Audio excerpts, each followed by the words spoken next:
To quote Gary Vaynerchuk, brand is the only thing that is left when everything else gets commoditized by AI.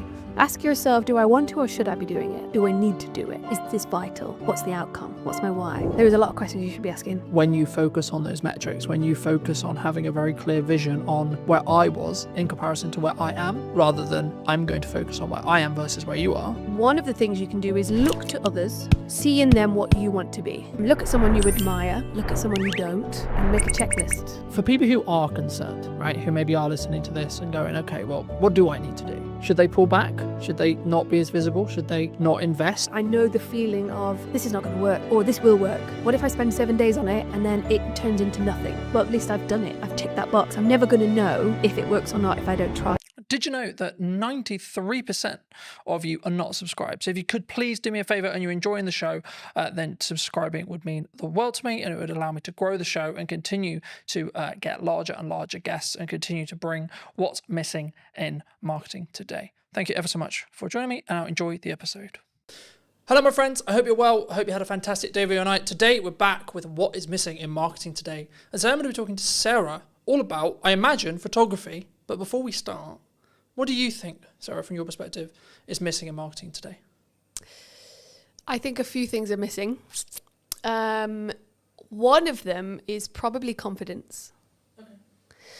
I think, and then you can split confidence into multiple things, but knowledge, knowing what marketing is and how you apply it to your business in your tone of voice, in your own strategy, in your own way. But confidence takes a while. And everybody's doing it. So you want to stand out in a crowd.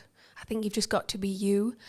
And if anything, just be more you. The more authentic you can be, the better, which again is hard. And even then you've got to figure out, how authentic do I want to be for Sarah? How authentic do I want to be for my business? How authentic do I want to be when I'm networking or on a podcast? Or because I can be crazy. Catch me on a Friday night with 10 margaritas, you will not recognize me. I don't want to put that into my business, although technically it kind of is now, but it's a part of your personality, right?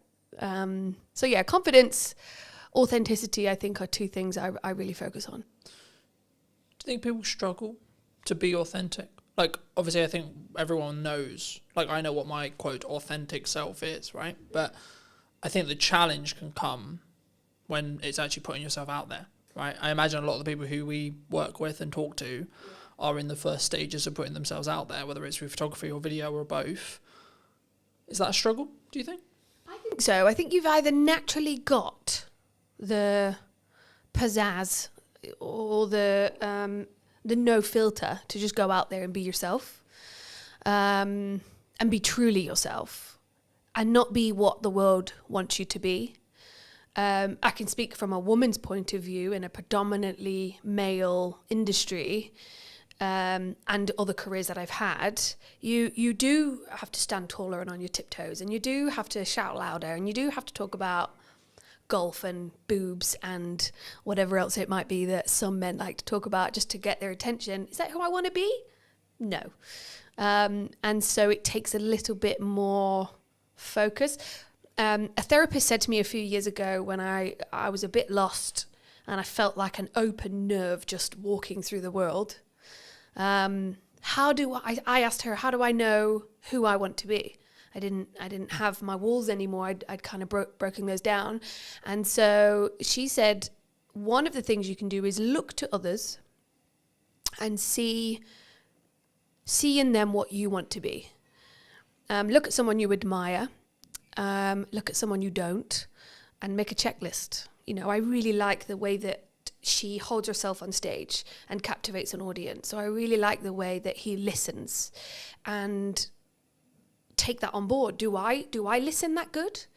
Do I have that kind of presence when I walk into a room because I want it? No, I don't. Okay, how do I incorporate that into not only myself, my confidence, my business, my world, my relationship, but equally when you are talking to someone and they're on the phone or they're looking around the room and they don't know, they're kind of not interested, or you know, when you've been at a networking event and somebody just walks over with their business card.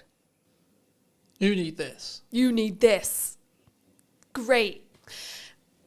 It's gone in the bin. Yeah, I don't want that. And so taking note of these things, and it's the same with business, right? I mean, if you look at your competitor and you feel a little bit jealous, okay, well, what have they got that I don't? How can I make that my own? When I look at someone whose personal brand is on point, and they've absolutely nailed their marketing, then what have they got that I don't have that I can twist in and make it my own? So yeah, I think people struggle, but there are ways around that to really incorporate that in their business.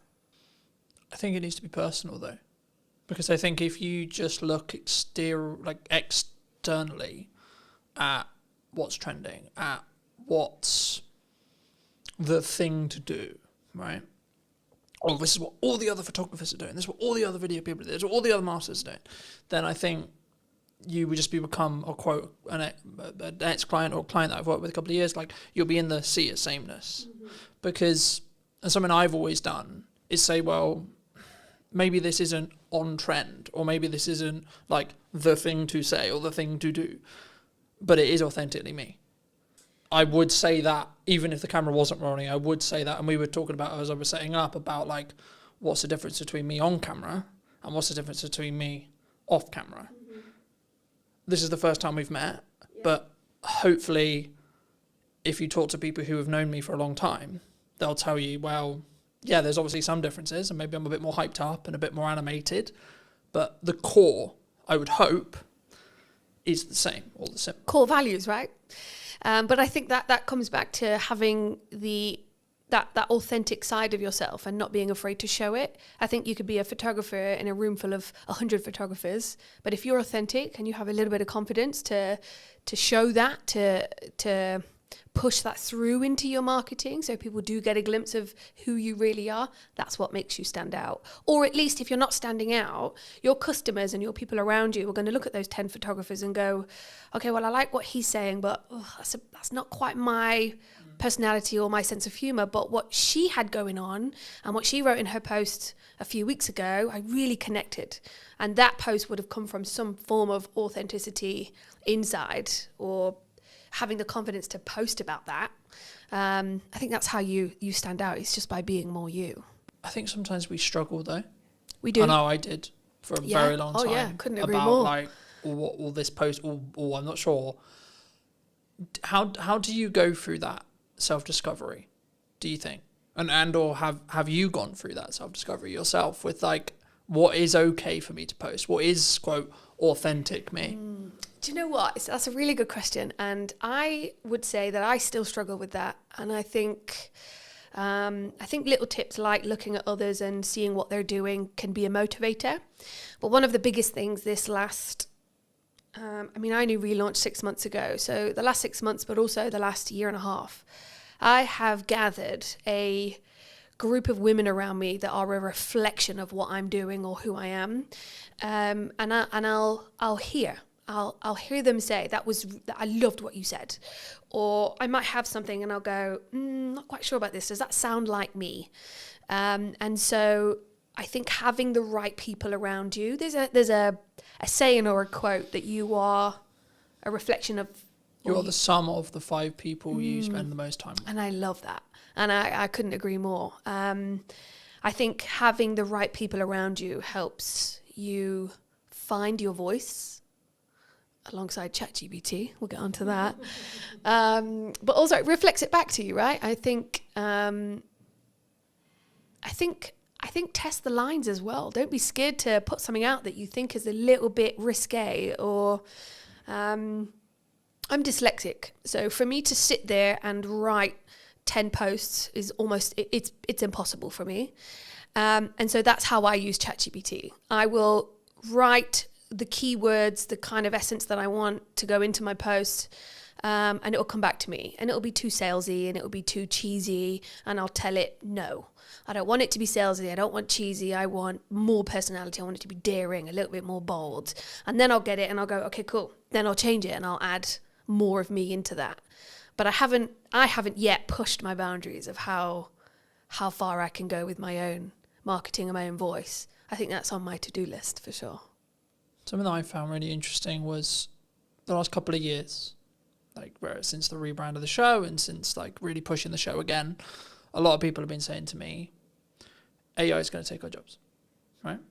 AI is going to, the world is over. We're all out of, like, especially in the creative industry, like James, who in space we're sat in today, he said, we've been talking about it for ages, about it's kind of the creative industry that happens to be targeted by AI at the moment for whatever reason. But for me, to quote Gary Vaynerchuk, brand is the only thing that is left when everything else gets commoditized by AI. But the crux, and I'll use the analogy I've used in multiple shows, but you need to sharpen the knife and then use it. So you're still using it yourself. And that's kind of what you were describing there about, like, not just getting it to write your post. Yes, technically it's writing your post, but actually what you're doing is you're nurturing the AI to know what your tone is, and then the tonality will be the same. I think sometimes people feel like that's cheating, though. Do you especially as maybe a dyslexic, because we're both dyslexics, and I think it's not for me. I think if you've got some setbacks, some hold-ups, if everybody has a day where they're just blank, they've got brain fog, they've got a blank piece of paper in front of them and nothing's coming out, writer's block.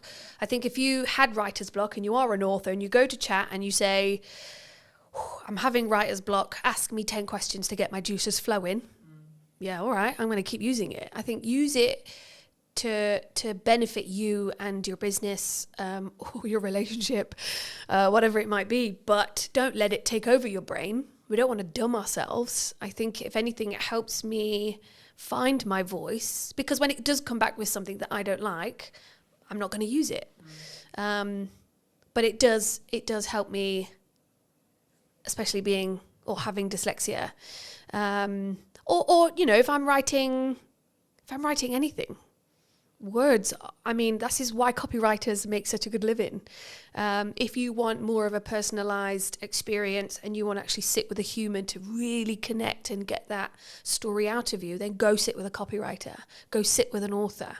I think that human to human connection, that's never going to die. I think we're going to go for a phase of, yes, everything's AI, but there's never been a truer saying that people buy from people, right? I think that's also something that is filtered throughout my business for sure. No, I think that's really important. And I've seen kind of a step up.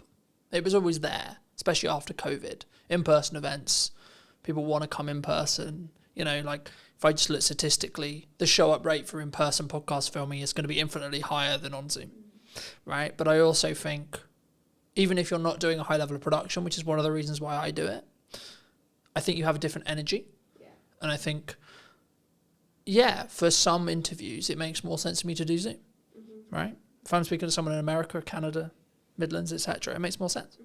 But wherever possible, if I can do in person, and the business can, at least for the short term or mid-term, pay for the podcast to exist, and it still gives me the marketing collateral, which means it's a justified, worthy spend, then actually it can be the bloodline or the flow or the pipeline filler or whatever you want to describe it as. I mean, you're obviously a strong photographer, I would say, from what I've seen and etc.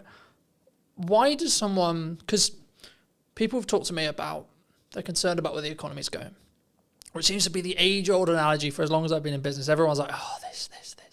There's this government change, there's this coming, etc.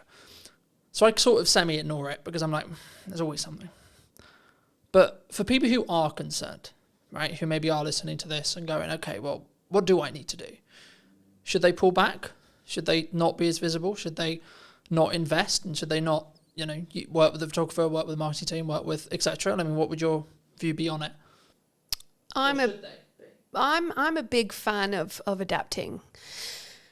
I did grow up with 10 boy cousins, so I had no choice but to adapt, being the youngest. I have a huge family, and it taught me that whatever scenario you're put in, adapt. So if you're starting a business, if you're running a business, if you've been in business 10 years and things are changing and it's overwhelming, take a minute and adapt. I think look at what you're doing, look at where you want to go, what feels icky. Just change it or adapt slightly, make a little change. I think one of the things that I've found relaunching is I don't have endless pots of cash to reinvest into my business. I'm just trying to pay my mortgage right now. So things like ChatGPT, things like Canva, which some designers will hate me for saying, but these are the things that are stepping stones to adapting, to reinventing our voice, our image, our brand. It is at our fingertips. And if you're not learning how to use those, you're going to be left behind, unless you've got a secret magic power of, I'm going to just stand on stage, be myself and talk and perform or entertain. I think people can do that. Or you're at home, you've got a laptop, you could take on the world, but you've got to adapt. And I think it takes step by step to get there. And there are tools out there, free, affordable tools that you can use.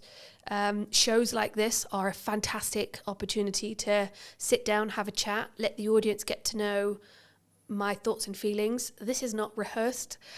I'm convinced I'm going to say something to mess it up, but you don't. You just carry on. I think you adapt and carry on. I want to build on, you just said how you're going to mess it up. Because I think that's really important in content, because people, they always think, I'm going to mess it up. Mm-hmm. What can you? Although I'm really scared to mess up, I think it's the best thing you can do. Because isn't it learning? Yeah, 100%. Or falling forward or failing forward, as, it could be. Yeah, I think over the last 6 months, there's been things that I've spent days and weeks on, and I've thought, and in the moment, I know the feeling of, this is not going to work, or this will work. What if I spend 7 days on it and then it turns into nothing?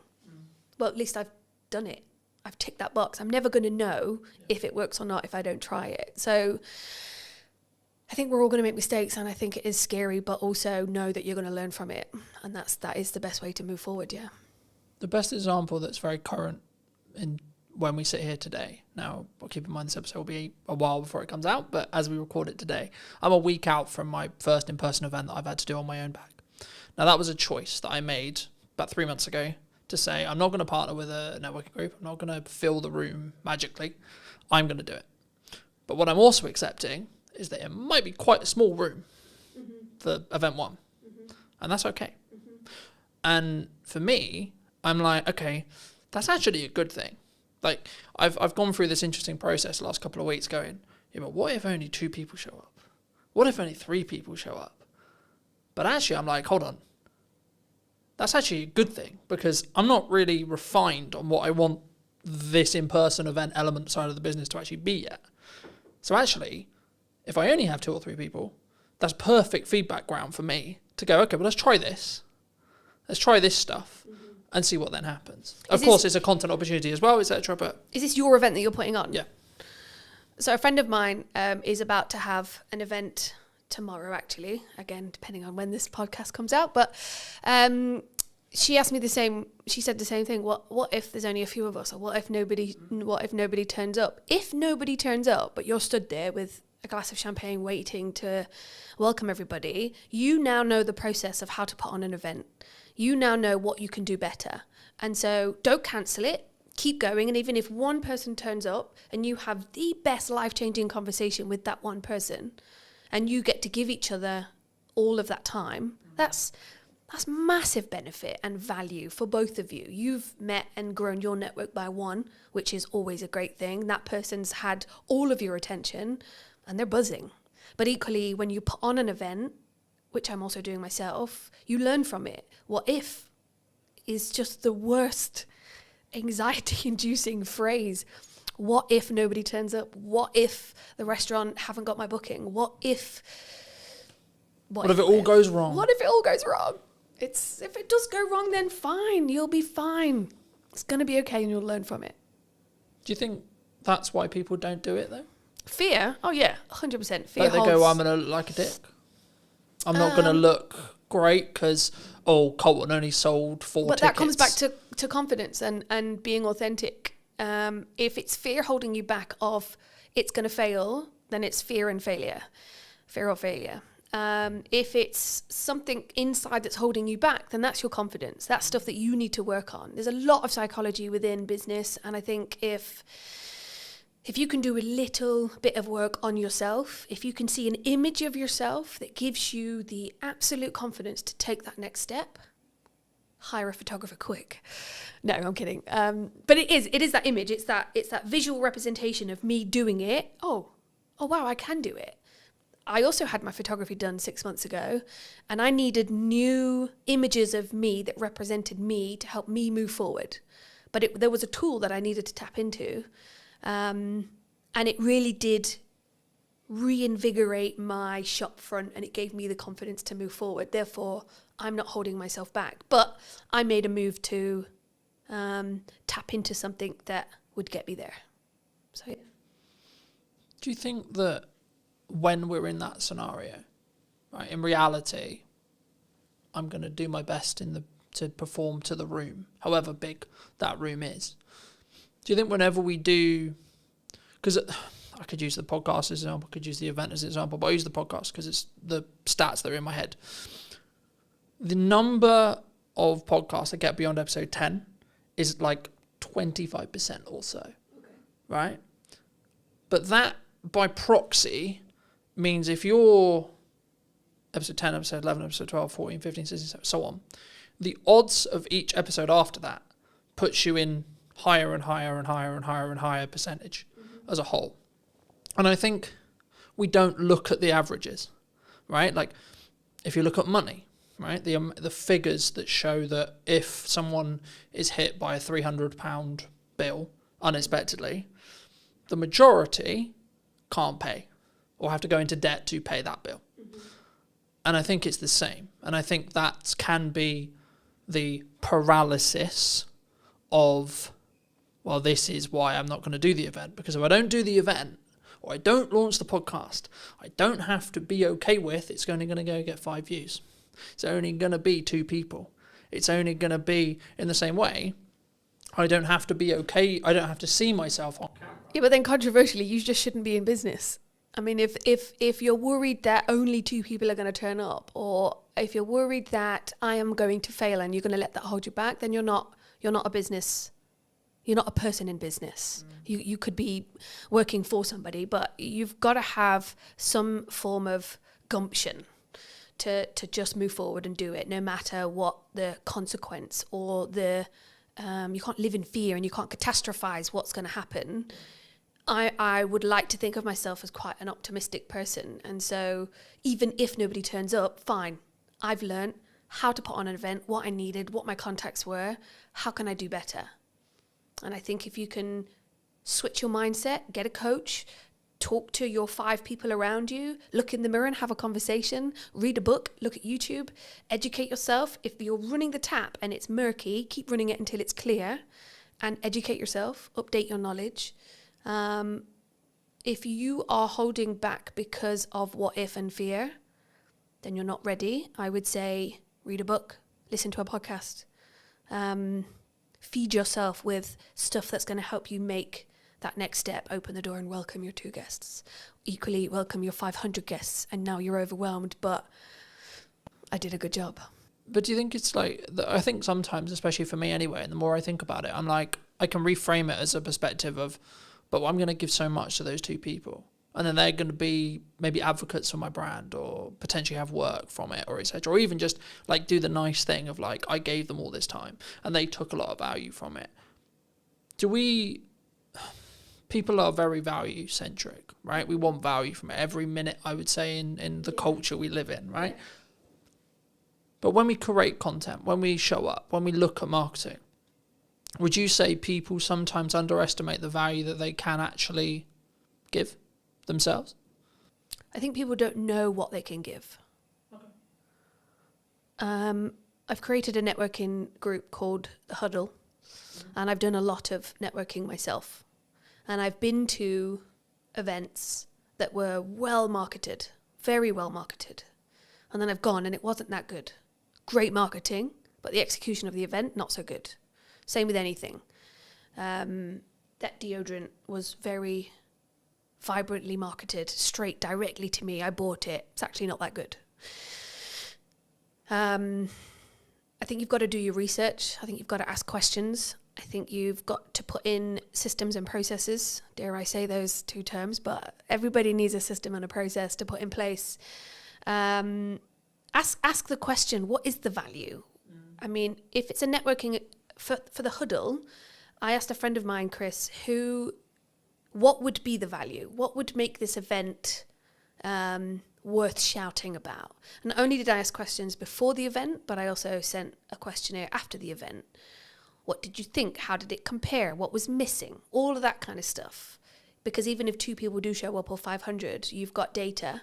Data is another tool to sprinkle on your next event, to give you the confidence to go. Because another thing is direction, right? If I'm not giving value, if I'm not taking that next step, is that because you don't have direction? Is that because you don't have, what's the word I'm thinking of? I would say it's conviction. I don't want to put words in your mouth, but I would say it's conviction. So I'm convicted to the event happening regardless of who shows up. Even if it's an empty room. I'll still give the presentation because I'm filming it as if it's 2 people, 5 people, 10 people, 15 people, 100 people, I'll show up the same. So I have the conviction to be able to come forward and say, I know my shit, I'm proud of my shit, and this is what I can offer. Yeah, I think conviction definitely plays a huge part.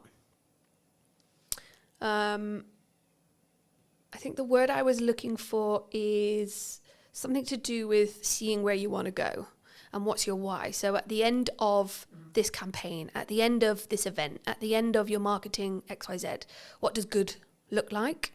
And then work backwards. That's always a really good way to do it as well. I think conviction helps get the job done, but you've got to have a vision. You've got to have a why. Why is, you've got to have a, why am I doing this? Why am I putting on this event? Why am I posting this? And that's probably another thing that's missing from marketing is your why. I think Simon Sinek, I think he puts it really well. And you know, 6 months ago I was watching his YouTube videos online. Like, why the hell am I doing this? I've got a mortgage to pay and I'm going self-employed. This is not what I had in mind. But you've got to ask yourself why, how. Yes, have the conviction. Be more you. And just have you can still be a shy person and put something on great. But have that little bit of confidence in yourself to go, I can do this. And if not, just lie to yourself for the first one and then get over it. Or tough love, I think also gets underrated, or I don't like to pussyfoot around certain friends. You're either going to do it or you're not. Sometimes you need a cuddle, and other times get over it and just get it done. And that's also but it's hard. It's hard to do the jump. Yeah, but it's what if I get it wrong? What if I fail? What if I run out of money? What if I have to go back and get a job? Everyone will be a ridicule. So then get a job. I live in a world where I think the actions I'm doing now and everything I do is to eliminate the idea of regret in 6 months. Yeah, regret is another thing. I learnt that in a theme park. I left and I wished I would have gone on more rides. And I remember thinking, regret is horrible. I really wish I'd have gone on that ride because everybody came off like pumping. And I went on the medium one, but I didn't go on the big one. And I love that one. Why didn't I? What was it? What if I fall out? What if I die? What if I have a heart attack? Nah, it's just fear that's going to hold you back, isn't it? Well, you might have done, but actually. Okay. But see, I'm an optimist. I don't live like that. No, I'm not going to catastrophize what could happen. I'm going to almost manifest, or at least try and be. Of course, I want to sit here and say that I live in a happy-go-lucky kind of life, but of course, every single day I wake up and I go, "What am I doing?" Or "What do I do next?" Or "What is my direction?" I have to remind myself of what I wrote down 6 months ago. I have to sit round a table full of my friends and colleagues where we just we help each other get through the day. Yeah, it's hard. Of course it's hard. And it's scary. And you just need the right mindset, the right people, and the right tools to get it done. Is there a perfect time? For what? Whatever someone's looking to do. launch a podcast, do the event, go full time, bridge that thing from a hobbyist the hobby that pays me to then actually it's my full-fledged business, it's my only career, etc. It's the thing I'm currently doing to make that leap. Is there a perfect time for that? I'm not sure. I think no. I don't think there's a perfect time. I think there's a circumstance. I think if you're in the right circumstance, the right environment, the right headspace, go for it. If you're in the wrong headspace and you launch something, or if you're in the wrong headspace and you post that controversial thing that absolutely ruins your career, your circumstance and your headspace was not right. Therefore, you shouldn't have, because the evidence has just shown, or the consequence, you've now got no business and everybody hates you, right? But if you're in the right headspace, environment is a huge thing as well, then yeah, do it. If it's just a little bit of fear, if it's just a what if, do it. Do it anyway. Should we lean into our emotions are on our sleeve sometimes in public posts? Because that's what came to mind when you said this career destroying post. That's what came to mind. Emotions are interesting. I photograph emotions on a daily basis. If you're going to bitch and whine about how bad your life is, nobody wants to hear that. Equally, if that person is crying out for help and an ear, then maybe one or two people will lean into that and help that person. But we've all got our shit going on day to day. And I don't think we've always got the capacity to help mollycoddle that person. That person might need a hug. They might just need some tough love. Equally, I'm not reading that post, or I'm not clicking on that link, or whatever it might be.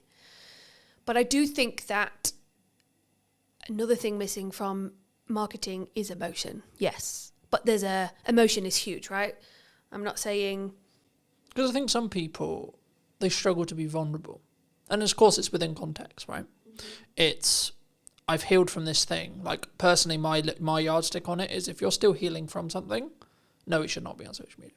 Not at all. Because you don't have the ability to rationalise it and contextualise the story properly yet. But if you have healed from it, and you're trying to tell it as a telling story that has a purpose, whether that's I want to show who I am, or this is a story and this is how I overcame it, then yes, I think you should. But also I think it should lean into the first topic we discussed, which is that authentic to you?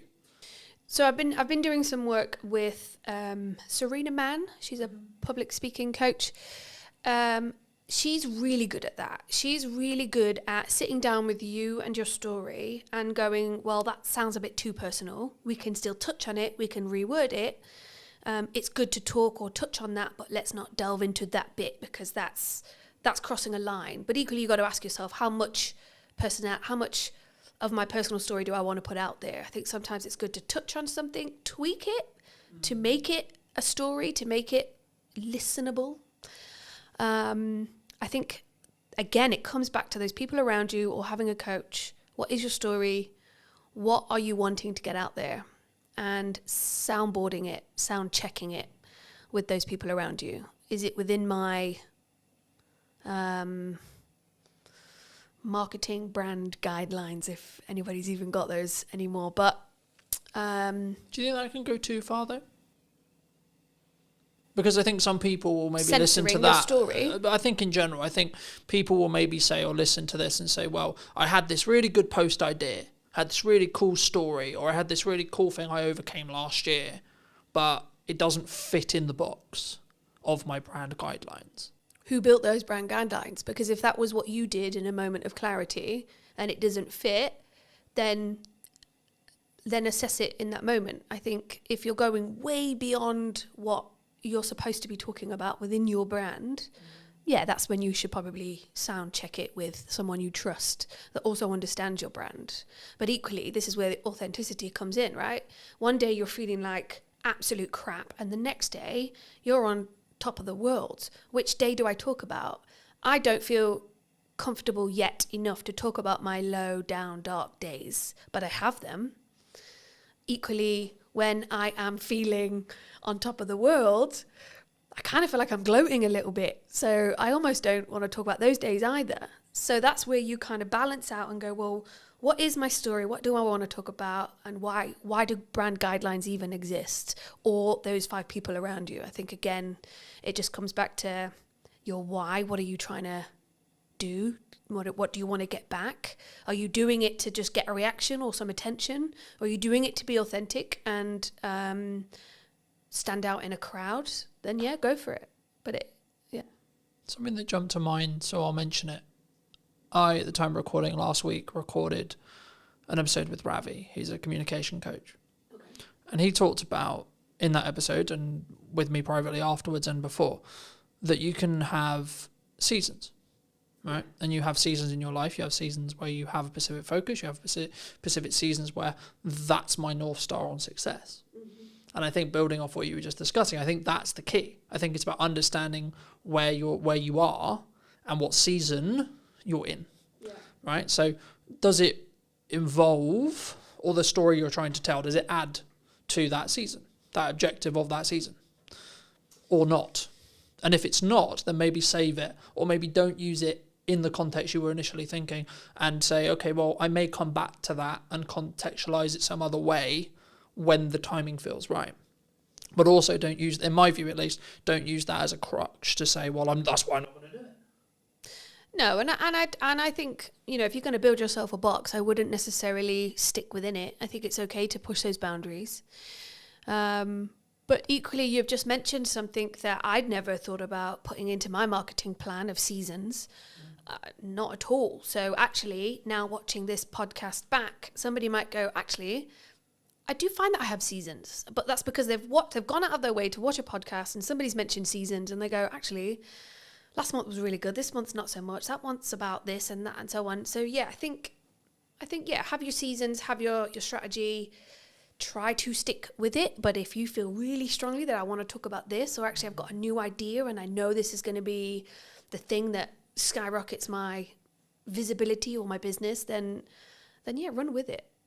I don't think there should be, I think you need healthy boundaries, but when you put things in place that stop you taking that next step, yeah, that's something to be mindful of. For me, something which completely changed my marketing as a whole was actually limiting what I'm allowing myself to market, but also doing it in 3-month chunks.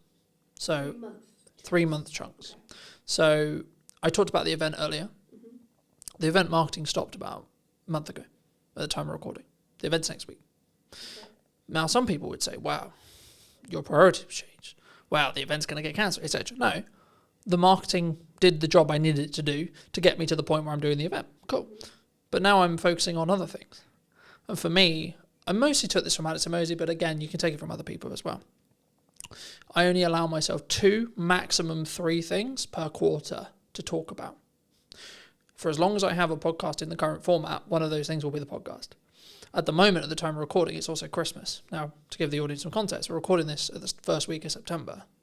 So people are like, why are you focusing on Christmas? Well, Q4 is when Christmas matters.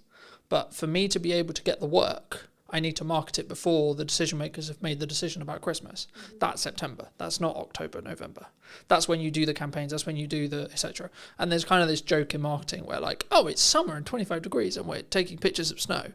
And it's quite funny, I think, for me. But when I made that decision, I made it maybe 6 months ago. It completely changed how I look at marketing, but then also the results that I get. Not short term, not, oh, this clip went viral, but the focus I can give during that time. Mm-hmm. And it's not to say, oh, I don't have other like ideas or I don't have other concepts. It's like, no, that will come in time, right? You can give it to the next quarter. So I've already planned out what Q1 next year is going to be, but I'm not going to touch anything in Q1 yet because I'm very focused on what does Q4 look like for 2025. How did you learn all of that? By consuming and trying and getting it wrong, right? And do you think that's the right way that everybody should be working, or that just something that you found that works for you? I think it's me. Personally, I think it's me. Because I think it would be very arrogant of me to sit here and say, this is what you need to do for your marketing and your vision and your success. But what could work for everybody is go out there, get some knowledge and build something that works for you. I think we can teach the idea of consistent improvement, consistent learning. I think that's important. I think that's something that we should always look towards. Yes. But then we should stop. For people who are maybe on the fence about looking at visibility, looking at content, looking at photography, what would you say to them? And this can be more of a pitch for you in some ways. Well, it's interesting because the inquiries that I'm getting at the moment are personal branding is everything at the moment. And I think that's a really good thing to lean into, especially if it's something that is going to help you stand out in a crowd, or if there's 10 website designers, how do I choose the best one? Well, she looks like my kind of gal. Let me have a phone call with her. From that phone call, did it go well? Yes, great. Did that image get the job? Probably, because looking at that image, I related to that person. I think if you think about photography throughout history, it is what makes us make a decision. It is what makes us choose the pepperoni over the mushroom in a Domino's menu or whatever. I think photography is a massive skill, tool to have within your business. There's a lot of self-work that people are doing, and photography is an avenue to get that out, to give you the confidence to take that next step. But also company culture is a huge thing. How do we know who we're talking to when we pick up the phone to the plumber or the cleaning company or the recruitment company? Who am I talking to? Because yes, AI is there, but it's still people to people. So I want to know who I'm talking to. If I'm going to invest £100,000 or £500,000 with a financial advisor, who am I going to pick? Do I have to go to every single networking event to meet all of those financial advisors to build the relationship to then decide on who? And I can't. But why don't I go on the website and see what the website's saying? Why don't I go on their social media? Why don't I do what I can do first in 10 minutes on my phone and connect with somebody over an image? Now, that image could just be a headshot. It could just show me your face so that when we do meet for a coffee, I know who I'm looking for. Equally, it could be a bit more of a portrait. It could be an image that says, I'm into rugby and I've got kids and I love a coffee in the sunshine. That's the kind of guy I want to invest my money with. Or equally, I am looking for someone who will understand me, and I've got this huge shopping addiction. And I know that she has too. So let's just, because you want to connect, you want to invest your money with someone who you can connect and bond and grow with, especially if it's a long time investment. If I'm going to invest in a website, if I'm going to continuously do podcasting with somebody, I want to make sure that that's somebody, and you and I as an example, that we do connect, that we do get on, that this is a successful relationship moving forward. But how do I get there in the first place? And I think, imagery can do so many things. Yes, images say 1,000 words and so on, but I think more than that, it's a reflection of what's going on. It doesn't necessarily need to be about you. It could be about the company that you've built. I got 30 team members. I want them all to be photographed, and then when it is on the website and when we do have it printed in a business magazine, I can be proud. I built that team, and the company culture is great, and that really comes across in the imagery, in the marketing. Imagery, design, marketing, web, all of that is integrated and helps you promote, helps build your personality of your business to get it out there. Or you have the same image on your LinkedIn that you had 10 years ago sitting on a beach with a cocktail. One or the other, I'd say. If someone is looking for a marketer, videographer, cleaner, plumber, etc., but especially when you look at brand or either brand work or marketing work, like what they're actually going to be doing, do you think it's specifically about the person and making sure that I connect with you and that's why I'm going to hire you as a photographer? Do you think? I can't speak for everybody else, but that's how I do it. I do have a plumbing company that I use, JPS. I've got a relationship with Jamie, so I will go to him. I've got his number in my phone and I will call him. Have you got anybody that can come out? My boiler's just broke. I wouldn't pick up the phone and call. I wouldn't Google if I already know that Jamie's my go-to guy. Equally, I do have a videographer that I go to regularly. I'm not going to Google that if I've already got that contact. So I've built that relationship with those people that will help me maintain my little black book, that will be there in a pinch when I need help. And equally, I'd hope that they've got my number saved when they need a bev at 5 o'clock or a game of shuffleboard down at the Dell. Or maybe they need their whole team photographing and I'm their go-to gal. So, but I guess I've spent the time building relationships over the last 4 years with local business owners. And there are lots of other photographers out there, of which I have also used. So I think collaborating and, again, showing who you really are, making those connections, helps you build a network, which helps you build your business. Are you locked into those people forever, though? Do you think? No, and I don't think that those people would be offended if I went elsewhere. If, as an example, Jamie was really busy, then yeah, I'd either say, well, is there anybody else you'd recommend? Or I'd go, yeah, to my girl group. Has anybody got a plumber I can use? Or then I'd go to Google. If I'm looking for something more personal, maybe a product, maybe a restaurant, maybe a holiday destination, I'm going to Instagram and I'm going to type in what I'm looking for. And I want to see visually what it is I'm going to pick, buy, and so on. What credibility is behind those images? What are people saying? What's their Google rating? What's Trustpilot saying? On my group chats, has anybody been to this restaurant? And so it's that feedback that you get from people that helps you make that decision. So yeah, I think relationship building gets you where you want to go, helps you build you as well. Photography is a tool that helps you capture who you really are, what the product really looks like. If you can look at an image and go, my God, I can almost smell that. Is that the person that put the flowers next to the candle?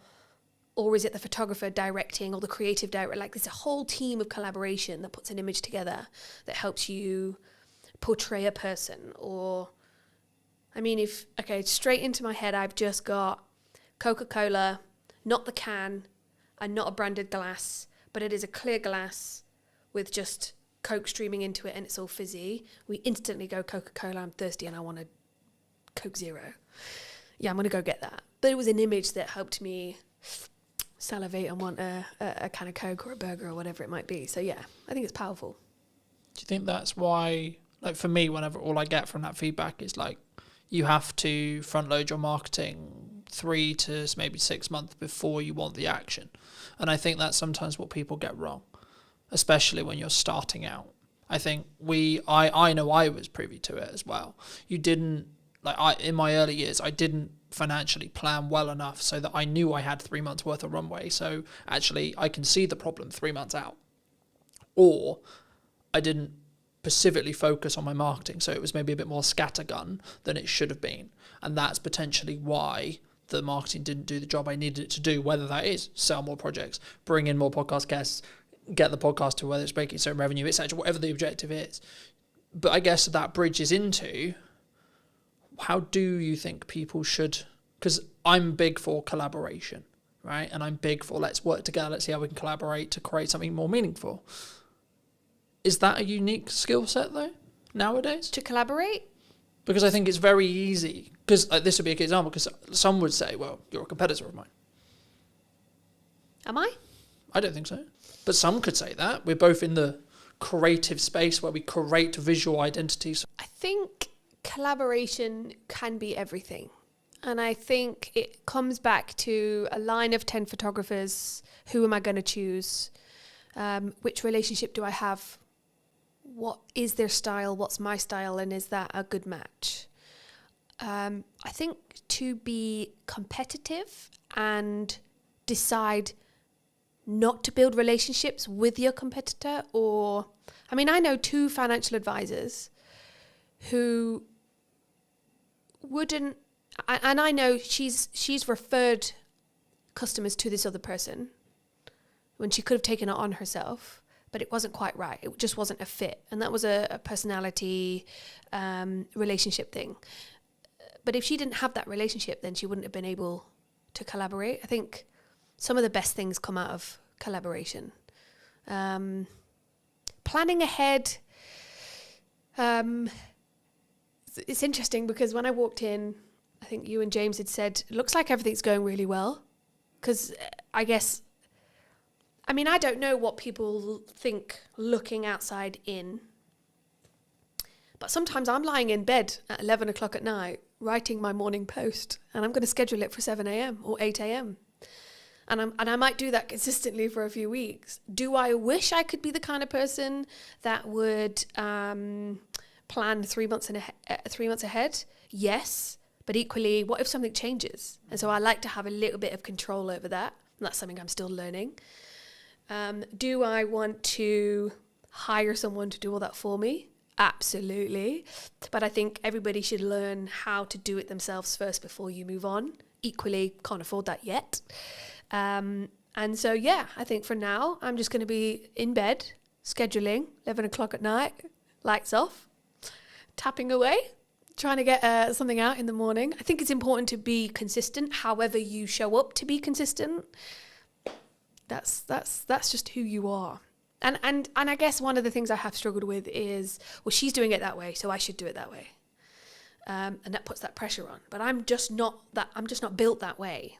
I'm built last minute, and it makes it more exciting. And the more pressure. I used to work on cruise ships for 6 years. You don't have time. Time is not a thing. Location is not a thing. You show up and you get the job done. You live, you work, you play in the same place. And those things just need doing there and then. So I guess that's the way that I've learned. How did you learn? How did that person learn to... I've got a friend, Rel. A lot of people watching this might know Rel. She is organised. She plans. It's just built within her, you know? I'm not that person.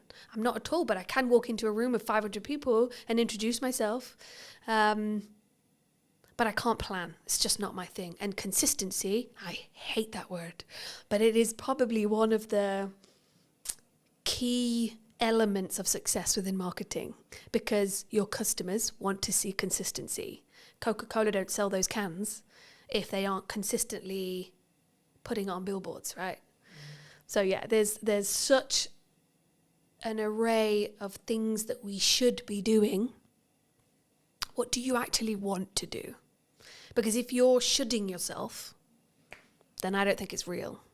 I think you need to do things to be consistent within business, within marketing, within your products and services, sure. But when you're showing up for yourself, are you shoulding yourself, or are you doing it because you want to? Because there are days when there's no post going out, and that's because I'm having a crap day.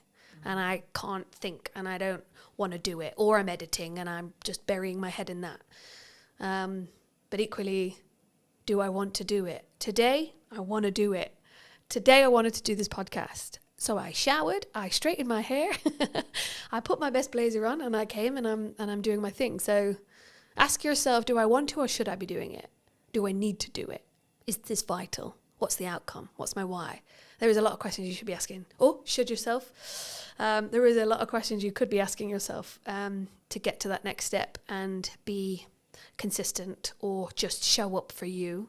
Be online.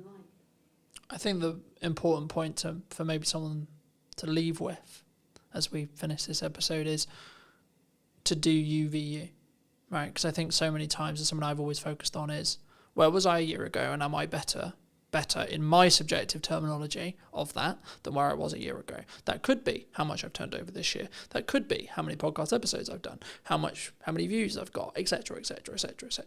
Right? And I think when you focus on those metrics, when you focus on having a very clear vision on where I was in comparison to where I am, rather than I'm going to focus on where I am versus where you are, it allows you to be more open to open collaboration with other colleagues, other people in your industry, or other clients that are correct for you, but also potentially having the right attitude or point of view to say, actually, no, this person isn't for me. But you know who it would be? You would be really a good fit for?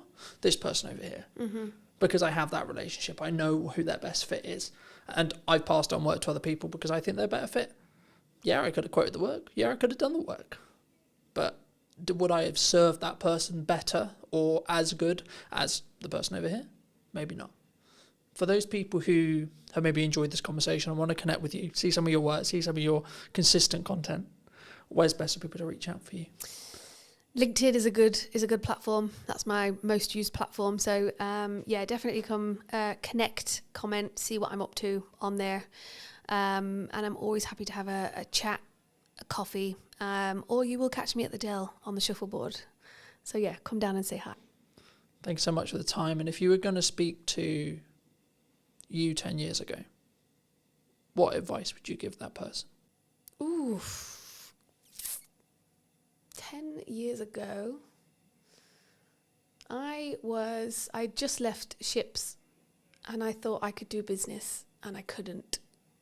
Educate myself. Surround yourself with those that you want to learn from is what I would say. Thank you so much for the time. Thank you very much. And if you did enjoy this episode and you would like to see more like it, I'd love to hear what you think in the comment section down below. And why not be subscribed so you do not miss next week, where I'll be back with what is missing in marketing today. Thank you ever so much for coming back and joining me, and I'll see you very, very soon. My biggest performing posts on LinkedIn are all selfies or photos of me doing something mainly not related to the business. What do you think is missing in marketing right now? What do you think people could be doing, should be doing, that they're maybe not doing? The thing they are missing in marketing is consistency, which I think can be really, really key. How consistently should someone be writing a blog on a website? So we say it's really good if you can do it once a month as a minimum. Do people need video on their website? I really hate it when I go to a website and on the homepage I see that this person's got a video and I can see it's them, they're going to be talking to camera. It's not well scripted, or maybe not even scripted at all, not well thought through. They don't seem confident. And then you're going, why have you put this on your homepage? Because this is doing nothing for you or your business. Did you know that 93% of you are not subscribed? So if you could please do me a favor and you're enjoying the show, then subscribing would mean the world to me, and it would allow me to grow the show and continue to get larger and larger guests and continue to bring what's missing in marketing today. Thank you ever so much for joining me, and I'll enjoy the episode.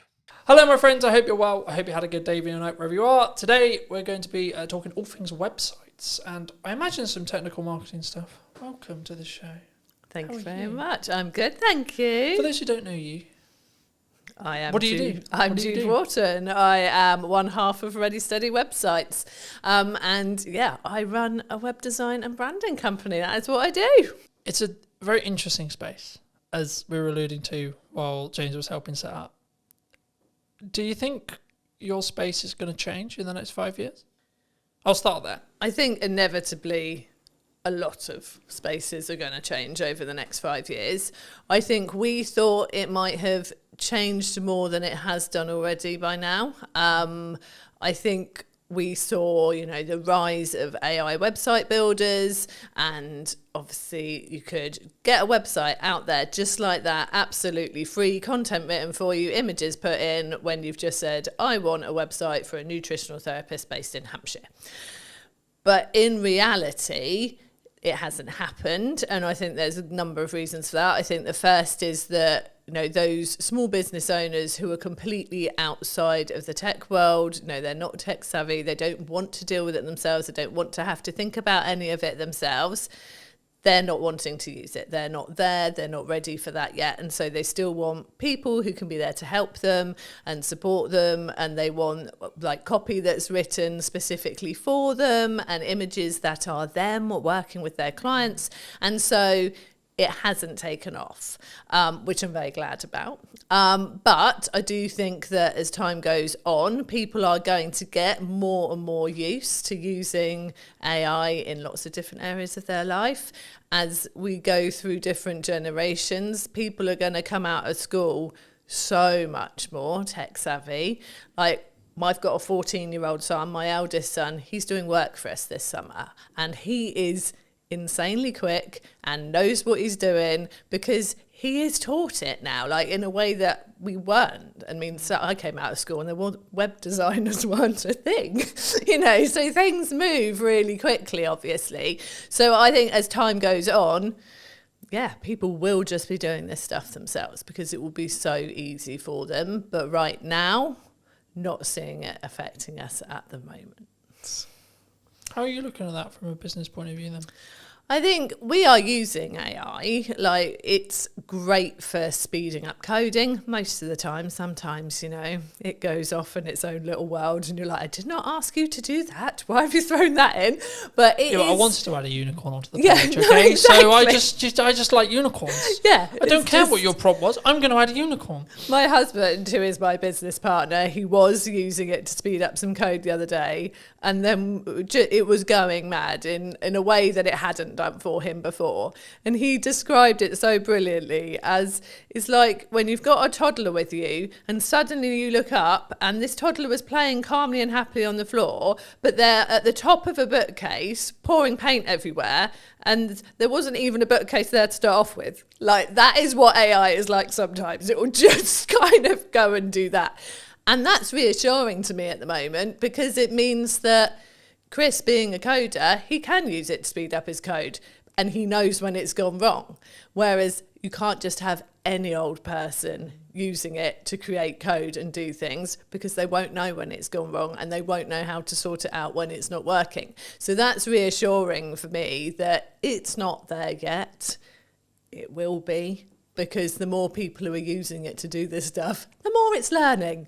But yeah, so we are using it to speed things up. I think we'd be silly not to be keeping an eye on it, not to looking at what's possible with it. But I'm not worried at the moment. Cool. Where does it's mostly a marketing show. Where does a website sit right now in marketing, do you think? I think a website's key to sort of being the sort of centre point of where all your marketing's pointed to, really. I think it can be used as a marketing tool in its own right if you've got it working really well from a search engine optimization point of view, and it will just be bringing the traffic to you, especially if you are adding the right content to it regularly, like you're doing stuff like this but you're putting it on your website as a blog post. You know, you've got those things attracting new people to your website, so it can be sort of part of your outreach marketing. But on the whole, I really see a website as being there as the place that you send all of your outreach stuff to, whether that's you've met people through networking, whether it is you're doing podcasts, you've got your social media content, you've got printed, actual physical marketing materials out there. Because so many people want to see that you are a real, genuine, can be trusted business. And, you know, back in the day when people had offices and shop fronts, that did that for you. Like, that was, you were there on the high street and people could see that you were real and genuine. But most businesses don't have that. Your website is a replacement for that. And I've seen various statistics and the percentages vary. But on the whole, it looks like sort of 60 to 70% of people won't consider using a business, even if it's been recommended to them by someone else, unless they can go and actually look at their website, see that their website looks good, is professional, is really representing them very well, and then they feel confident to approach that business to consider working for them, with them. And so I think that's why it's so important. Like, your website just gives you that credibility and is a really important part of your marketing to actually get people to want to talk to you and consider working with you. Because I think we're in a social media landscape where I think there's maybe a cohort, maybe a percentage of business owners, maybe newer business owners who just look at it as but I don't need it because I've got a social media strategy, because I'm on Instagram, because I'm on LinkedIn, because I'm on etc, etc, etc. And for me, I think it serves a different purpose, right? Yeah. And I think, we touched on AI at the beginning, but I think for me, like, traditionally we're looking at Google search, right? How are you seeing the shift to AI search? It's definitely happening. We've noticed it in our own analytics that we're starting to see more traffic coming from, specifically it was ChatGPT, than was coming from some of our social platforms. So it's definitely happening. I feel like, though, it's people... I don't think they're putting in, I'm looking for a fantastic web company in Hampshire. I think they're actually going, have you heard about Ready Steady websites? I think they're naming us to find us from the research that we've done. So it's people putting it into ChatGPT. Do you think it's more of a proof of concept at this point? Yeah. Okay. Yeah, I think it's people testing it, putting it into ChatGPT rather than chucking it into Google. And they're just putting the same thing as they would in there. So... it's sort of it's a different way of finding us, but definitely people are using it more. I know people who say that they will ask AI pretty much anything. Like they just want to see what it says, whether it's ChatGPT or Claude or whichever ones are out there. They just want to see what it says, see if it like is sort of thinking along the same lines as them, see if it does bring up anything different. And again, it is completely based on what you've been talking to it before. Because when Chris tested it and said, ChatGPT, I'm looking for a web company that can do me a website for around this price, straight away, we recommend Ready Steady websites. They're fantastic. Got one of our business friends to do the same and didn't bring us up at all until he then went, I've heard good things about Ready Steady websites. What do you think of them? And then it came back saying, yeah, Ready Steady websites has a good reputation. It has got these reviews. This is its price point, and then did serve up the information. I think at the moment it's just a lot of people testing it, having fun with it, seeing if it brings up the right things. I'm not sure that we're seeing a lot of traffic from people who are just genuinely using it as its only way into... Because I think there's a couple of ways of looking at it. I did a video a while ago looking at the behaviour psychology from the shift from Google to ChatGPT. Replace the word ChatGPT with Perplexity or etc. But the concept was people were looking at Google and they've tried to leverage it back with Gemini, but Gemini isn't, from when you use a Google term anyway, you're not using the actual bot. Yeah. It's not a chatbot. It will just service a summary of what it believes the top percentage are of answers, which is for some things in a closed question, like is it a yes or a no, or is it the answer this, then yes, that's maybe a good thing. Though I think the reason why we're seeing a behaviour shift towards ChatGPT and AI search as well is actually people want more nuance. They want to target more nuance with so they want to have a conversation with a search engine, really, in crux what they're doing, and that's maybe showing itself as people having ChatGPT conversations. You know, for me personally, I used it a lot for data analytics, data tracking, etc. But I found it does always, which is probably how it's designed in its nuts and bolts, it will always skew slightly more positive than negative. But I also think that's maybe a good thing, to be honest. Actually, now I sit here and think about it, because if it did skew negative, then you're talking about a negative spiral effect, because it will learn from itself and then so on, it will get darker and darker and darker and darker. I think the byproduct of it skewing positive is actually it will maybe over-egg potential results and potential good. But that is, as long as you understand that's what it's doing, I think that's a better reality than the latter, if that makes sense. And I think for people who are maybe looking at their website now, either they've had a website, they're maybe looking to relaunch a website, they're looking to rebuild, etc., and say that it's 6 months. Should we still be looking to target Google, would you say? Or are we just solely in a world where actually AI search is the only thing that matters? No, definitely still be targeting Google. Also, I think I always say this, like, have your website, obviously, have it written in a way that you're going to be attracting the right people, that the copy is written for the website visitor that's coming to you.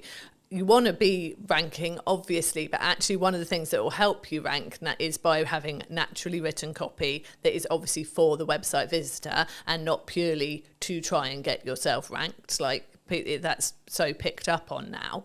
But also, I have heard from search engine, like Chris is a search engine SEO expert, but from another guy that I do quite a lot of work with and chat to quite a lot, he has said that a lot of AI results, ChatGPT results, come from seeing people's Google business profiles. And so making sure that you've got that there, that is up to date with the right stuff on there, that you're using that frequently, putting new stuff on there as well, will help you come up in the AI results as well. So getting your website solid and obviously linking to that from your Google business profile, But having that profile up to date is really key as well. And I think this is the thing with all areas of marketing. You've got to cover all bases. You don't know where someone is out looking for what you do, whether they are the type of person who is just on socials, chucking something onto Facebook groups and things like that and asking people for recommendations, whether they're going to Google, whether they are going to ChatGPT. You've just got to do it all well to be better than your next competitor, really. Do you think it's a constant update 1%, update 1%, update 1% to be like? Because I think sometimes we get into the like I personally never struggle with this because I've always focused on me v me, but I know that a lot of people have, which is I'm constantly looking at what my competitors are doing. I'm constantly adapting and looking at what if Sally's done this? Oh my God, Nigel's just done this. And I think that's can be quite a dangerous road to walk down. Yeah, I think you've got to do you. You've got to do what you're doing, focus on what you're doing, do it well, and tell people what you're doing well as well. And yeah, I mean, the space that we sit in with Ready Steady websites, with having our templates out there and a do-it-yourself offer out there, obviously that puts us in a similar space to the Wixes and the Squarespaces and the like. We're never competing with them on search engine ranking.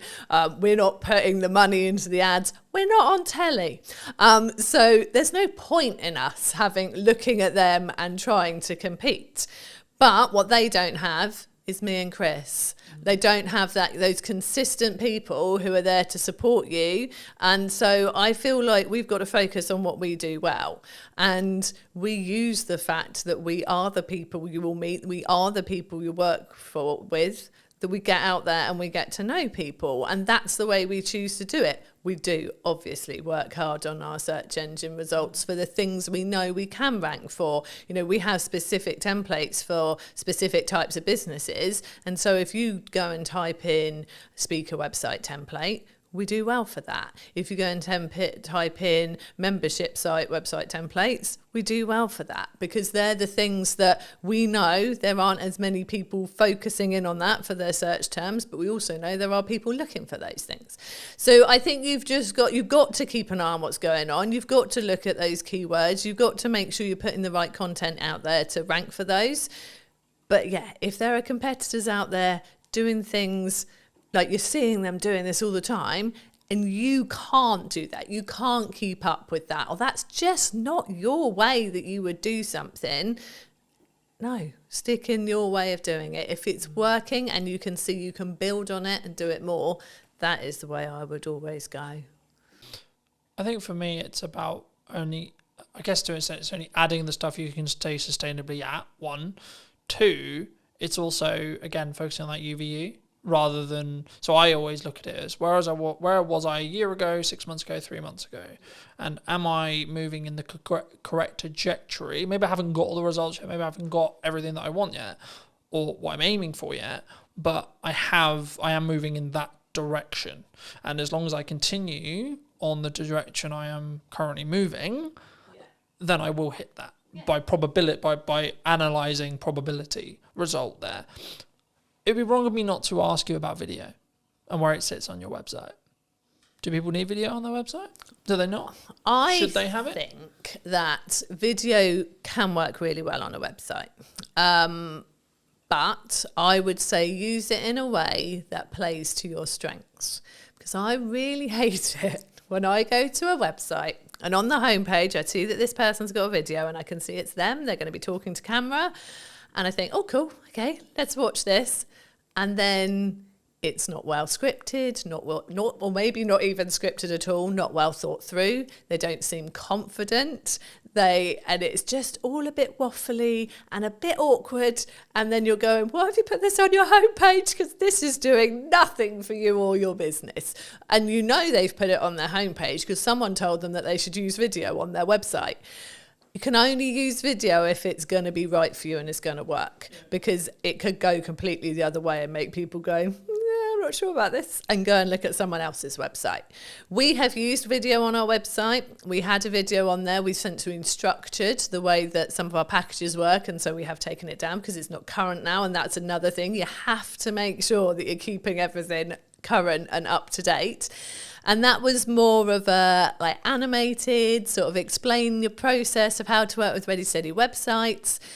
And we were quite surprised actually that it didn't get as many people watching it as we thought. Like, we really thought that more people would watch the video on the website than choose to read it. But actually, there wasn't as high a percentage when we went and looked at sort of the views and the people who had come to the website in the same period of time. There wasn't as high a percentage of people watched it as we thought there might be. So I think it really depends. I think it's one of those things of try it. Just try it and see if it's working. Like, we use video a lot in our business. We use it a lot in our tutorials to help people with using our templates. We have welcome videos when people join Ready Steady websites. When they initially come into our back-end membership site, there's a little welcome video from us. We use video a lot with our clients, like handover videos when their website's ready. Video is so useful, and it's such a good way to really feel like you've engaged with that person. They've got to know you. It's so easy to explain things in that way. So I think with video is really valuable. Like, we've got a YouTube channel, which we are not doing enough with at all at the moment. And I know that we are going to do more after the summer. And yeah, it's such a good way to showcase your knowledge, showcase the way that you work, get people to get to know you, but only if you are comfortable doing it, I think. And that's something you can practice. You can get better with it over time. And I think social media, people expect the videos to be slightly more raw. And I think you can use video to get more comfortable using it on social media. And then once you are in a position you feel more confident, can get it more polished, that's when you can stick a video on your website, I think. And until then, get an animator to do like an animated video for you with you doing a voiceover. Or even if you're not confident with that, there are fantastic voice actors out there who could do a voiceover for you. There are so many ways you can do video without putting yourself in it looking a bit like you don't want to be on video. Do you think, I mean, my next question was going to be like, when and how do you think you should spend money on production? Like, upping the quality? Is it for that perception of when someone hits the website? I think, yeah, I definitely think it's worth having a professional quality video on your website. If you think about the fact that you've probably got someone to help you create your website at the least, if not got someone to create it for you. So you've paid for that. You've got a professional website. You have hopefully invested in brand photography or product photography. If you've got products in your business, you know, all your photos are looking great on there. You've got your content written in a way that you're happy with, whether you've used a content writer or you've done it yourself. And then you just go and shove a video of you sort of in a dark corner of your office, bumbling away about nothing in particular for about 5 minutes. And then you're like, I'm not really sure why I watched that. That just takes away from everything else that you've invested in and that you've done. So yeah, I definitely, and especially as, I don't know if people have a perception that to get a professional looking video, they are going to have to pay thousands and thousands. There are so many places now, we are sitting in one of them, where you can go and get a video created that, you know, is filmed using good quality cameras, good quality mics, proper lighting, in a nice background. Go and just pay for an hour in a room like that and get someone who knows what they're doing to help you. And it's not a lot of money. Like, I'm sure business owners would drop the same amount of money on belonging to a networking group or something like that without even thinking about it more in a year of belonging to a networking group. And once you've got all those fantastic people you've met on networking coming to your website, it'd be good to have something decent there to make them realise you're definitely the person to work with. I think for me, it's understanding what stage you're in. Right? I still film stuff on my phone, right? But if I'm doing a production piece like this, people expect a certain level of quality, I would say, personally, for me. And also, I want a level of a certain quality for this kind of thing. But if I've got a thought, pick up my phone and film. Oh, definitely. I'm not against doing it. I think that's where sometimes people get it wrong. They think, I can't do video because I don't have X camera, I don't have X, Y lighting, I don't, etc. But I think action is always better than perfect in that respect. I think for me, because then you can gain the understanding of what your audience wants. But I think where it changes is that heading video that we're talking about here. Like I was served an ad on YouTube a handful of weeks ago, and it was like, "Hello, I'm this person from this company, filmed on a webcam with dodgy audio," and I just clicked off straight away. And it wasn't even necessarily the delivery; it was actually the I think for me, now I sit back and go, "Well, why did I click off? Why did I not engage?" I think actually the reason was because of the combination of it was a webcam video with dodgy audio, and there was no hook. I was like, in no possible, I don't give a shit who you are. Yeah. You could have made £1 million and I'm not, just don't care. So I think, even if you just do some basic research and understand how to structure a video, I've got videos talking about it. James has got videos talking about it. There's lots online, etc. Right? I think for me, if you use your phone and you have a decent audio, which is the only thing I would say that actually really matters, because if I can't hear you or I can't hear you clearly, then I'm going to click away. Psychology-wise, I'm going to. I will go, okay, maybe it doesn't look beautiful, isn't as high quality as I would want. Okay, fine. But actually, the energy, how I sound, and then the structure, and then the value that's delivered in the video is infinitely more important. Is that the same when it comes to websites and copy? So I think... And how you structure your website as a whole? I think, structuring your website is really important. So with the whole DIY videos, selfies, all that stuff, I am there on social media with that. And I think that is important for getting people to like you. I don't think you should turn up too polished. I actually was scrolling through my LinkedIn this morning, trying to find some stuff I'd written ready for this interview to remind myself of some stuff. And my biggest performing posts on LinkedIn are all selfies or photos of me doing something mainly not related to the business, because people go, I resonate with that, I do that too, or I've been there, or whatever it is, and so they like that works on social media. When it comes to your website, and your website is reflecting either you very much as the business person, the professional, the author, the speaker, if it is a more of a personal focused website, or it is your business website and reflecting your business, I feel that has to step up a level then.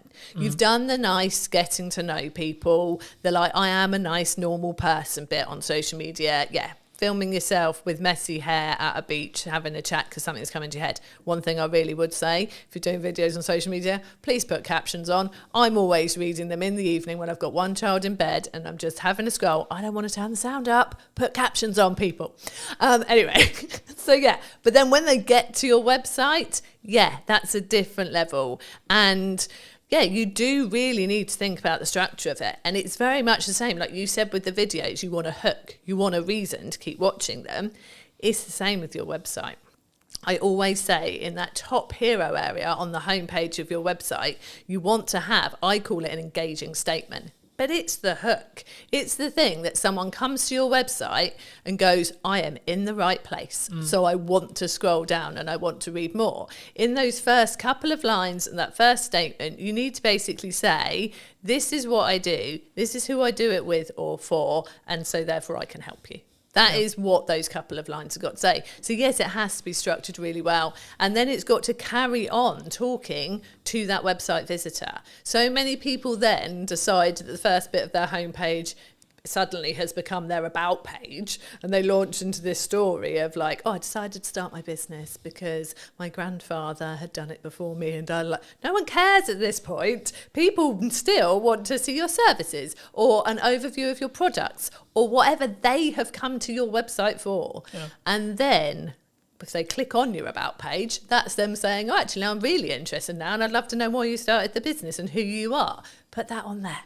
So it's definitely a structure to follow, definitely a right way of doing it to get people in and really wanting to buy from you or work from you. And it's got to be that at that professional level then. The DIY selfie in the garden approach, not great for a website. I think, again, it's what do you want to put your first foot forward with, right? Especially when it's it might be said by Google, it might be said by AI, and this is your first time of meeting that business. I guess then it questions of from us as a smaller business, not necessarily implying small, but smaller than the Squarespaces, etc. Do we lean into personal brand, do you think? I think, there's so many factors there.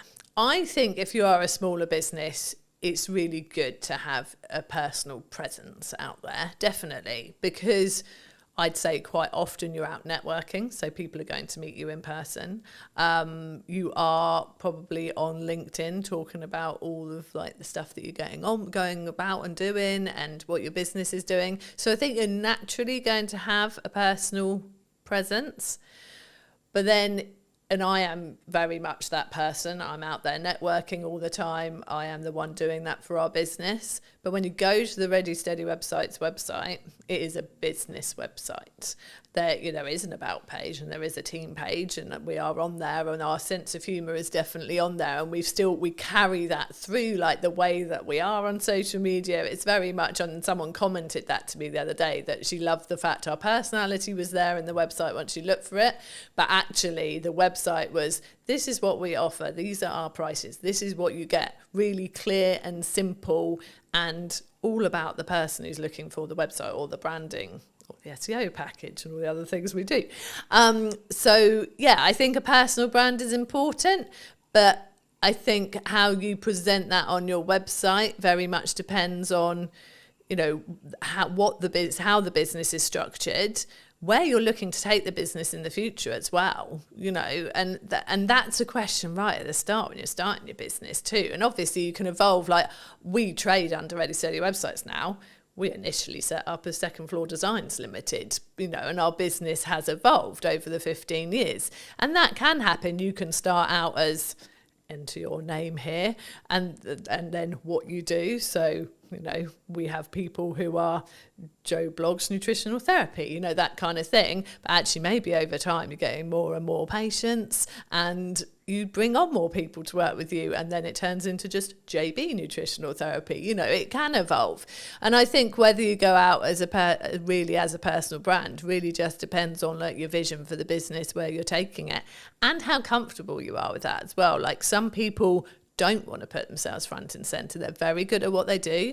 They want to do it under their own steam. They don't want to go and work for somebody, but actually they're not this person. They're not out there doing the podcast interviews. It's not them. They actually they want to be a business, and they don't want to be front and center. And I think that's fine as well. If you can find the right way to get it out there, to get your like seen and marketed, then that's great. But I think it's like with the videos, you've got to be comfortable to do a really good video. You've got to be comfortable putting yourself out there as a sort of personal brand, I think.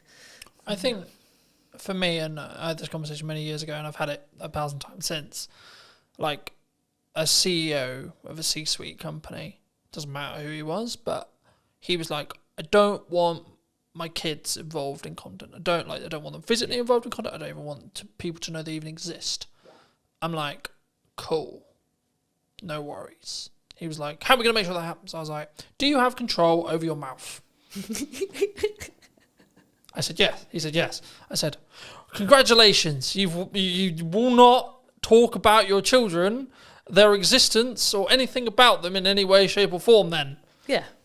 It's that simple. Exactly. Right? Yeah. And I think sometimes and that's why I always phrase it that way, because I think so many people, we sit and go, I have to be really public, and I have to be this, and I have to be that. It's like, yeah, but we forget we have control over what we say in every moment. And especially if you're post-editing it, even if we have a conversation, or the conversation ends up going into a realm that you feel is inappropriate, I feel is inappropriate, or we don't feel comfortable having out live, then you just ask, would it be impossible to remove that section? Yeah. Or I just feel, actually, that's just a tangent that's not really relevant, so I might chop it from the set, etc. But it's doing it for a place of comfort. Yeah. Because I'm like, okay, everything I talk about publicly is everything I talk about publicly. I don't talk about the challenges I'm going through today, or the things I'm hearing from today, or whatever, if I am, because that's not appropriate, and I'm not ready for it. But I can talk about it in hindsight, right? And in the same way, like, if you don't want the ability or the fact that you have children to be known, then don't mention it. Yeah. It's really that simple. It is. And I think, which I get, right? Like, I'd be like, no, but also, what's it got to do with business? What's that got to do with business? Now, you could make the argument, but it humanises you and yeah, but you made that you have to make that decision. Yeah. Yeah. No one else is going to make that decision for you. And it's important to make sure that everything you put out is A, relevant to the business, but 2, is in your, and I use the term comfort zone loosely here, because it's not about whether it's like comfortable, but it's whether it's within line with your values, I think is the more important thing, right? It's not about, oh, it's uncomfortable, because I think we should push ourselves for a level of uncomfortability to do things that we're not comfortable with. But that's different to, no, I just don't want, is in the kids example.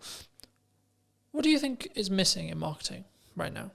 What do you think people could be doing, should be doing, that they're maybe not doing? Oh, that is a good question.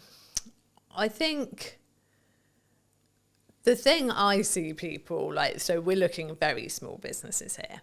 The thing they are missing in marketing is consistency, which I think can be really, really key. I think there's people who think, well, I put this out there and therefore, you know, everyone will know about it now because I mentioned it once. So I've marketed that, and that doesn't work. Like, there's so much out there, like people, the term, like so much noise that people are having to deal with, whether that's visual or audio.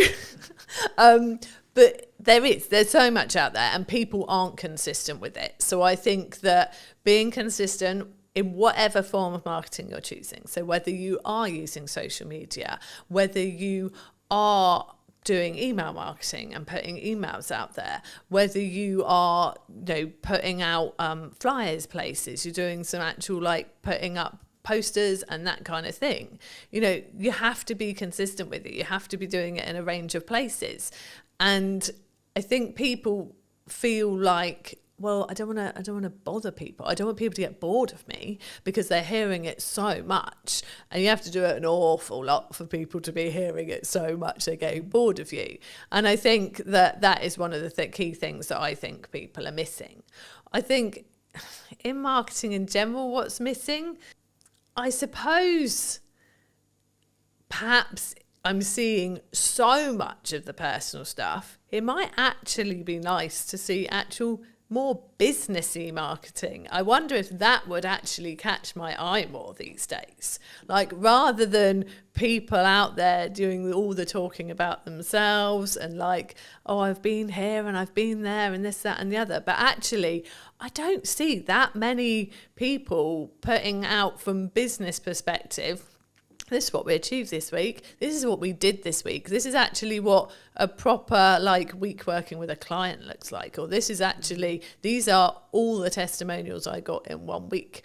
And I don't know if that's because it's a bit braggy, isn't it? If you get lots of testimonials all telling you you're lovely, but actually that's what's going to make people really want to work with you. If they go, wow, they put that many sites live this week and that many people said that stuff about them.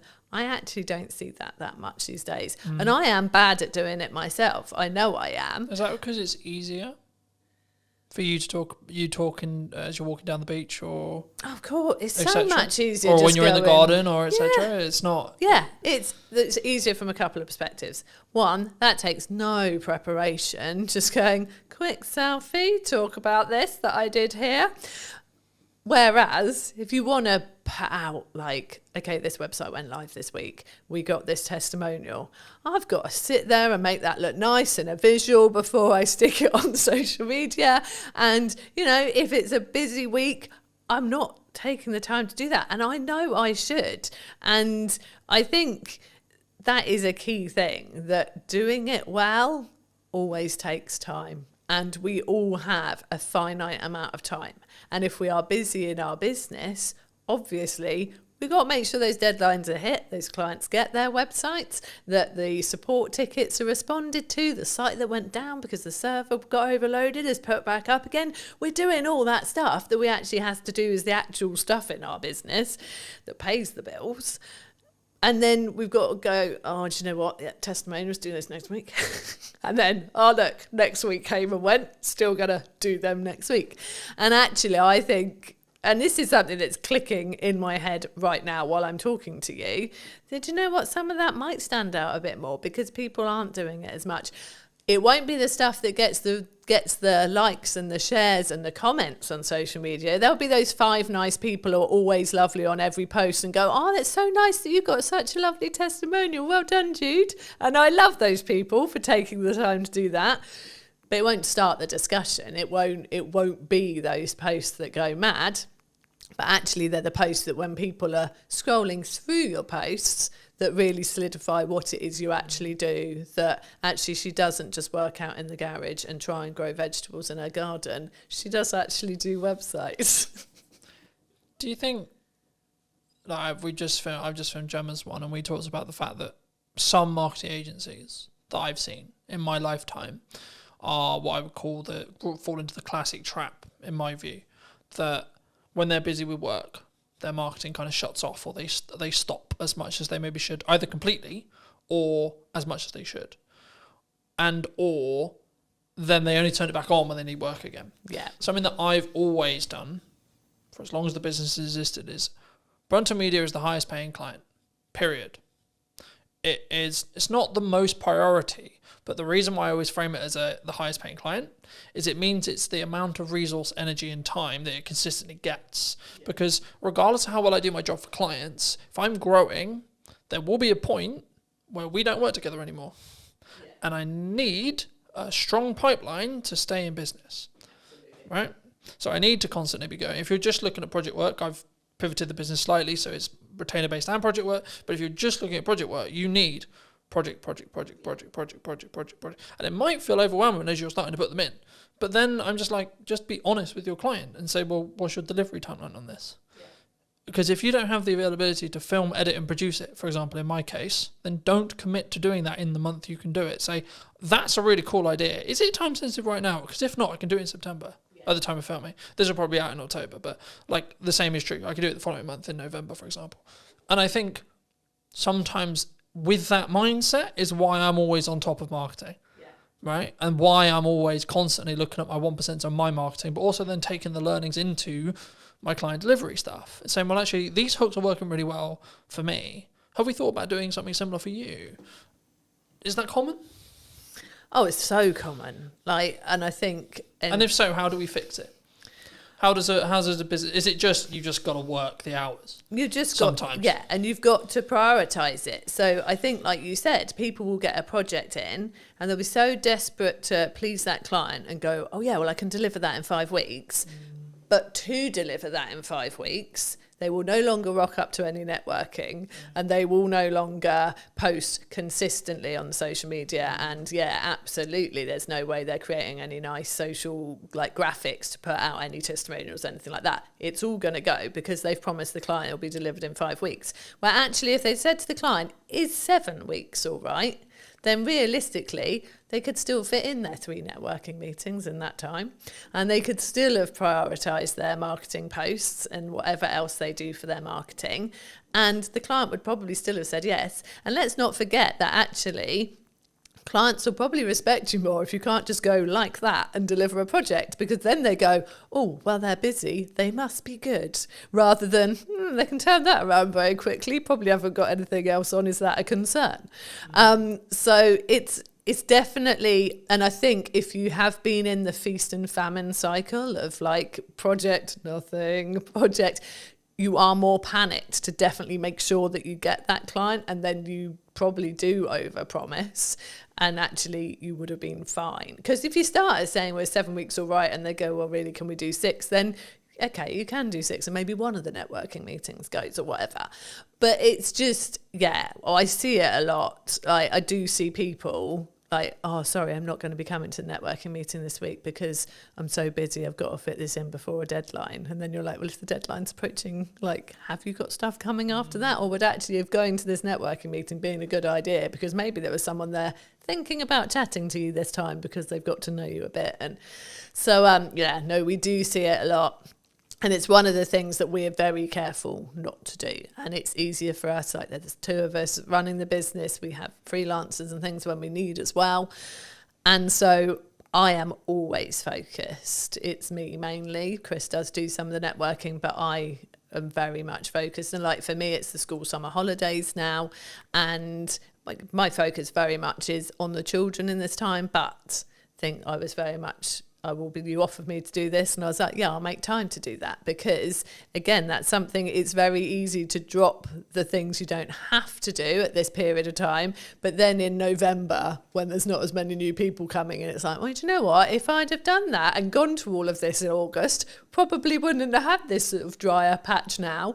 So I'm here, and I've made sure I've prioritised a couple of networking meetings next week, and I make sure it keeps going, and because it has to, because we are small business owners, and that is how we get our business. I think for me it's key, and I've always been in the world of, I'm going to bank content for as long as I can, especially I call it my bloodline of my business now, because we met through networking originally, but I since then have pulled back on networking. And that's not because networking doesn't work.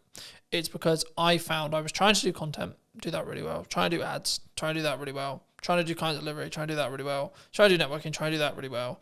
And what I was finding was I was doing all of them unoptimally or badly. Yeah. So I said, right, scrap everything. What do I actually want to spend my hours doing when I'm not working for clients? And then I was like, okay, well, actually, I really love enjoying creating content, having conversations on camera, etc.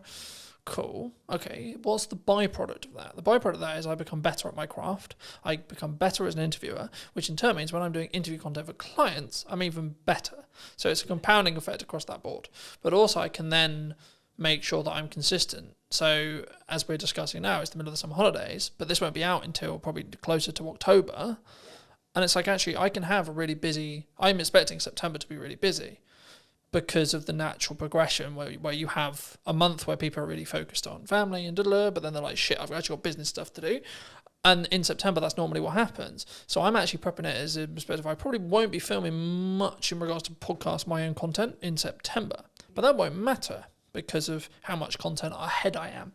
So then when it comes back round to it come October, I can then go back to filming, say, 5-6 episodes a month, or maybe 8 episodes a month, and then I'm good till December again, and etc. And I think once you understand that principle, and once you can kind of get there with either your blog writing or etc., then you can be in a position where you don't need to worry about consistency. Like, I'm not worried, oh my God, what am I going to post? Then the question becomes, what could I post or what should I post? And it removes all the pressure. Do you, how consistently should someone be writing a blog on a website then? Let's focus back in on websites. So we say it's really good if you can do it once a month as a minimum. To have that new content going on your website less once is more a month. in that respect? I think, I used to write posts weekly for Ready Steady websites. People told me that they loved that they did go and read the blog post every week. And I maintained that for a good few years. But that's a lot of content. And I got to the point where I really felt like we were getting busier. And actually, if I had a post once a month, I could still pull bits out of that for social posts throughout the month. So I'm still putting stuff out there, sending people to the website, to a blog post. I could still pull different bits out of it for our newsletter, which is weekly. And Google likes to see something new on your website every month. It just reminds Google that you're there. Something new's gone on there. It's something new for Google to index.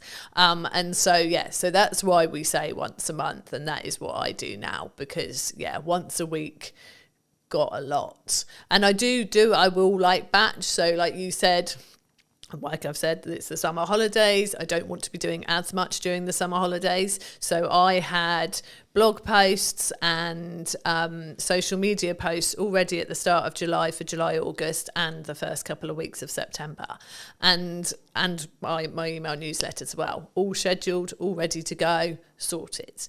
And I think it feels like that's a lot, but actually that took me not even 2 days to write the emails for every week, 3 blog posts, and I haven't written the social posts fully because I do like to be more reactive on social media, but I've written probably 2 for each week, full, solid, good posts that are more business related, and then I can put in my fluff of sat in a school field today and did this type thing, and so it can be kind of a mixture. But it doesn't take long to do it, to schedule it. Like you said, like I know you've obviously booked this room today, you're blocking your podcasts, and that's months worth of content. And it's easy to do if you organise your time right to do it. And I think it feels big for people who just aren't used to doing it. And the people who say to me, I'm not building an email list because I don't have anything to say to them. It's like, you've got so much to say. Doesn't need, I mean, I am one for quite long emails. I talk a lot. I will write a lot as much as I talk. But actually over the summer, they're shorter and sweeter. I've got a little thing going on of like a website tip a week. It's like, it's a short paragraph, but it's something actionable, useful for those people on email list, relevant to them because they're all there, because they've come to us for some website reason, whether they've got a website with us already and should be reminded to just go and check that everything's still current and up to date and maybe make a tweak, or whether they're planning a new one and thinking of coming to us. Those tips are relevant to both. Happy days, email sorted. It's not hard. I mean, we have blog posts on ideas for your website, for your email newsletter, obviously. Got a blog post and everything pretty much on our website. So, yeah, but I think, once a month is a good one. Is there a pros and cons if you're, let's say, for example, you're in my position where you have a huge amount of video content and that's your feeder? Because I'm throwing around the idea for the new website that is going to be built by the time this episode comes out. There we go. Said it now. It will have to be out now. It'll have to happen. I'm throwing around the idea, because it's a time investment and it's also how I come across. I think I come across better on like this video, right? But for me, I'm aware that for AI search and SEO, I need to be writing stuff. Yeah. Now, do I need to be writing stuff? Do I need to hire a copywriter if the business can afford to do so? Or can I potentially leverage automation and or ChatGPT, etc., to write in my style, and or what are the pros and cons for all the above? So I think... Would you say? So for you... And this is a dirtily selfish fucking answer. So for you, as someone who has got video content, that is your content, I'd use that for your website. So I would have, like, whether you want to embed it from YouTube, wherever you're going to have it, onto your website. And then I would have... like notes of what's discussed, key points, which there are so many tools that will do that for you, that will draw it out. But I would say that if you're using a tool like that, you need to then go and sense check it, look through it yourself, make sure it does sound like you, tweak it, make it your own. Don't just use it verbatim from the tools that have pulled it out. So from that kind of content where you're repurposing a video and turning it into a vlog essentially on your website with notes, I think that's absolutely fine. If you then wanted actually to do some actual blog posts as well, I personally think I like the approach of giving it a go yourself, so that it is really what you would be saying and like the points you want to make. If you then read it and think, this isn't good enough, this isn't my forte, this isn't like my strength, then I personally would get a copywriter involved to help you. Like, there are people out there who will help you to craft kind of what you've already started, improve it, write it in a way that they know is going to be nice and readable, but also is going to be great for getting some key terms in there that people are going to be searching for what you do.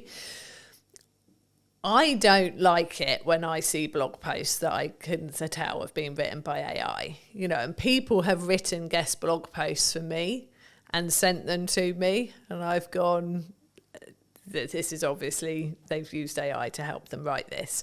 I will then go in and tweak those. I will take out the EM dashes, which, are an actual like staple of punctuation in America, but we tend not to use it over here. So it's quite telling when I get an English person sending me a blog post with a load of them in.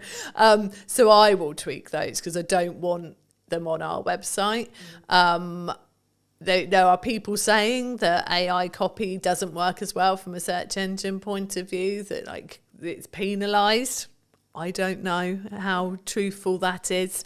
It's hard to tell really, because we're still relatively in the early days of it being put on websites and things. The problem is that if you go, AI wrote me a blog post on this, if someone else is putting exactly the same a request to ChatGPT as well. They could have they won't be exactly the same, because we know that ChatGPT will learn from the conversations you've previously had and will have it sort of tailored to you.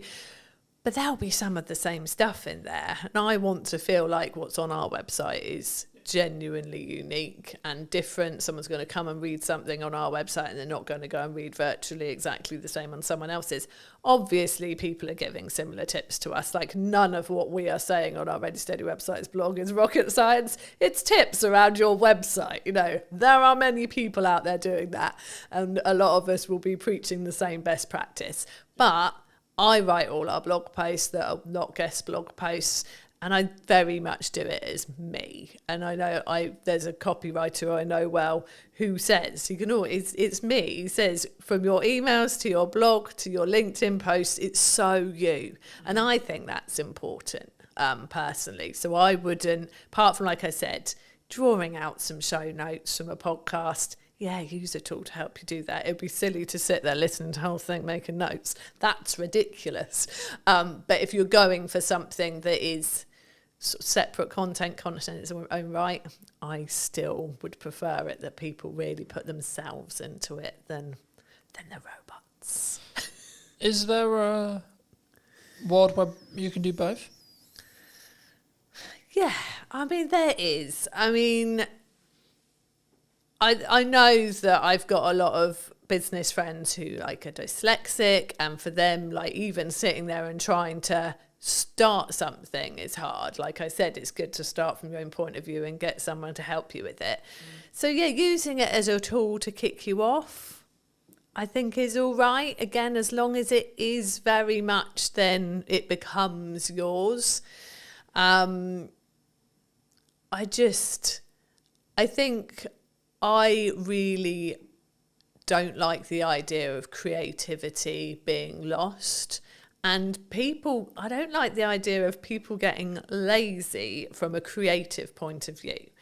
I think AI is great if it can help you with the really practical things. Like I said, like Chris uses it for coding, which you could say is a creative thing in its own right, and it is in many ways, but it's functional, isn't it? Yeah. Like, it's I think it's whether it's grunt work or not, in my view, right? Yeah. And I think the key of what we're talking about here is, in crux, is the cognitive ability of being able to critically think. Yeah. So for me, I'll give you an example that I've probably used on other podcasts. Apologies if I have, but for me, I'm now basically solely only reading a physical book out of principle, because I'm aware that I'm utilizing AI in tech, and I want to balance the cognitive ability that I'm losing through using AI, but I'm gaining efficiency, but I still want the cognitive ability to be able to think and get creative ideas, etc. But I'm also leaning into, like, let's do more stuff in person, because I think the energy is better where possible, etc., etc., etc. And I think there's the conversation will flow better, so on, in that respect. And I think it's actually, to an extent, you can utilize both sides of the world as long as you're aware of the caveats. Yeah. Is obviously, I think, what we're touching on here. Yeah, definitely. And I think I had a brief conversation in comments on LinkedIn the other day with somebody who said, you know, do you use AI for writing blog posts? Do you ask it its opinion for things? Like, do you get it to do it? And I said, you know, to a certain extent, but I'm really concerned that people will stop using their brains. But like you said, if you're aware of the fact that you're using AI for certain things, and you go, do you know what? I do need this to keep working. I can't just let this computer think for me the whole time. Then that's great. And I think there is that balance there, and that's good. But I'm letting AI do the day-to-day stuff I wouldn't really find that hard or challenging to think for me. So I have freed up capacity and then the ability to think longer term problem solving, larger scope problem solving, longer term business challenge, growth challenge, and so on, for clients and me. And I think for me, that's potentially where the people who are utilizing AI correct will rise to the top. Yes. Because I think, and there was this kind of AI is going to take our jobs-esque, the world's over kind of principle, I guess.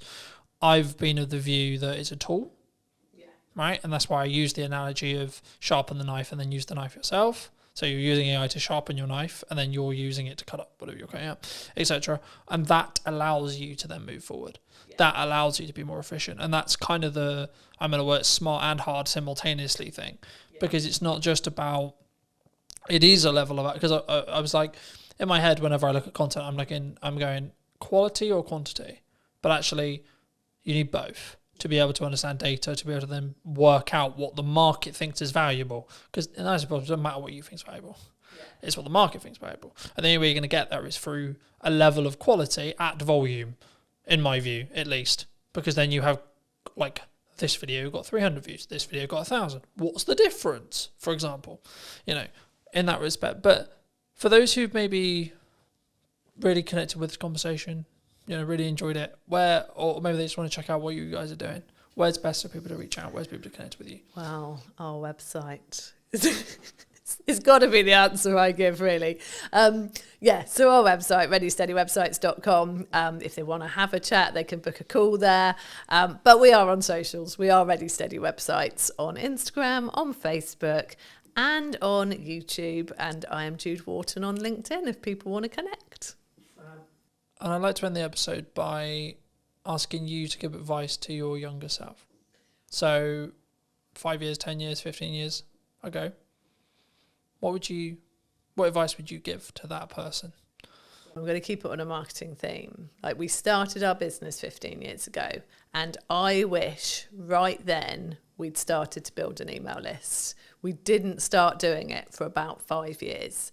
And once we built our email list, that was when the consistency of work coming in massively picked up, because those people were there and we were talking to them every week, and they were getting to know us, like us, really understand what we could do for them. And then they started coming to us consistently. So yeah, absolutely, I'd have built an email list much sooner. So that's my marketing, if I could go back and tell myself. Yeah. Thank you so much for coming on. Thank you so much for the time. And if you did enjoy this video and would like to see more like it, then I'll be back next week with a brand new interview talking about all things marketing, what you can be doing, and where and what we're potentially missing as well, which I think is a really important part of what I'm doing here. So thank you ever so much for coming back and joining me once again. And if you would love to hear what you think in the comment section down below, and I'll see you very, very soon. But you've still got to spend money on marketing to be visible and put yourself in front of your customers. You can't just expect it. You can't expect them to find you without you talking out there. And I think for me, the important element with marketing especially is if you're really busy, that's when you should be accelerating your marketing. Yeah. I think everyone is guilty about not marketing themselves enough. You've got to go through some pain to really learn that lesson, and then hopefully you won't make the same mistake twice. You have to have a level of volume to understand what works, because something will over-index. A video will get 1,000 views when your average is 300. Okay, why? Don't wait for the perfect conditions, because there are no perfect conditions. Did you know that 93% of you are not subscribed? So if you could please do me a favor and you're enjoying the show, then subscribing would mean the world to me, and it would allow me to grow the show and continue to get larger and larger guests and continue to bring what's missing in marketing today. Thank you ever so much for joining me, and I'll enjoy the episode. Hello, my friends. I hope you're well. I hope you had a good day, evening, or night. Today, we're back from a brand new episode of the podcast, and today I'm here with Gemma. Hi, Gemma. How are you? Hello. How's it going? Yeah, I'm really good, thank you. Yeah. I think marketing's an interesting space at the moment. I wasn't necessarily going to start here, but I think, is it an economic thing? Are people struggling to think, well, I've got to cut some corners, or I've got to maybe look at the ROI, or I've got to... I think to keep things afloat? Is that what you're feeling at the moment? I think it's definitely part of the influence. You know, people have to think about where their budget's going and be smarter with it.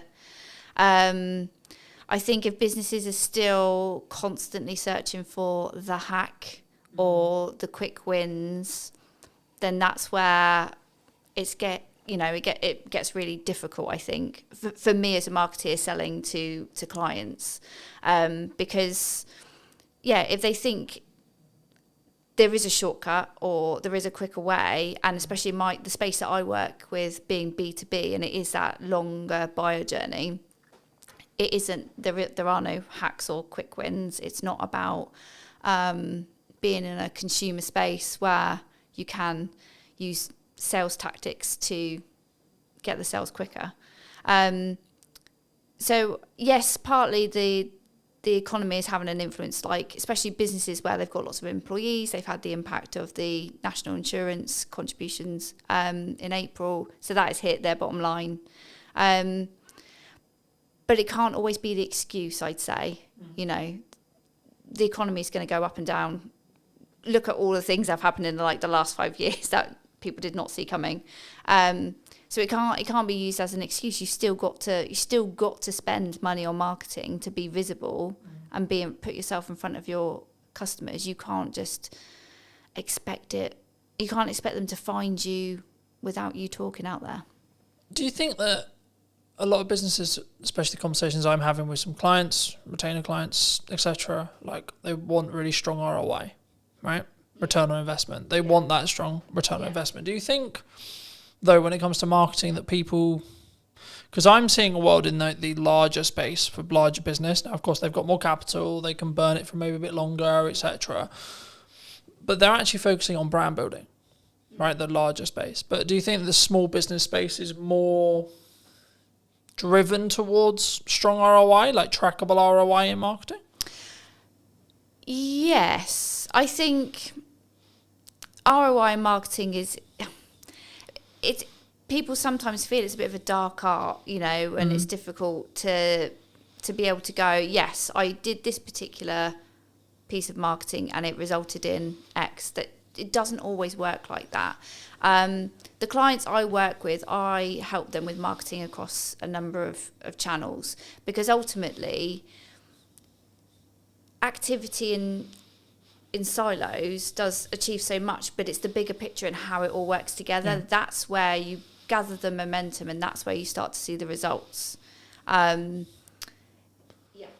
you think, let's play a theoretical scenario, let's say I do 4 different things in marketing, one thing maybe the podcast is an example, and I've seen my revenue go up by 20-30% in that time, let's say, but I can't directly track it because the client hasn't said categorically, oh, it's because I watched your podcast that I've hired you.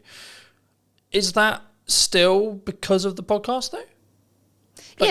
Like, could I look at it that way, and could I, from an analytical point of view, when a client or me or you or etc., we look at our spend and we go, okay, well, I'm outputting these things, right, and my revenue has jumped this way. I've had a change in revenue, whether it's 10%, 20%, 30%, whatever it is.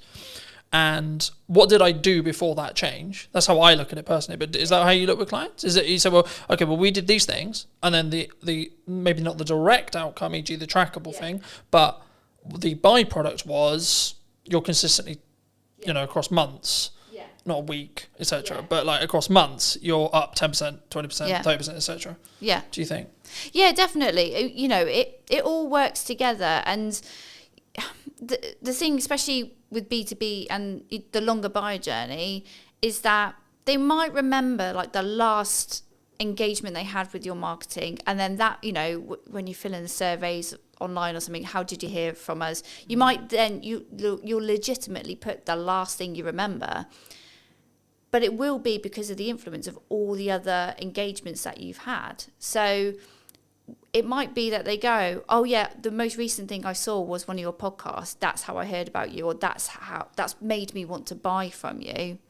But, you know, whether you want to get down to the granular detail and kind of attribute 50% to the podcast because it was the last thing that they saw, but actually they were also on your email list, and maybe you give that 30% of the credit. You know, it depends how you want to analyze it and get into the detail. But ultimately, yeah, you know, everything will have a weighting, and it's good that you've obviously gone, right, before this point I wasn't doing this, but after this point where I've seen bigger engagement and bigger sales revenue after, because I've done this, you can kind of logically go, that's because of the podcast.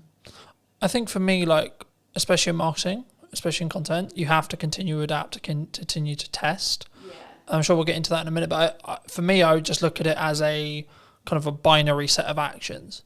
So I do a set of things in marketing. What is then the outcome, either in my number of views, etc., tangible target there, or revenue, right, or both. And I think for me, I think sometimes people, especially maybe starting out businesses or maybe, I was going to say maybe slightly older businesses, but not even necessarily older, but I think businesses as a whole, sometimes we don't understand that marketing is the journey to the sales conversation, and then the sales, when it happens, gets all the credit. Oh God, yeah. You know, so it's like, oh, it was an amazing funnel and amazing client journey and this and this and this.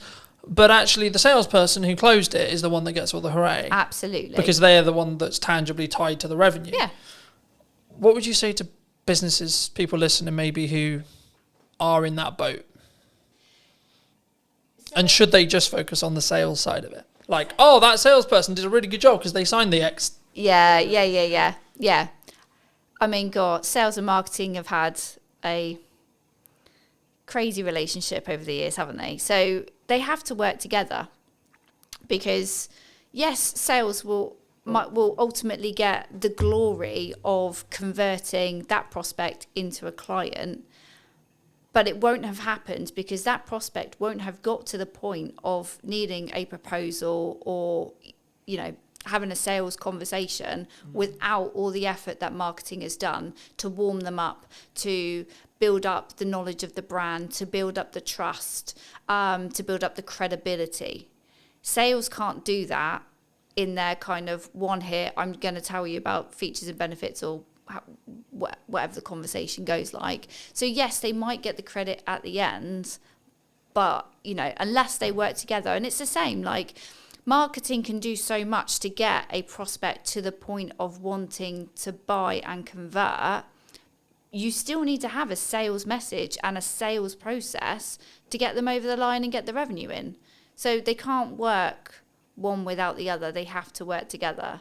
But yeah, you'll always come across organisations that kind of weights slightly more to marketing, slightly more to sales. But, you know, marketing has to think about what happens at the point of sale, and making sure that they're not going to get the sales team kind of go, these marketing leads are rubbish, you know, and actually it's because marketing has done so much, but then the salesperson is missing a piece of information that they didn't tell us that they needed. You know, you've got to get them to work together. Got to get them in the same room.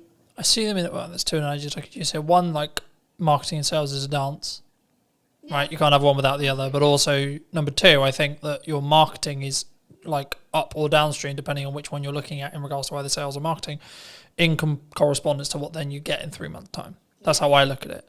And I say, well, the actions I'm doing now, the actions I'm doing today, they won't have ROI today, but they will have ROI in 3 months, 6 months, or 12 months. Yeah. And when you're in a position where you can spend that a little bit more on your marketing, maybe that's this month, and then maybe you have to pull back next month, or etc. Or actually you're in a really strong year, you should be pushing brand. You should be pushing marketing as much as you can and investing where you can. So making the upgrades where you need to, making the, you know, for me, buying a new camera, buying a new lens, buying a new microphone, etc. That's then going to pay the rewards when things are harder, because I can lean into those changes and use them as maybe selling opportunities or selling reasons, right, in my marketing that will then trickle down into the reason why people made decisions. But have you always wanted to work in marketing? Have you always like done marketing? Like, how did you get sat in front of me today? Yeah, I knew exactly the career I wanted to take. I knew I wanted to work in business. I knew I wanted to work in communications. So I've kind of been your standard student who did GCSEs, A-levels, did a marketing degree, and went into a marketing agency. Just because that's the path I knew I've wanted to take. Never did I think I would actually run my own business. That kind of came over the last few years. I was always happy working for somebody else, working part of a marketing team. But yeah, I was always, I didn't foresee the kind of the change. Why did you go freelance? Because some people are forced into it. Right? Yeah, no, they're I like, wasn't. oh, I'm good. Yeah. I'm in an agency, and then suddenly like the dreaded redundancy call comes. Yeah, I wanted to do a bit more marketing. It was for me. So I'd had my son, and I'd sort of lost a bit of my work identity. So I started to do a bit of freelancing on the side, not in the freelancing that I do now. But then COVID actually gave me a really good opportunity because I was at home. I could do loads of online networking. I could meet loads more people. And that just gave me the opportunity to pick up a few new clients, work with some other marketeers. I had an employer that was absolutely fine with me doing my little side hustle. It was no problem. And then I got to the point where actually I think I wanted to work with more different people, feel a bit more valued. So I sort of crunched the numbers, picked up a little bit more work, and then it was like, right, this is the moment. Let's go. Let's switch it over. My employer actually did become a client, so I was rather sensible with my sort of dip into freelancing. So I had a plan.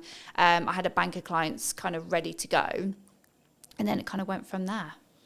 Do you think people, maybe in the current climate, I'm always hesitant when I say that, right? Because I've been in business nearly 10 years now, which is a really nice place to say. Yeah. But also, I'm also aware that I've now got a bank of knowledge in my head, which is like, well, there was that thing like 4 years ago, there was that thing 3 years ago, then we had COVID, so I try to be nice and try to lead with empathy when people are like, it's really hard, I'm struggling, the economy's hard, but I'm like, there's always going to be something. There's always going to be, the government's doing this, geopolitics is doing this, etc. So I think for me personally, I always focus on my inner work in respect to A, how's my client delivery, B, what's my marketing, and C, how much is where is my pipeline, where's my cash reserve, etc., etc. Things like that. And I think for me, the yardstick I always use, and I've been thinking about this like a lot over the weekend, it's like the problems I'm now trying to fix are drastically different to where they were a year ago. So for me, that's clear growth metric. Yeah. Because I'm trying to fix larger problems. I've got more, whether that's financial problems or delivery problems, different problems, or etc. You always have problems, I think, in my view. Yeah. To I guess to phrase it into a question, people who are maybe looking at the economy as, should I maybe pack in what I'm doing and then go get a job? Or the other way, and saying, actually, well, maybe I'm a little bit concerned about my job security. Maybe I'm seeing redundancy in the next 6 months, like either because their company's actually said that's going to happen, or they just have kind of a gut feeling that's like, I would feel more secure if I had something else. What would you, is now a good time, would you say? Any time is a good, any time. Like, don't wait for the perfect conditions, because there are no perfect conditions. Employment, some people do look at it a bit more securely. There's more, law behind, to protect employees. I don't sit there and think, I don't think either or is more safer, freelancing or employment. I saw somebody post something the other day about, maybe I think they must have gone through a redundancy. And I just sort of commented to say, like, look, don't overlook freelancing, but also don't look at freelancing if you want to get some income in your pocket quickly, because it's not the quick result, unless you've got somebody that has got a project lined up, that they're going to be good payers. But I think that happens because you did the work 3 months ago. Yeah, no, that does. But that's what I'm saying. I'm saying, like, somebody that was like literally, okay, I've just been made redundant, I'm going to jump into freelancing, and it's like, that's fine, but brace yourself. You are going to, financially, you're going to just... You need to live humbly. Yeah, and I think for me, the key for me, and the thing I've learned the last couple of years, is you have to live below your means within reason, regardless of whether you want to grow or not, because if you're growing, that requires money, but also it's in a scalable fashion where actually if money starts to get tighter and you have to make cuts, then I'd rather be cutting the stuff I'm using to push forward rather than, oh, I can't eat today. Yeah. I can't turn the heating on. It's interesting you say that, because at the end of last year, I had a couple of clients, they kind of fell out one after the other, and it was a little bit like, oh, this is getting uncomfortable. But it was a bit of a wake-up call for me, because I'd had lots of work come to me via referral, via other clients, but I could honestly say I wasn't doing enough marketing outbound to reach new audiences. So as sad as I was and I was panicking, you know, I knew I had enough money to pay the bills. That was fine. But I decided to invest in myself a lot more. So I invested in a bit more coaching. I invested in some other kind of support marketing communities where I was going to meet other marketeers, learn from them, possibly grow my network and find other people to work with. And it was absolutely the best thing I've done. So it's scary to spend money when you know your income is reducing, but sometimes you have got to do that.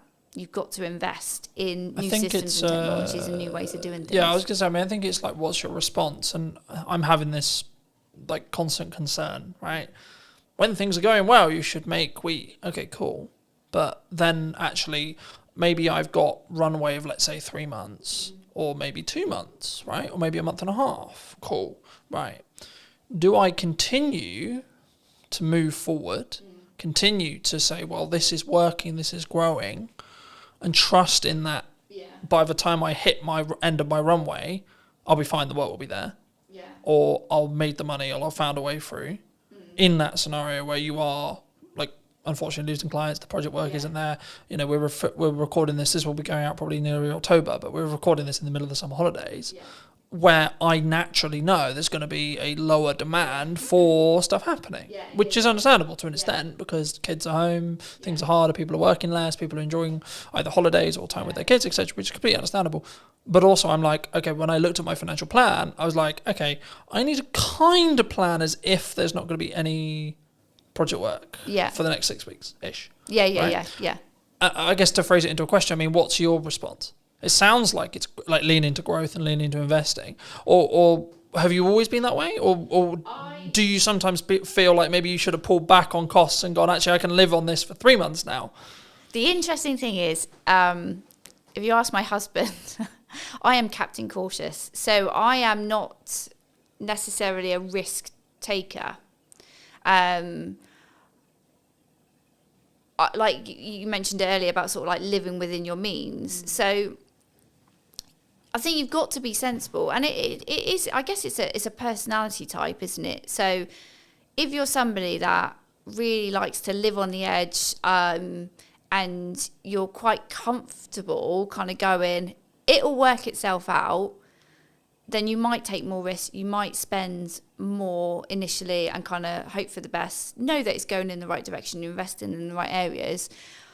So for me, in November last year, where I had less clients, but I knew I had to do something different, and I knew perhaps I was probably hiding away from really putting myself out there. Because it is scary. It's scary to put yourself out there. I was going to say, did that come from like I've overused the word insecurity, but I can't think of another word to use lately. It's like, but is it an insecurity within yourself? It's like, what if... Because it's the classic of like, what happens if people comment nasty things or etc. Yeah. It's pushing yourself out of the comfort zone. So when I went into my freelance stuff, I had a bank of clients. I grew, quite quickly. I was quite fortunate.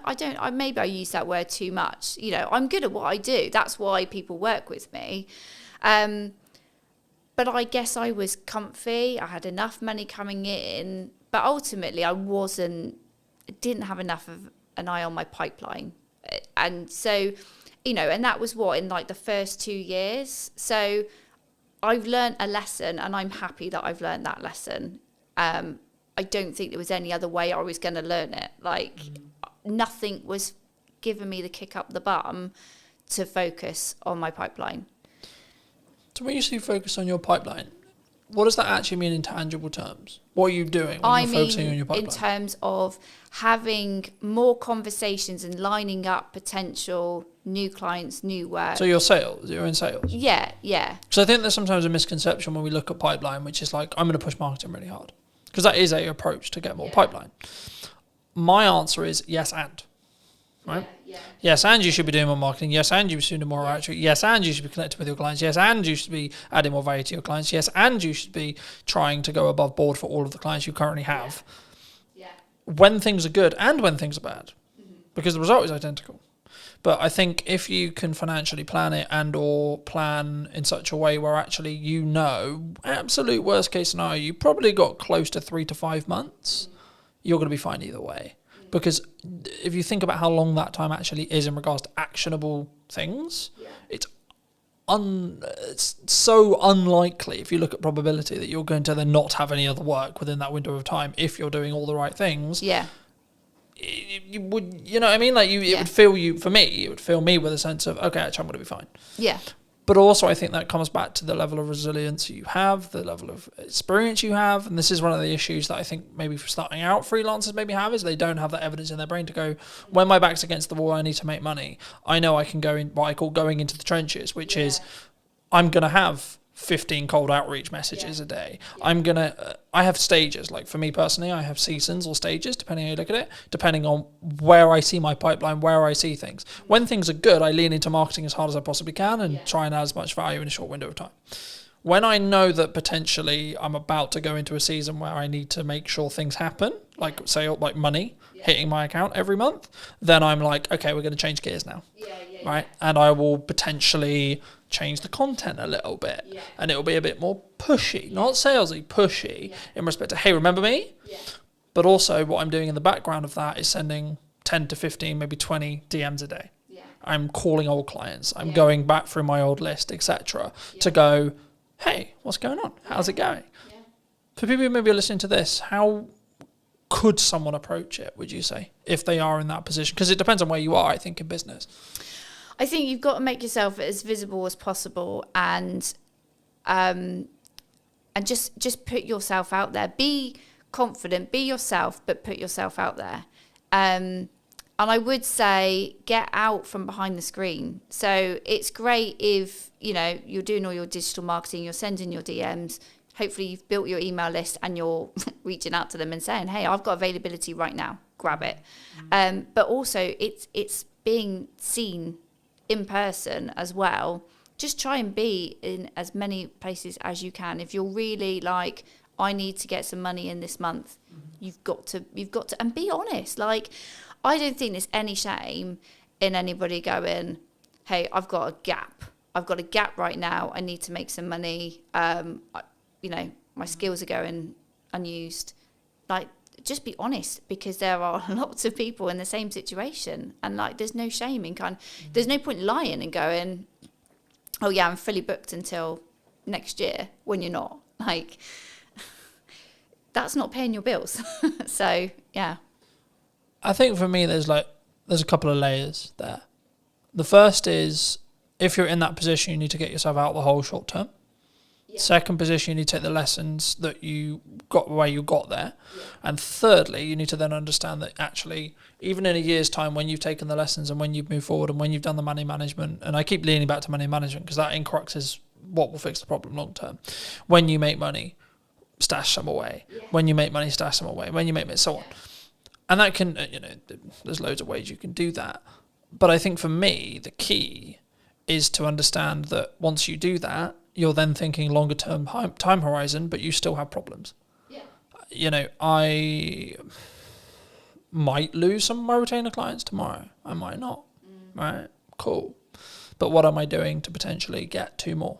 Yeah. Constantly. Absolutely. Yeah. So I think sometimes, I'll phrase it as a question. Do you think marketers can get complacent sometimes? Things are great. Things are good. I think we can. I think anybody can in their role. And I think people have different fears at different times. So the whole thing when you said there about you've got enough work, but you're always thinking about trying to get 2 more. I've definitely had the fear of, well, if I put myself out there too much, what if there's loads of people that want to work with me and I can't work with all of them? And I'm not necessarily, for me personally right now, I'm not interested in growing an agency. I might have thought that last year, but this year it's like, who cares? If I end up with that problem, I'll find a solution when it comes.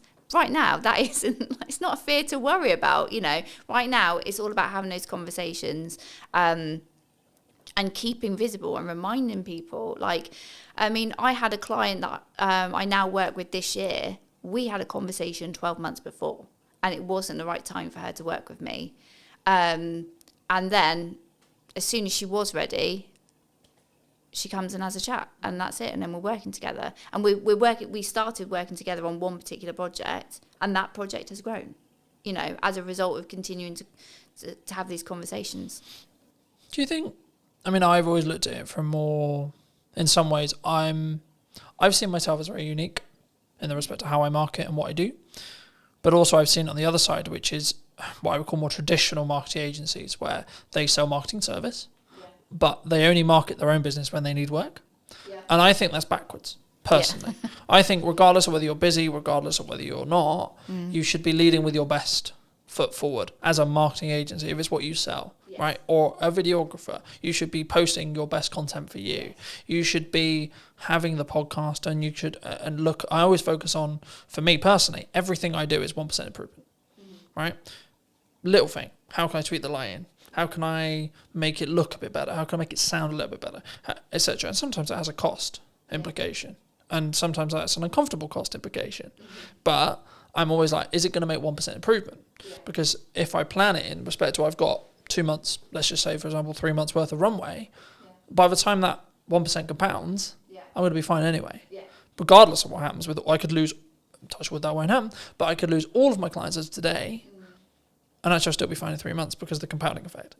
Because as long as I've got enough cash to live that runway, then I'll be fine on the other side. Do you think, is that common in marketing? Do people take their foot off the gas for their own stuff because it's just a application of resources kind of question? Yeah, and this is the reason why I'm a freelancer and people work with me, is because they might give marketing their best effort when they're really motivated. Like I say, they need the sales, they need the income. They win all that work, and then as soon as client delivery needs to focus, marketing, then they take their foot off the gas, and they're like, oh, we're fine. And then as soon as they are then at that next stage of growth, or clients have left them, they then go, all right, well, we'll just switch marketing back on. But that's not how it works. So everyone is guilty. I think everyone is guilty about not marketing themselves enough. And I think you've got to go through some pain to really learn that lesson, and then hopefully you won't make the same mistake twice.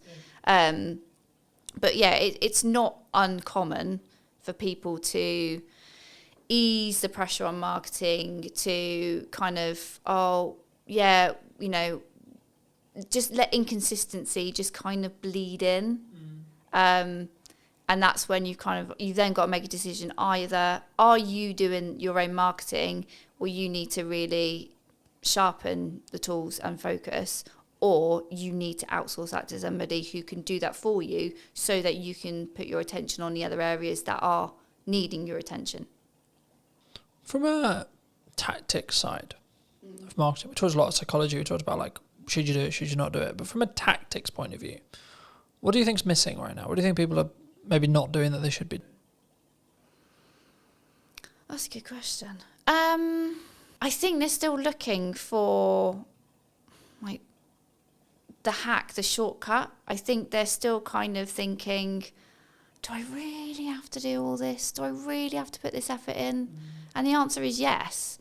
So if the business owner, the director, doesn't want to, if you're not interested in marketing, if you're not good at marketing, don't do it.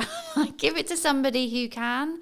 And I will always say to anybody, if they're not in a financial place to outsource, when you are marketing, think about something that you enjoy and that you're going to be able to be consistent with. Don't sit there and go, right, I'm going to post on social media every day. If 1, you don't like it, 2, you're not going to be there to engage afterwards, and 3, you're not actually going to be able to commit to that, because it's just that you make yourself feel like crap. As soon as you don't post that one day, you beat yourself up over it. Find the joy in the work that you do, and if marketing isn't where you find the joy, don't do it. I think it's also a context thing. Like some days I'll post 6 times, other days I'll only post once, right? And it's tangibly, am I in my office or on my office or on my computer? 1. Okay. 2, where am I with client delivery? Do I need to focus for a third of the day on client delivery? And I can only put out one clip of the podcast, etc. But for me, the key is being consistent, so that if you averaged it, it would be 3 a day. Okay. Let's say for me. And I say that and people go, 3 a day, that's insane. Yeah, but I have a system. Oh, but you've got different channels as well. I've got like this isn't like. Well, no, that's on one channel. Oh, okay. Fine. Right. So if you times that across 5, then we're talking 15 a day. Oh, okay. But the key is I've built a system. We're recording, to give you a very key example, I don't need to, at the end of like the summer, record probably for most, like I could probably not record until November and still have a weekly podcast. Because I'm so far ahead. Now, the issue with that, of course, is if we're talking about current event stuff. If we're not, which 95% of my podcast isn't current events, I've got other content to talk about current events, but most of the stuff I have in podcast conversations is workable and will be workable in 6 months to 12 months. So actually, by me batch recording, I'm just banking as much as humanly possible. So then if I get really busy with client work, if I have to fix problems in the business, if I have to exploit these on, I then don't have to allocate resources and time necessarily into the podcast, or I can limit that cost on a month where it is a bit tighter because I'm so far ahead. But the key is I'm focusing on the consistency. So, and this is where I've used the analogy of like, you need to make the hay while the sun shines, because if you don't, you'll just be left with sludge. And I think for me, the important element with marketing especially is if you're really busy, that's when you should be accelerating your marketing. Because then you're actually going to, and even if you don't have capacity, right? So let's say I don't even have capacity, I still am going to push hard on marketing because I want demand in 3 months. And actually, I trust that by the time I finish those projects, if I've pushed with marketing, I'll have some stuff left. I'll have some people who are ready. And just being honest with clients and saying, look, I don't have the availability until September. I don't have the ability until October, November, December, whenever it is. And saying, cool, can we book something in? Can we get a pre-production call? Can we get a discovery call in? Cool. But also understand that actually a project that you quoted and you alluded to earlier, where you had a conversation a year ago, I've just finished a project started a project last week. I had a pre-production meeting for that I initially quoted about 3 months ago. Right. And I was like, at the time, maybe it's wrong time, maybe they're not ready, etc., etc. I was like, okay, maybe it won't come through, maybe it will. But then I got a call 2 weeks ago saying, hey, Cotton, we're ready to move forward. Fabulous, wonderful, right? And I think for me, if I had, perhaps, I haven't asked them yet, but perhaps if I had stopped marketing, they wouldn't have been constantly reminded that I existed. That you're around, that we've got that project there. Yeah. And the same with a handful of other clients who are like, yeah, we really want to do something, but we're not quite sure what we want to do yet. And I think that's the key sometimes. And I think that's why when people maybe don't look, maybe they fall off their consistency. And I think the reason why the podcasts are very different this series than it was last series was I was in that boat of I'm trying to do too many things and not doing them well enough. So I'm very focused on 2 channels for the time being, which is podcast and my event promotion for my event in September. And by the time this come out, the event will probably have finished, and then it'll be about marketing the next event. But anyway, the crux, I guess, from a tactics point of view is what role do you see? Like, what do you value right now for your marketing or for clients?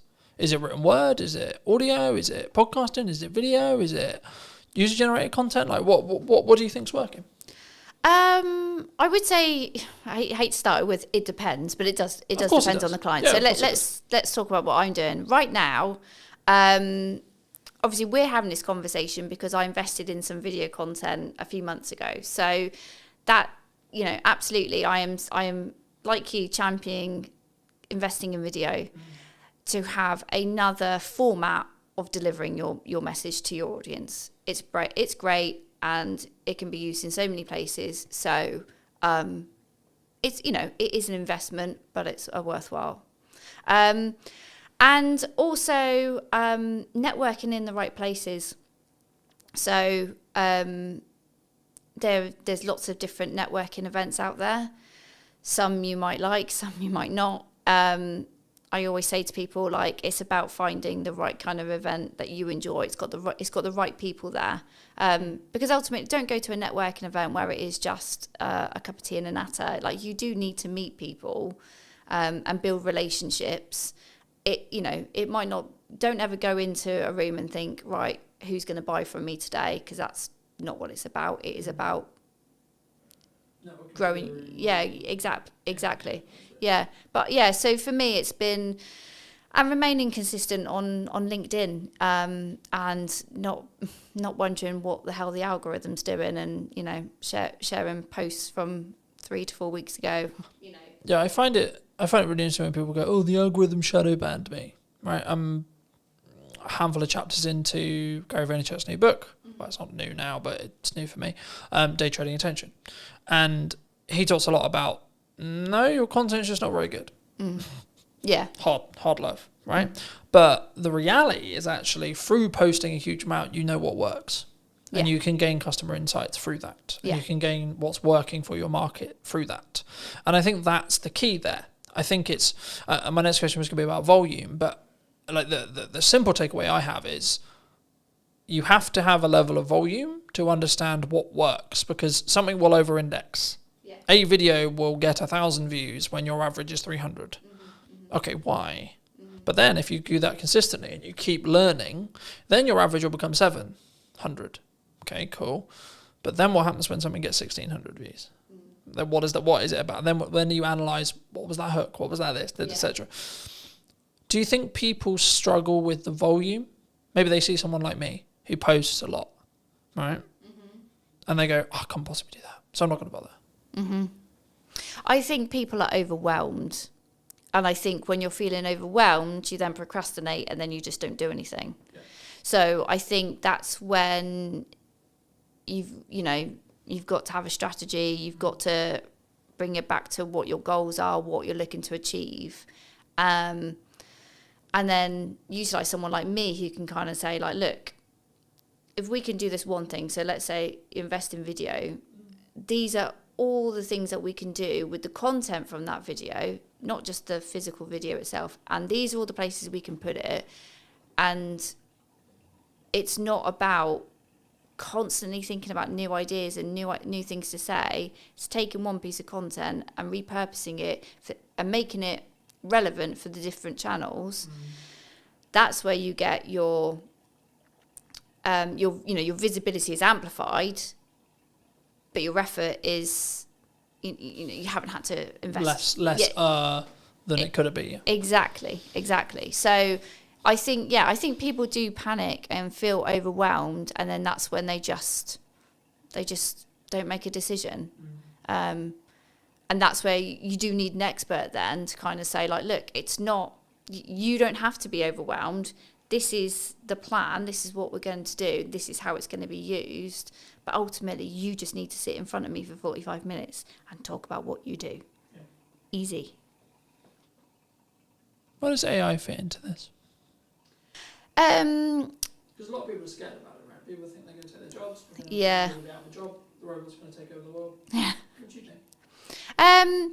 AI is a tool. They are all tools to help you be more efficient.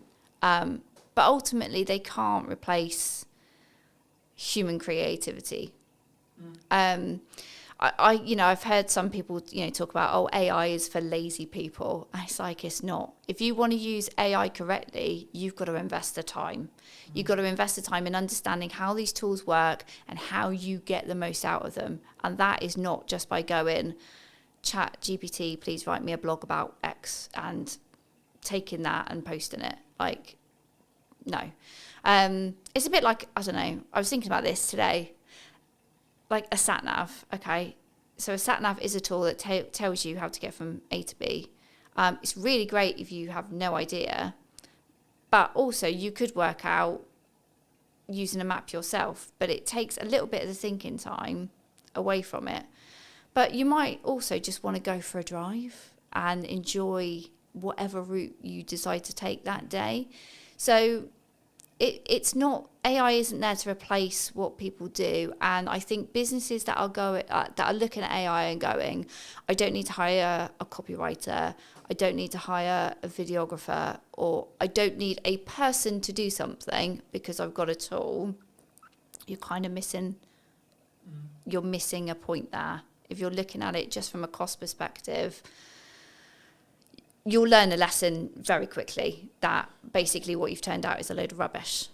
I think it's from my point of view at least, right? I think for me, it's understanding what tool is best for the job. And the analogy I've started using used to be, you don't want to necessarily put up shelves with a hammer, right? But actually, it's actually more, I think now, you want to sharpen the knife before you use it. AI can help you sharpen the knife, but you still want to be the one using it. And I think for me, the key, I guess, in that is actually, and this is where I think the trend sort of shifted originally, because originally it was, we're all going to be out of jobs because of AI. I think in reality, which I agree with, which is where the trend went, which was people who utilize AI as a tool are going to like output more, be more efficient and be better than someone who doesn't. So in turn, it's human v human again, right? And I don't like saying human v human because it implies that everyone's a competitor, sure. But for me, it's actually more about it's you v you and focusing on that mindset, just on a mindset shift really quick. But like for me, I don't see AI, I see AI as a maybe a leveler or a tool rather than it's going to take my work. Like if you're in a corporate landscape and your client's looking at you and saying, we need to cut some costs, or we're going to cut some costs and we're going to get an AI agent to do the thing you were doing. Okay. Ask yourself what you can control about that. The answer is probably not much. And then ask actually, well, did the client actually value what you were doing as much as they probably should have done, or actually, in the nicest way possible, are you actually that good? Are you actually better than a computer? Yeah. Right? And that's harder one to ask ourselves, I think, because we then have to be vulnerable with ourselves. We have to say, hold on, shit, I might not be. Yeah. Right? Do you think you're better than a computer? Yeah. Yeah, because the computer. And if so, why? Well, the computer hasn't got all that experience that I have picked up and all those situations and scenarios I have been in where I've had to think, what we're going to do about this problem, what we're going to do for this campaign, and pivot and react. It's not, that's not what AI is built to do. But AI is built to do what you tell it to do. So, like you, I use it as an assistant, and it's an opportunity really, because if AI can do some of the heavy lifting in your job, in the work that you create, if it can do some of the stuff and save you time, you then go, I've got more time, what can I do with it? And whether that is I can take on a new client, great, more income, or I can upskill in something else. I can use my brain in a different way. And I think that's the way I'm sort of looking at it. I think for me, there's a couple of ways that you can think about it in general, right? And I think you can tell a lot about how someone looks at their business when that you ask them about what happens and how they feel about losing a client. My perspective personally, as someone who's been in business for a while, long enough to, I would hope, know what I'm doing, I would say there's a couple of ways you can look at it. You can go down the road of, that's a shame, but I added the value I could, I did the best job I could. And if you're being honest with that, then actually, what are you worried about? Because if you genuinely did the honest thing, and it might just be they have to cut some spend to stay alive, and you happen to be the thing on the cutting block. Now that you can go into the psychology of how much they value it, and if you want, sure. So there's that approach. A. B. Cool, I've got that time back. Maybe I don't have the income, but I got that time back. So now it's, how do I utilize that time? Because what we talk about a lot of the time when it comes to ROI or return on investment is return on money. We don't necessarily talk on return on time, right? For me, as I've looked and learnt more from really successful people, the thing they always focus on is time. Because money, yes, you need it, but the more you have, the longer runway you have, regardless of your expenditure level, right? So the more expenditure level, the more you need to have a longer runway, etc. If you're living humbly, then you have a longer runway with less money. But you still will have the same amount of time. Me and you will have the same amount of hours a day, right? How we utilize those, how we use AI tools to optimize, work smart, not hard, but also the thing that people get wrong about that saying, in my view, is you're not working hard and smart. So if we both work at the same amount of hours, but I'm working smart hard and you're just working hard, I will win. if you're working half the hours, but you're working smart and hard, and I'm working double your hours, I'm also going to win. Because I'm not just outputting more, I'm also working smarter and then harder on top of that. So I have a volume metric and then a optimization metric as well. I think the key sometimes that we do in marketing and sales is we don't necessarily look at it is a volume game, it is a quality game, but you get to those results, as I was alluding to earlier, through volume, because you don't have metrics otherwise. We can sit here theory, right? We can say, this is a good idea, this podcast is going to do really well in theory. Or I can tell you, I know it's going to do well because the last 15 episodes have had consistent growth of 2%. Okay, so now I know by the time this comes out that it will be however much further down that line, as long as I continue the trajectory and continue the learning that I've got. But also people, what they don't count in when they have a podcast or something like this is also the knowledge they gain from the guest and the knowledge exchange we have. So actually what I'm doing is I'm creating content out of it so I can like go to many, but also in our one-to-one conversation, you might say one thing to me that I might go, actually, hold on, I could implement that. And actually, what's the knock-on effect there? So it's not even, because I think sometimes we go, oh, it's got 3 views, right? Especially when you start out with a video. Oh, it's got 5 views. Does small numbers of views matter in marketing? In ideal world, we want thousands and thousands, right? But yeah, like you want that, but don't ignore the fact that there's lurkers. Like that, you know, not everybody who sees your content goes, I'm going to indicate to you that I've watched this video, that I've done something that, you know, it's resonated with me, it's given me an idea. Not like people do on the periphery, observe from the background and go, okay, yeah. And they don't show up in the engagement, you know, and if you just only focused on, you know, analysing your engagements, comments, likes, all that kind of stuff, you go insane. You know, you need to be having the conversations outside of it. So, yeah, okay, people might have looked at it, but what else are they doing? How else are you engaging with them? And that's where it's like, you can't focus on one channel. You can't focus on posting one video. Like, you know, those 3 people might have seen it, but what else have they seen? What else have they digested? What else have they taken on board? And are you going to talk to them? Because that's the other thing, is like, this is not one way. Marketing is not one way. You have to create that dialogue, find out, dig deeper, get them to know you, you know. It's like, you know, today we're here, but we had a conversation before. So it was great to, you know, understand what we were both thinking, have a, you know, chat around a conversation, so that you obviously felt like, oh yeah, I think Gemma would be interested on the podcast. And I obviously feel comfortable being interviewed by you. I think sometimes, I think it depends on the context, right? Like if you're fortunate enough to get a guest who's quite high profile and they've done 100 million podcasts and they're very good at very quick rapport building, different conversation. But also, to be fair, you may not have a longer term relationship after that podcast episode. Because in most cases, they're there to film their half an hour section with you or 45 section with you that they're also going to use as content. And then that's it. That's the transaction. Cool, I'll come on your show, but I'm going to film it so I can cut it up for my socials. Cool, sick. But actually, potentially what we're doing is what I've now replaced networking with. Because in the nicest way possible, networking is incredibly good when you're not time poor. When you're incredibly time poor, it's not overly efficient unless you're in the very targeted specific room, and that's specifically what you really enjoy doing.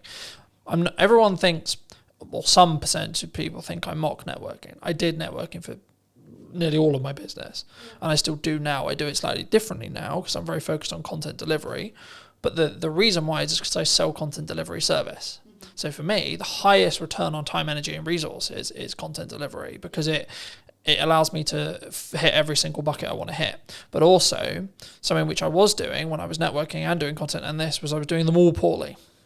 Instead of doing one incredibly well and getting reap the rewards of doing those things well, I was actually trying to do all of the things really badly. So I think maybe as a takeaway, do you think people should do lots of things? Or do you think people should just focus in on, actually, I really enjoy talking to people, so I'm just going to go to networking and talk to people?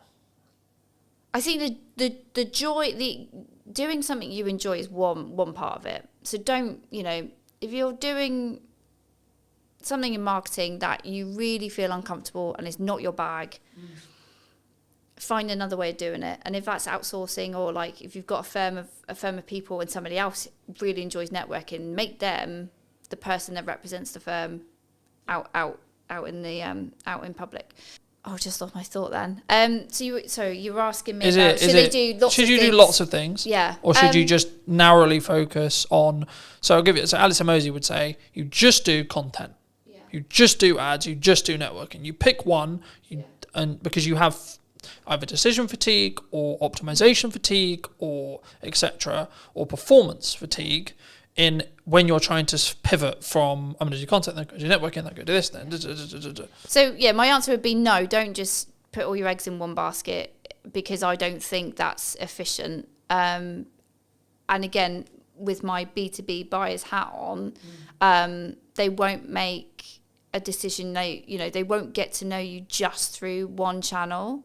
So you need to be in other places of where your prospects are going to be. You need to, because they need to hear from you directly, but also they need to hear from other people that have worked with you to kind of, you get that stronger credibility, and it's built up quicker when they can hear from a third party who might be a client or might be an advocate, to hear what it's like to work with you. And then to really kind of think, yeah, okay, this is a company I think I want to engage with a bit further. So I would always say, like, no, you can't just focus on one area and ignore everything else. But if you've got limited time, budget, resources, you've really got to go back to, well, why are you doing this? What are your goals? What are you looking to achieve? And you've got to be really critical and say, okay, I want to grow the brand. Okay, I'm going to focus on these activities. But if it comes back down to a goal, then you've got to focus, and then you've got a reason to help you make a decision. Like, decision fatigue happens when you probably don't really know what you're trying to achieve. I also think we don't give ourselves the time window. So I was alluding to it earlier. For the next 3-ish months, but just under 3 months, I've got 2 focuses. Podcast, event. That's it. Yeah. Nothing else. Everything I do is in one of those 2 buckets. Yeah. The byproduct of me doing that is I'll probably win more production work, I'll probably win more marketing work. Cool.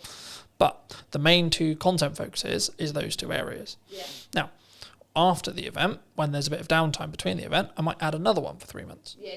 But the thing I did potentially poorly in the past, and why my marketing didn't reap the rewards I wanted it to, was because I was constantly pivoting and adapting and changing what I was doing all the time, so I didn't commit to anything, which showed a sign to the market, if I'm really looking into it, that I didn't necessarily believe in what I was doing necessarily, but also I wasn't getting good enough at it through that 1% improvement consistently, right? So I think, to be honest, if we have another conversation in a year, I would hope that one of the channels I'm still consistently focusing on is podcast, because it's something I've committed to doing for the long term, not for the short term, because of the way I'm investing in it, because of the way I'm utilizing it, because of the way I'm testing it. It will reap the rewards in a window of time, either 6 months or 12, but I don't need it to reap the rewards now either, all right? But for those who maybe enjoyed this conversation, who want to connect with you, see some of your content, see some of the video content you alluded to, etc., where's best for people to connect with you? Find me on LinkedIn. That's where I am in my professional self. That's my main channel. And you can also obviously go onto my website. I do have a newsletter, so I don't bombard people. I send a semi-frequent newsletter, sharing tips and advice, and explaining to people how they can work with me. Fab. And I always like to end the show by asking, if you were going to talk to yourself 10 years ago, 5 years ago or 15 years ago, what advice would you give to that, Gemma? Oh God, if we went 10 years ago, my life was totally different, and I would tell myself, be more confident and value yourself more, because I think it was like one of the other questions you sort of mentioned before about like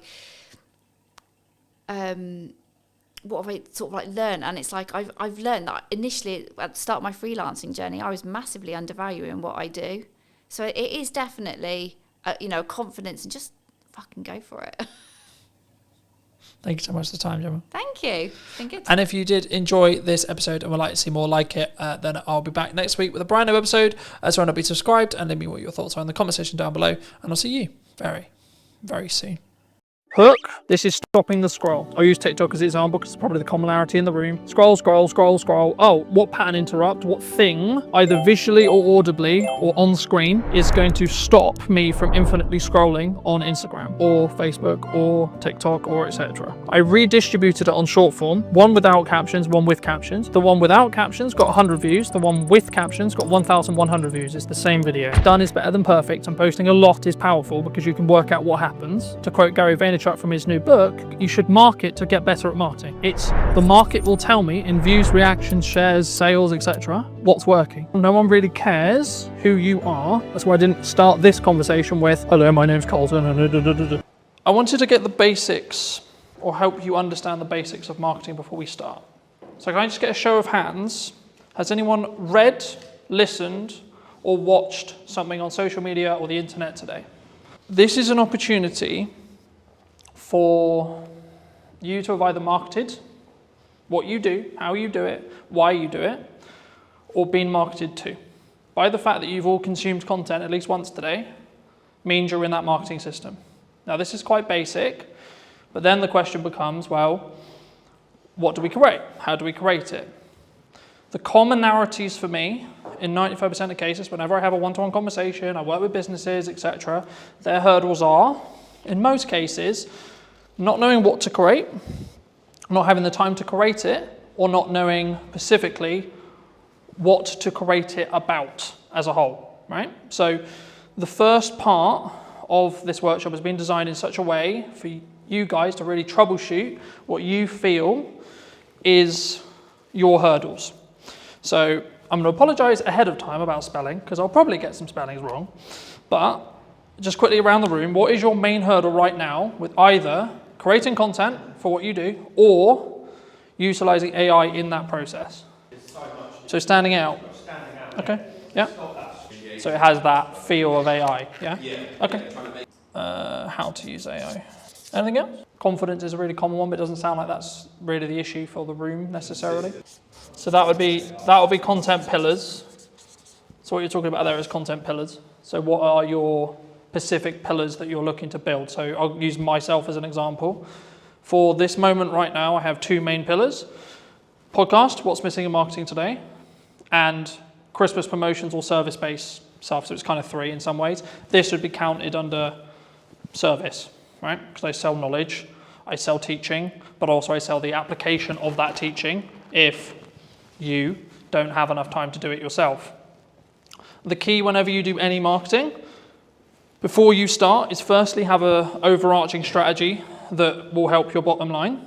So that's why everyone does marketing, right? We want to sell more. That's the honest truth. No one's going to be here and go, yeah, I would love to spend £1,000 and then get nothing back, right? But the reason why in most cases, in my experience, why people don't have that is, I would probably say this. So they're semi-inconsistent. So they do that example that Johnny gave, which was, we're going to post really good when we're not busy because we've got loads of time and nothing else to do. So we're going to post 5 to 10 times one day, then nothing for 2 weeks, then 10 times again because I went, shit, I forgot. Or life got in the way, etc. Right? But I think the biggest thing for us is the standard. Yep. Okay. Standing out is, I'll do that next actually. That's quite simple once you understand how that works. So very quickly, this is mostly video, but the same is true of written content, etc. Whenever you format your content, it should follow this structure, right? You've got 3 chunks, okay? Hook, this is stopping the scroll, right? Scroll, I'll use TikTok as an example because it's probably the commonality in the room. Scroll, scroll, scroll, scroll. Oh, what pattern interrupt, what thing, either visually or audibly or on screen, is going to stop me from infinitely scrolling on Instagram or Facebook or TikTok or etc. Right?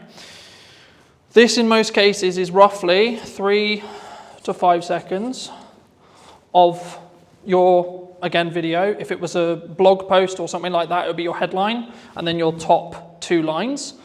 If you do this wrong, you will not get someone to stop, right? I'll go into depth in a second on what you could use here as ideas, but then you'll have a level of, so your body of content, so this could be, in most cases, value-led for me, and then a call to action here, right? So when we create content, we want a journey to happen, right? Step 1, get them to stop the scroll. We'll go into depth in that in a second. Step 2, what do you want to talk to them about? What's the objective that they're trying to do? If it's a piece of educational content, like this, for example, then I might have a captivating hook that positions a question that I'm then going to answer, but I'm going to first say, well, this is the solution that you're trying to create, followed by, as short as you can, because attention spans are dwindling, etc., gets to the point in the nicest way possible. No one really cares who you are, right? That's why I didn't start this conversation with, hello, my name's Colton, and you don't give a shit, you don't care, right? The bit they do care about is how are they going to make their life, the viewer's life, more entertained, more educated, or both. Hopefully, after today, you'll understand how to do that, and hopefully, I hope, today will be that valuable for you. So you should be entertained, you should be educated, right? Just on that, sorry, Colton. Yeah, of course. Every piece of content you've got on TikTok has to follow that. We've started getting good reactions, say, on funny content. It's got no call to action on it. The only... Would you say that that's still valuable? So if I put my hand here and ignore the call to action, then yes, that would be true. Every single piece of content has to have a hook, because you aren't going to stop the scroll. It doesn't have to be anything complicated. It could just be like, this is my opening line. So the things I'm focusing on for podcast clips, for example, is what's the first line of the clip, right? And because you'll see it as text, you're going to go, oh, so one that did really well was from Maddie's podcast a little while ago, and I was talking about how did I not become a drug dealer because I was dyslexic. So the opening line was, I'm surprised I'm not a drug dealer. So if you saw that on social, you're probably like, hold on, what the fuck? But then I gave the context, right, straight away, here. So ideally, it should follow this format, yes, in every post. So you would say for us to stop messing around and spending half an hour filming a Jet 2 on trend TikTok with no value? So this is mostly for thought leadership. I will come on to trends in a second, because trends is a little bit different, and it depends on where it sits in the funnel as a whole, overarching, but this is mostly focused around B2B thought leadership stuff, but you could also do it for everything you do as well, because if you follow this format, it's a known format, right? We were talking about marketing funnels yesterday. This is a mini marketing funnel that then leads on to so this could just be, so for example, a lot of the content I did for this event was, here's the thing I'm going to talk about, here's the value I'm going to add, hey, if you would like to see more like this, come here today. Yeah. Happy days. Right? Or try and blend the trend in almost, like the Jet 2, yeah. We could have finished it with, come and grab your pint here, yeah. It's happy hour. So it doesn't need to necessarily be, especially at the start, you don't necessarily need to follow this format. It's being aware that this is the ideal format, and then using it in the content where possible. When you specifically look at trending, so on TikTok, it's kind of controversial in some ways, because some people think, yes, you should trend jack, okay? I'm of the mind of, you should, if you see an opportunity, to be able to gain eyeballs that you otherwise wouldn't be able to gain, okay? But it should be additionally, not instead of, additional content to doing this consistently, right? This is where content creation gets hard, because you need a lot of it to be able to do it, right? If you can do this well, then you can do this. If you can't do this well, don't do this. Because I personally believe it distracts from this focus, right? For me, the issue with this is you're going to hit your demographical things, right? So I put out a video, I know it's roughly going to be hit by people in Salisbury because that's my following, right? The issue with trending is because you're in a trending sound, I'll use TikTok as an example, but Instagram, etc. is true too, you have no idea demographically where that's going to go. So you might get, let's just put a big number there, 100k views, okay? Wonderful, okay, but if we look at ROI on a business, and we ROI on time, What would you rather have? 100 views to 200 views on something like this, or 100K on a random video that's actually mostly spread across the Philippines, China, America, the UK, so on?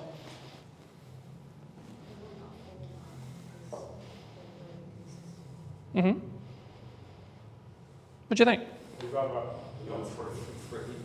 300 real people rather than 100,000. Because 100,000 looks good. Yeah, but 100,000 looks good, right? Yeah. But when we... 999,000 aren't going to become, or probably might not be close to your venue. And that's why chasing virality, yes, it looks fun, yes, it looks sexy, but does it really do much for your business? I'd much rather have consistent of the right people at 200 to 300, maybe up to 1,000, but I know that each one of those views is going to potentially mean that I get more people sat in a room, I have more people to work with, I have more people I can help in my location, or in your... How do you do that location on TikTok? Facebook's very simple, physical business. So social media has changed, right? If I did this presentation or talk 3-4 years ago, I would only be talking about social graphs. Okay, I'll explain both in a second. But on this side, we've got social graphs. Okay, that's how everything worked before TikTok or Musical.ly arrived. Okay, here we have interest graphs that I'm definitely going to spell wrong, right? But the job of the team of two. So this was basically what TikTok created. Kind of their algorithm created it. It was in other places like Tumblr, etc. But like modernized and actually like popular, it was TikTok who did it. So what happens here is and this is why I said yesterday, following doesn't matter because we're now over here. But just for those who don't know, socially, what happens is I would follow someone,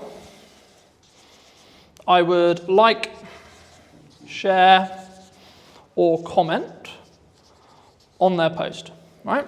This would send or say to the platform, hey, cool, this person likes and enjoyed this content. Cool. Okay, so the platform goes, we're going to show more of that to that person, right? So you followed me. Okay, cool. So that means you're telling to the platform, I like Colin's content. Can you show me more? Sick, right? Same with likes, same with shares, etc. Now, the bit where it got interesting is because when they started changing the weighting, you wanted to target different things. That constantly changes. There's no point me going into it because by the time we finish, it'll probably have changed.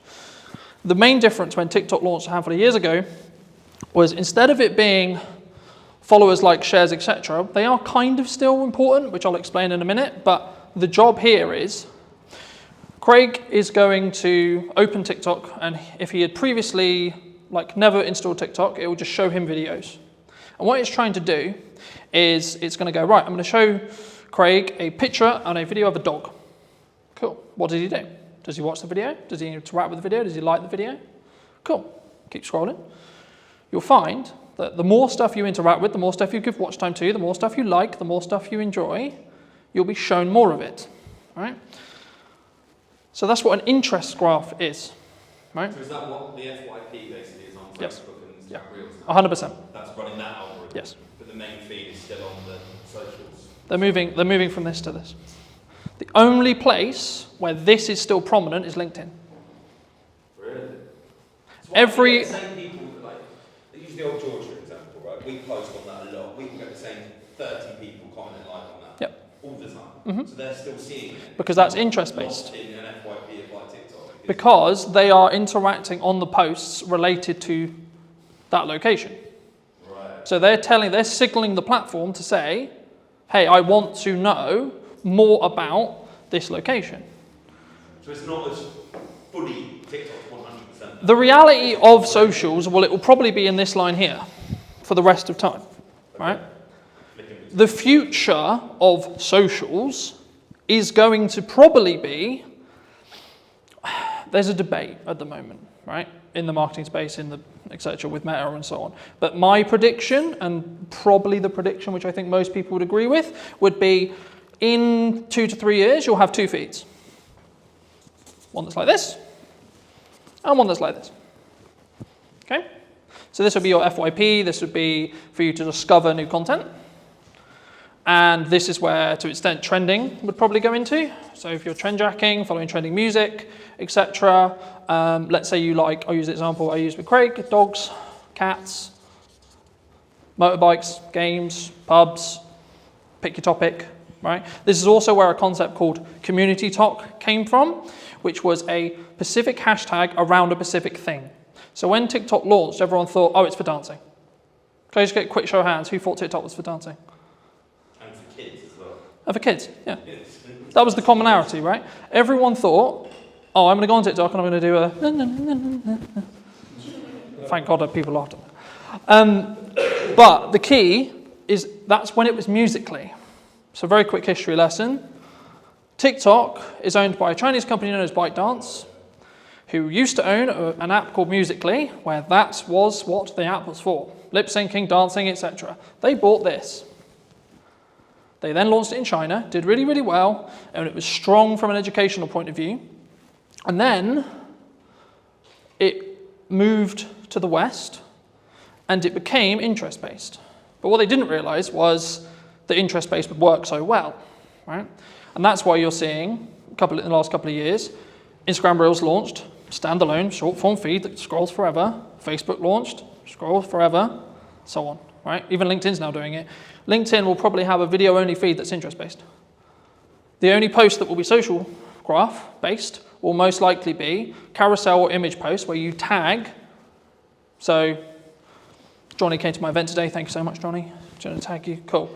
How that quickly works, if you tag someone on socials, on a social graph, so this is mostly around LinkedIn, and they don't interact with it, it will be buried as a post, is the current conversation with the algorithm, right? And the reason for that is it stops people going, I'm going to tag whoever I want because I'm going to tag David Beckham in my post just to get more views on my post, right? Because unless David Beckham actually connects and actually, comments, likes, does something related to the post, it doesn't confirm that that actual connection happened. Because you need to remember, LinkedIn specifically is a recruiting platform. That's what it's designed to do. It's designed for you to get a job. Any questions on anything I've discussed so far? So the next thing I'll go into very briefly is creating a content ecosystem. I'll use mine as an example, and then we can go around the room and see where the holes are and see if I can help fill them. My content kind of evolves around, in most cases, 2 long-form pieces. So it could be an educational piece like this, or my podcast. So for this conversation, it'll be a podcast. So this is an hour to 45-minute conversation between myself and a guest of choice, right? So most cases it'll be talking about marketing, could be talking about trends, could be talking about very similar to this. But you might say, okay, well, who's going to sit and watch the 45-minute presentation? Quick show of hands, who would watch a 45-minute presentation? It was interesting. Okay. It might have been booked by, I'm sure. That's the key. Okay. So what most people do, and the reason why most people don't do it, is because they don't have the self-worth and self-belief to be able to put this 45-minute conversation out and it to get 2, 3, 10 views. What 95% of people should be doing is creating this, and then using it to fill their socials, right? I'll show you in a minute. And that's when you get when you scroll through on YouTube. Yeah. So that's called, that is basically about how you structure your short form, right? So very quickly, short form. I'll show you how to use AI to create 20 plus pieces from each one of these, because I do it, right? Every week I do it. For you specifically, you could talk, I'll use an event that you're running for an example, okay? You could talk about every single unique selling proposition and every single thing about the event that you think is really good, okay? Like a Q&A almost. Yeah, with your staff. You get someone to ask you questions. Okay. What's it going to do, film it, chop it down, and then put it And you don't have to film it the way I would film it, with multiple cameras and pro audio and this and this. I literally mean, right, a phone on a tripod, looking at 2 people, right, stick person, wonderful, another stick person, you can tell I'm not an artist, right, 2 people having a chat, wonderful, okay? That will fill your socials, okay? Because it's this long piece here. Could be anything. Your long form piece could be, this is how to utilize 1 hour of content, especially if you're time poor, right? And you've only got an hour of content to deliver. You can film it once, then distribute it into short form. You're probably good for a month. And then if you want to hire an editor, like I do, I get a custom trailer made for each podcast. Some of you would have seen them. If not, go on my socials. There's one every week, right? And that is designed for the hook, which I showed you earlier, on the front of the podcast specifically. So that's meant to hook you in, show the best parts of the conversation, etc. if you come to the whole hour. But also it allows me to be on social media with short form. So by the nature of how the trailers are designed, I'm naturally going to get a higher retention chart, which will look something like this, which means people are watching the whole video, which in 95% of social media cases, if people watch up to 100% of a shorter video, less than a minute, it will then be served to multiple audiences, right? I'll go into that very quickly, but just quickly on this. Once you've got short form from this 1 hour, you can then do lots of stuff with it. You can pull out the audio and have it as a standalone audio podcast, right? You could also get it transcribed, and then using tools like ChatGPT, you can get it into blogs, etc., in your own tone, etc., right? And then also, you can then take that blog, turn it into 20 tweets, 15 tweets, right? Or standalone social media posts on their own. Hey, in this conversation, it doesn't even have to have the video, you can just take some pictures afterwards and say, in the conversation we'll be releasing next week, we talk about X, Y, Z, right? This is a very key example of hooks don't have to be anything. You need to do them to then see what works for your audience. Because what works for me is not going to work for you, and vice versa. So that's a social question. 95% of the time, socially, we watch videos in our breaks, when the kids are asleep, etc., right? So you don't want... Yeah, so or the telly's on or something else is on. So in a social scenario where you wouldn't necessarily want to blare out your reel, but you still want to know what's going on, right? And just to give you some numbers behind this, I re-edited some Christmas content that I did, I think about 4 years ago. I redistributed it on short form, one without captions, one with captions. The one without captions got 100 views. The one with captions got 1,100 views. It's the same video. Okay, that's a 10x difference in views with one change. And this is how I'm starting to test stuff. The one thing people get wrong with marketing all the time is they go, this is our ideal profile, this is the person we're trying to talk to, and I know what they like. Do you? You may have known what they liked 2 years ago, but is that what they're into now? Does your ideal profile change through time? Mine does. Personally, my content consumption habits and what I consume will change on a weekly basis. When I want to go really deep on AI, I'll be watching nothing but AI stuff. Okay? When I want to go really deep into content and delivery and how to do it, shift again. So on an interest graph, my feed is going to change dramatically across 2 weeks. On a social graph, I'll probably get some of the same content. Look into the terms and conditions of TikTok, you'll be scared about how much it knows. Well, this was actually a big problem a couple of years ago where I was aware of it, where people would be watching a specific video. So I'll give an example where maybe it's a motivational video or maybe they're feeling a bit sad, etc. They're watching something that may be a bit sad. And what the TikTok algorithm did, and they got in a lot of trouble for this, where they would then start feeding more and more, and you would go down this loop of negativity, right? I don't want to go into detail on it today, but it's the same with the quote, red pill spear, right? You are fed what you watch. So people are like, oh my God, my TikTok's so annoying because it only shows me X, Y, Z. I'm like, okay, A, log out, reinstall the app, watch stuff that you don't want, so watch the stuff you want, and then the algorithm will catch up. Or just when you're on the socials, just stop consuming and interacting with the stuff you don't want to see more of. Yeah, or manually go in and search, I want to see pretty kittens. I want to see dogs. I want to see positivity. I want to see quotes. I want to see etc.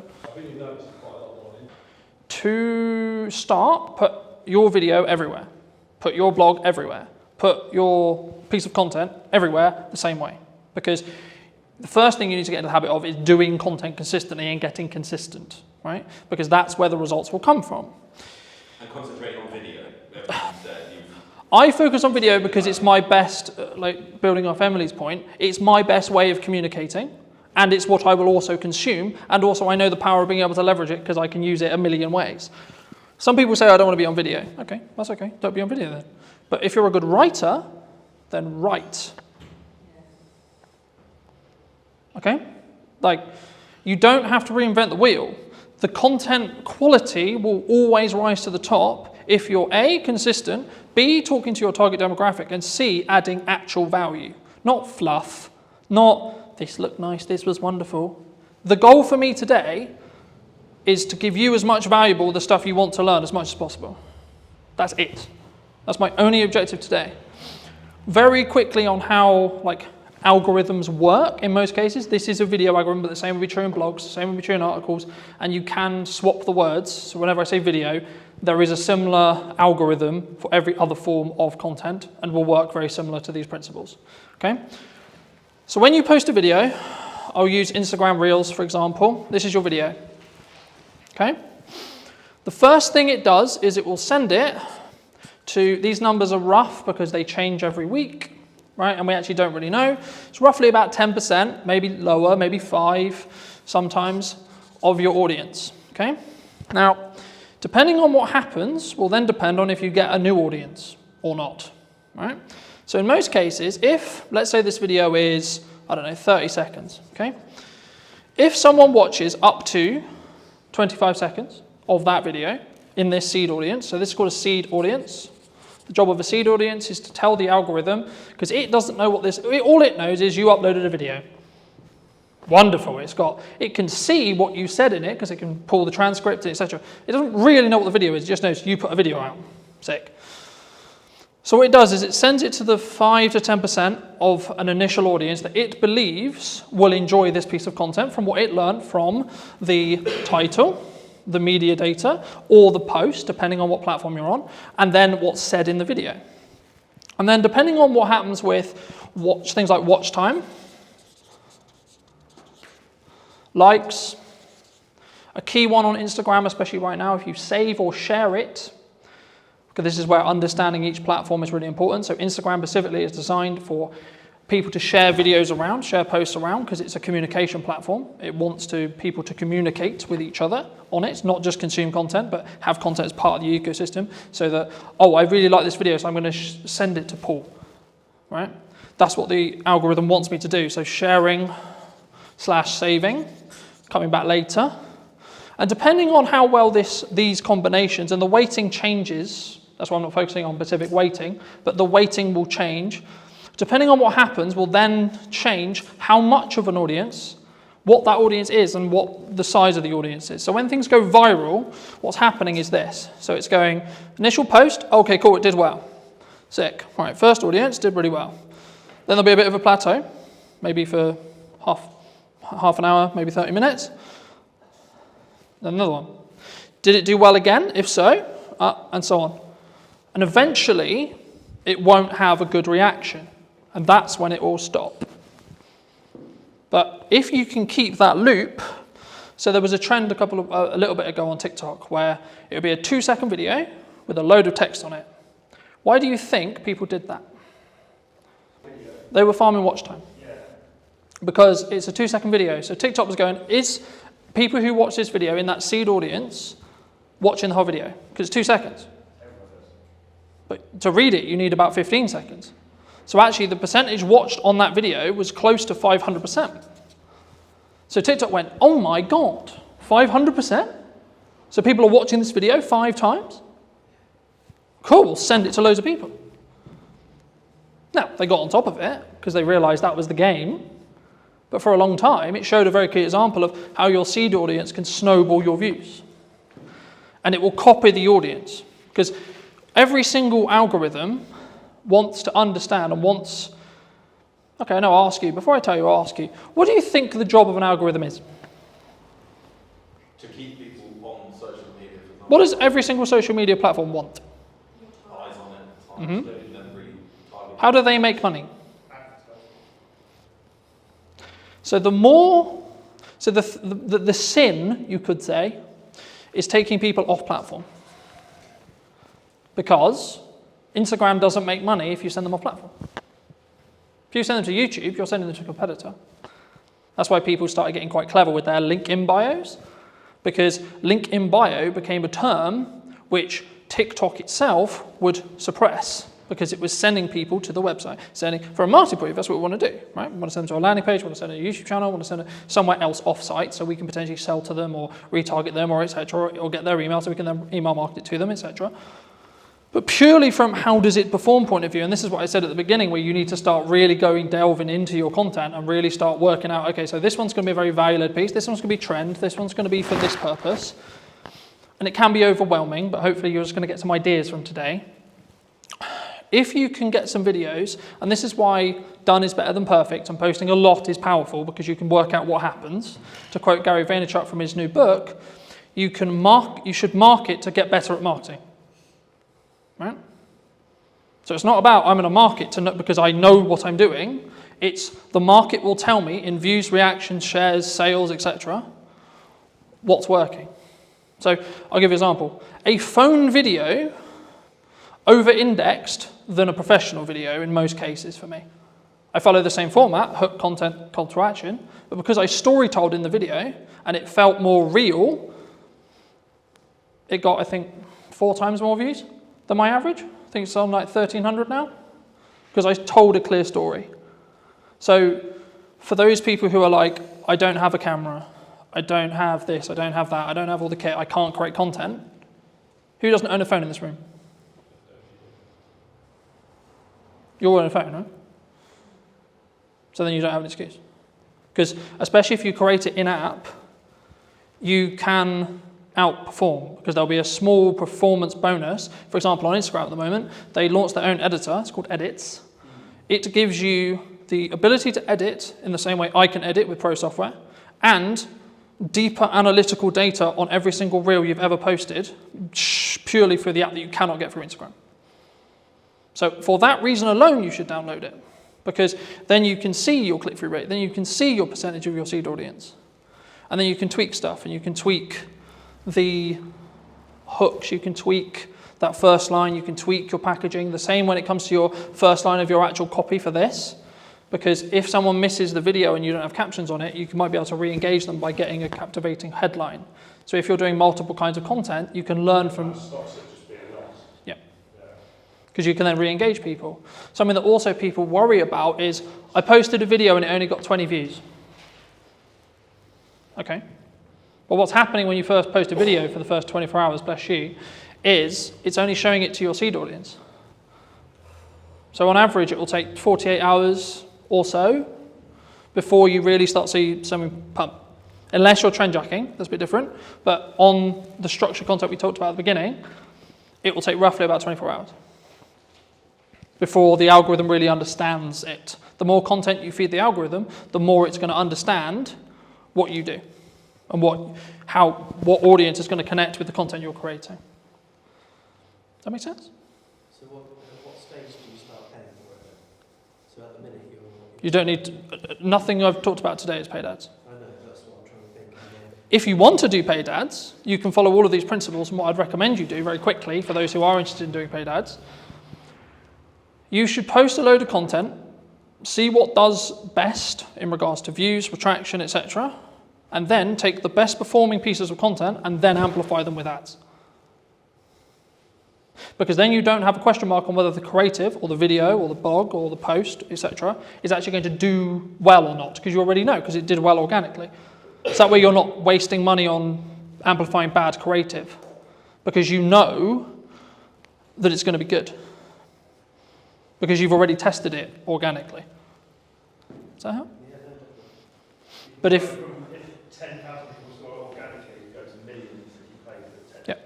But the key there is to understand that is that 10,000 the 10,000 that you want? Moving back to my original analogy of, do you want 100,000 or do you want 10,000 or 1,000? If the metrics align, as in you've got 10,000 of the right people, absolutely you should pour money on it. That's the hard bit. Because you've already done it. You already know it works with the target sector that you're trying to talk to. So of course you know. And then it's just taking the guesswork out of paid ads. Yeah, you should tweak the copy, you should tweak the text that goes next to it, maybe add a stronger call to action on the end to be a bit more salesy if you're going to, or maybe tweak the hook slightly, or tweak the video very slightly, but you know the bulk of the content's going to work for creative because it's already worked organically. How important is something like LinkedIn for a business owner or a filmmaker? Yes, LinkedIn is essential, I think, for any business owner. I've been posting regularly there for 8 years, I think, something like that. How do they up their prices? Because they struggle to actually put that into practice. So if you're paying a freelancer £300 a day, that's way more than 30 grand salary for a full-time editor. Did you reach out to the brands you were looking to do the spec ad for? Because I think some people, when they look at spec ads, there's kind of like two approaches. One is like, do it, tag them in it, or send it to them and sort of see what happens. How did you navigate that initial process of making that spec ad? Anybody looking to scale their video business needs to double down on the brand. And people want to work with the brand, not necessarily just me. Does speed really play a factor, or is it more kind of standard to think about? Did you know that 93% of you are not subscribed? So if you could please do me a favor and you're enjoying the show, then subscribing would mean the world to me, and it would allow me to grow the show and continue to get larger and larger guests and continue to bring what's missing in marketing today. Thank you ever so much for joining me, and I'll enjoy the episode. Hello, my friends. Hope you're well. Hope you're having a good day. Today I'm talking to Carl from over in Manchester. Specifically, he runs a really, I would say a upper class or like premier video production agency on the higher end. And today I really wanted to talk to him about specifically branding, but also how I think a lot of filmmakers, we're stuck in this rut of like being quite maybe lowball or midball or just working on ourselves. I mean, how does would you say, and feel free to give any context you want, Carl, and do you think that people really struggle to sort of scale their business as a whole? Firstly, I've never been called upper class in my entire life, so that's really just thrown me off big time. We're definitely a premium offering though, so I get what you're saying there, so thank you for that. So yeah, I run a production company called Dead Pixel Films, doing video and photography for a variety of FTSE 100 clients, online brands, TV commercials, that sort of stuff.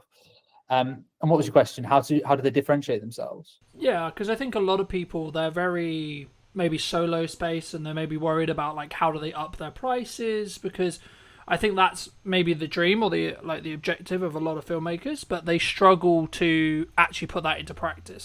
Yeah, absolutely. So for context, we're a team of 5. So I'm not a solo shooter anymore. I started off shooting weddings, same as a lot of videographer journeys, I guess, shooting corporate videos, went to universities, then jumped into freelancing pretty early on. So I was a solo shooter for 4 years. I did weddings, corporates, bits of football, bits of TV, all sorts of stuff. And, I made a really good living doing that. And there was nothing wrong with that. And I loved doing it. And the wedding specifically was amazing. I was working with really like happy people, and it was really, really good fun. But eventually reached a cap where there's only so much time in the day I have. There's only so much I can charge. And I just realized I was I was at a peak, I suppose, in terms of like camera operating in Manchester as a technical skill and what I could therefore charge or how I could scale that into a business. So my next step was to go from a freelance camera operator, solo shooter, to a production company owner. And that was a monstrous leap because I alienated all my clients literally overnight, because all my clients were other production company owners. And so suddenly they're like, oh, hang about now, you've gone from Cal Thompson camera operator to Dead Pixel Films, video production agency. You're now a competitor. You're not a collaborator. At least this is how it was perceived 8 years ago when I first set up the company. So I had to kind of start again, really, in terms of like finding new clients and developing those relationships. I had some crossover for a year or two, but eventually it just fizzled away, and I had to then go after bigger and better clients that would, and then focus more on relationship building and then scale it over time. And it's taken 8 years to get to where we are now. There's 5 of us full time. We've got a production studio downstairs, so I'm in the it's like a meeting space that we're in at the moment, and then we've got a 1,000 square foot production office, and that's where all the edits are being done. And then this downstairs is a 4,000 square foot studio space. And that's taken years to be able to have the cash flow and the regular clients to be able to build to that point, to be able to afford to have a studio. We've been in the studio 2 years now. And, we use that as a bit of a marketing tool as well to generate more opportunities. It's very challenging because it's very expensive to sort of keep it going and making sure that it's not just burning through cash. But it's all part of the journey. It's really good fun. Yeah, I mean, I was going to ask you about cash because I think, like, as cash flow as a business owner, right? Because I think there's a massive difference, obviously, from a solo shooter who's maybe positioned themselves as an agency, or maybe the traditional, I think, from the sole videographers that I've spoke to about, they're looking to get work through other video production companies or agencies similar to yourself. I mean, did you always have good money management skills, or because the story that I found is people normally get it wrong before they get it right? Yes. I mean, cash is king with any business, and it's definitely applicable to video production and photography services. I've always been good with money. You have to be a business owner fundamentally, but even as a kid, I was always quite tight, I guess, with money. Didn't intend to be. I always did what I wanted to do. And I went traveling all over the world and stuff like that, and I had some great experiences in my 20s. But I've always been quite strict with money. I've never been spending it on like designer clothes. I'm not really fussed about anything like that. No, I bought my first house when I was 27, which I was really pleased to be able to do. Me and my wife got a mortgage together. So I've always been quite good with money. And that has served me well when running a production company. It's like whenever an invoice gets paid, immediately save the 20% VAT. That goes into a reserve account. Immediately save roughly 20% corporation tax. That goes into the savings account as well. And then I've got the cash account of what we actually use for day-to-day spending and paying payroll and expenses and overheads and stuff like that. So there's always been a reserve account. I'll always have a figure in my head of the minimum amount of cash I'm comfortable with. And that's taken a long time to build it up.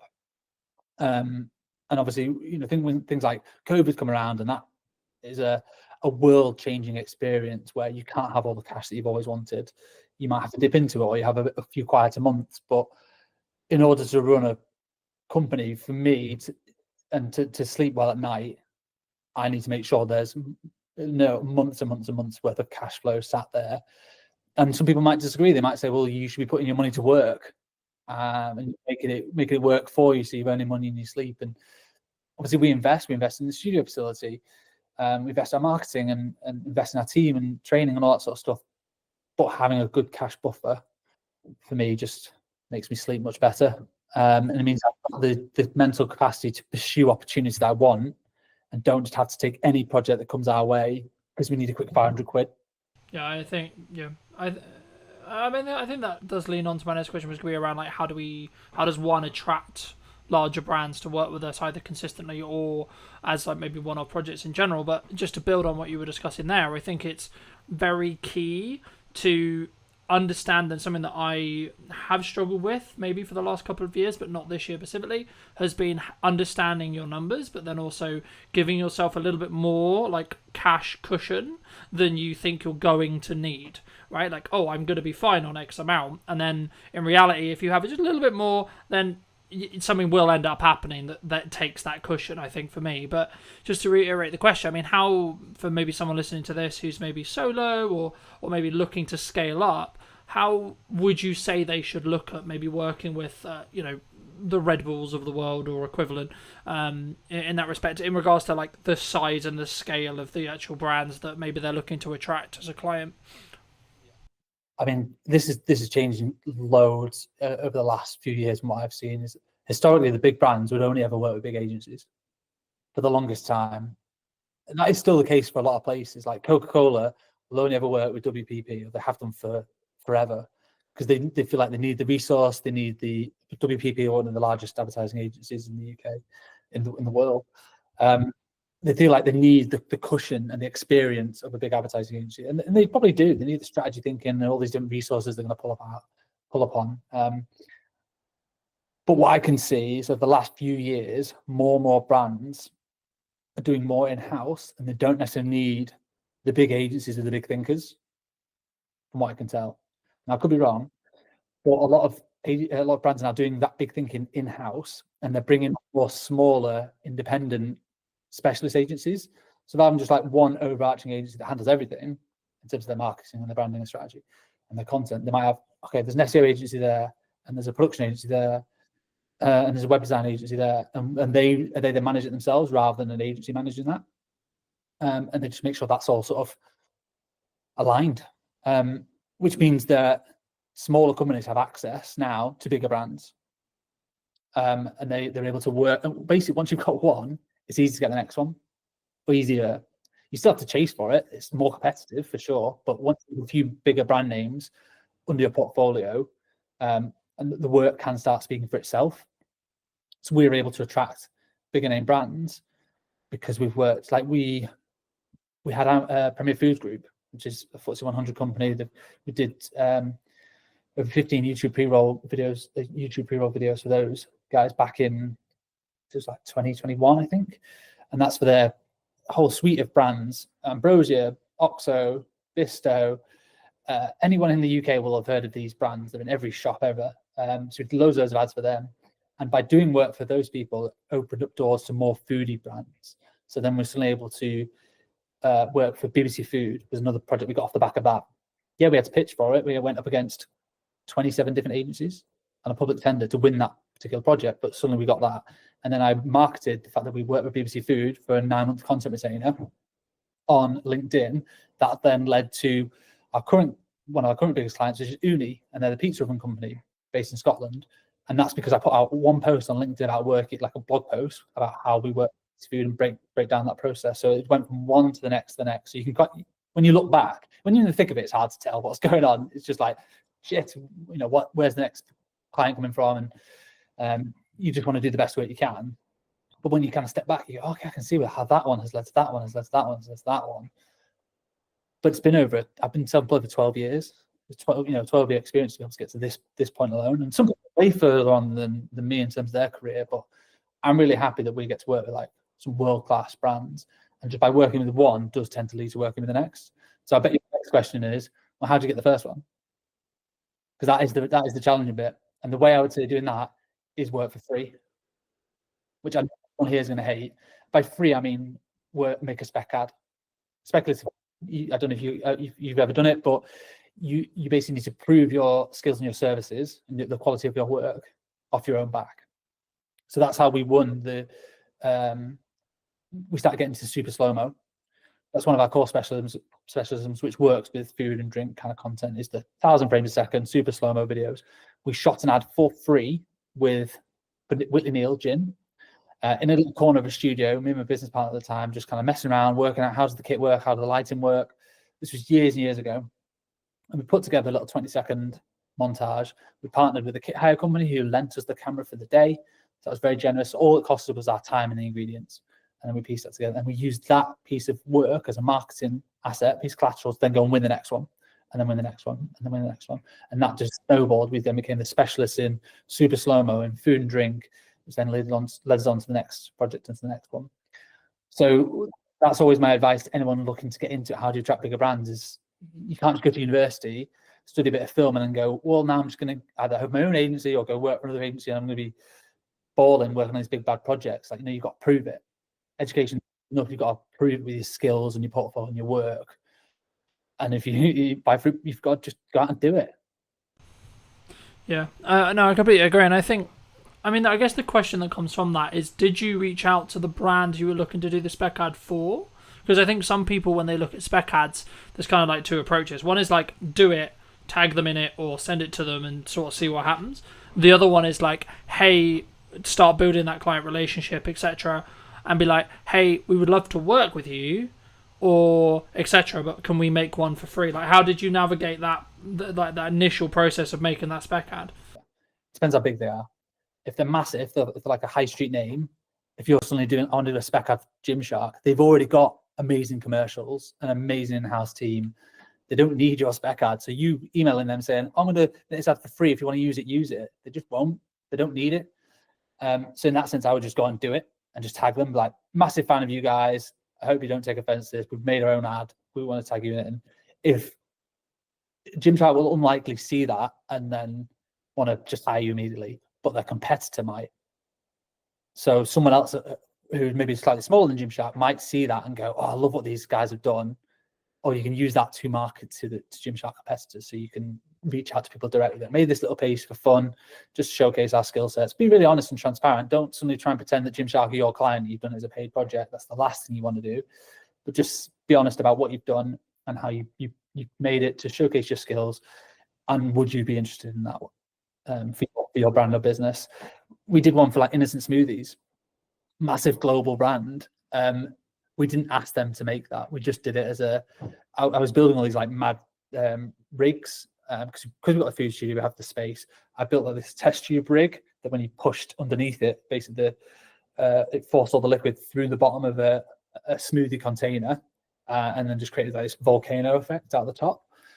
I wanted to test it to see if it was even doable. It's just like an idea, and we shot it in super slow-mo. It worked. So then we got a few more shots off the back of it, pieced together a little 20-second thing, and then just tagged them and put it on LinkedIn. And their marketing team like commented like, "Oh my god, this is awesome! So glad you enjoyed the product." So from them, it was like free marketing. They didn't really ask for it because they didn't really need it. They were just really pleased for us to make something, and then we use that to then try and win the next food or drink project, or just a couple of little show reel clips to go in. It's in the show reel now.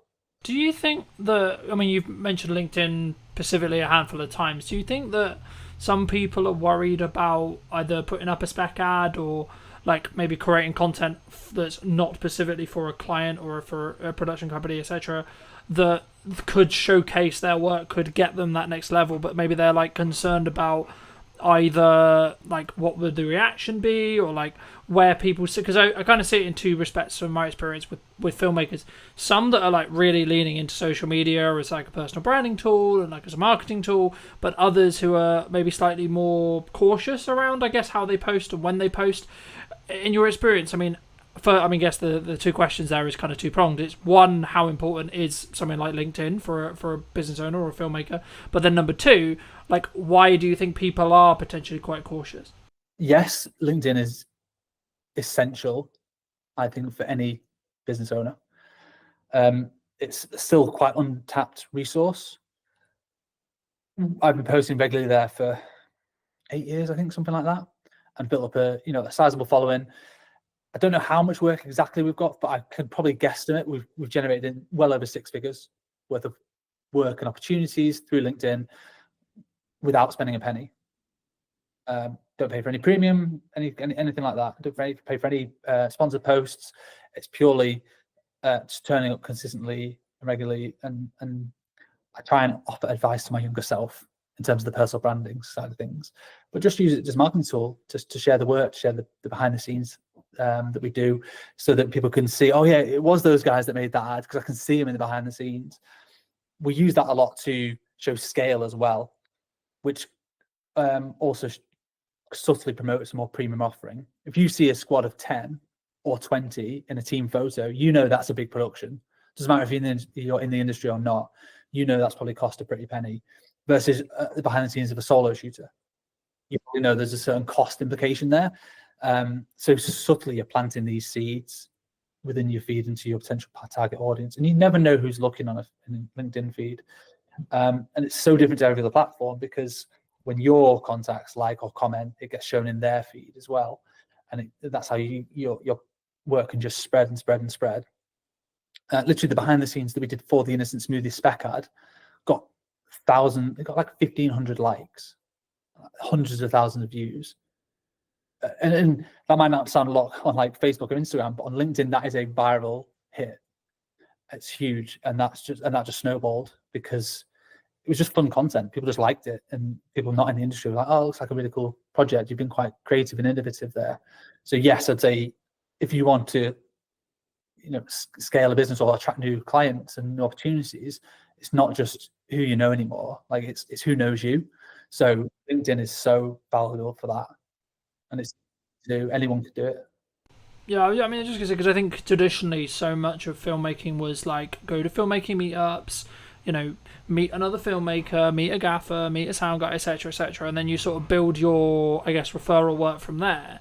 But for me personally, I've actually seen it as a builder now, where you should be doing that, absolutely, but you'll potentially get to a scale, especially as a production company, where you actually, and I guess it comes back to like who's your target client, right? So if it's another production company, then actually knowing other people is probably a better use of time. Maybe I'd be curious on your thoughts.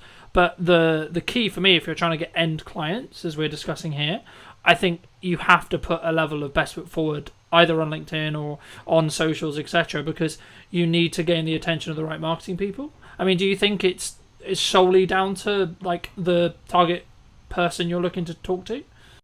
Yeah, it's 100% that. Like, who's your ideal customer? If your customer is, you know, video agencies or production companies that make high-end TV commercials, then your best job is to network with other crew members. If you're a gaffer, meet as many DOPs as possible. If you're a makeup artist, meet as many producers as possible. And you're a technician, your job is to get on set as much as possible, and you charge a day rate and you get to work on some amazing projects. That is completely different to being a production company, because you are dealing more with brand managers, marketeers who don't live and breathe that specific skill set every single day. They're thinking more wider strategy of the brand. So you need to completely change who you're networking with, completely change your messaging. So, you know, I see filmmakers all the time like geeking out about the latest kit, and ultimately clients don't care. They don't know really what the kit is and what the difference is. They'll be able to tell the difference in the output, the final output, and the results it's given. But fundamentally, technology has got so good that I don't think people need to be geeking out about kit as much anymore. Technicians always will do. Like, at my heart, I'm a DOP, and I'm a technician. I'm a camera nerd. I always have been since I was 13. So I do still love it. Doesn't mean my clients care about it. Really, they care about, okay, I need a super slow-mo shot. How do I get that? You know, okay, we need a £100,000 Phantom camera that we have to rent for the day. And we need the skill sets to do it. You need high-speed lighting and all that sort of stuff, and a lot of power. So they care about the results of the slow-mo and what it does, not necessarily the camera. They don't care what it's called or how much it might have cost. Yeah, they care about the rental fee. But in terms of like the specs of it and stuff, they're not really fussed. You have to market to your respective customer and who that is. If producers are hiring you and you own a super slow-mo camera, then talk about the specs all day, because they probably will care. But the end I mean, my next question was going to be like, from a delivery point of view with larger clients, does speed really play a factor, or is it more kind of standard to think about like, oh, we're going to give you a 2-week delivery or etc.? I mean, obviously it depends on when they're going to use it, but would you say like a unique selling proposition for what you do specifically is speed related in regards to turnaround, of course quality as well, but is specifically looking at speed really important? We never market ourselves as like the fastest video agency in the West or anything crazy like that, because I think it would just attract a certain type of client which will expect everything yesterday. We do have a lot of clients who still do that, and like they want it as quick as possible. That they usually come to us because they have a project in mind, a deadline in mind, or if they don't, we certainly ask them. You know, that's one of the earliest questions. What's the idea? What's the budget bracket that you're kind of working with, and when do you want it? And then we can work backwards from there and go, okay, well, when can we start it in?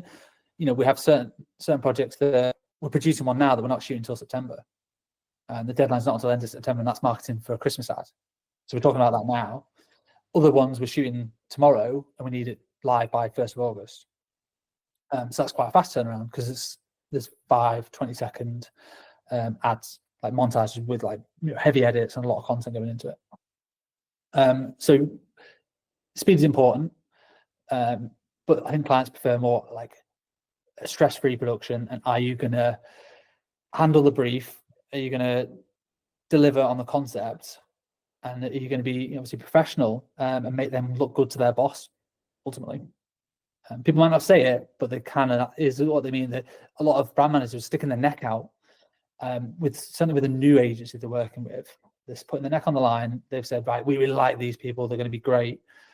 You have to deliver on that. Yeah.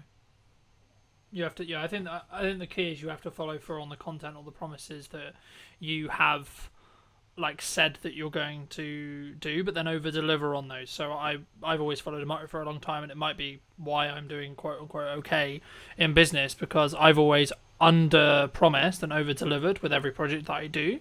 But I think it does, to an extent, kind of bring me on to kind of the next question I want to ask you, which was about like, how do you justify to a client who's maybe on the fence about spending, you know, let's just say 10 grand or 15 grand or whatever it ends up being, right? How do you deal with those hurdles when it comes to being higher priced as a whole? Yeah, so we don't do quotes anymore. We do proposals. So for every single client, they get more than just a one pager. So we used to just do quotes, people will come with a brief, amateur video. So you go, okay, put it together in a spreadsheet, put it onto a 1 or 2 page PDF with a breakdown of your pre-production and post, and this is what it's going to cost with a number at the bottom. And people either go yes or no. We don't do that anymore. We're now doing proposals. So pretty much every client that comes to us will get a bit of an idea. They might already have an idea and they want to just flesh it out. But here's a few visual references of the style that I think we can execute on based on your budget. I tend not to do this like on a whim. Like if I know they've got 20 grand, okay, I can work backwards from there and go, well, this is the kind of production that I think they might need. It's a couple of days, a couple of crew, there's production value there. I know what to spend, so I can know what the references are going to be. And we put that into 5 or 10 pages for every single client with a cost and a breakdown of this is exactly what it's going to cost you. The information that was in the original quote still goes in the proposal, but you've also got a lot of more visual references in there so that people can see you understand the vision. They're just taken from previous work or from the web. It's all internal stuff, so it never goes live. It's just like we're just trying to share ideas, and then we're trying to follow through with the execution. Like this is what you're going to get, and we found bigger clients kind of expect that a little bit more. They don't just want a 1-pager. Like what's going to separate you from, if they're getting 5 quotes, how are you going to stand out amongst those other 4 companies? And you don't want it to just be on price. You want it to be that you understand the brief and the unique ideas that you can bring to the table to deliver on that brief. But it's free time. It's a massive gamble. We don't win all the ones we put proposals for. We lost one yesterday. You're like, oh crap, that took me a day or longer. Hours spread out here and there to pull that together, pull together references, come up with a bit of a script. I think we're going to nail this. I thought we'd nailed it, and then they still didn't go for it. And you're like, oh, well, not sure what we've done wrong there. That's the game we're in a little bit. Some people might disagree with that. They might say, oh, you should be charged for that time. And we charge for creative development time, but sometimes that initial spark, we often give it away for free. Do you think that's one of the, obviously that's one of the reasons why you do just stand apart, but is that the same, I guess the next question was going to be around like the confidence of maybe charging more or being value-based price rather than necessarily the time. Obviously there's always time that goes into it, of course, but it's more about, I guess, in some ways, when you look to attract those higher paying clients, it's also about it's the entire, in my experience at least, it's about the entire process and journey and the perception that client goes on with you rather than necessarily just the production day. And that's, I think, where it comes back to where you and I both agree, which is like they don't care that much what what it's filmed on. They care about what it's going to do for their business and what the return on their investment is going to be. But for you, when you started out, was there a confidence kind of hurdle for you to say like double your day rate, for example? Probably, yeah. Not really thought about it. Often we just do it. I started off charging £250 a day. So as like a corporate filmmaker, if you like. I charge a lot more than that now. So yeah, there did just become a time you can base it off APA rates as well. That's a good starting point. Producers Association, it's like a union, not part of it, but they do set rough crew rates, and they adjust them every year based on inflation. So you can roughly see what a crew rate should be charging for those. And it varies between like commercials or dramas or photography or whatever. Everything's slightly different, and communicating with other people in the industry as well. Asking other fellow filmmakers like what sort of rates do you normally charge is a good way to at least set a benchmark. And if you're winning loads of business and almost like too busy and don't really feel it in the wallet because you're too cheap, and because you're just saying, yeah, well, here's a 500 quid video, that person will work on it for an entire week, and when you work it out, you're working for less than minimum wage. That's not a very good business model. So at that point you need to pause and go, what do I need to change here?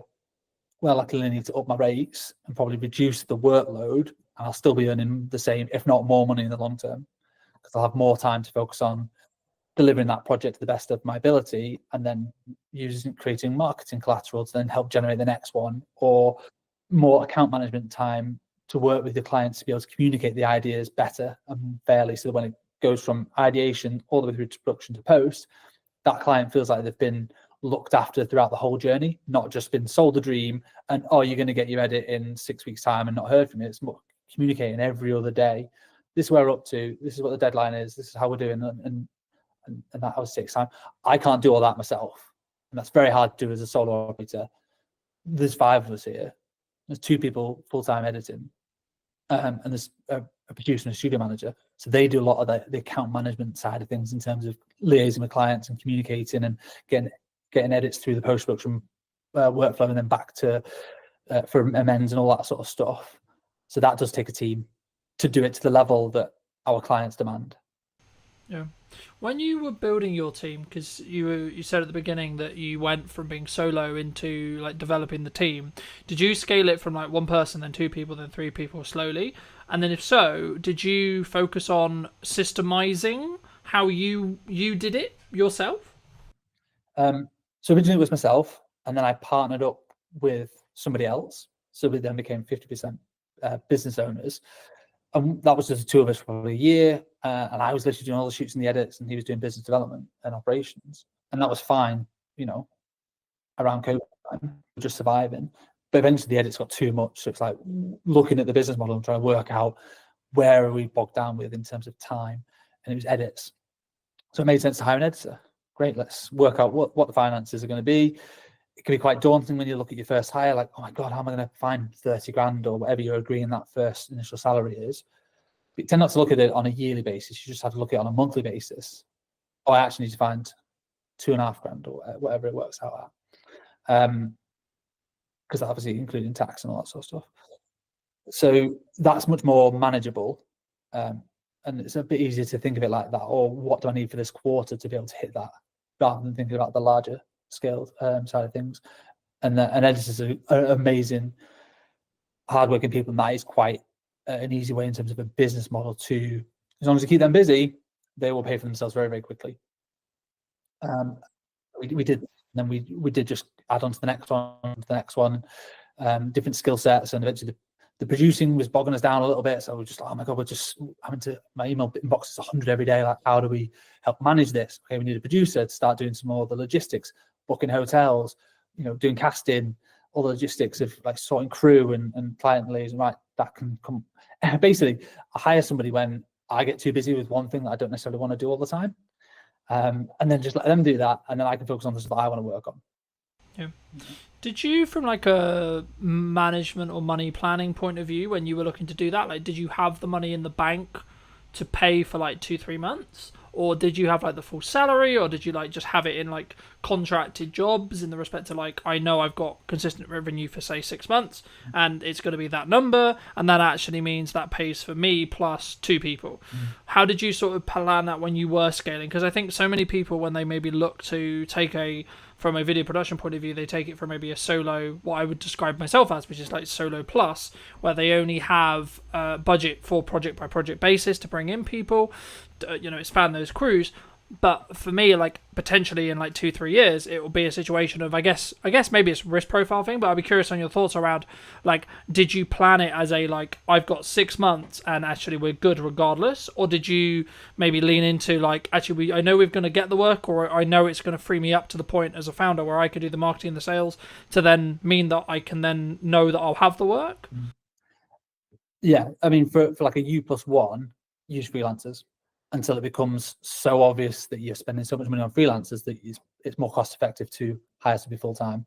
So if you're paying a freelancer £300 a day, that 10 days of work, it's 3 grand. 20 days of work, a normal working month, that's 6 grand. That's way more than 30 grand salary for a full-time editor of what you've got to pay out as an individual. So if you do that consistently, you'll soon realize that having all these freelancers has cost me way more money than a full-time person. So generally, that's exactly what we did. We had freelancers, and we actually won a few big block bookings. So we knew we had 2 months worth of editing work. So we had freelancers just coming in. I think we had 2 at the time, just helping us churn through this massive volume of work. It was all costed for, so it was all fine. And we just knew that, well, hang about this. Once that project was coming to the end, we were getting another big project that was sort of, we had loads of edits on, so it just made sense to eventually put a job ad out and hire for that full-time role. So we would effectively be saving money on the freelancers. And we gave the freelancers the opportunity, like, do you want more job stability? Do you want, to come on full-time? And some people did, some people were not interested. They're like, no, I'm happy with the flexibility and the variety. Like, there's a place for both in terms of freelancing as a technician or going full-time in-house. Really depends on your personality and your personal circumstances. But from a cash flow point of view, I think we had at least, call it 6 months worth of cash to be able to pay that person. They could be sat around twiddling their thumbs. It'd be a terrible business model, but they could be without us necessarily worrying about how we're going to pay that person. Because also when you hire them full-time, you have an obligation to pay them. They're now an employee. You can't just get rid of, you can make them redundant, but that's a failure on your part, I think, rather than just, we didn't have enough work to be able to pay them. Like, you've got to then go and get the work to keep them busy. So that is part of the risk. It's definitely it's a high risk move. I mean, it's such a while ago now. I've always had staff members around me for the last 6 years, so I tend not to worry about that as much now. It's just a no-brainer that we are a team, and it takes a team of people to deliver on the projects that we have now. So if it does sound scary to anybody as an initial thing, I'd always just say, bring on freelancers until they become too expensive to not just hire. It's a no-brainer to hire somebody full-time. Yeah, I think I agree. I mean, I think, would you say that in that though, one of the things that a founder, like an origin person of the business in a video production context, like they should spend, like as they're scaling and as they're bringing in people to help with the delivery side, should they spend like a significant amount of their time in trying to, I guess, apply financial resources to getting more people to help them either with their personal marketing or the company's marketing or etc., to then because I found, like, for me, that will have the strongest ROI by me creating my own content and me being in the world of marketing all the time as much as possible and not as much in client delivery. And if so, how did you transition? I mean, did you just end up, like you sort of alluded to it at the beginning, but did you have to transition all your clients because they wanted to work with you specifically? Because I think that's sometimes the weakness when we're very founder-led as a business, where a client wants to work with me because they've consumed my marketing and then they want me to have that touch on the project. And how do you sort of balance that with also then scaling it with a team? Yeah, I'm still figuring that out, to be honest. A lot of our projects are of a scale where it can never just be one person. That one person ideally should be on the job. That was a big USP for the longest time, is we weren't necessarily just another production company that brought on loads and loads of freelancers. It was like, if you see us in the initial call, you're going to see us on set and we're going to hold your hand all the way through the project. And that's done really well for us for the longest time. It's helped us build relationships with the right people. It's helped deliver good work. But that is only scalable until a point. I can't be on every single job if I want to scale the business beyond where we are now. So that's probably a bit of an ego thing that I've got to figure out and navigate and work out. There are other people who can shoot. Yes, technically I'm a DOP, and it makes good financial sense for me to be on the shoot, but also makes good financial sense for the wider business for me to be marketing and spending more time doing business development to bolster the scale of the productions and the bigger business and clients. As long as they are getting a good service from you as a brand, not necessarily you as a person, I don't think they'll fundamentally care that much. As long as it's not sell them the dream and then you never hear from them again. You've still got to check in, but that could be checking in with just emails, texts, how you finding everything. I went on holiday last week and I was like, all these productions are going to fall down. Well, of course not. I've got a team who've been briefed in and they looked after the clients and they did a smashing job, and I came back and I'm like, so what are we shooting tomorrow? It's all been done. I just trust the team to do their jobs.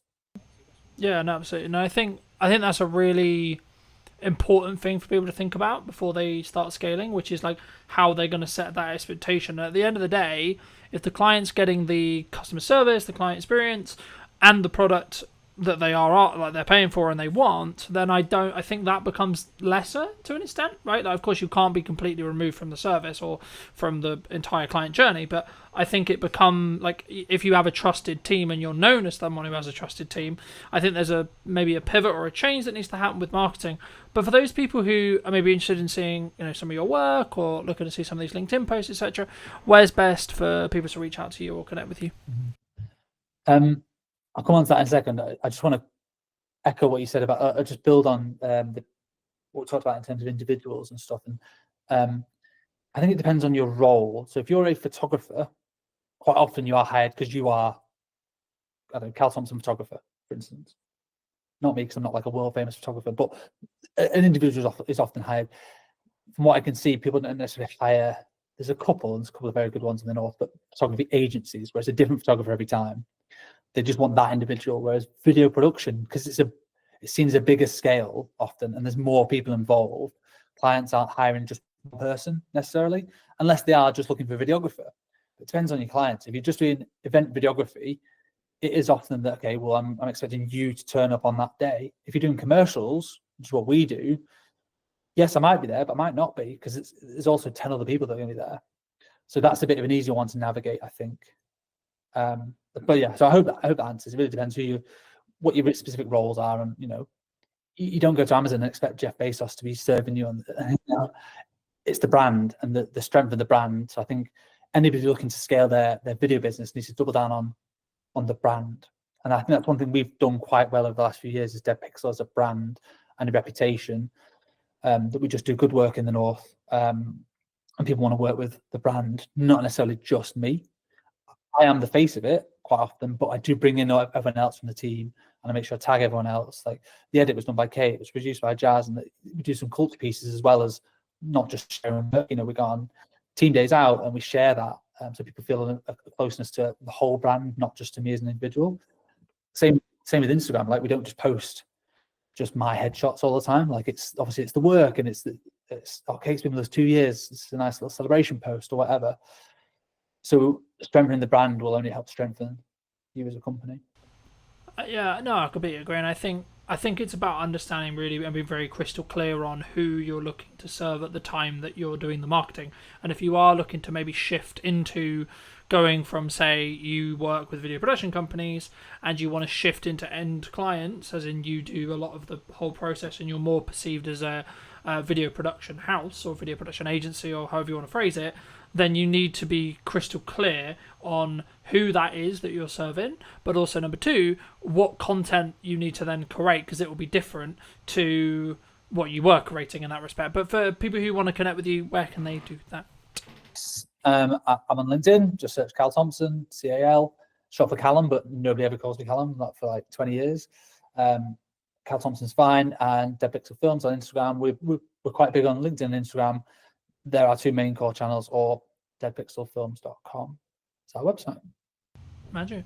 And as a final thought, if you were going to talk to yourself 10 years ago, what advice would you give to that person? Yeah, I love that question. I think about that every day. Not every day, but a lot. Certainly the older I get, the more I'm like, okay, what would I say to the person 10 years before? My advice to anybody looking to get into the industry is network with everybody. Be a nice person and be patient, and don't expect that just getting a degree you're suddenly going to be Christopher Nolan doing feature films. Like, it's going to take time to develop skills, not just in filmmaking, but in like people skills and management and all those other softer skills that make you a better filmmaker, are essential to your growth. So that's what I would say to somebody sort of myself 10 years ago is, take your time, be patient, and be a nice person, and just do good work, have fun. Don't take yourself too seriously as well. We're not curing cancer, ultimately. We're just making videos. Appreciate the time. Thank you ever so much for coming back and joining, ladies and gents. I hope you took value from this video. Leave me your thoughts and comments down below. If you're new, want to be subscribed, and I'll see you very, very soon. Where we sit now with deepfakes and AI, etc. But before we get too much into that, I mean, what do you think's missing today? I think creativity at the moment is the key, and being really good at using the tools. What would you say to people who maybe looked at AI or looked at X, Y, Z and said, oh, it's just a trend, it will die next week? I think they're massively wrong. I don't think it's like crypto. I guess, is it a doomsday scenario before we started, where I could have, in theory, not actually invited you? I could have used Wizzy AI tech to create this Stuart. I think that's going to be a future problem, and I don't think it's as far away as even 2 years. I think we've seen with certain hacks happening out in Hong Kong, Singapore, where people are being invited onto calls with their entire board, and that call with their entire board was deepfake. Did you know that 93% of you are not subscribed? So if you could please do me a favor and you're enjoying the show, then subscribing would mean the world to me, and it would allow me to grow the show and continue to get larger and larger guests and continue to bring what's missing in marketing today. Thank you ever so much for joining me, and I'll enjoy the episode. Hello, my friends. I hope you're well. I hope you had a good day, evening, or night. Today, I'm with Stuart talking about what's missing in marketing today, of course. And also, I guess to an extent, Stuart, it's about where we sit now with deepfakes and AI, etc. But before we get too much into that, I mean, what do you think's missing today in marketing? Well, coming from Origin Secured, we're always going to say trust and verifying trust. I think one of the things we're seeing with lots of marketing agencies, lots of companies, is this model of make as much noise as you can, say whatever you want to say, no one can really prove whether it's true or not, and hope that it catches before you get caught out. And I think that's the biggest issue we see with marketing at the moment is bringing the trust and the verifiability back into it. I mean, because we were alluding to, I guess, is it a doomsday scenario before we started, where I could have, in theory, not actually invited you. I could have used Wizzy AI tech to create this Stuart, you know, which I haven't done, by the way, for the record, anyone watching. But there is going to be a potential world in maybe 5-10 years, or maybe, you know, technology moves quickly, so it could even be as little as 2, if not 1. You know, is that kind of where it comes from? Do you think the lack of trust, like actually confirming that yes, I am talking to Stuart today, and yes, Stuart did actually come on the podcast? I think that's going to be a future problem, and I don't think it's as far away as even 2 years. I think we've seen with certain hacks happening out in Hong Kong, Singapore, where people are being invited onto calls with their entire board, and that call with their entire board was deepfaked, right? And I think they got away with like $20 million. Dollars, whatever it was in that particular one. So I think that's coming. I think that's going to be sooner rather than later. And I think we're seeing that online, where you'll get images of people like Martin Lewis or whoever saying something that just isn't true, or supporting a project that is a scam. So I think that's coming. But I still think just traditional trust, right, is a problem. How do I verify that I've worked with the MOD as an example? How do I verify I've worked with this organization? How do I verify I've worked with this person? And I can make loads of noise and say loads of things about it, but I don't have maybe a podcast to prove that I've done it. So I think that in that sense, we have to find a way of enabling people to verify that information, but without risking all of the personal data that goes with it. I mean, I wasn't actually going to start here, but I think it's important for me to start here. Someone like me, right, who has been on the internet for, I'm going to say, shy 10 years. I might be in deep trouble when it comes to AI tech and AI training and deep fake stuff, right? Like, what can I do in your view? What, to protect yourself? Yeah, I think is very challenging. I think our product will go some way to helping that. But even still, even with kind of Origin secured verification on top, all we're doing is verifying whether something is real, right? We're not necessarily proving something's fake. And I think you can argue that if it doesn't have that stamp of approval on it, or you can't verify it cryptographically, then it's highly likely to be a fake. But it still doesn't stop someone pulling their phone out on the street and recording you. That's still you. But it's going to be very, very hard to detect the difference. More, I guess, as I think about it more, is it actually more down to an integrity and trust thing? Like, someone looking at it, you might look at it and say, well, I know Colin. I've known him for however long, 2 years, let's say 3 years, right? I don't think, my gut tells me that's not him, because he wouldn't come across that way. He wouldn't say it like that. He wouldn't, like, why is he involved in that? That's weird. It doesn't make sense. Like, is that actually maybe the defense? Maybe, but I think if you look at the way things happen in the media and the press, that's typically not the approach that most countries take. It's very much kind of someone's appeared on an online platform doing something they shouldn't be doing, and they're instantly vilified, regardless of whether it was them or not. So I think there's an element of education and adaptation that we need to go through as a community. Absolutely, that will help. I think technology will assist. I think that will go some way to proving it as well. I think it's really going to be education. I think we need to teach people to be safer online, and to be able to identify when something might be a fake, which at the moment I just don't think we do enough. I think we rely heavily on third-party organizations who we think represent security, and in some ways they have been secure, but when you've got trillions of dollars flying around markets every day, if you carve off even 10%, even 1%, right, these are huge numbers. Fraudsters are going for them. So I think we need to adapt and find new ways. Do you think, as marketing, or as like just a medium to small size business, what can I do then? What can you do? I think, again, having things like this will help. I think having endorsements from organizations will help. And again, going back to what Origin Secured is about, it's about having endorsements, right? How do I verify that I've worked with this organization? How would you verify you worked with Origin Secured? Well, you can have my video with you online. But outside of that, it would be a case of you could put my quote up on your website. But again, how do I verify that was real? You might have to get one of your customers to come and talk to me. So I don't know if we actually have an answer to that question at the moment, other than we know with Origin Secured, we can cryptographically prove you've worked with us, and you don't have to pick up the phone and call me to get me to prove it. So it's difficult, right? You know, Absolutely. I think everyone thinks trust and brand, and you know, like I'm a big advocate for trust and brand, and I think that the only really, like to quote Gary, the only thing that matters, or the only thing that will be left, will be brand when everything is commoditized by AI. Yeah. But will even that be left? Because if you look at some of the AI tools that are coming out now, I mean, we're looking at them. We use AI throughout the business. And I know a lot of companies say that, but genuinely, from cursor all the way through to the front end, products like Replit are coming out. You can take an existing front end and you can copy that, and it might take you 2 weeks, maybe a month with a couple of half decent devs. So you've spent millions investing in this product, in this brand, and then someone comes along and just copies it. It's a carbon copy. And if their marketing skills are better, if their social media skills are better, if they're better at hacking that kind of influencer side, well, where's the value then? Like, is it more valuable to have a really good kind of marketing team? Or is it more valuable to have a really good brand? I think they don't always go hand in hand. You can have a really great brand, security, integrity, strength, and it can be destroyed in minutes. I think that's difficult, right? Isn't it? I think that's, I hate to use Bud's term, but like that's where personal branding comes in. Yeah, because like if I'm saying and I'm endorsing something, yes, it could be AI'd, but then as I say, maybe it is that. Like as I sit here and think about it, like maybe it is just that because of my track record. Because like then people, I guess the question there though is it then down to the person consuming it to make the decision?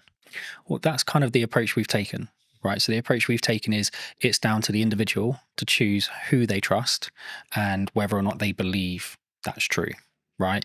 So we can have, and we'll get into the tech more later, but we can have a series of endorsements for yourself, right? So we could endorse you cryptographically. You could be endorsed by the passport office, right? Or by an ID service provider, or by the DVLA, or by your bank or your solicitor. All of these endorsements build up trust over time, right? And the more of those you have in sequence, in the right time frame, the more people will trust you. And I think a big question on top of what you've asked is, if we're moving more to a solution where you need kind of integrity and trust built over time, how do people break in at the beginning? Because at the moment, the big reason that companies do that is they're trying to make a name for themselves. They have a great product, they've got a great idea. It's not always fraud. Often it's just a small company trying to make it. We need to be able to create environments where those companies have an opportunity to prove themselves. Because if we just say, well, you have to have brand integrity and you have to have a history, and you have to be around for 5 years, etc. Then it's going to stop that from happening. It's interesting because I'm rapidly approaching like 6 years full time and 10 years like doing the thing. And I'm like, oh, it must be really hard for people starting out. But like genuinely, like when I was starting out, AI wasn't a thing. Yeah. And that's the big conversation with AI at the moment. It's like completely obliterating those grunt jobs that people did as junior editors and junior tech people and etc. Is it down to us then as providers, like medium and larger, like to say we're going to choose, or is it purely just it's going to get commoditized because it's efficiency? I think there's going to be a huge amount of commoditization. I think there's going to be lots of consolidation, right? More importantly, there'll be lots of consolidation. I think standing out from the crowd is going to be challenging. I think it already is challenging, right? If you can have the best product in the world, but if you can't get the message across, or you can't convince people what it actually does or how it does it, it's not going anywhere anyway. I think we need to create more of a fair opportunity for smaller companies. And I know that the government have got lots of programs in place. We're working with the MOD at the moment. They've got loads of programs in place to try and fast track SMEs and give them opportunities to deliver. I think we need to do more of that. And I think we probably need to have better controls over, well, how are these contracts won? How are they tendered for? Because ultimately they're geared up for companies who have got hundreds of people to spend hours and hours and hours of time building this kind of knowledge up over time, and then you've got a small SME that's run by 3 people with no experience. But also, I guess you could flip it on the other side when you look at AI or things like ChatGPT, large language models, etc., where actually that could be the greatest equalizer, that you've got, right? Because someone who's maybe solo or 2-3 people, then arguably, if they're leveraging AI and they're early, they could actually be keeping up with 100 staff in regards to workforce because they're working quite smart. Well, they can, and I think, look, we've certainly benefited from it, right? Lots of smaller companies are benefiting from using AI, but so are the larger companies. And I think if you, I'm going to get in trouble for talking about this, but one of my favorite TV shows is The Wire. And there's a scene in there where one of the characters is out of jail. Cutty, I think his name is. He's sat with this other guy, and they're talking about doing something they shouldn't be doing. And he gets handed a gun, and it's supposed to be a revolver. And he's like, "Oh, I'm used to using a revolver." And he goes, "Yeah, but that doesn't hold 17." And he's, "Oh, the game's changed." And the other guy goes, "No, it hasn't changed. It's just got more fierce." And I think for me, that's what AI is, right? Yes, there's going to be less entry-level jobs. Yes, there's going to be less opportunity for people coming out of university. It doesn't mean anything's changed. The industry's still the same. It's just more fierce because the competition isn't now just with someone, one of your peers. The competition is now one of your peers who can control 4 or 5 AI prompts and do the work of 12 people rather than doing the work of 1. And so, yes, these companies will benefit smaller ones, but I think you're in a more fierce environment because those larger companies have access to just the same technology.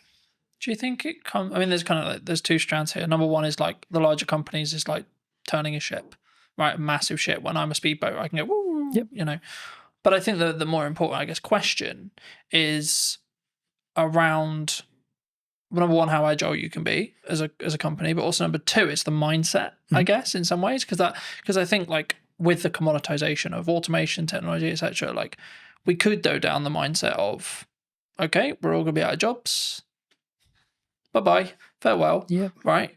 Or we could go, actually, how can I utilize this as a tool? And, you know, I was having a conversation with someone very close to me about another filmmaker the other day, and I was very worried for his model, looking at his business model, because traditionally he's, in this case, brought in as a camera operator for other video production companies. And there's been a large conversation in the space, for those who are listening, about you've kind of got 2 models that you can really like business model-wise that are still profitable and can still work. Yep. Massive Hollywood stuff, which big crews, big money, lots of stress, and then the 1 to maybe 2 at most, like production size, right? The issue is, I guess, the middle class filmmaker, you could say, in my realm, could be and potentially is going to be commoditized, especially if they're not utilizing or looking how to use AI, how to do prompts, how to, especially if you look at like the AI generation stuff that's coming out and like Google VO3 and etc. Like,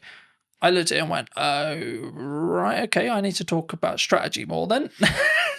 Because the idea of filming stuff is going to become less profitable than I think it was. Yeah, potentially. And again, playing devil's advocate to the other side, does it become less profitable, or does it just shift into a different community? So is it now not the middle class filmmaker, right? Is it now opening this up for everyone to be able to access it? And actually you get more creativity out of it because there are people who are learning to use those technologies at a younger age and more efficiently. I think my cousin is doing phenomenally well in Sydney at the moment as a filmmaker, right? She's still going through school, but she's done several productions. She came up with this phenomenal idea about a particular singer, and she's been talking to their team about being able to produce a particular song. The idea behind it is incredible. You won't get AI to produce the idea, right? Not yet. That might come in the future. But at the moment, AI is just really, really, really good autocomplete. Lots of people are going to be really upset with that. But it is, right? They're just predicting tokens. We're not yet at a point where it is finding new ways of doing science, right? It might find a new mathematical way of folding a protein, right? But that was always there. It's just able to run more permutations.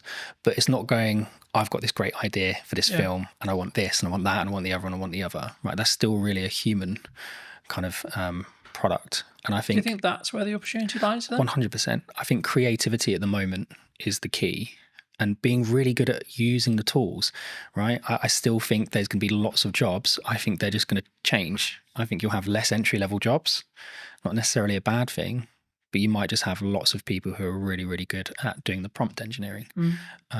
That will become a big job in my opinion. What would you say to people who maybe looked at AI or looked at X, Y, Z and said, "Oh, it's just a trend; it will die next week"? I think they're massively wrong. I don't think it's like crypto, right? I think my co-founders and I always disagree on this, especially one Mark. He's very what's the word, optimistic on the crypto side. You know, Mark, and he loves it. I'm still very much of the opinion that there's been too much happening with the mainstream cryptocurrencies from a dark web standpoint, right? From a criminal historic standpoint. So the AML piece and the KYC piece can be incredibly challenging if you can trace it back on the blockchain to criminality, because really you should be taking that as proceeds of crime. So I think there's a major issue with that. I think the difference between that and AI is AI genuinely has solutions, right? You can take someone who spent the last 20 years of their life learning how to spot tumors in lungs, right? They might have a really good accuracy, 80, 85%. And then you can train an AI model to 92, 93% accuracy in 3 or 4 months. That's a huge jump, right, for us as a species, in my opinion. So I just don't see AI dying. If anything, I think it's going to become more and more integrated. And I think actually what we're going to see is that AI is going to become smaller and smaller and smaller. And I don't think it's going to be long before it's fully inside your device, not in the cloud. It will be inside your device. You'll have your own private AI. And it will learn you more and more and more. And this is why Origin set out to do what it does, right? As more and more information is being collected, you need to secure that in a better way. You need to be comfortable that your data is yours, that you have control over who accesses it. And if they do manage to get access to it, that you can revoke that access. And if someone is storing your data somewhere, you've got some level of encryption yourself over that data. I think that's much more important as a conversation. Is not necessarily is AI going to be a great tool, 'cause it's not going anywhere. Is how do you secure the data? How do you scrub the PII out of it? I think, yeah. Because I know that, you know, other large language model providers, I'm sure, have done similar. But I know OpenAI, owners of ChatGPT, got into some hot water because they basically, what it seemed like was they were basically ignoring copyright law completely. And they just went, "Oh, look, the internet's got loads of internet and information on it. Let's just take that. Thank you." And I don't believe that could be undone now. We're kind of in the wild, like we're in the Wild West in that respect, as in like ChatGPT knows everything and they will know everything forever. Yep. And again, there's only so much data in the world, right? So forget kind of some of the data that people think is proprietary for their organization, right? Where they might have taken 4 or 5 pieces of information and done something cool with it to produce another metric.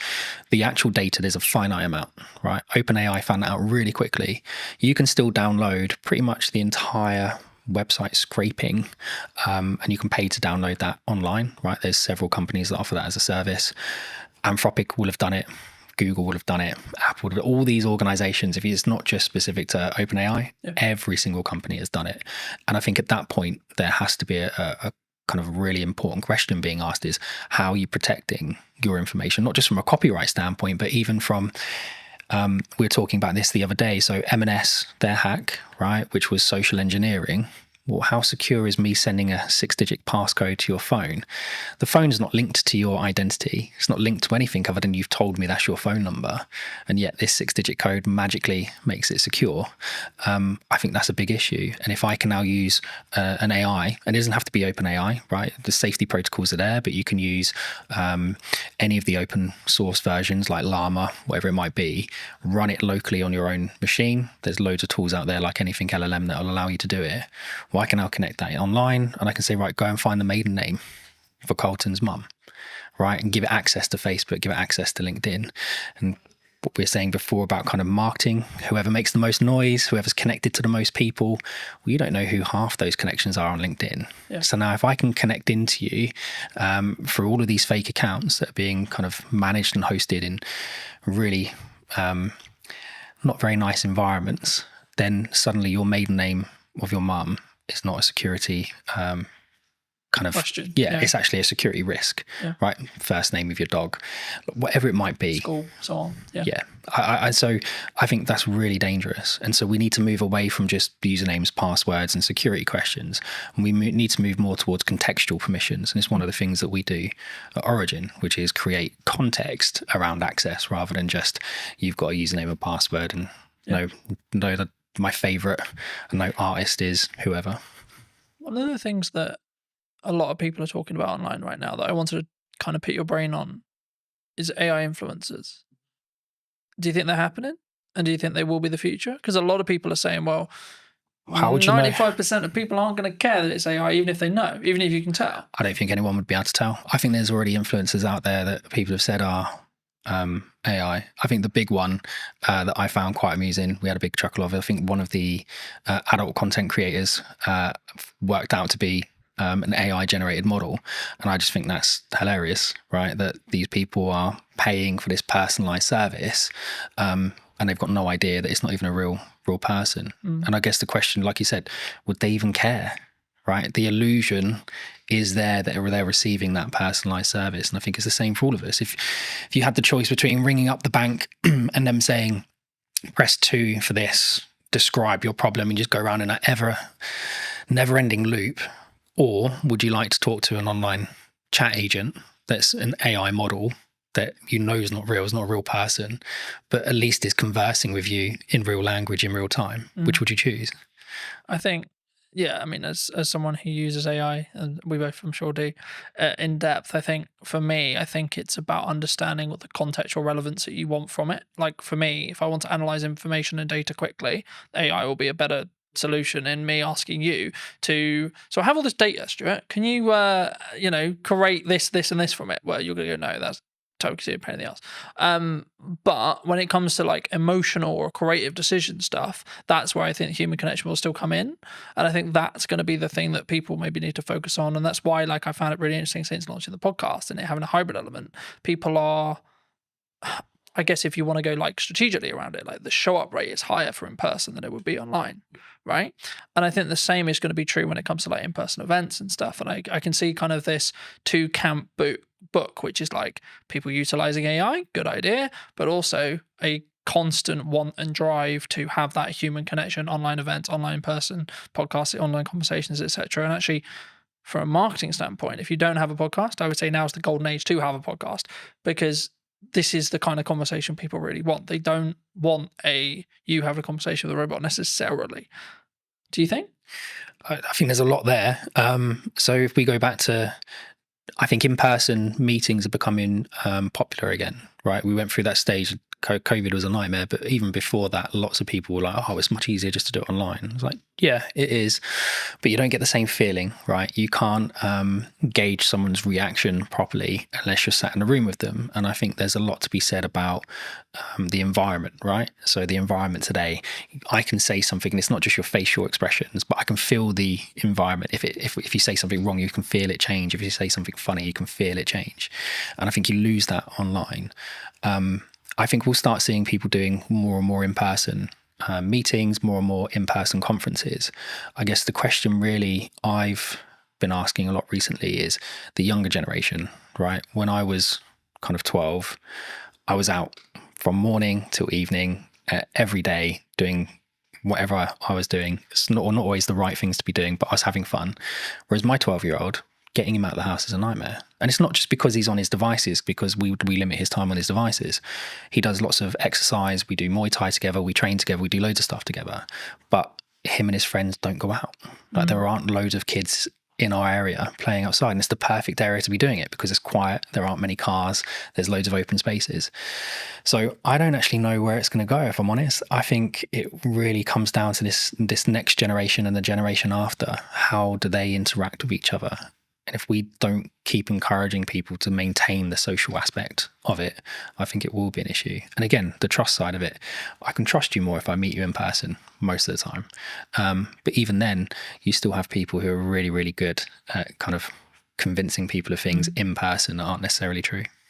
I remember a handful of years ago, I did a talk as part of a business panel at a local college. For obvious reasons, I won't mention which college, and the consistent thing that came through all of the feedback that we gave to these students, like we all gave little talks on our business, gave some context, then we did an open Q&A, and the constant thing through all of it was, you need to work on your communication skills. You need to work on your communication skills. You need to work on how to articulate. But I think sometimes especially someone who talks on content a lot, who does content a lot, who's constantly trying to do that 1% to improve how I come across, the words I use, when I pause, etc. I guess to an extent I take for granted the fact it sounds really weird. I know how to communicate, right? But I do. It's even the little nuances, like how I do a stupid noise, or how I pause, or when I pause. I mean, is that something that, like, and if so, like, if that's, we need to either invest that in our children or put that into like schooling level, and or when we're in the workplace or looking for careers, etc. I mean, is that something that's, do you think, weaker as humans? Obviously it's a broad stroke, but do you think it's something that we all need to improve on? I think it's a muscle, right? Communication's a muscle. I think being social is a muscle. That's not to say people who suffer from any anxiety aren't right to feel the way they feel, or that there isn't an underlying issue there. But I think a lot of the time it is a muscle. And I think the only way you can exercise that muscle is to push yourself past the comfort zone and do it. And we aren't pushing people to do it, right? I think we've got to an age where someone can self-diagnose as having a problem, and then we go, oh, okay, well, we won't talk about it anymore. Like, it suddenly just stops the conversation, and suddenly it's not, well, that's the end of it, right? Well, I think that's a problem. And I think that goes back to what you're saying before around kind of school-age children. Yeah. I think my wife and I foster, right? And we've just had a 2 and a 4-year-old that will be leaving us shortly, and we've had them since March. And when they came, like, the little girl was nonverbal, the little boy had some issues with kind of speech and understanding and some other bits. And in the last 6 months, my wife's done an incredible job getting them to a point where you wouldn't really know that they're that far behind. Like, they're not as far behind anymore, right? If you were to put them into a mainstream school when the little boy's starting soon, yes, he's going to need a little bit more help, but he's not that much further behind.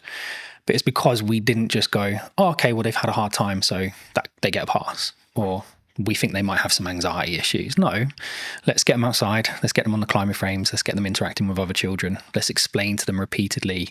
No, it's not just about saying, oh, kind hands if they do something they're not supposed to do. No, that's not right. Explain to them why, and spend that time educating them. And I think we don't do that with kids at the moment, right? There's so much, people talk about all the time, but there's so much power with the kind of the child. And there needs to be some power with the child, absolutely.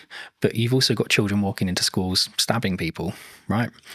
That's a problem. I'm not saying we can solve that with Origin, not at all, right? But I think that's how far back we need to go. I think we need to start at schools. I think we do schooling wrong. Does that come from boundary settings? I mean, like the statistics from like a quote broken household is ridiculous, you know.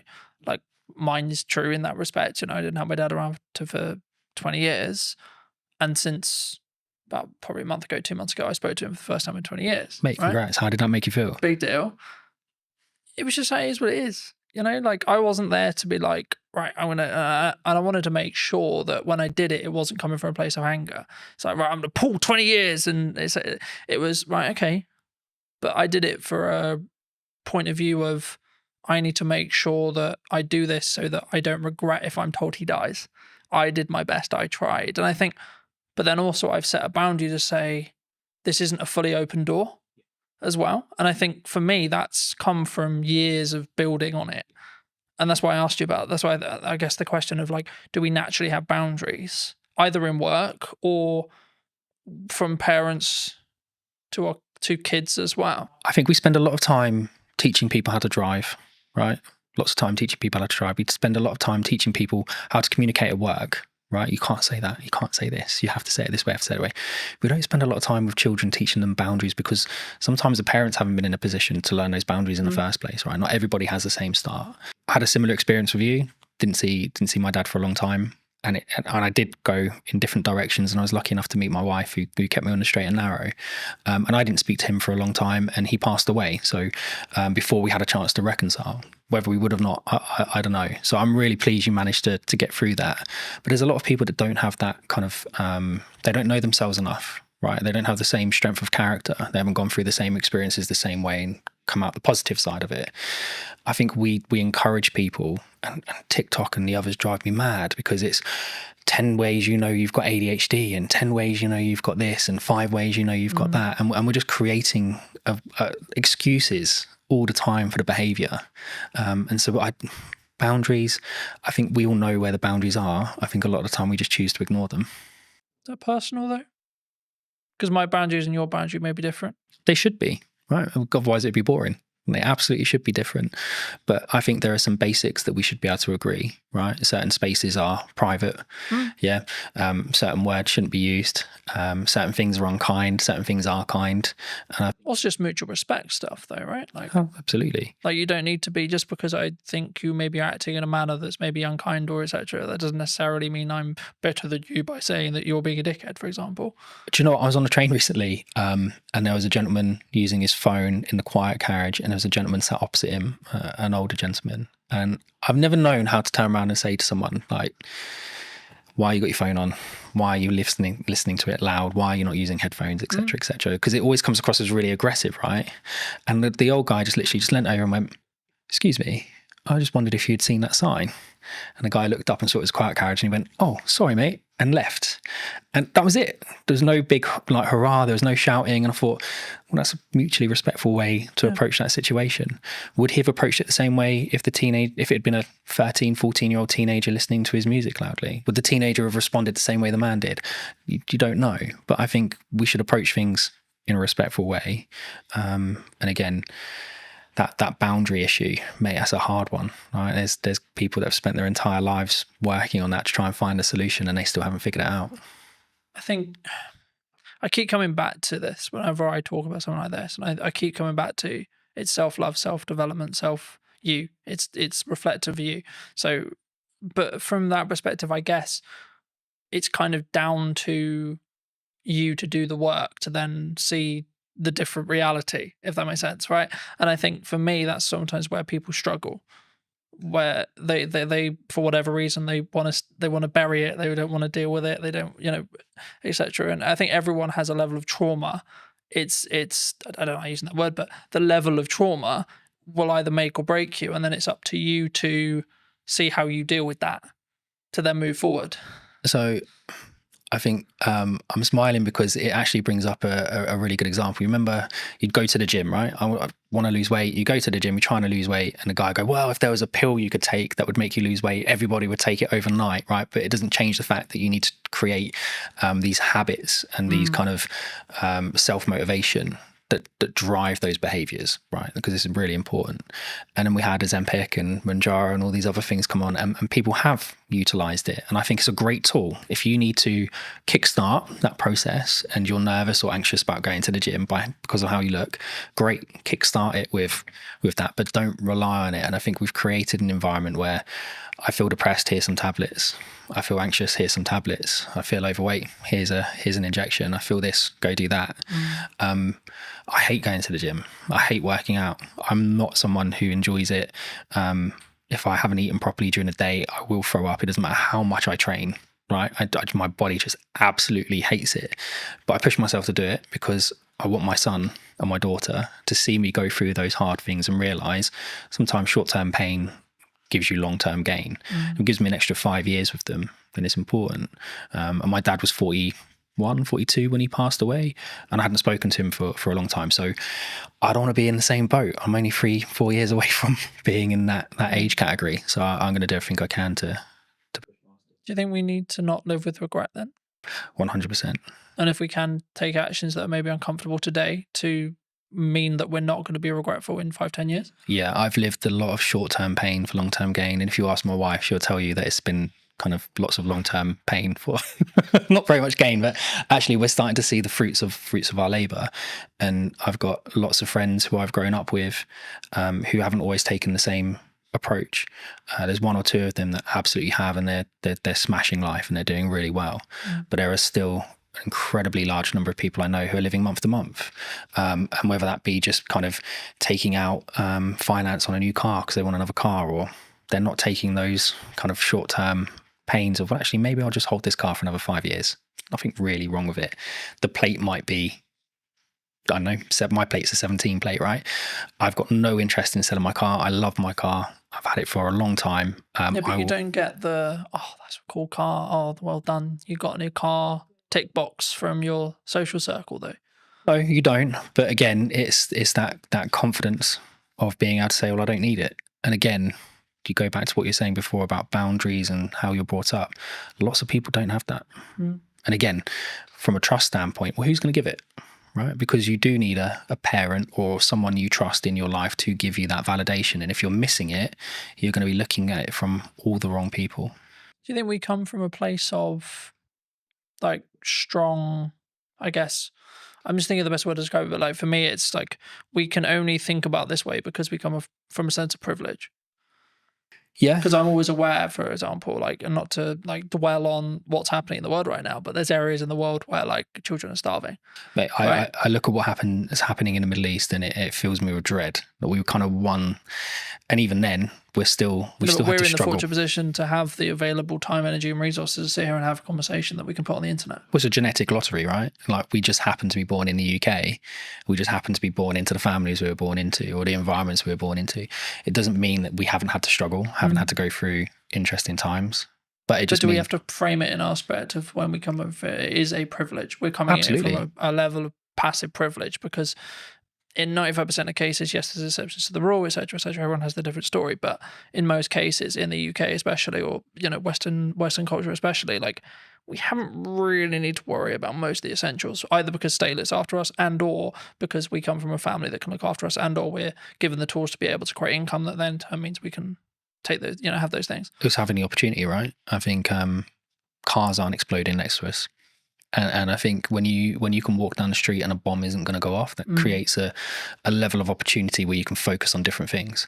You can focus on building wealth. You can focus on improving yourself and moving up the social ladder, so to speak.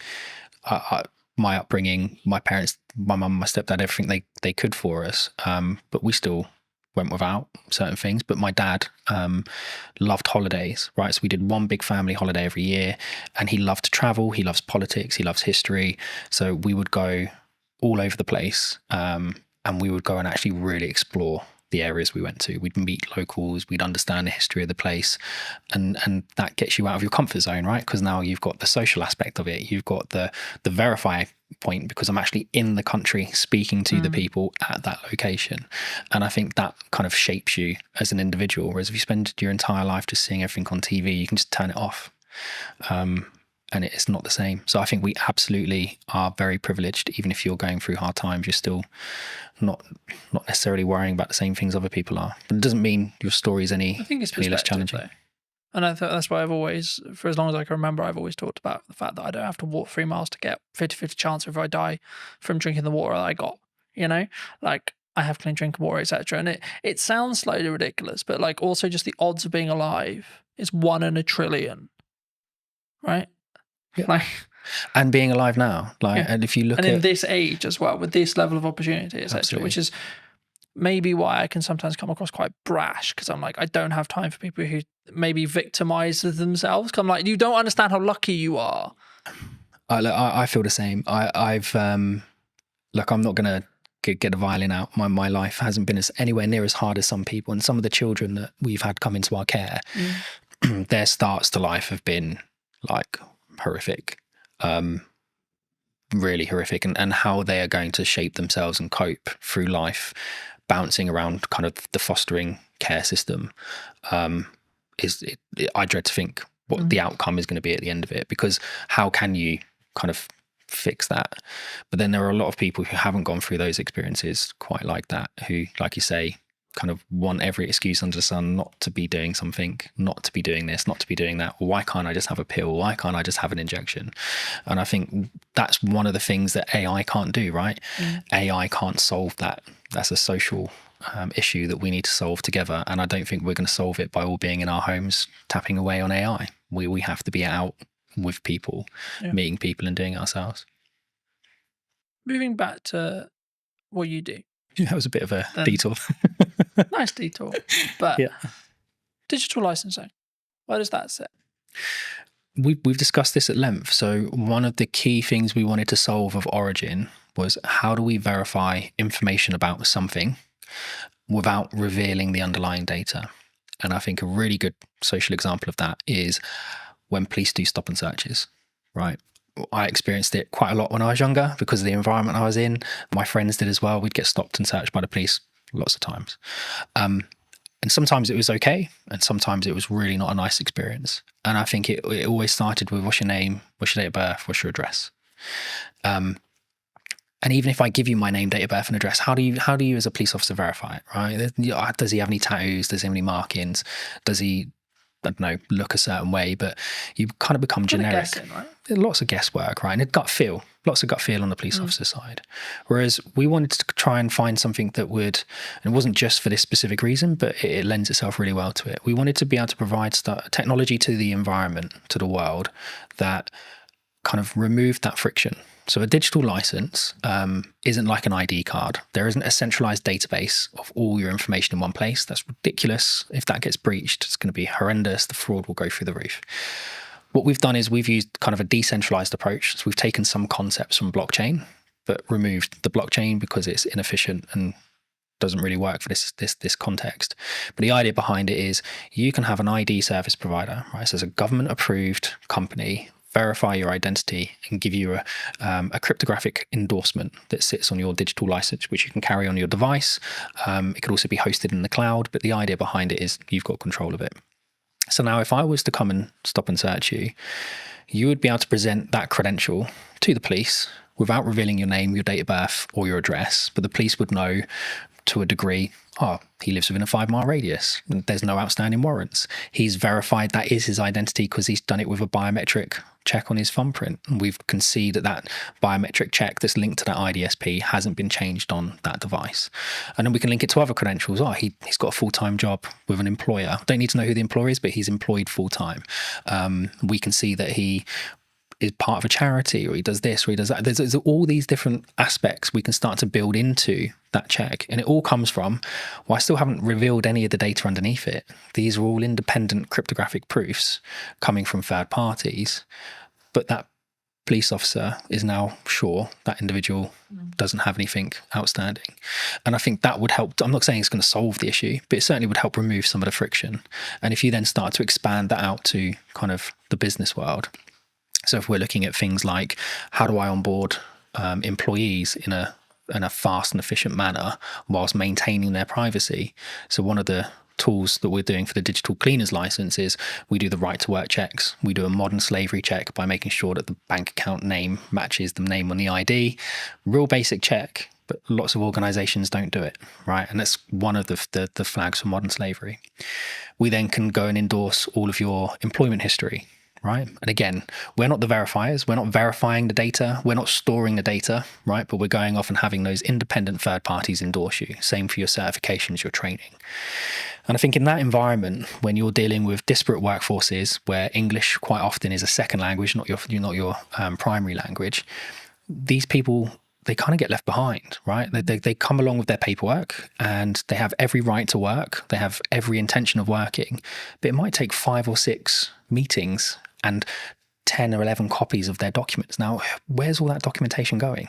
They've got no idea where it's being stored, no idea who has access to it, no idea what copies are out there, but we're expecting them to just continuously do this. And if they're now working 3 jobs, we're extrapolating that 3 times over.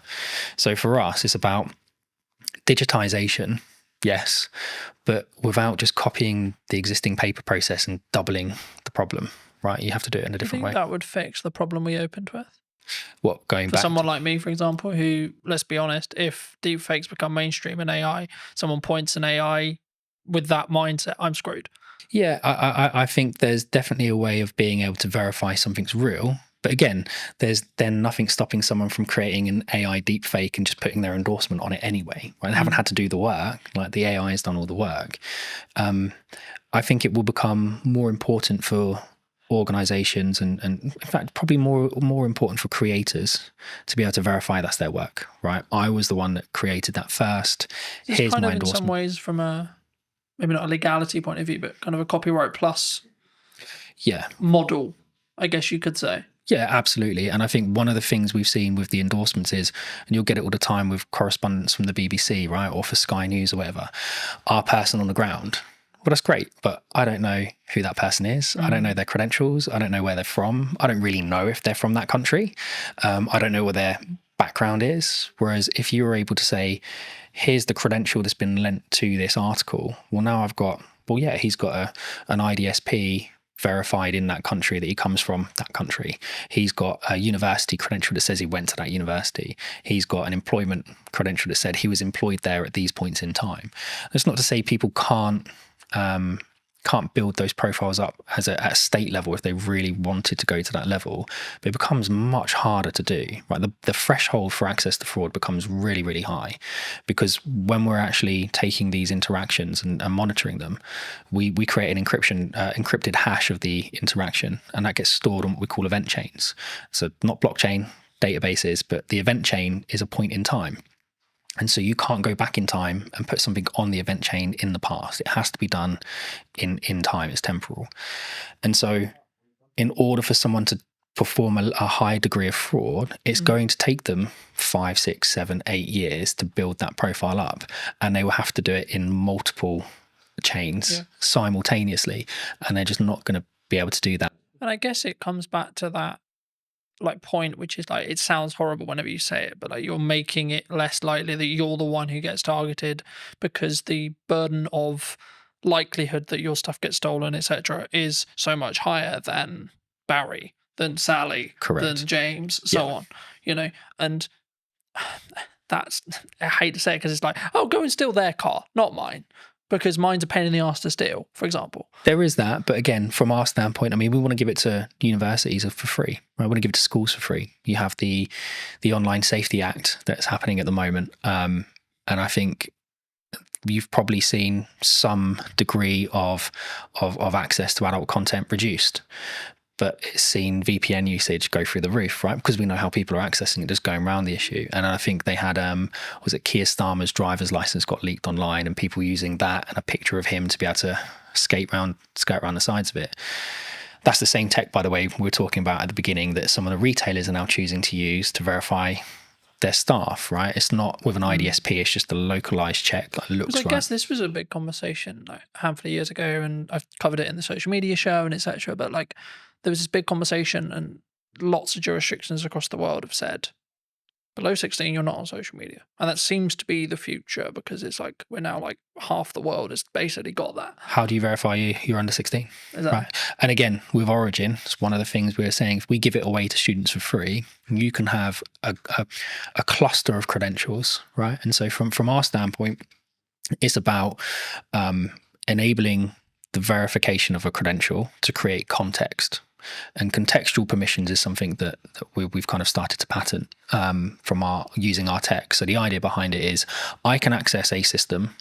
I don't need a username and password, but I need a credential from an IDSP. I need a credential from my employer. I need a credential for someone linked to that system. I need a credential maybe from a school or university. All of those credentials must confirm specific assertions about myself, right? I'm under 16. I'm a UK citizen. I go to a particular school in a particular area. That means we're putting the control of the people that need it, schools, etc. But we're not then enabling people who have bad intentions to come along and manipulate that system, because they would have to manipulate it in 5, 6, 7 areas at the exact same time. So now, if you want to access the internet, well, you could have your Origin handle with all of the credentials on it, and we would know straight away how old you are. Right. And parents mostly can be trusted. So your parent could create a credential for you. But if that doesn't match your school's credential, well, then that's going to create an issue. So you don't have the permission to access that service or that particular piece of content. And that for us is really important. Context is much more important than just, well, we think you might be over 18 because you clicked the button. Yeah. Yeah. For those people who've enjoyed this conversation, who maybe want to see more of the content, delve into a little bit in more depth that what you and the team are doing, where can people reach out? They can reach out to us directly, so they can come to us via the website, or they can reach out to us on social media or LinkedIn. I think we're starting to put more video content out there. So going back to what you were saying before, about kind of verifying trust, how do you prove it in the marketing world? Well, for us, it starts with video, right? And yes, there are deep fakes out there, but from our standpoint, I mean, we're able to verify our technology in our videos with our technology, right, which is important. We're certainly seeing kind of proof of concepts with the MOD gain lots of traction. We're talking to OFDIA, the Office for Digital Identity and Attributes, about shaping kind of how the UK consults on digital identity. And I think all of those aspects are important. So it's not just about us. I think people should be looking at digital identity as a whole in a much more holistic way. And reach out to us, reach out to the IDSPs, reach out to everyone. I think is something that people need to understand more, is that digital ID is more than just here's my JPEG of my passport and driver's license. But yeah, reach out to us on social media or online. Just before we wrap up, I mean, obviously you have worked with us in the past and you've done some video content. I mean, now the other side of it, maybe a year on, how was that experience? What was the things you maybe learnt from? Except, like, how was it as a whole? Like, not putting words in your mouth, but I'm actually curious because obviously we haven't touched base since actually doing it last year.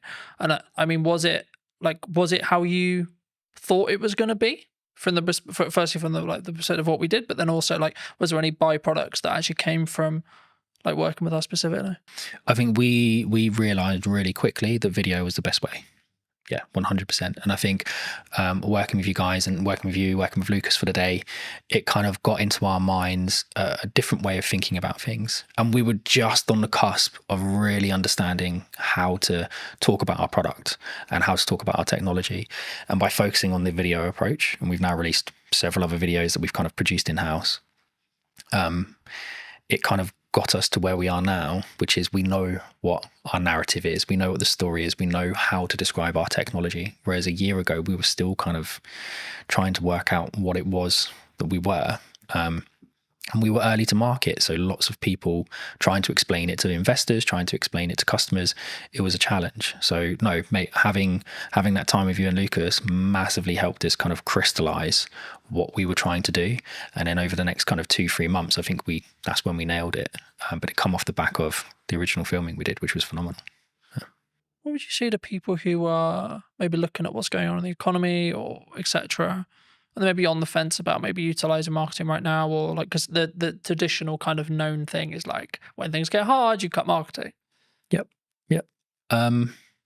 Honestly, I'm probably not the best person to answer it, but I'll answer it as best as I can.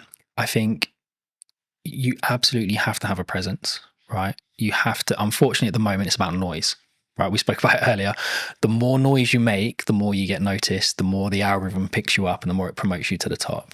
And it goes back to what we we're saying as well about the SMEs, like how do you get spotted? How do you get noticed if you have to have that kind of credentials proving you've done something? I think consistency, right? And we had this chat about podcasts a year ago. I think it's something like most podcasts end after 11 episodes, something along those lines, right? So 11 weeks, 11 months, whatever it is, that's the kind of podcast limit. People go, oh, it's not growing, right? You have to push past it. And it's the same with the marketing. Yes, some people are really fortunate and they do growth hacking and all of a sudden they're a viral sensation overnight, but that's not the norm. And I think the only way you can build your message is consistency. You have to be in person at events. You have to be putting stuff online. You have to be writing articles. You have to be talking about it.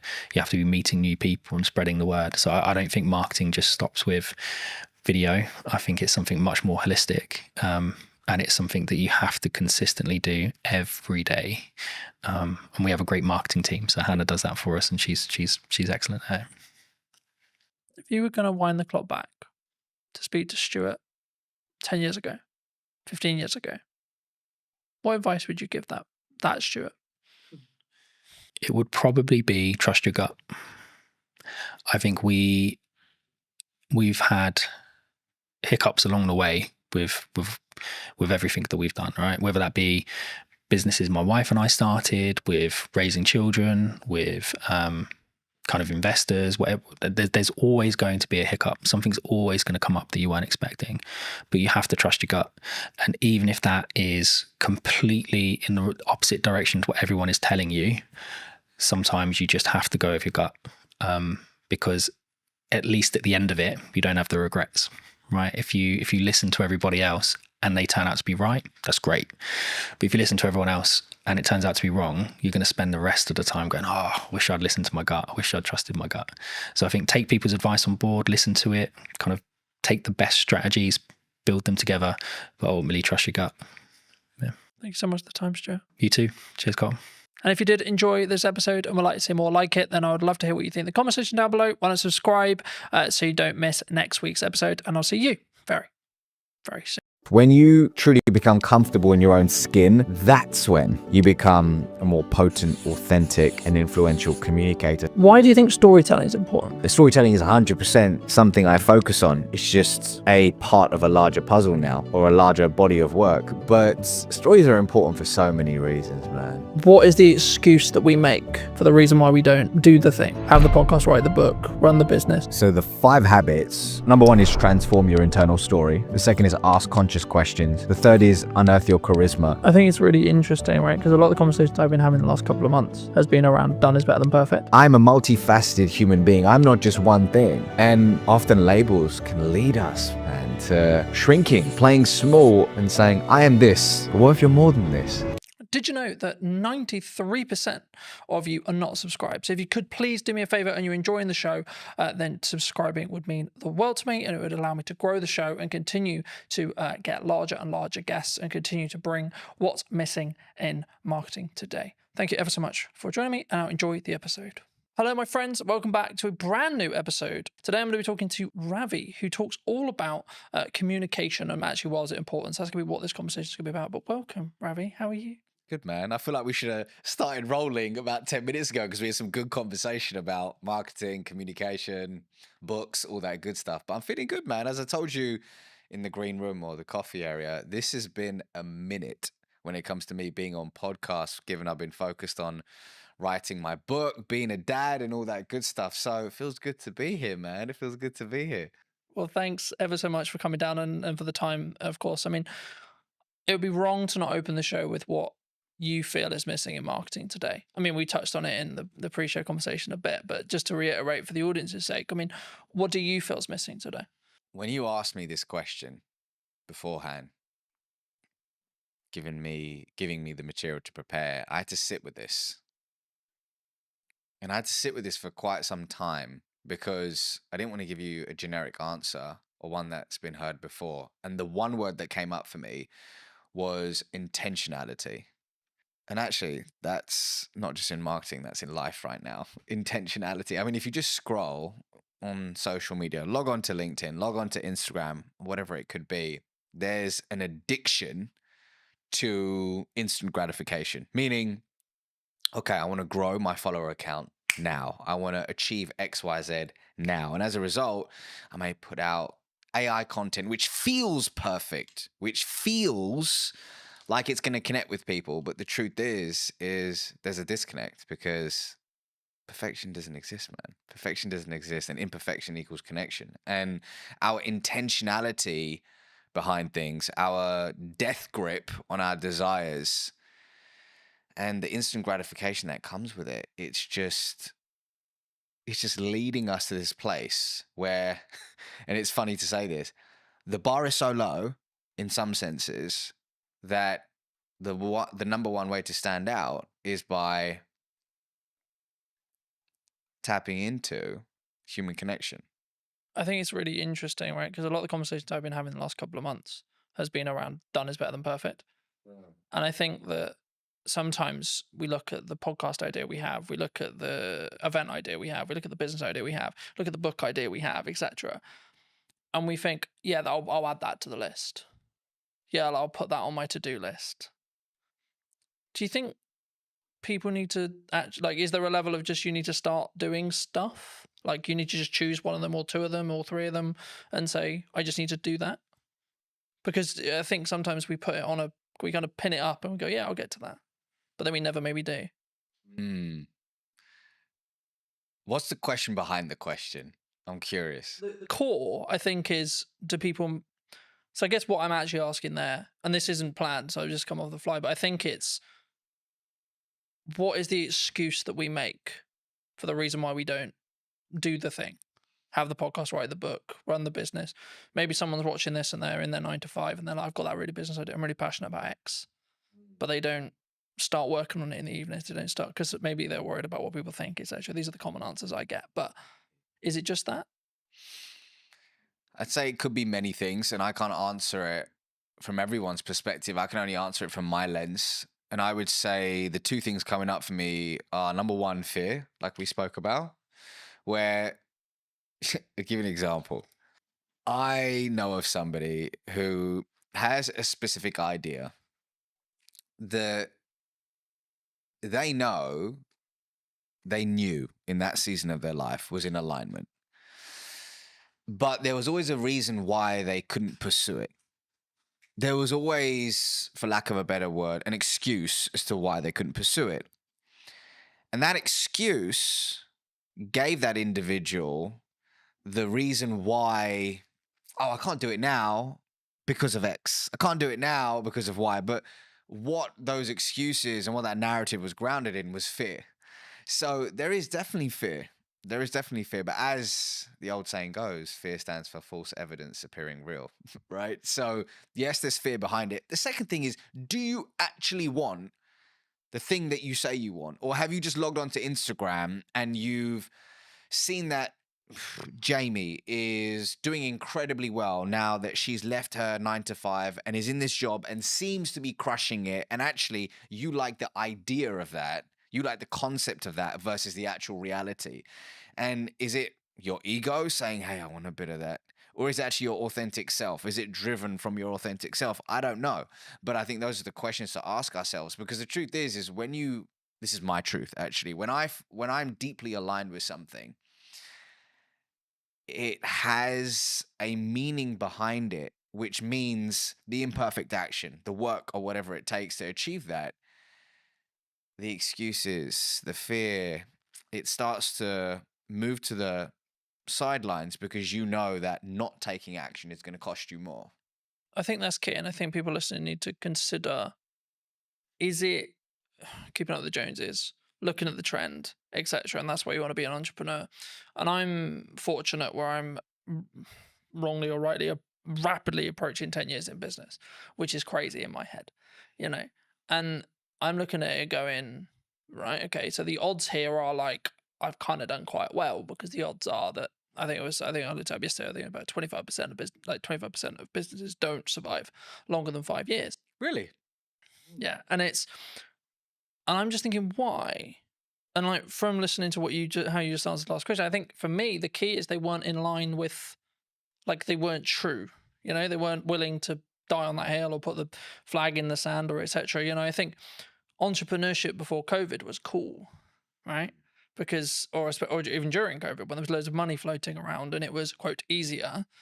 I think that's when people looked at it and went, yeah, that's cool, let's do that. Oh, work-life balance. Oh, free. Oh, I make lots of money and I get all the time and I get all the freedom.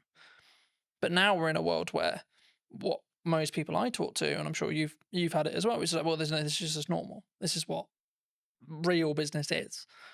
Things are harder. You maybe lose a client, or things are harder in the economy, etc., etc. That's just another day at the office, And I think for me, I think that's where the true entrepreneurs will stand through. What do you think people get wrong, though, in either that step or then how they communicate that step to their friends, their family, maybe the clients they want to work with, the market? Because obviously a lot of what you do is about communication, right? And that's why I want to focus on that, because it is your unique skill of expertise and etc. But I also think it's the most underrated one, because it's like, well, there's not much to it, Colin. You just have a conversation, right? Well, before I answer that, to back it up for a second, what was cool when I was growing up was everybody wanted to be an investment banker. everybody, there was like everybody would watch the movie Wall Street. Gordon Gekko, greed is good. And they were like, okay. And the movie American Psycho, Patrick Bateman, they're like, okay, I want to be an investment banker. And it's so funny how entrepreneurship is now the thing. Like I think about my daughter, she's nearly 3. I think at 10, she's probably gonna. A YouTuber won't even be a thing then. I don't know what will be the thing, but it's crazy to think how these things move in seasons and how whatever is flavor of the month, people gravitate towards. The question is it in alignment with you and your goals in this season of your life? Ravi now with 2 kids under 3, married, is very different to Ravi in his 20s. Very different. But in answer to your question, so actually to back it up, is the question, what do people get wrong about communication in business, or have I missed or misunderstood that? What do you think people get wrong when they communicate what they're looking for, either in a personal relationship? Let's start there. And then maybe then going into a business relationship and how we show up and how we communicate. When you say what you're looking for, meaning how they communicate their desires to the external world, I think, actually scrap that. I believe that often we forget to look within before we communicate our desires to the external world. And I think it's important to, in today's noisy world, just find solitude, regulate your nervous system, and find neutrality so you can really figure out, hey, what is alignment for me? Is the thing that I say I want actually the thing that I truly want? Or is there a path that is more aligned to me in this season of my life? I think that internal communication is super important and really tapping into your unique genius. I believe everybody has a zone of genius. Everybody has a zone of genius. But so much of the time when we look externally, we say, oh, Colin's doing this thing. Colin's pushing out content 24/7. That looks so dope. That looks so cool. Maybe I should do that. But actually, your zone of genius may not be being in front of the camera. Maybe your zone of genius is writing. And you should go all in on writing. Yet, what looks good is Carlton on video. So you disown your genius and you move towards a path of misalignment. But hey, sometimes we need to have the disconnect to allow for the reconnect, right? And that's a part of the journey. So I think, once again, actually scrap that. I believe that looking inward is a step that is often missed in today's world when it comes to thinking about our desires in business and personally. I think that's really important for people to consider, but also like it made me think of where I was at the early part of my 20s and now I'm in my later half of my 20s, right? Yeah. And I think the definition of the word success when I was 20 was very different to what it is now. And I find like I can say this now, like in hindsight, but I find that really interesting in how it's developed and changed. And I think that's kind of to an extent what some people misunderstand, right? When they look at maybe I'm going to do this business and maybe it didn't work, or maybe they gave their all for 5 years and then actually they're like, you know what? Yeah, I could, but like I'm just going to go get something that is close, but not there, right? And it's a job and it does what I need it to do, but then I can focus on everything else. And they're putting that first. Do you think that people sometimes struggle to, I don't want to say the word abandon what they used to call success or what their definition of that used to be, but do we need to, as we move forward in the seasons of our life, do we need to constantly readapt and constantly be okay with changing what success means, do you think? It's funny you say that because if I think about the version of me in my 20s and what I defined as success, so different. And it's wild.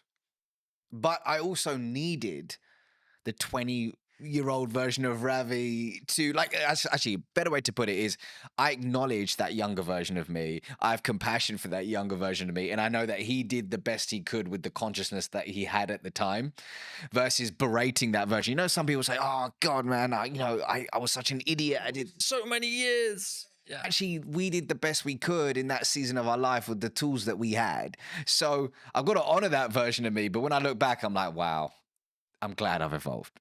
I'm glad I've evolved. And I think we do need to be comfortable with not labeling ourselves. We need to be comfortable with labels. I'll give you an example. Somebody could say, I am an entrepreneur. I am an entrepreneur. And on the face of it, great. Gives that individual a sense of belonging, pride, identity, brilliant. However, let's say that one of their buddies hits them up and says, hey, Jamie, I've got this role at Netflix. It's in the C-suite. I've spoken to people internally. We think you would be incredible for it. But Jamie's like, hold on, but I am an entrepreneur. But actually, it's not working for them in a way that they would have hoped. And actually, being in the C-suite at Netflix could be more expansive and abundant for them, but they reject it. And they say, no, but I'm an entrepreneur. So the labels that we give ourselves can often create these mental cages where we shrink our desires, we play small, and we often reject abundance. Versus, instead of saying I'm an entrepreneur, we could say I'm somebody who runs a business. Instead of saying I'm a podcaster, is I'm somebody who has a podcast. So when we expand our identity, we expand our being, and we allow abundance to organically find us. So for example, when it came to writing my first book, this was a first for me. I haven't written a book before, so I intentionally thought about embodying the label of I'm a world-class author. I am a world-class author. So I could embody that identity to write something I'm deeply proud of, but quickly switched it to I'm someone who writes books. Because does that mean I say no to speaking? Does it mean I say no to coaching? Does it mean I say no to consulting? No. I'm a multifaceted human being. I'm not just one thing. And often labels can lead us, man, to shrinking, playing small and saying, I am this. But what if you're more than this? I think for me, and what I was thinking of as you were like explaining that as well, I think you can have your definition of success in the correspondence to the season you're in, right, as well. And I think I understand why people would like, I need the X, whatever it is, right? I need the car, I need the house, I need the wife, I need the lifestyle, whatever. But I think you can undo what's possible if you stay true, like if you only solely focused on that, rather than saying, I want to go north. Yeah, but Colin, you're not being specific on where north. Okay, but I know I want to go in this direction, and then see what opportunities then arise from there, and then reflect on what happens. So at this moment, yes, I run a marketing company. Sure. Okay. But if you had a conversation, this same conversation nearly 10 years ago, I would have said, I do video production. Right. And if I had just locked into, no, I only do video production, that's all I do. I work with other video production companies and help them create content. Cool. Then it would have pivoted or changed how what horizons I could have met or gone to. And what I found was that people, they tie what they're doing and their self-worth to it together. And I think that can be sometimes the issue. Massively. Because then you're tied to, like using your entrepreneur example, then you're tied to, oh, what if I'm not an entrepreneur?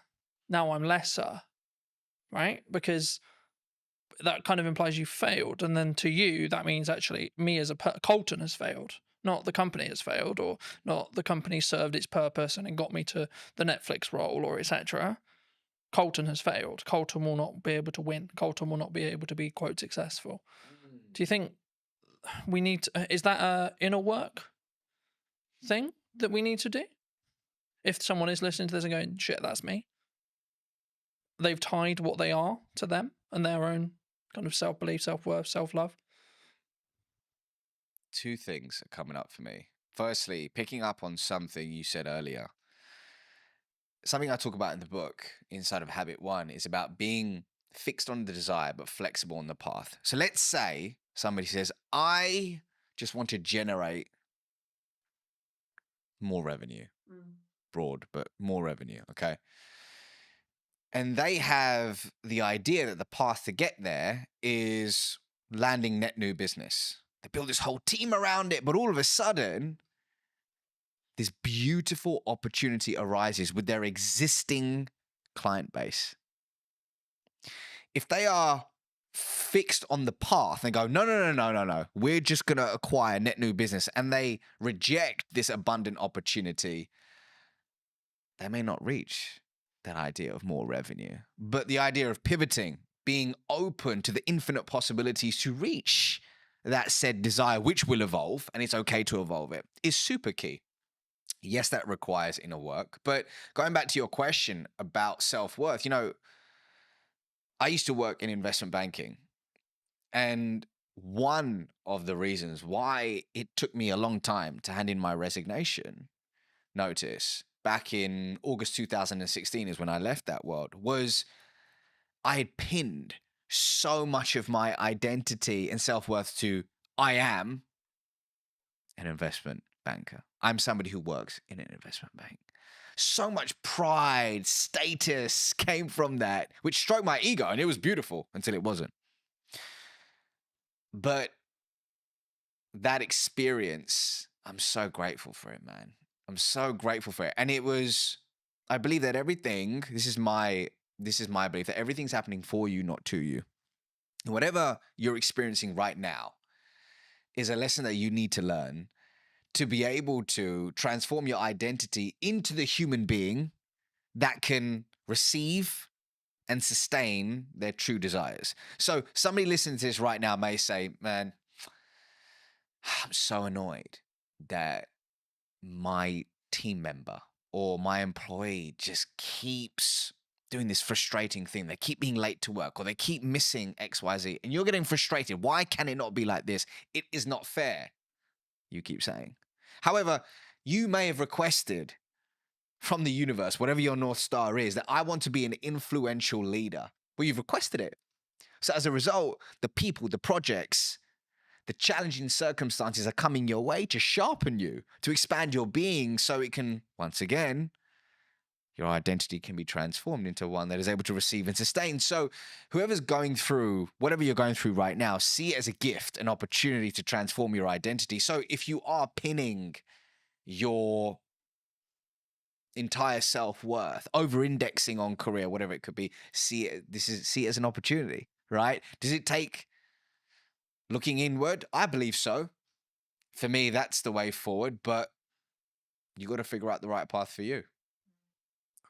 I think for me, lacking in the business world, and this is a very broad stroke, there's obviously exceptions to the rule, but I think sometimes is lacking is the self-accountability side of it, right? So whenever I have a project or a podcast or something I'm doing, I'll go, right, even if it went well, cool. Great, it went well. Great, the client's happy. What can I do to make sure that experience was better? What can I do to make sure that that went closer to plan? Where was the issues? And there may not be a lot, but even if I get one thing, that will allow me to then build on it and so on. And this really comes into effect when you have something maybe that didn't go well, or maybe you unfortunately passed away some clients or etc., which I think, from my perspective anyway, is part of if you're growing, right? If you're adapting and you're changing what you're doing, the clients that you and a client come together and you both want to go north at some point, okay? Then a period of time passes and they may want to then go east because you may have got them to that point. And at that point, of course, you're going to part ways. But I think we in business, we sometimes struggle to think about, oh no, I have to have this client because they were my first client, or we idolize that person that we're working with, or the organization we're working for, etc. Especially when you look at like my dream client list when you start out, etc. But the reason why I think it links here is because it's then how you show up. It's then how you communicate. It's then how you communicate, A, in marketing, but then B, when you're having the follow-on sales conversations or continued client care conversations. Actually, do you think we need to take more accountability for that? As in the client needs to, some themselves, but also us as a provider. Accountability for what exactly? You mean that? What we've done. Because I think it's very easy to go, oh, it's your fault. When something goes wrong, it's your fault. So just so I understand the question, is it when you're in a client customer relationship, something goes wrong, how does one react to it? Yeah. Or it could be just in general, like when you do, like, I'll give you another example. When you have an idea marketing wise and you go, right, I'm going to give my all to this marketing idea, and it doesn't quite go as well as you planned, for example. Oh, this should be this. And the reason why I never use numbers here is because they're all subjective to you. But, oh, we can keep pushing, we can do this, we can do that, etc. And I think for me, you have to sometimes tie the result from what you're looking to achieve in respect to the amount of effort, because sometimes that result is lagged by 3-6 months. So everything I've understood in business is I do stuff now for the growth I want to see next year, or the growth I want to see in 3 months or 6 months. And just to frame it back into the question, when you look for the relationships that you want to create and have, either in business or personally, I think they're very similar. Do you look personally, or would you recommend people look personally at looking for people who can take self accountability when things go wrong? Is the crux. So just so I'm receiving that question, it's in business when you're finding strategic relationships, is accountability an important Yeah, is thing it an that you look important for? element, do you think, moving forward? I'll give you an example. Inside of my business, something happened in the past 4 or 5 days, and there was a mistake made. And I spoke to a team member about it, saying, can you help me understand what happened with XYZ? Now, they could have got defensive. They could have deflected, and they could have completely disowned the part that they had to play in that situation. But you know what this individual said? They said, I'm really sorry about this mistake. I truly own it. And here's what I'm going to do to ensure it doesn't happen again. And they provided a solution. Now, here's why I'm telling you this. That was the most beautiful response, which told me the story about the following story about this individual, that they have a character of intention. And it told me that moving forward, I can deeply trust them. And something I talk about in this book is that when it comes to trust, one way to establish it is through the 3 C's: connection, character, competence. In this imperfect moment, which is a gift, I got the opportunity to learn something about this individual that would have never happened if everything had gone perfectly. I learned that they're self-accountable, and I learned that they're open to owning their mistakes. And they showed up with a character of integrity. It was brilliant. Simultaneously, I had another challenge, or gift, shall I say, in the business that happened about 2 weeks ago with a third party. That didn't occur, which told me a different story about the individual in question. It told me a different story about that company. And it really has left a sour taste in my mouth. And I probably won't be partnering with them in a different season of my life once this project in question is over. So it's everything, man. Accountability in that sense is everything, because it leads to trust. And I don't know about you, but I don't have a meaningful relationship in my life that isn't built on trust. Yeah. I think for me, of course, everyone's really happy when it goes well, right? But the reason I wanted to go there is because of what happens when it goes wrong. Yeah. And I think what someone does, what a person does, what you do, will tell you a lot about A, the person, or B, where they hold that relationship, right, with you, if it's someone else. And I think that's why I always look at, okay, let's look at what I could have done better, but then let's maybe look at where the other elements, because everything is a two-way dance, right? But I think in some ways, whenever we bridge that across in business as a whole or in personal, maybe we don't necessarily go into each relationship when it's a new business relationship or a new partnership, etc., without I don't want to use the word baggage, but the residue maybe from previous relationships. I mean, do you think that people don't give themselves the time to reset sometimes?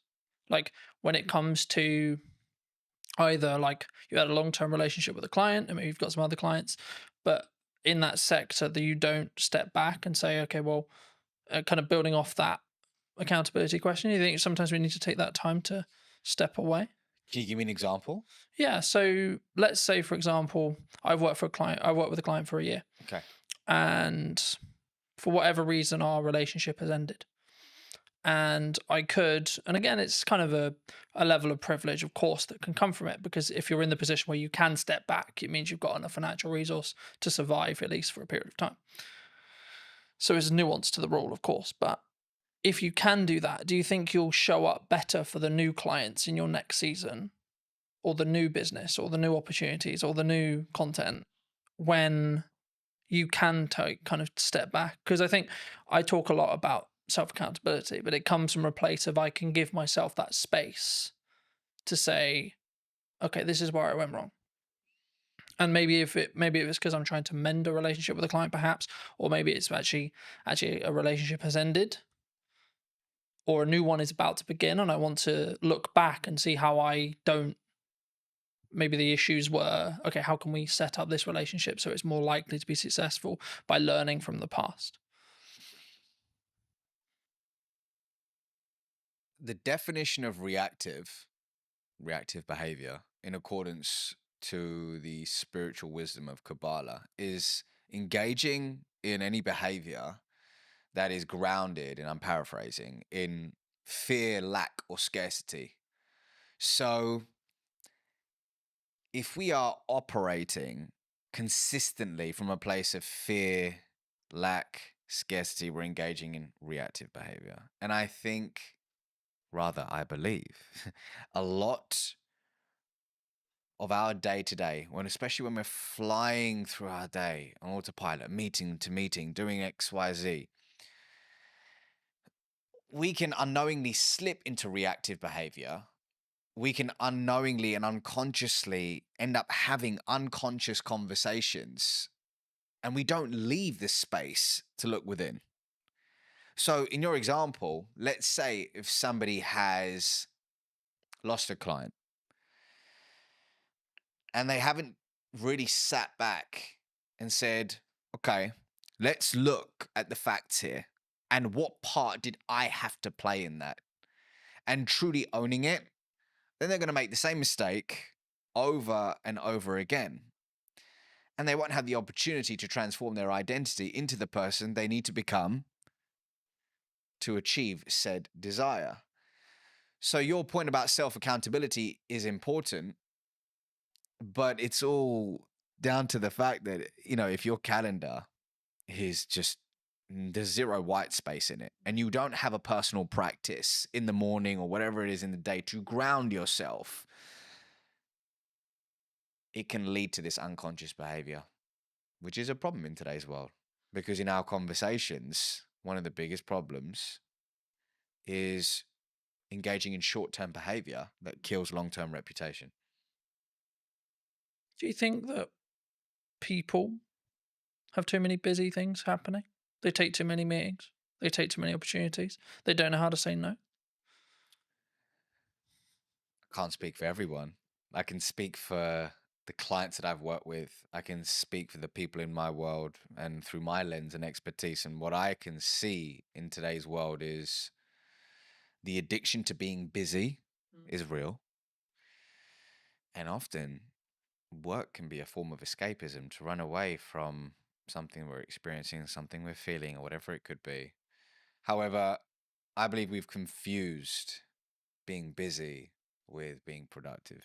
I believe that often the inability to say no isn't just, oh, I just love working on several things at once. I just love just chasing all these different things. But what's behind it? Is it your inner people pleaser who's struggling to say no? Is it a story that you're telling yourself of I'm not enough, which is triggering, which is a launch pad for these behaviors? What's interesting is I heard a quote a little while ago, which is, stop setting yourself on fire to keep others warm. And in a different season of my life, that's what I did. I consistently set myself on fire to keep others warm.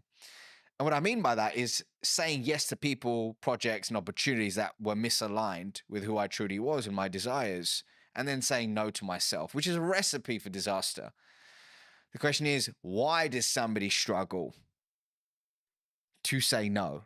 And when an opportunity does come up to say no, how can you do it with warmth? And I'm happy to give you an example of something that I had to do recently to actually say no with warmth. But actually, some people want to say no, but they feel guilty afterwards. What are they going to think of me? They don't want to be not liked. Am I missing out on this? But there is a way to say no with warmth. Do you think that psychologically? Do you think we're naturally more likely to say yes because of that? We want people to like me.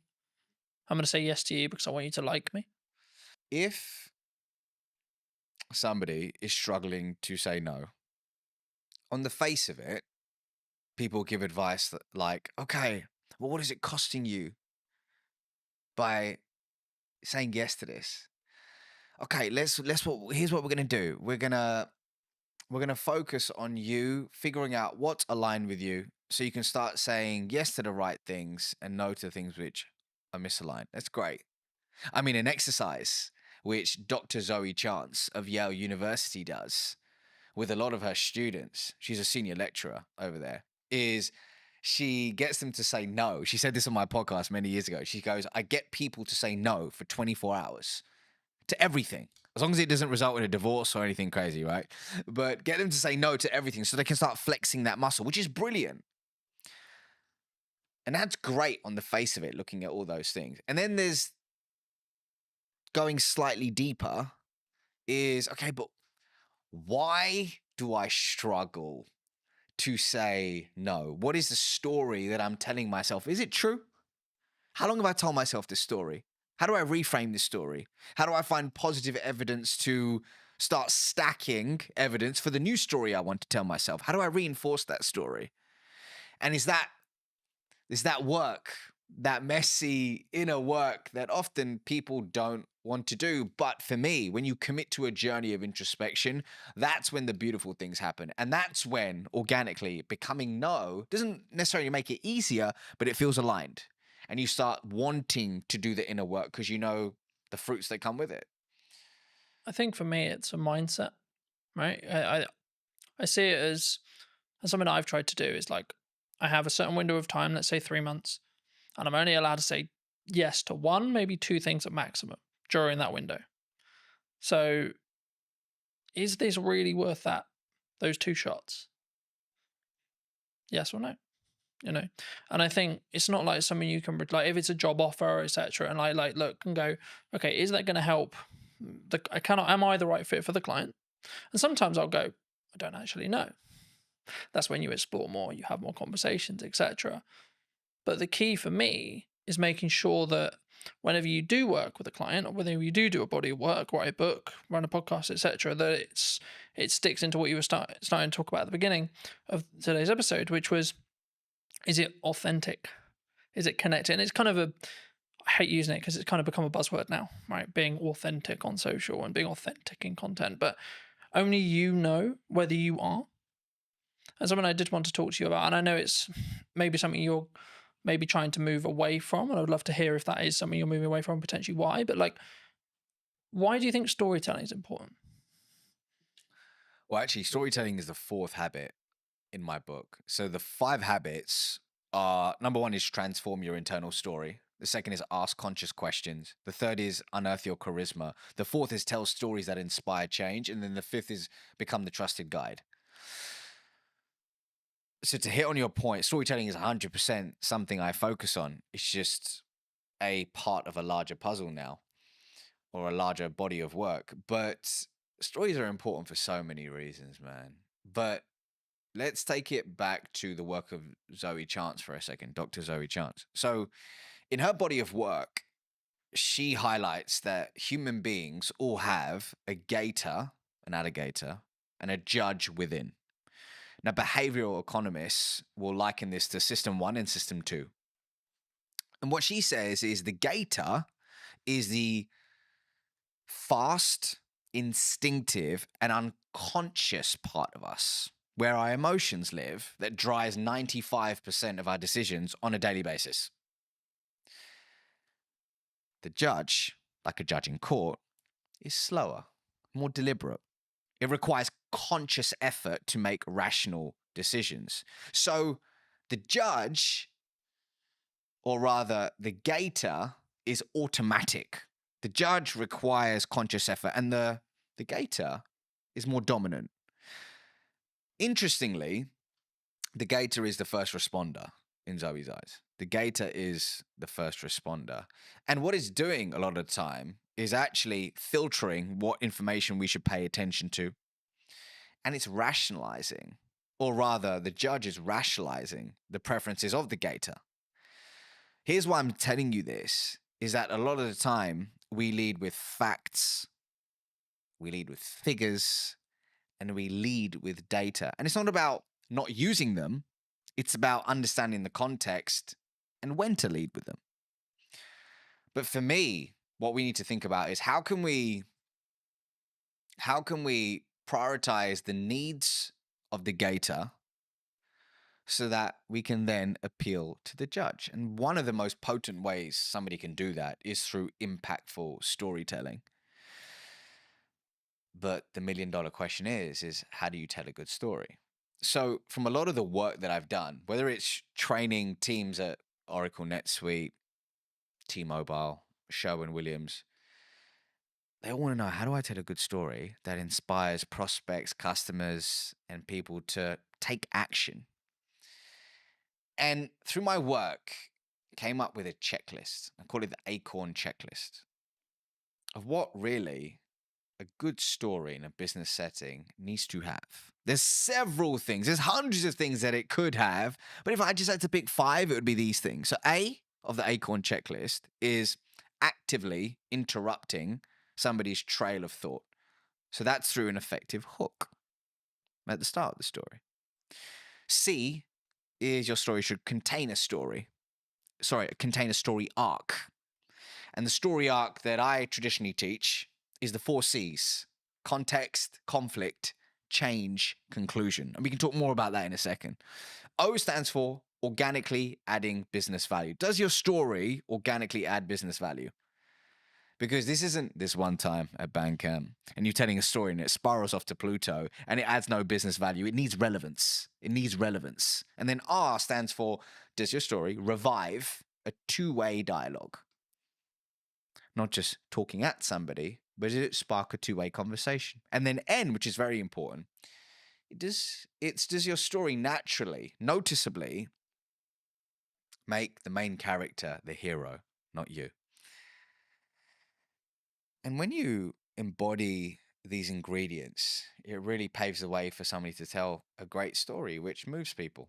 And hey, what are we trying to do when it comes to our prospects, our team members, our customers, our partners or shareholders? We're trying to inspire change, moving them from a current set of behaviors, series of behaviors, to a new series of behaviors. And change is hard and change is messy, but storytelling can start that process and make it stick. Do you think, because something that I hear from people who are starting out on video a lot is, yeah, that's great, but my story is really boring. My origin story is really boring. My day-to-day is really boring. I'm an accountant. I spend my life looking at spreadsheets. I spend my life looking at tax returns. I spend my life looking at paperwork. Is that true? It might be that person's truth in that specific moment.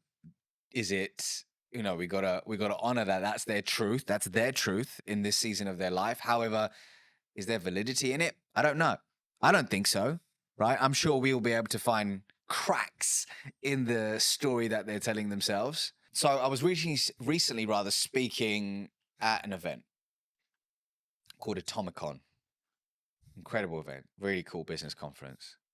And at the end of my keynote, this individual came up to me and they said, it's really interesting when you were telling stories about your kids and this and that or the other, there was humor in it. There was fun in it. It wasn't like, oh, I went through this immense pain and this happened and that happened. And that's what I struggle with. I was like, what do you mean? Tell me more.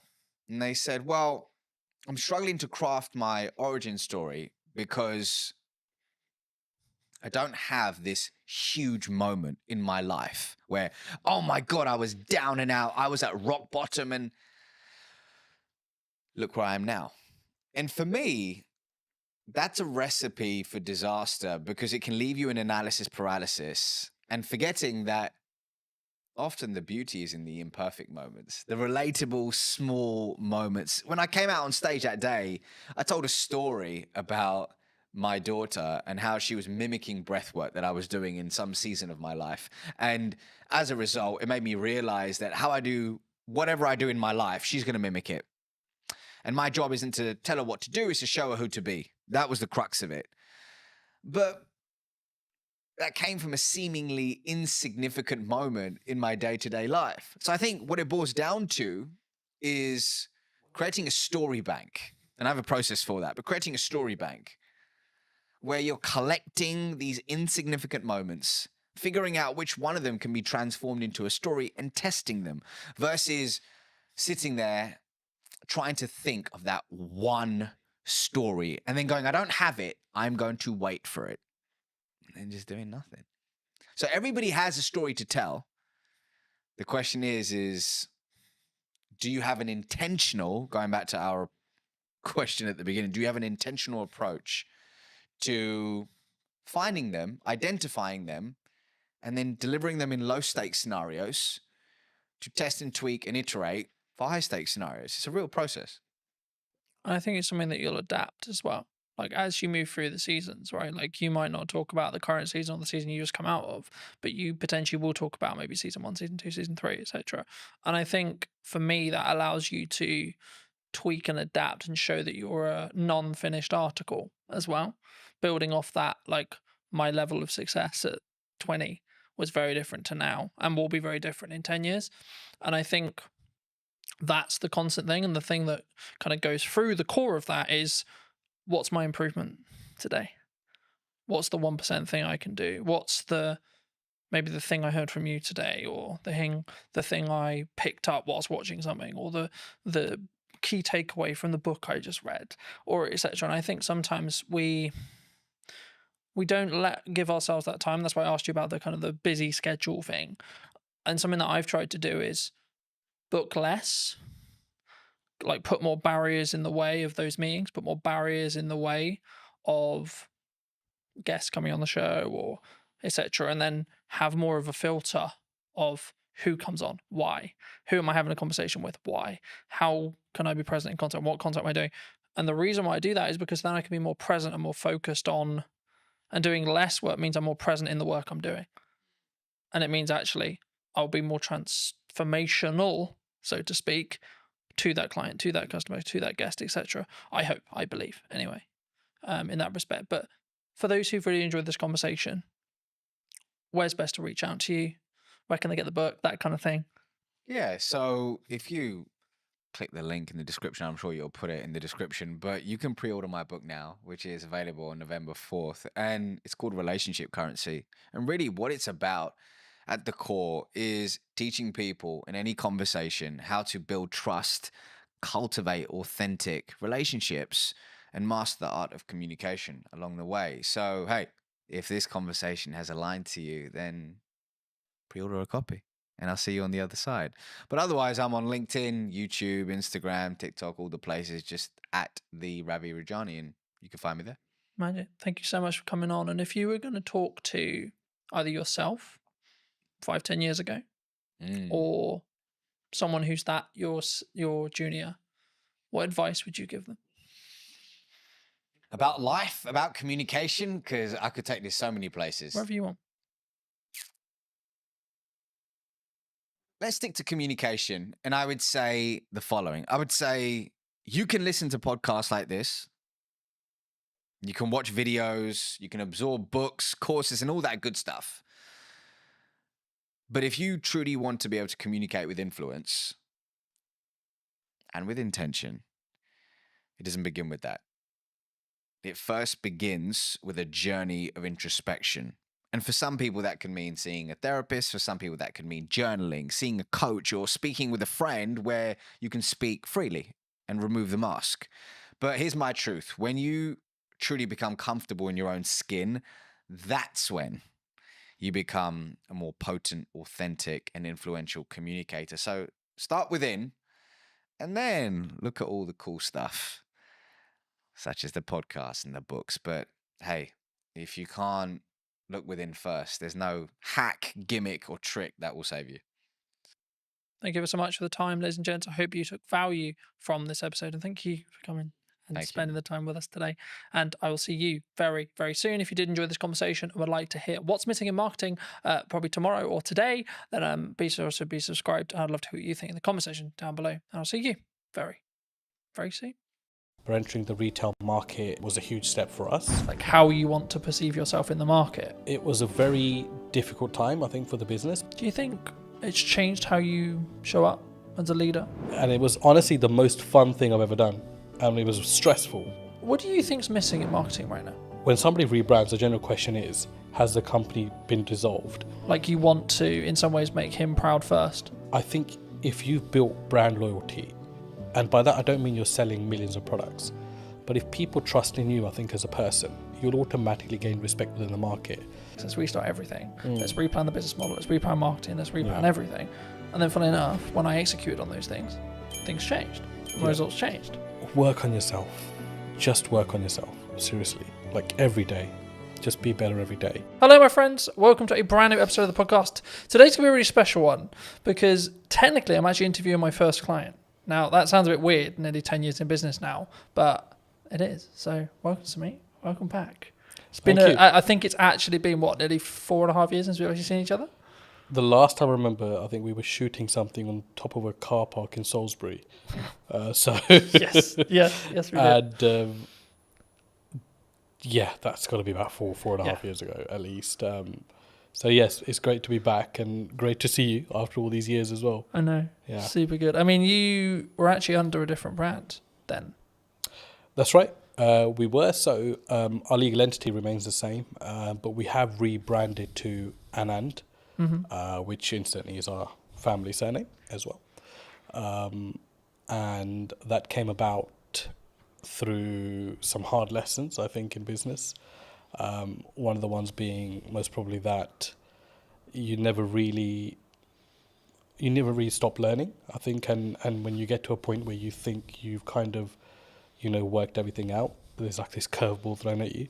So that was sort of what happened with us as a company. There were some legal obligations that we had to meet, and the old brand no longer resonated or could technically be used moving forward. So I think it all came about because we entered retail as a business. Predominantly we are wholesale and hospitality, but entering the retail market was a huge step for us and sort of at a national airport as well. So when that came about, I mean, it was a huge shock to the system because we had just launched this huge sort of project. There was 2 or 3 in the pipeline, and then all been vetted and all sort of been mustered up with this brand. And then to all of a sudden launch something, and then I think it was about 3 weeks later we had something to say, there were some legal obligations that had to be fulfilled. It was a huge shock to the system. So it was a very difficult time, I think, for the business, because I think being a director, I always say you have huge responsibilities for your staff and your company. And I think I felt at that time that, this was, do or die kind of thing. It was either we really got this going and sort of made the necessary adjustments. And we did. And, Anand was formed off the back of that. So, and it was honestly the most fun thing I've ever done.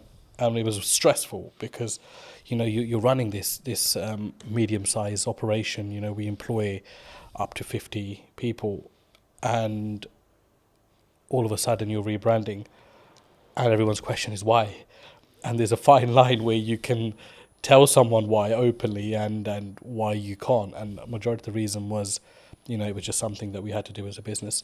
So the rebrand came as a shock, but honestly, it really taught us a lot of valuable lessons from in there, because I think off the back of the name, we actually found a voice as a company. I felt for a few years that we didn't really know what we were.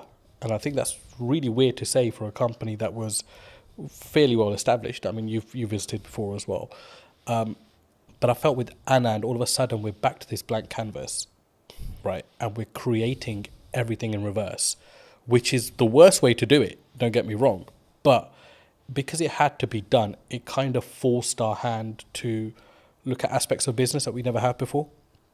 All of a sudden we're engaging marketing companies, we're engaging branding companies, we're engaging companies that help you find your voice. I didn't know those things even existed. And all of that came off the back of my mentor saying to me, look, this is one of those times as a businessman where you either go big or you go home, right? And for me, it was like, we got to go big here. Like, I've invested too much time in this. Like, I've invested too many years, those sleepless nights, everything, to just, pack up and be like, yeah, we're done here. No, we're going to go big and we're going to spend big. And sometimes that's not the best solution, but we kept a control of that, because spending big wasn't just throwing money blindly at stuff. It was really taking our time, really looking at companies that met our ethos, but also companies that we felt genuinely wanted us to do well. So they didn't make us just feel like a number amongst their client base. And that was hard to narrow down, because we made some mistakes along the way there as well. And in hindsight, it's easy to say, these things happen. But at the time, when you're financially forking out money, it's a huge, huge deal. So, look, it was an amazing journey. And it's been a year since we've rebranded. And I think as a company, we couldn't be any happier than we are at the moment. Do you think that maybe some people are really worried about rebrand? I mean, you kind of forced into it, but I think maybe people who are listening who are maybe on the fence about what do you gain from a rebrand? Was it just that voice and that really what I would call depth work when it comes to really understanding what your brand values are and how you want to perceive yourself in the market? Would you say, or is it if that's a disconjointed? Because for some business, I think that can be really disconjointed for some people. I mean, I'd answer that in reverse. So one thing you won't lose is your reputation, which was a huge aspect for us. It was, when somebody rebrands, the general question is, has the company been dissolved, or has something happened? Has the company gone bankrupt? Has there been a huge gross misconduct from somebody? And the thing is, you've got to get past that, because naturally as an individual, we would think that. And you've got to put yourself in the public domain as well as a director personally yourself and think from both sides. So for me, I think if you've built brand loyalty, and by that I don't mean you're selling millions of products, but if people trust in you, I think as a person, then you'll automatically, especially a small to medium-sized business, you'll automatically gain respect within the market. So we didn't realize how much respect we had amongst our clientele until the rebrand happened. And I think that's what carried us through. So I think there's this illusion that if I rebrand, I'll lose customers. And that's a general worry, because, of course, you need your finances to run a business. And your clients are your clients. You spend years and decades working with them, whatever, right? But those relationships can be ruined at a drop of a hat as well. A split-second bad decision. So I think what I've learned the most is that if you are genuine and you are genuinely there for your clients, and if they're not just a number to you, which is how we do things at Anand, then you will be absolutely fine, because people will carry through. And that's what I noticed, that all of our clients said, we don't care if this company is called ABC tomorrow, but we want to work with the same leadership that we're working with within this company. And that's what made me realize that, not that I didn't know people were important, but it made me realize how important the team that we had were and how dedicated they were. And that all stems from, I think personally, from you as a director and what your attitude is within the business, how you look after people, how do you go about daily life, and how much do those people matter to you as well. And that kind of proved to me that, those things mattered a huge deal to us as a company, and it filtered right through. So I hope that answers your question. Yeah, no, absolutely. I mean, I think for me it's important to appreciate where you've come from, but also then understand sometimes we have a growing pain, right? Yeah. So it's we're shifting into a new brand, we're shifting into scaling up, etc. But one of the quotes that you gave me very many years ago that has really stood apart, that I wanted to remind you of, but also ask you to apply some context to, is people are loyal to their needs. Yep, absolutely. Do you, I mean, how did you sort of, I guess that's a life lesson for a lot of people, but where's the story behind that? So I think just sort of, I've been in business for about 10, 15 years myself, and I can't put a number on it now, to be honest with you, but it's been a very long time.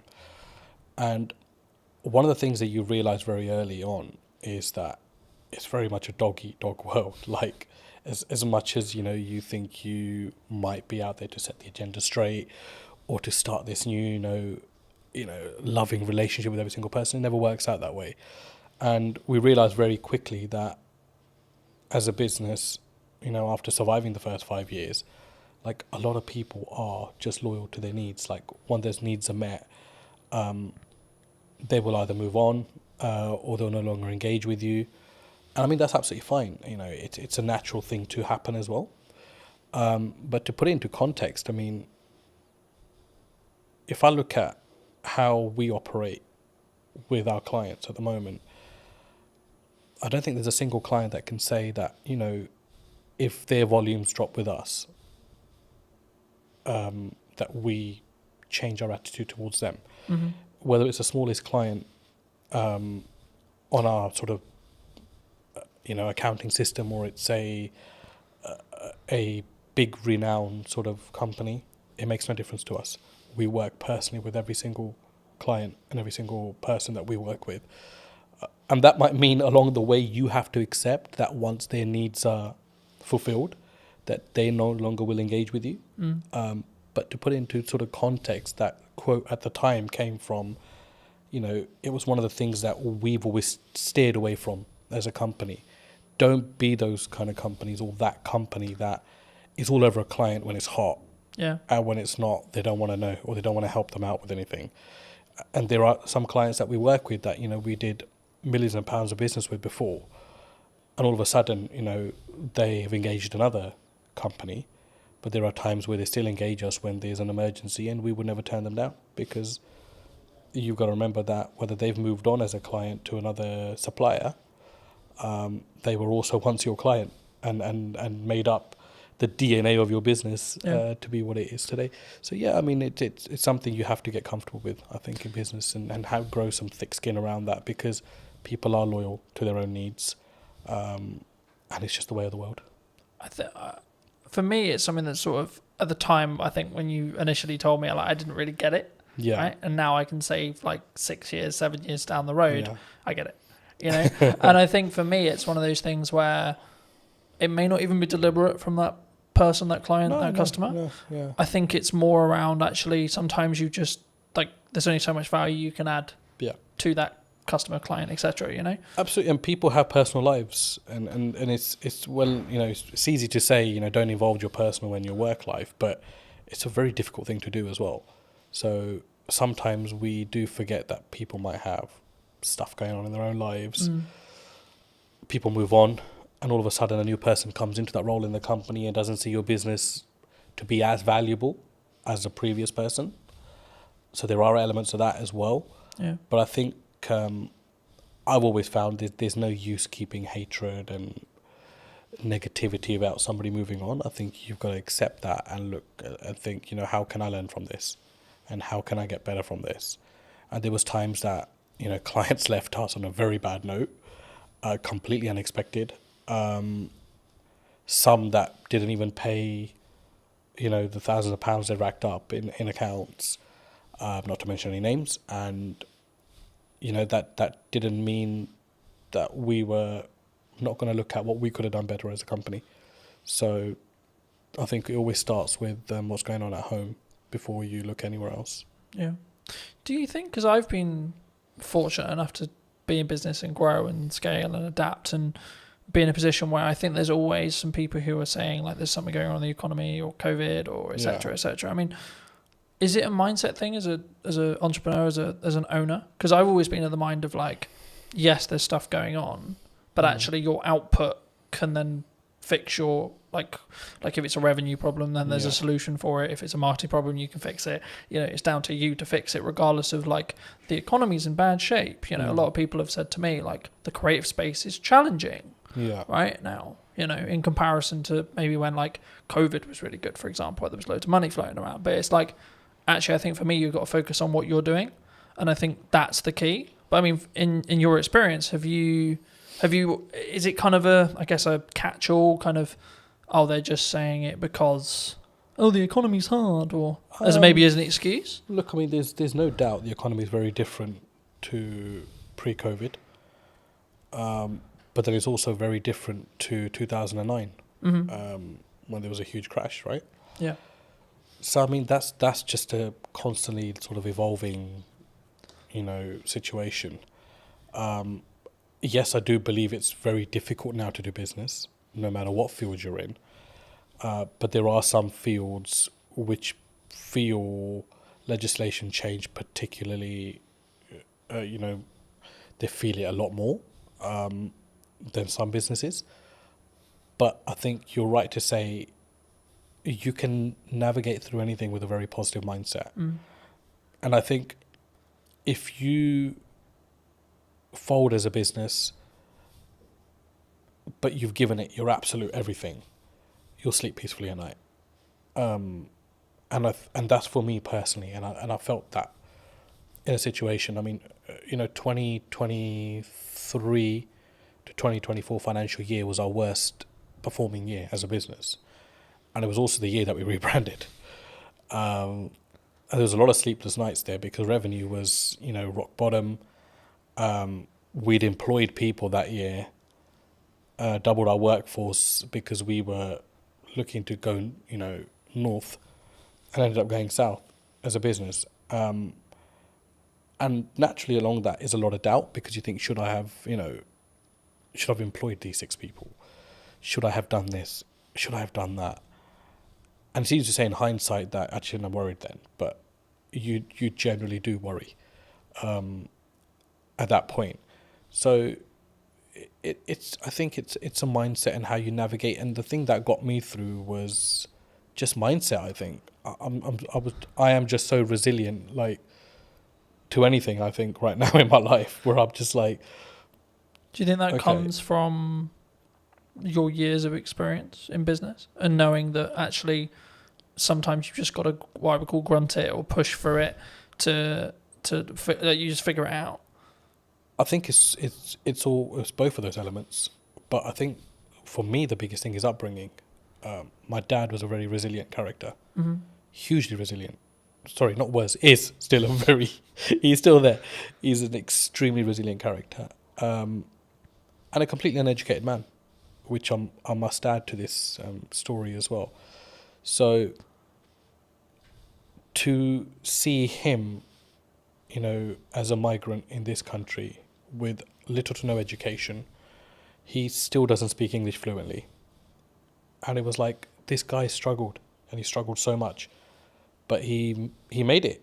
You know, he made it in his career and in his life. And it was like a lot of that played on my head at that point. And I don't think those things sit well with you, or you don't draw on those things sometimes in life. But when it really matters, those things will come in, and you'll know what your metal's like at that point as well, and how strong you are. Do you think that was like a key in respect to like how well you've now done, like that, having that upbringing and having that, I guess, those values or what could be described as the correct values being installed into you? Even if it was like an information sponge point, like you as a kid 100%. just taking that information, sort of saying, well, this is the upbringing I had. I mean, 100%. But the thing is, I think I didn't realise that till I was about 35. So there's no like one fit solution to this, you know. It's just when it's going to hit you. And it hit me a couple of years back. The big change came from COVID, to be honest. COVID was a blessing for us as a company. I mean, that's not because we made money off unfortunate situations, but it gave me an opportunity to come out of the operation and be like, pause, because it's not something we could have done the way we were going at that time. You know, we were climbing as a business. There was no structure. There was nothing. And it was just like, this is going to be a massive train crash one day. And COVID came and just put the brakes on everything. And it allowed us to restructure. So when we came out of COVID, I'd say that's my real journey in business started then. because all of a sudden now I'm responsible for totally different things, because now I'm actually acting like a director. I'm not now, stuck in the operation, and there were so many things that were falling off the side. So it was about coming in, containing that, and then restructuring the business through that, and then certainly obviously the rebrand came behind it. There is that, and obviously the resilience side. For me, I learned that from my dad, and I have huge admiration for the man. And that's to say, I rub shoulders with a lot of businessmen, but I take my dad's advice very seriously in life. I always have, but I don't think you as a child or as an adolescent at the time, will particularly understand that.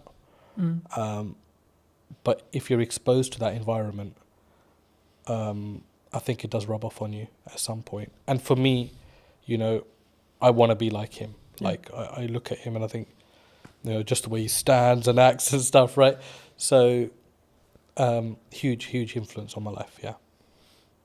Do you think it's changed how you show up as a leader, or even in your marketing maybe as well?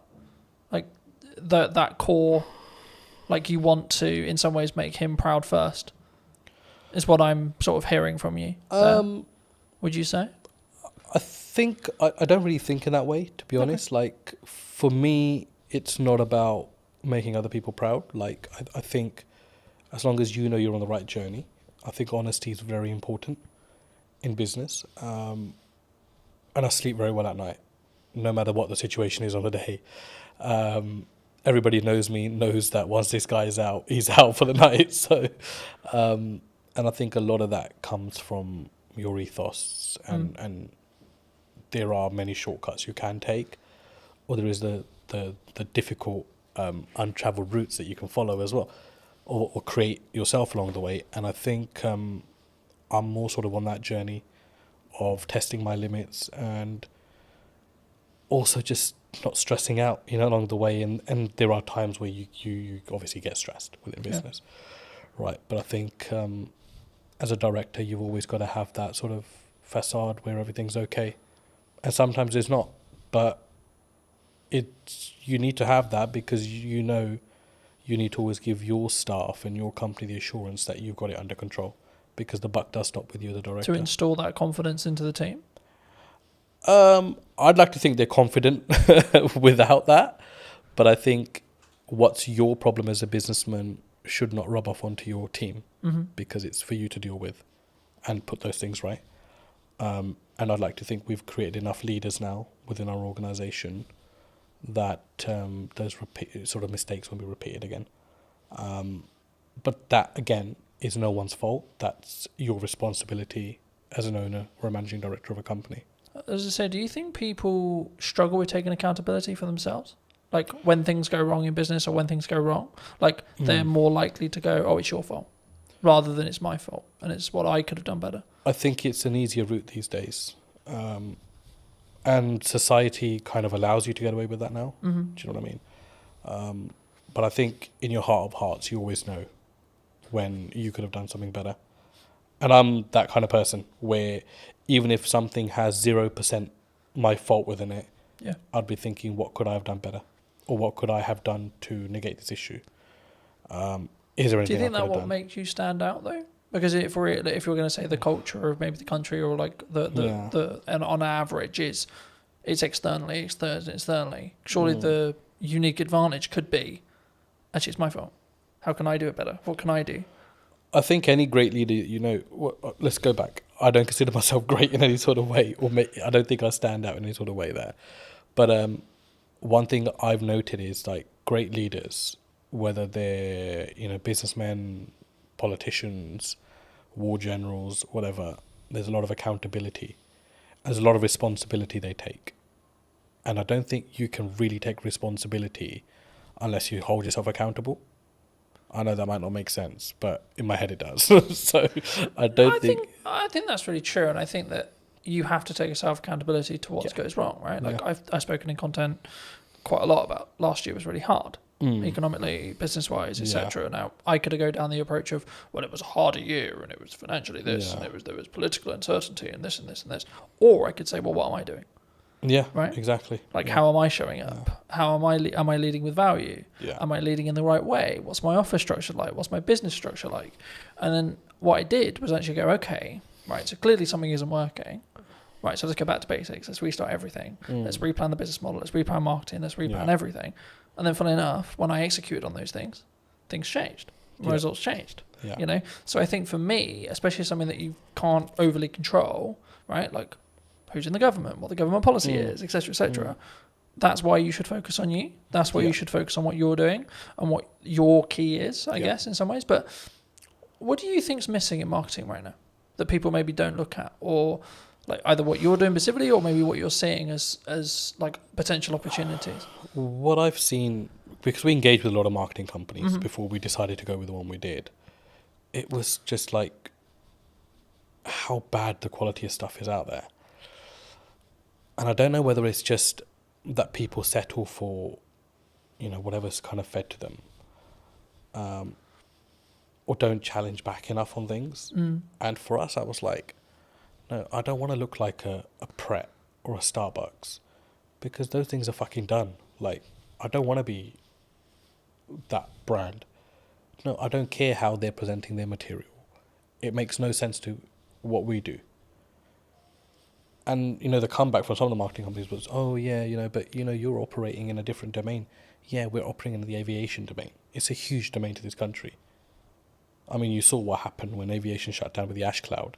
I said, we're operating in a very high marketable area, but I don't need to be another one of these brands, you know. So there's this whole, you know, I think in marketing, they've kind of got these slots in their head. Where, oh, okay, you're in hospitality, so let's just follow the footprint of this company. You're in travel, let's follow the footprint of this. No, it needs to be personal to you as a company. And I think no matter what size you are, I think you've got to have that arrogance and you've got to have that strength to be like, no, this is shit. I'm sorry. Yes, you might be saying to me, this is going to cost me £5,000 a month, but I do not value this at £5,000 a month. Like, this content is shit. And it was until we took that stance, we were able to filter out the companies that we actually wanted to work with. And it ended up actually being a company that had absolutely minimal experience in marketing, had a very strong presence in videography. They did some of our content. We sat down and said, we'd love the opportunity to market for you. And I was sold on the directors of that company. And I think that's a huge valuable lesson, that don't just go out into the market and think, you know, I'll go to the marketing agency that does marketing for X, Y, and Z. No, that will not be the necessary fit for your company. You need to find the necessary fit for your company. So overall, I think it's a huge gap in the market there. If somebody's willing to come in a company and work personally with smaller businesses, I think it's a huge market, because everybody wants to catch the big fish. And big fish will potentially have the budgets just to pay and be like, yeah, the campaign didn't really work out. But as a small business, you can't really afford to do that. Every campaign has to work out. And whether you're small, whether you're a medium-sized business like we are, it has to work, because you're paying a lot of money for that to work. So huge gap in the market. I think there aren't many companies that I would look at and think there's a good reputation there, even though they work with big brands. Because they will just consider you a small fish and think that they can pull the wool over your eyes. And I think it's very important, no matter what size you are, that, you know, you're the captain of your ship. Yeah. No matter how small it is, how big it is, you've got to lead by example there. And if you have to have the loudest voice, then you've got to have that as well. I'm glad you mentioned video, because I think sometimes people, they're overwhelmed by it, they're concerned by it. Yeah. They're like, well, I mean, why do you use it? Right, was the key, the question there. But like, I think there's so much that there's, like, from my experience, there's psychology around, like, oh my God, I sound like a dick on camera, or like, I don't like the sound of my voice, or this is how I look. But there's also then like the tactics, or like the tech side, right? Now, obviously, if you're bringing in a videographer, you don't need to worry too much about the tech side. But I still think you should at some principle you should understand it. I mean, why did you? Because you mentioned that you leaned into it. I mean, why did you lean into it? I was obviously introduced to yourself into videography. I didn't have any. I mean, yeah, we know videos get made, but it wasn't something you ever gave second thought to. For me, it was just kind of like, okay, I need to stop worrying about how I look or sound on camera. Like, just be genuine to who you are, like what you're talking about. If it produces great content, it does. If it doesn't, whatever. it's not the end of the world. And obviously, it was a changing landscape at the time as well. I think all of a sudden, Instagram changed its algorithms, like videos and reels, and all these new terms are coming out. And I'm like, what the hell's actually going on? And so yeah, it was just something that came about. And for us, because we're hospitality and retail catering, imagery and videography is a huge aspect of what we do, as part of marketing as well. Of course, you can't just keep marketing with, let me take a picture of this and just keep sticking on social media. It doesn't really work that way. So for us, it was like, okay, we need to open our horizons here and actually look at things that work and just keep yourself open-minded in the process. I think it's something that people should always try and then see what the data then tells you, right? In whatever the campaign is, whether you're doing short form, long form, etc., etc. But I think it would be important when talking about data to think about AI, right? We're seeing an AI boom. Do you see it as we're all maybe in trouble, or some people, you're very obviously service based in respect to what you do, so it might not be as relevant, but is there elements of AI in your business? Do you utilize it? Or have you gone the other way and said, actually, no, we're going to lean into the fact that we are doing it ourselves and we're not maybe using it as a utilizational tool? Because I see it as a tool that can be sharpened rather than it replacing you. I mean, there were people in our team that were huge believers in AI. And there are elements of it that we use, no doubt. But I feel with what we do, if we invest too much into or rely too much on AI, I think it will stop your mind from working. And I think it's very important that you're engaged consistently. From just a cognitive ability. Cognitive ability. And I think you don't want to get into a situation where, you're relying on technology to tell you what to do. Because then all of a sudden you're not problem solving yourself. Or, use it where you can, don't get me wrong, if you're stuck or whatever. But I just think that there are certain aspects of business, old school values that no matter, they've tested all elements of time and survived. So technology important, AI important, but I don't think it's do all and end all. No, I think that's a really important reflection. I think it can be, and I'm using the analogy of you sharpen the knife and then use it, right? Because I think it's a tool and we need to be careful with how we use the said tool. But for me, I'm also building habits around doing more physical reading, right? Because I'm aware that if I use AI, my cognitive ability may become less. So I'm how can I actually increase my cognitive ability with effort and energy, right? And I think for me, that's the difference. And that's why I think you can still be sharper. But were you always maybe looking at because I think when we look at maybe the arbitrage, or maybe we're looking at for an advantage as a whole, were you always someone who maybe looked at technology and saw the opportunities it could give? Because I think sometimes people, they sort of put their defense mechanism up and go, no, we're not going to use it. We're not going to do that because it's scary and new. You've got to use technology. It's not, I mean, a side story, but a family friend, I mean, he owns about 20 to 30 industrial units in West London. And he's a landlord on all 30 and he accumulates rent of all 30, is the managing agent of his own estate, charges his own service charges as well. So huge business. And in COVID, he had an issue where his bookkeeper caught pneumonia and was hospitalized. So he called me and said, I need some help with software and accounting. And I remember driving to his place thinking, there's just going to be so much advanced systems here because it's a huge business. So I don't really know what I'm going to be able to advise him on. When I got there, I was completely shocked that he had no accounting system, no software, and he was doing everything manually, to the point where he was even adding up sums on a piece of paper or his ledger, physical ledger. And I was like, and these are not small figures, 7,200, 9,229, and he's calculating all this on paper, and he's got this account running per he's got a book per tenant running, and I'm like, shit, there's no way they can't be mistaking this. Like, there is absolutely no way. So his first job for me was, I want to move all of this onto an accounting system. Yeah. And I looked at it and I thought, like, that is just madness.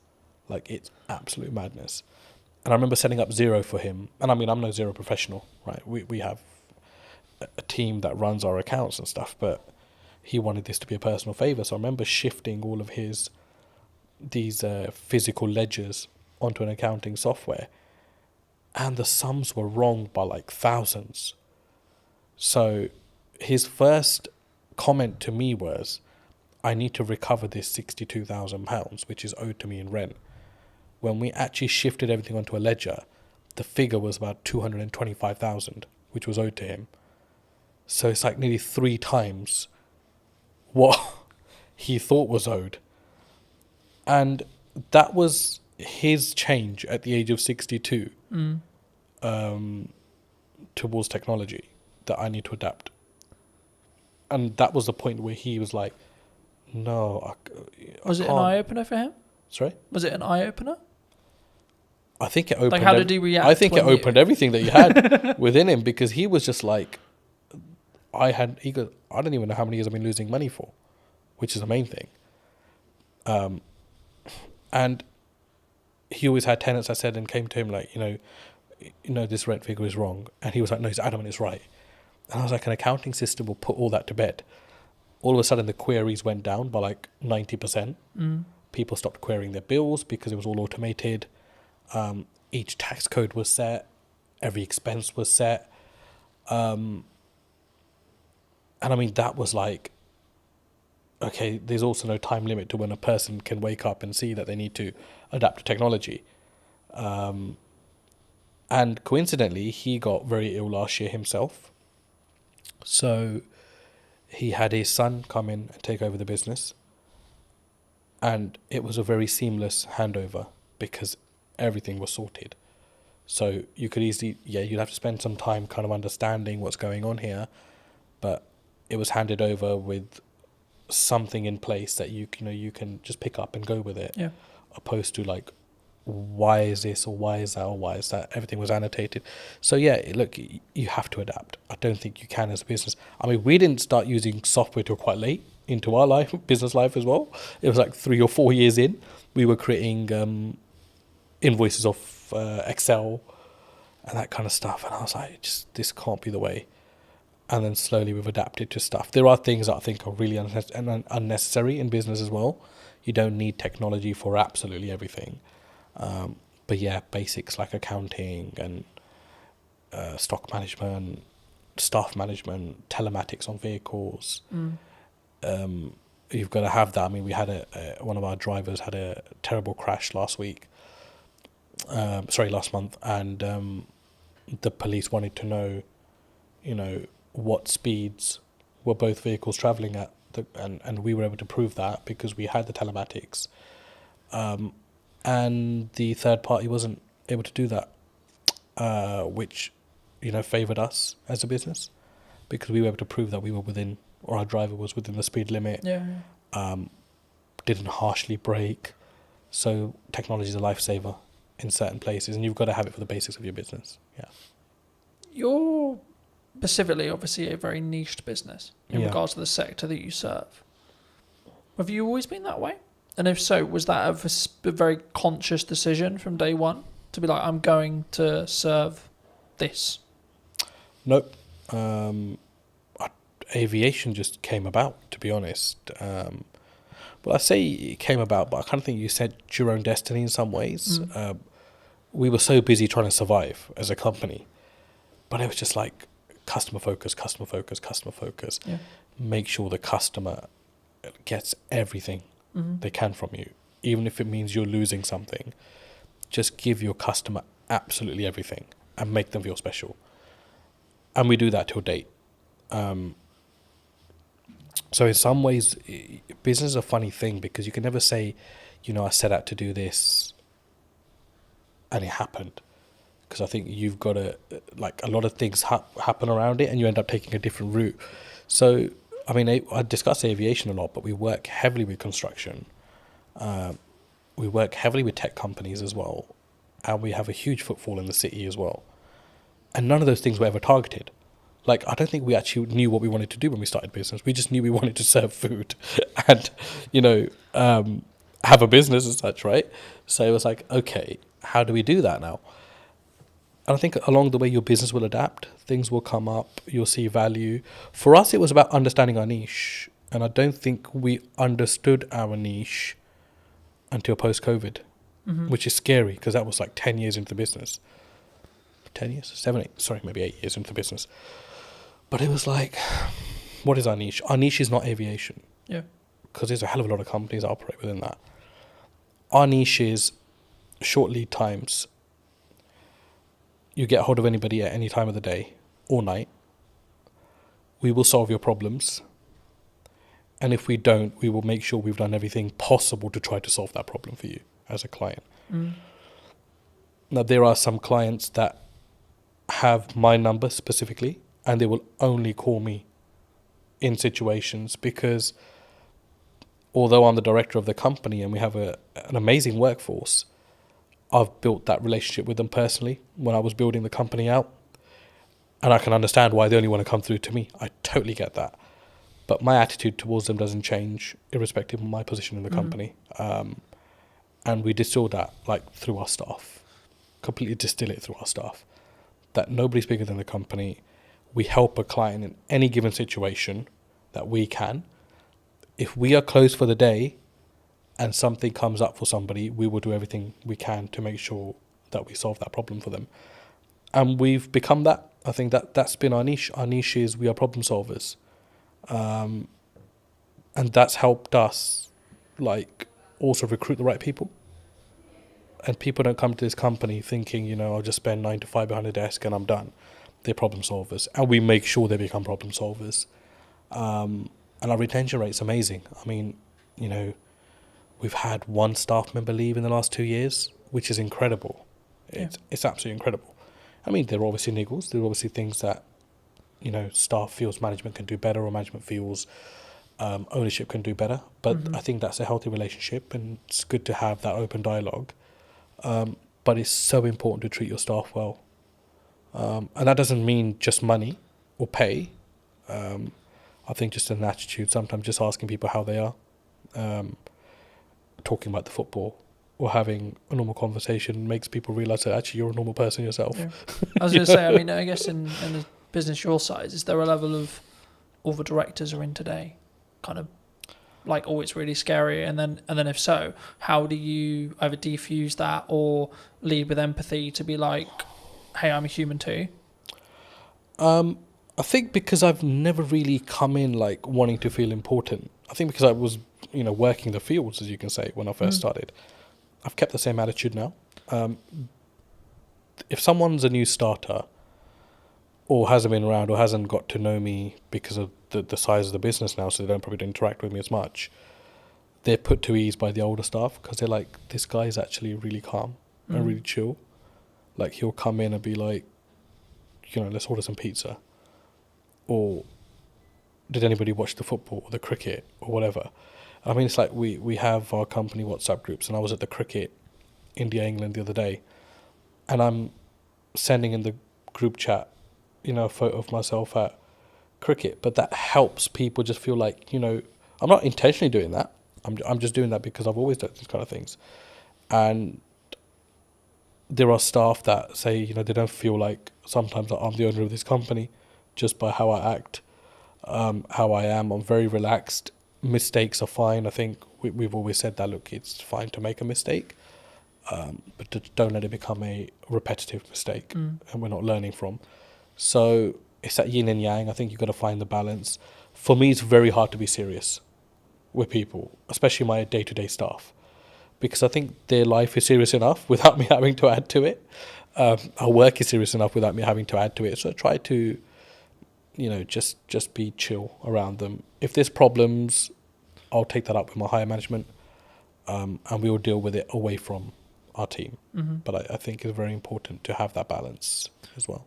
Do you think, as a founder, as a director, as a leader, that maybe not you specifically, but those people in the question, leadership founders, they maybe have an ego problem, and if so, like, is that maybe their undoing sometimes? Like, they have a massive ego, they care about the car, they care about the house, they're keeping up with the Joneses, but they don't necessarily lead with maybe the correct, what I would describe at least as the correct values.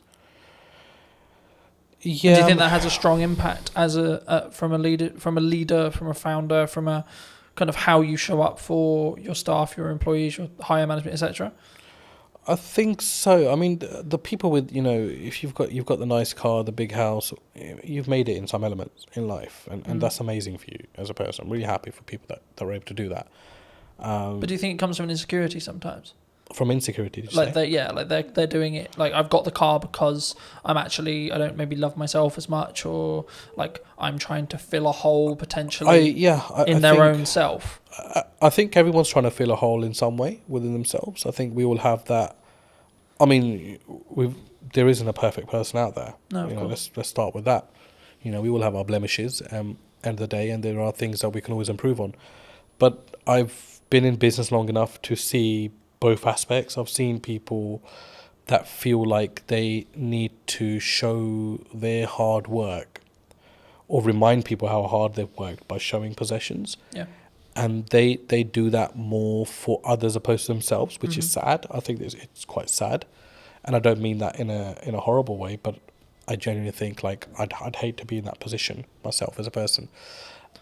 Starting out younger, I was obviously the general perception around business, one day I'll have a really nice car and I'll wear those clothes, and I'll wear, I'll buy this and I'll buy that.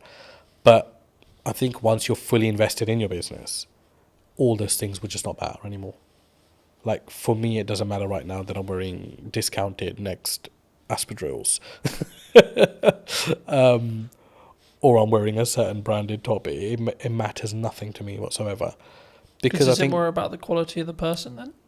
I think... Or the quality of the founder, the quality of the leader? It's like, what's your higher purpose? Like, you've got to think, that's what you've got to think of. And I think if your purpose goes beyond materials, you've got a bigger purpose in life. You're not thinking... I mean, I get absolutely no joy. I mean, I love my car. Don't get me wrong, I love sitting in my car. But if I get a phone call, the problems are still as bad as they would be on a bus or on a train. Yeah. So all of a sudden, that materialistic thing matters in no way. Yeah. Right? So for me, I think it's like, you've got to be like, okay, why am I in this? But what am I about as well as a person? And people lose one of those two aspects somewhere along in the business. They either forget why they're doing what they're doing, or they'll forget who they are. And for me, I can't do that, because I grew up eating dinner on the floor. I never sat on a dining table, because traditionally, my dad grew up, there was no dining tables, in his household in 1960, whatever it was, in India, because he was from a very poor background, post-partition of India, Pakistan. So they grew up sitting on floors and eating. So he distilled that in us. And there are times where we're just out and about and we're having a working lunch, and I'll just sit on the curbside, because I'm totally happy with that. Like, because I don't need to change as a person, I feel, to show my status or to show who I am. Like, for me, I'm another person in this world. Do you think by having that level of humility, that like humbleness, will keep you, I guess, in some ways empathetic or like connected with every layer of your company in respect to management and the people and the staff, and gives you more, I guess, humanity in respect to how you lead? Absolutely, because you'll be a human before you're anything else. A human that actually feels other people's pain and their situations, opposed to just your own consistently. Yeah. But it's very important for your personal life as well, because I mean, I've got 2 young kids. I was at sports day yesterday with them, and my he's just four now, and he's starting school in September. So yesterday was his sports day, and today's his last day at school. And the parents were all sitting together, and we're talking about schools, and we talked about, where he's going to be schooling and where they're going to be schooling, and it was just like an amazing conversation, because no one's judging anyone, because everyone's on the same footing at this moment in time. Yeah. But you start to get a feel as life goes on, as you grow older, that it becomes, who's going to the independent school, who's going to the state school. Oh no, they must have so much money because his or her son's going to the independent, or his or her daughter's going to the independent school. But it matters nothing if you as a person still have humility, I think. And it doesn't matter whether you're sending your kids to a certain aspect or spending X amount on yourself. It's how you are as a person, how you treat people. I think it's hugely important, and even more so when you know that the person you are treating well can't give you as much value back as you can give them. I think that's a huge aspect of you as a character. Yeah.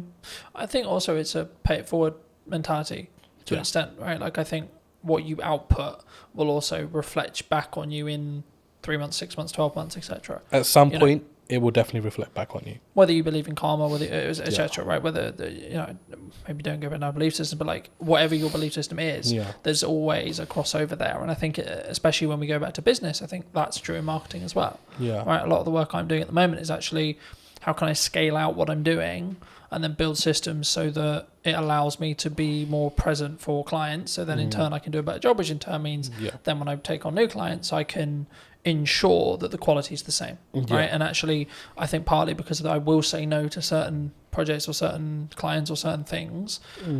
Do you look at that when you potentially look at a client or working with a customer, etc.? Do you say no sometimes? And if so, where does that mindset come from to be able to have the humility, I guess, or the confidence to say, actually, no, you're not the right fit for us?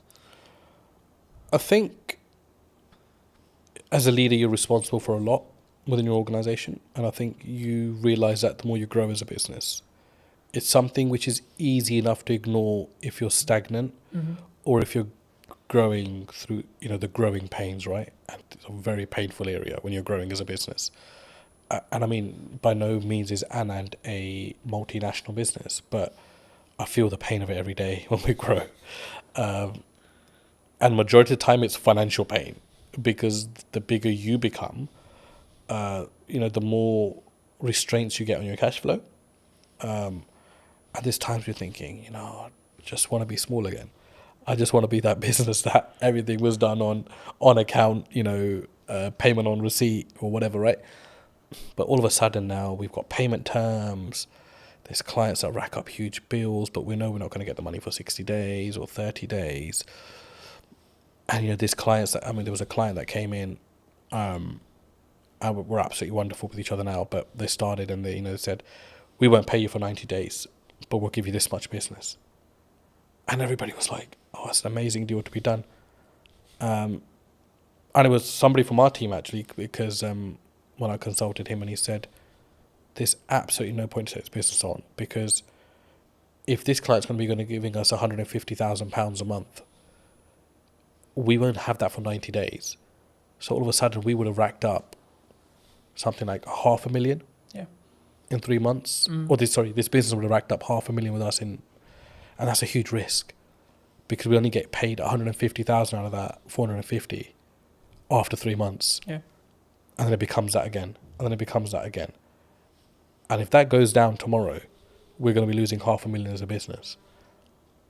And that's not just the revenue, there's the cost that comes with it as well. Yeah, because you have to pay out the cost anyway. And I think sometimes when people look at business, they maybe don't appreciate it, right? They'll see them with the nice car, they'll see them with the new studio, whatever it is. But I look at it and go, oh, that's a lot of money. Yes. My God, that's a lot of costs. Yeah, of course. Right? And I think it's how, I guess in some ways we develop as people to stomach those costs as leaders. Definitely. And I think it's got to be your attitude as well. Yeah. I think you've got to, I do not think that there is a company in the world, I do not think there's a single company in the world that should ever come to you and try to take advantage of the size of your business. Yeah. Or play on the vulnerabilities. But unfortunately they do, because that's the way the world works. And that's where I think you've got to show your mettle. Like, how much do you value yourself as a business? How much do you value your services as a business? But be able to back that up with quality as well, which is a fine line, right? And that doesn't necessarily mean you've got to have the best product in the market, but absolutely deliver on everything that you say you're going to deliver on. If it costs you to deliver on it, you deliver on it irrespective. You don't just shortcut and then leave yourself exposed in the market for having a bad reputation. But I think it's self-belief. But I know that doesn't come when there's no income or little income, because only self-doubt's there at that point. But my last 2 years in particular in business have taught me, got to value yourself. And that doesn't mean you go and shit on people's parade, or you go and mistreat clients, or if somebody comes in trying to bargain with you that you mistreat them. You've got to hold your firm in a polite way, but you've got to know what your business is about, and you've got to know where you're strong and where you're weak, and you've got to be able to make the right decisions. And sometimes the first decision is not always the best decision. But leave the ball open where you're still able to have dialogue with clients. There's times where we made, mistakes. We've misjudged, and we wouldn't be human if we didn't. But it's how do you react to that?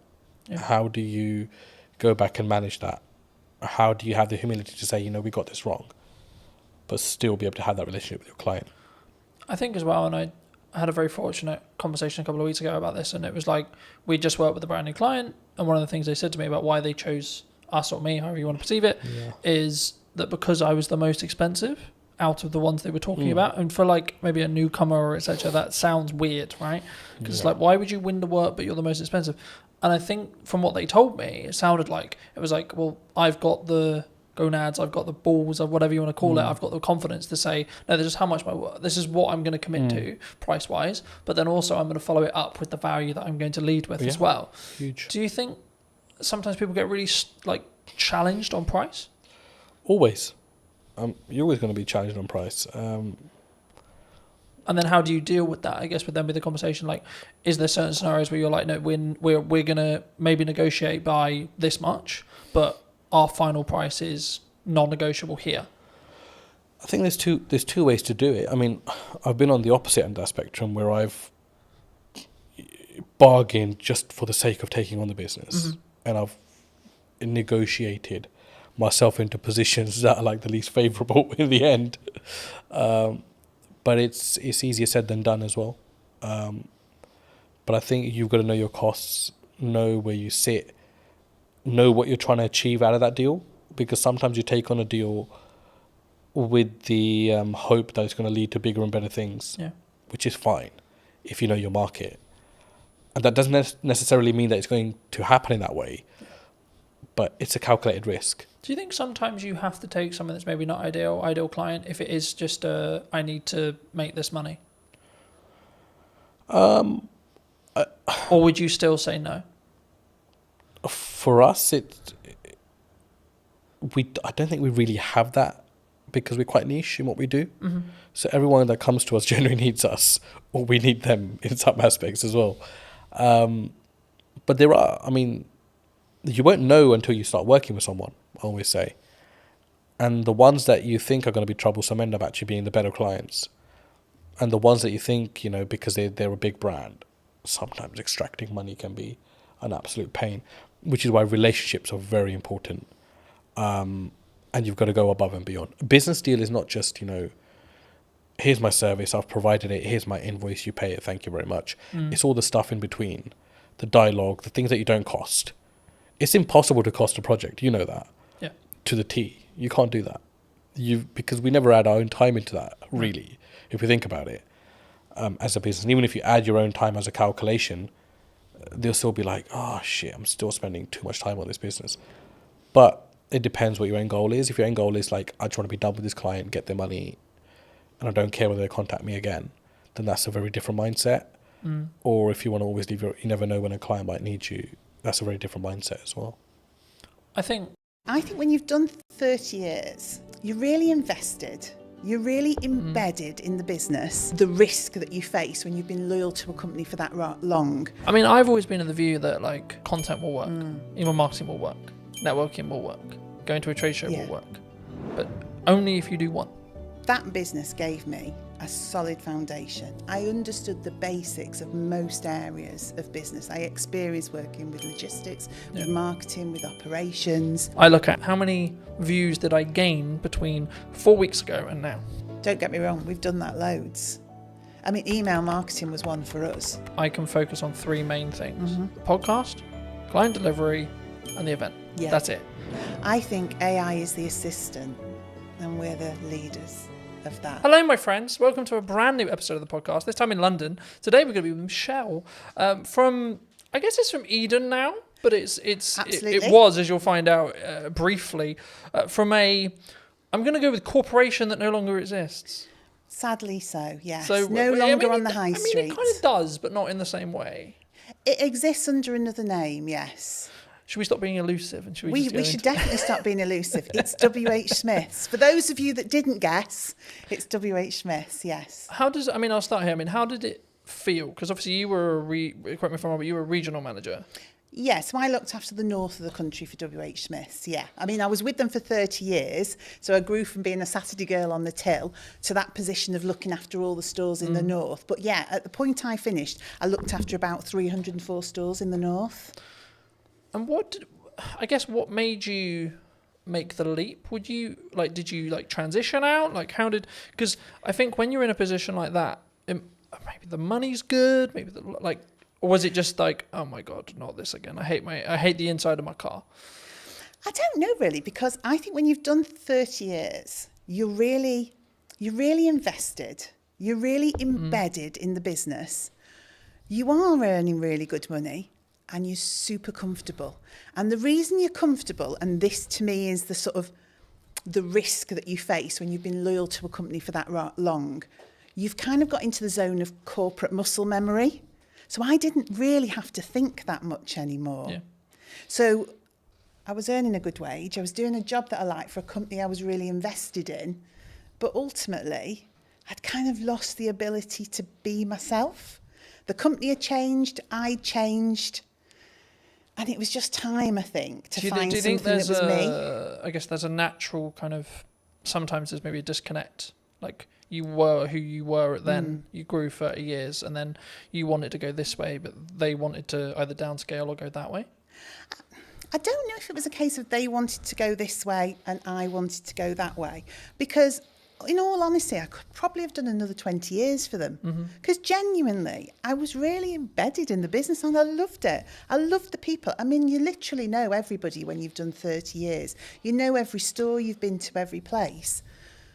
But I just sensed that it wasn't going to be right for me in the future. You know, I think you just get a knowledge of, I've got all this experience, I'm getting my own mind, my own voice more, and that needs to be somewhere else for it to develop and grow. Yeah. It's not going to develop and grow here. Or I can stay and carry on doing what I've always done for another 20 years.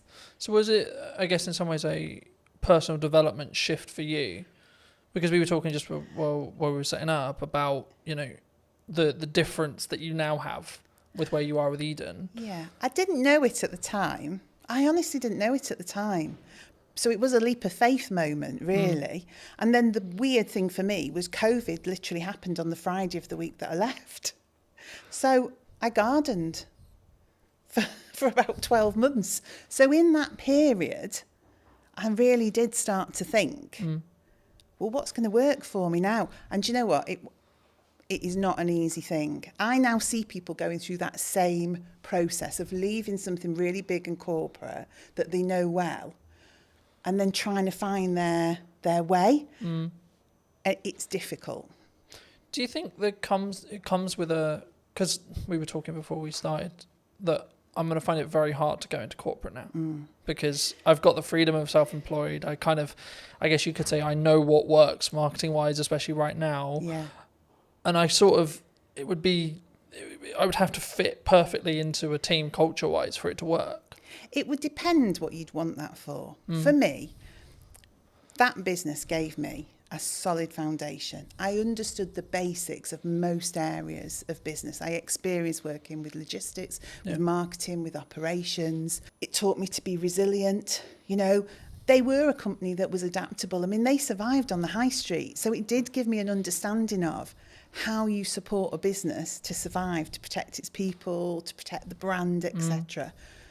But yeah, on the other side of it, the thing that you're talking about, having your own voice, that freedom to shape a culture, shape a business, shape the dynamics of what the team are doing. For me, that didn't exist in that type of business, because I think they have to have really clear communication, real clear clarity of message. Yeah.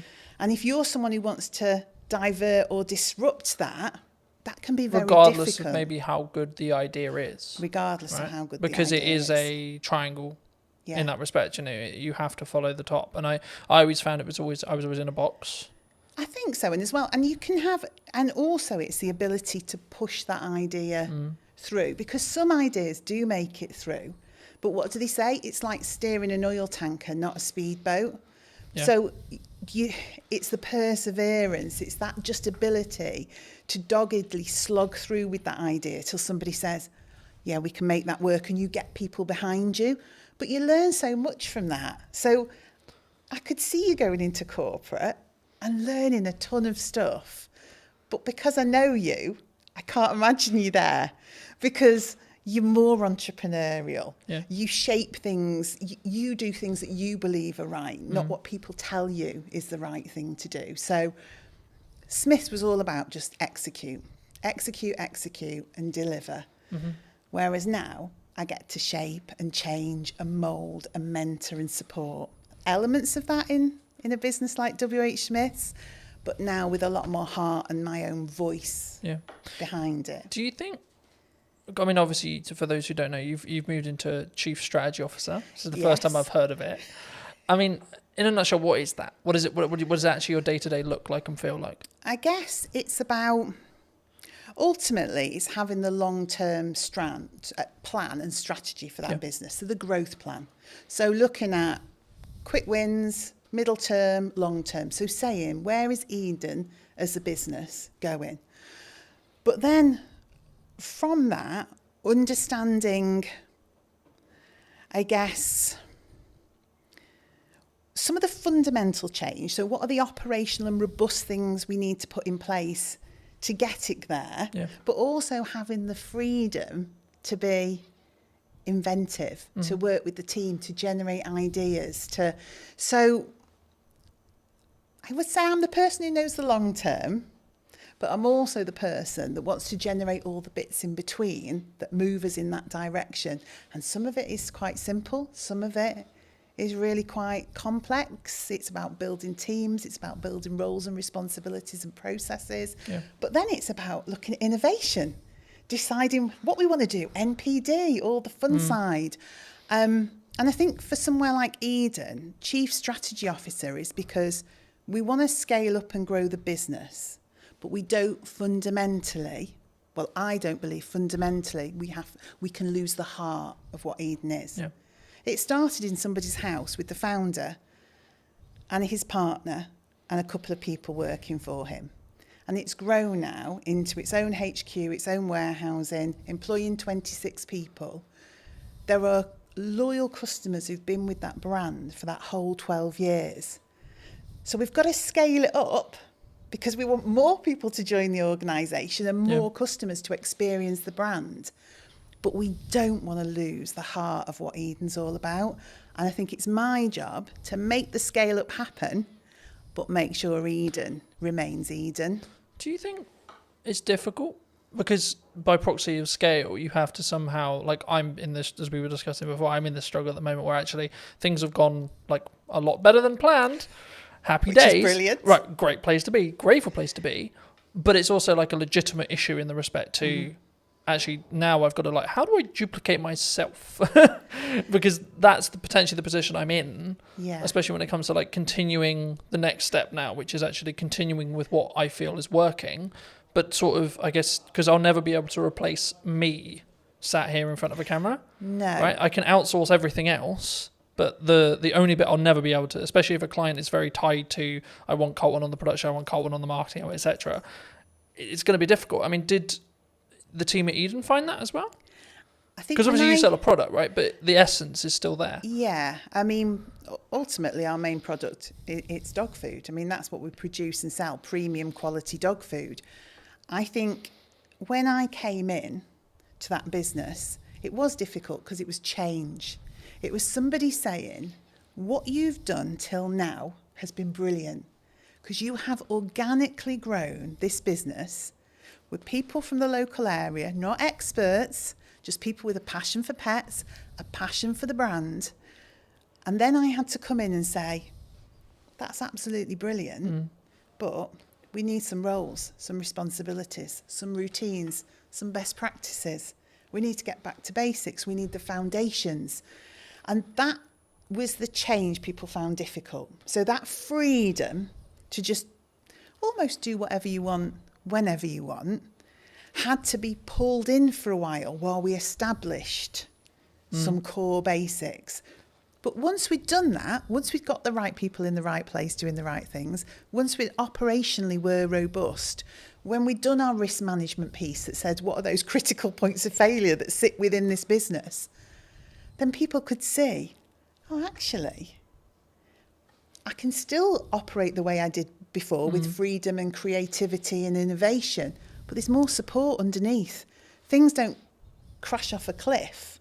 Actually, the structure's there now for us all to be able to do the things that we're really fundamentally good at, which is connection with the customer, the love of pets, the love of the brand, getting out word of mouth, spreading the word of Eden, knowing that the business is fundamentally running well. Yeah. Whereas before, the business could have been struggling and we wouldn't necessarily have seen it. So we wouldn't have been able to make the changes we required to keep the business on in a good place and on track. Yeah. Do you think there's I mean, you, with your role, I think you'll look at maybe like the overarching strategic side of marketing. Yeah. But what are people missing right now in marketing, would you say? Because there's a I lot of think buzz some- around yeah. people saying like, oh, there's you can't get in, you can't have a podcast, you can't do content, you know? I think sometimes maybe it's not what are they missing, but it's have they sat and thought about the brand and their audience and what they want to achieve? Or are they just trying to follow trends and what people tell them they should be doing? So I think everything from your TikTok through to email marketing, etc., is all valuable and valid. But it is up to the business to understand, is that right for them? And maybe it's not right for me today, but it might be right for me in a month's time. Yeah. Or maybe something I've always done, I'm going to stop doing so much of that now because I want to change. So I think you have to consider everything in the marketing sphere, but it doesn't mean you should do everything. Because if you do it without authenticity, I've seen many TikToks where I just think I could literally crawl under a rock with embarrassment. Now, I'm sure some of that actually works sometimes. But if you're just doing it because you think you have to, I don't think it works. I think for me that's really true. And I mean, I guess the follow-on question was going to be around like the shiny thing syndrome. So to give you some context, I was out on a run yesterday. Yes. And I was like, hey, I should have like a teaching platform and it should be on a subscription base. I was like, no, Colton, that's a good idea, but no, because I'm focused on like two main things right now for the next, like probably to the end of the year, more likely, which is the podcast, right? And then the event, right? That I alluded to before we started.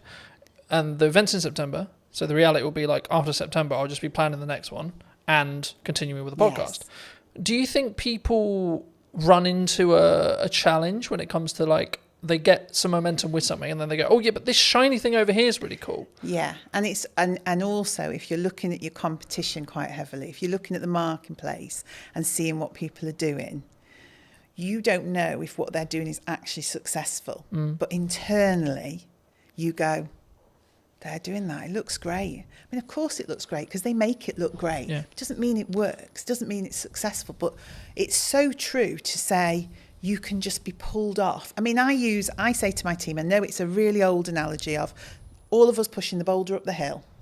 If we all run off in different directions, we're going nowhere and probably going to get squashed. Yeah, who's going to get squished? Who's going to get squished? And that's what I say. Look, we've got some key pillars. Let's stay focused on that. Let's consider the opportunities, but don't run off and do it and just leave this hanging over here. And don't get me wrong, we've done that loads. I mean, email marketing was one for us. We wanted to do it. We should have been doing it. We kept running off and doing shows and events and sparkly fun things, never actually nailing some of the fundamentals, because it's more appealing, isn't it, to go to Crufts and meet dogs. Do you think there's a level of ego that comes from that? Like either from a founder or from a team? I don't know whether it's ego or it's what personally turns you on, what your own drive is, what do you fundamentally want to do? People do gravitate towards the things that do it for them, don't they? Yeah. I mean, I've always been in the view that, like, so for example, content will work, email marketing will work, networking will work, going to a trade show will work, but only if you do one. Okay. In my view, right? From what I've found personally. Yeah. When I've really focused in just depth on how do I make the podcast as best as it possibly can. Yeah. From a viewer's experience point of view. That might be how it looks, how it sounds, how I come across. Can I outsource it? I've got a balance, so because it doesn't directly make me money, but actually the marketing collateral that I get from it will make me money. Okay, cool. So then it becomes a game of we're keeping those costs and balancing those costs, sure, but actually how can I focus on the viewer experience? Yes. And then when I look at maybe something like the event, it's like, okay, how can I make this client experience incredible for the people coming, even if there's only 5 people in the first event, right? Yeah. And I think sometimes we get, and that's why I mentioned ego, because I think sometimes we go, but I'm only going to sell 5 tickets. It might be the possibility that I sell 20 tickets or 30 tickets, but like, what if I only sell 2? I get that. And it's interesting, isn't it? The business that yourself is in with you, and obviously you're looking to scale up and maybe employ, etc. Whereas now I'm sat with a team of 26, and so we've got the opportunity to do so much more. Yeah. But again, it is that decision on what's really valuable. I mean, and you just touched on something actually that I thought was really interesting.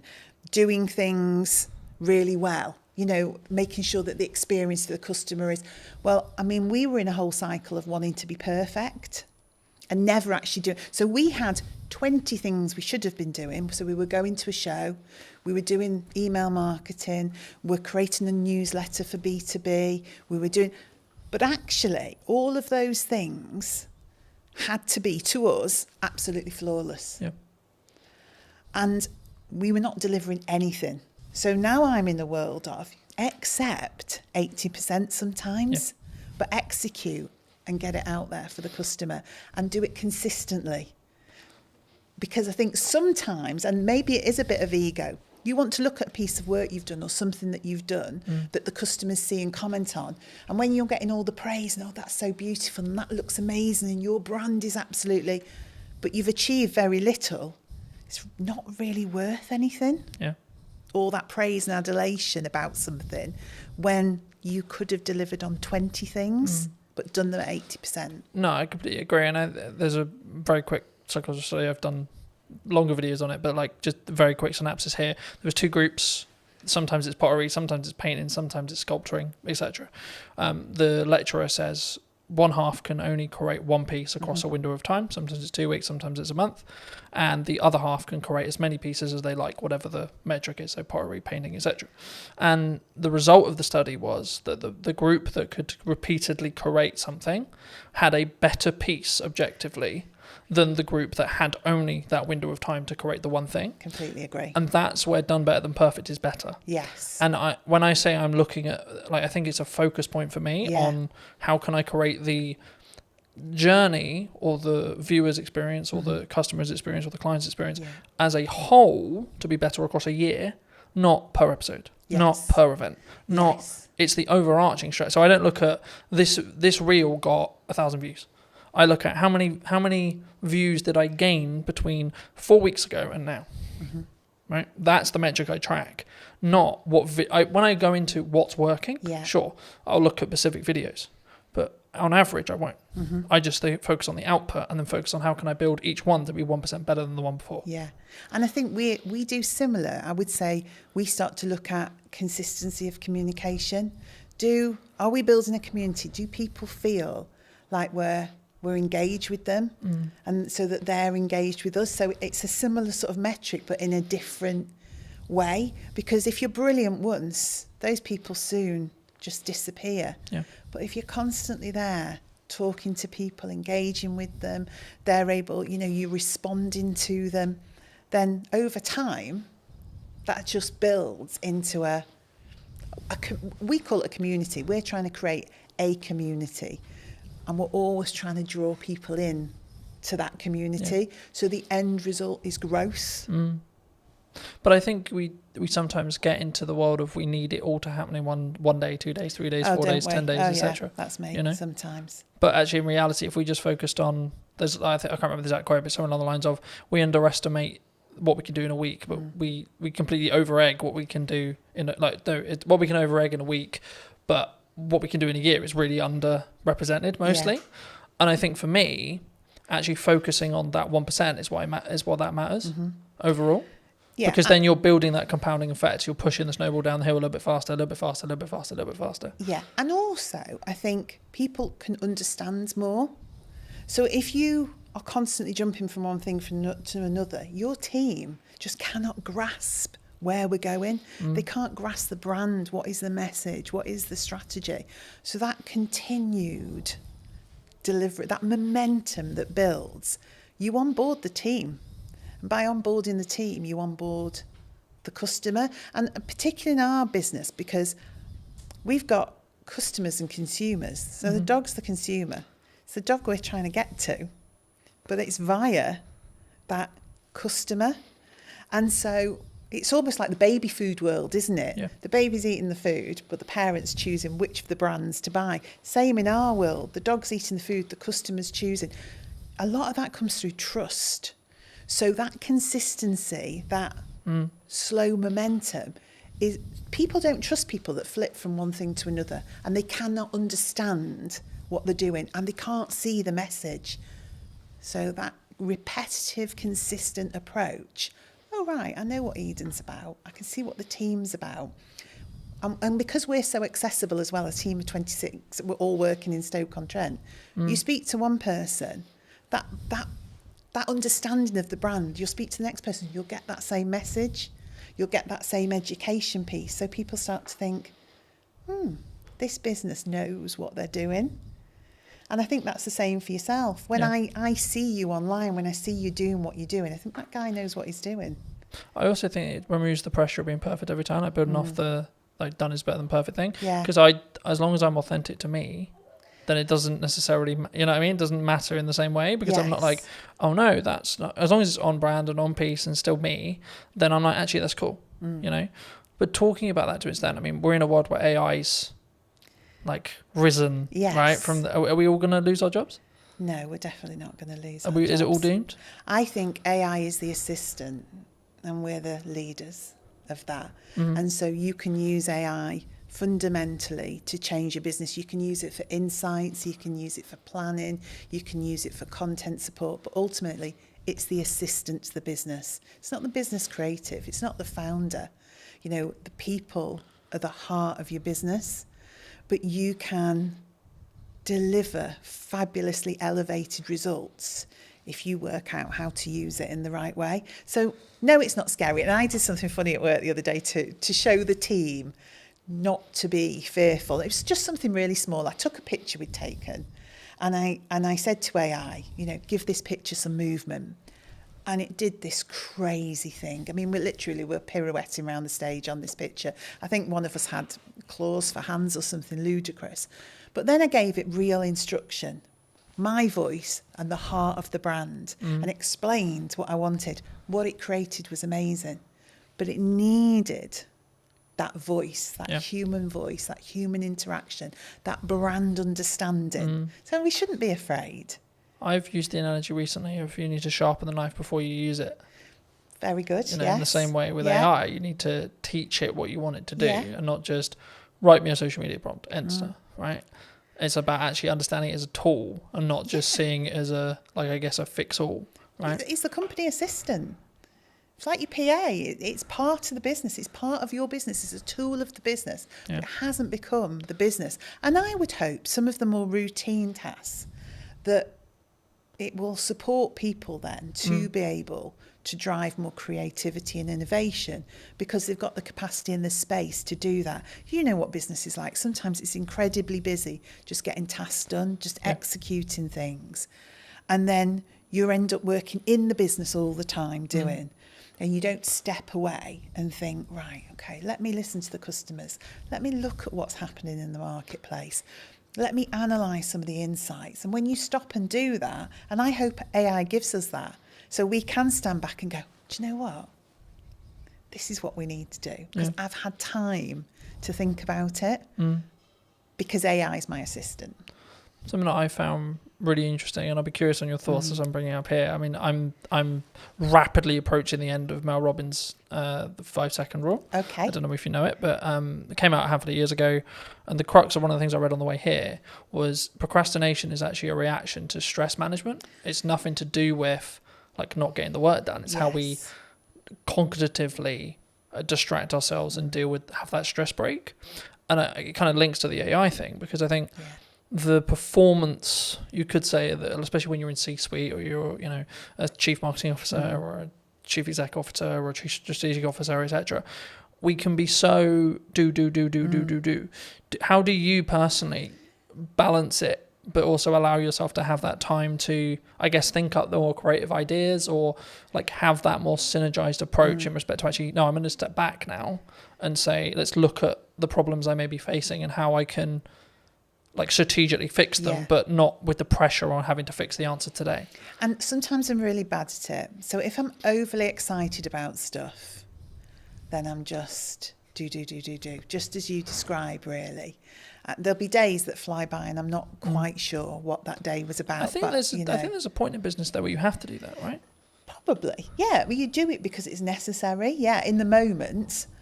But then what I also find, I like to be planned and organised. We were talking about this. I like my notebook. I like to think ahead because I like to show up in the right way.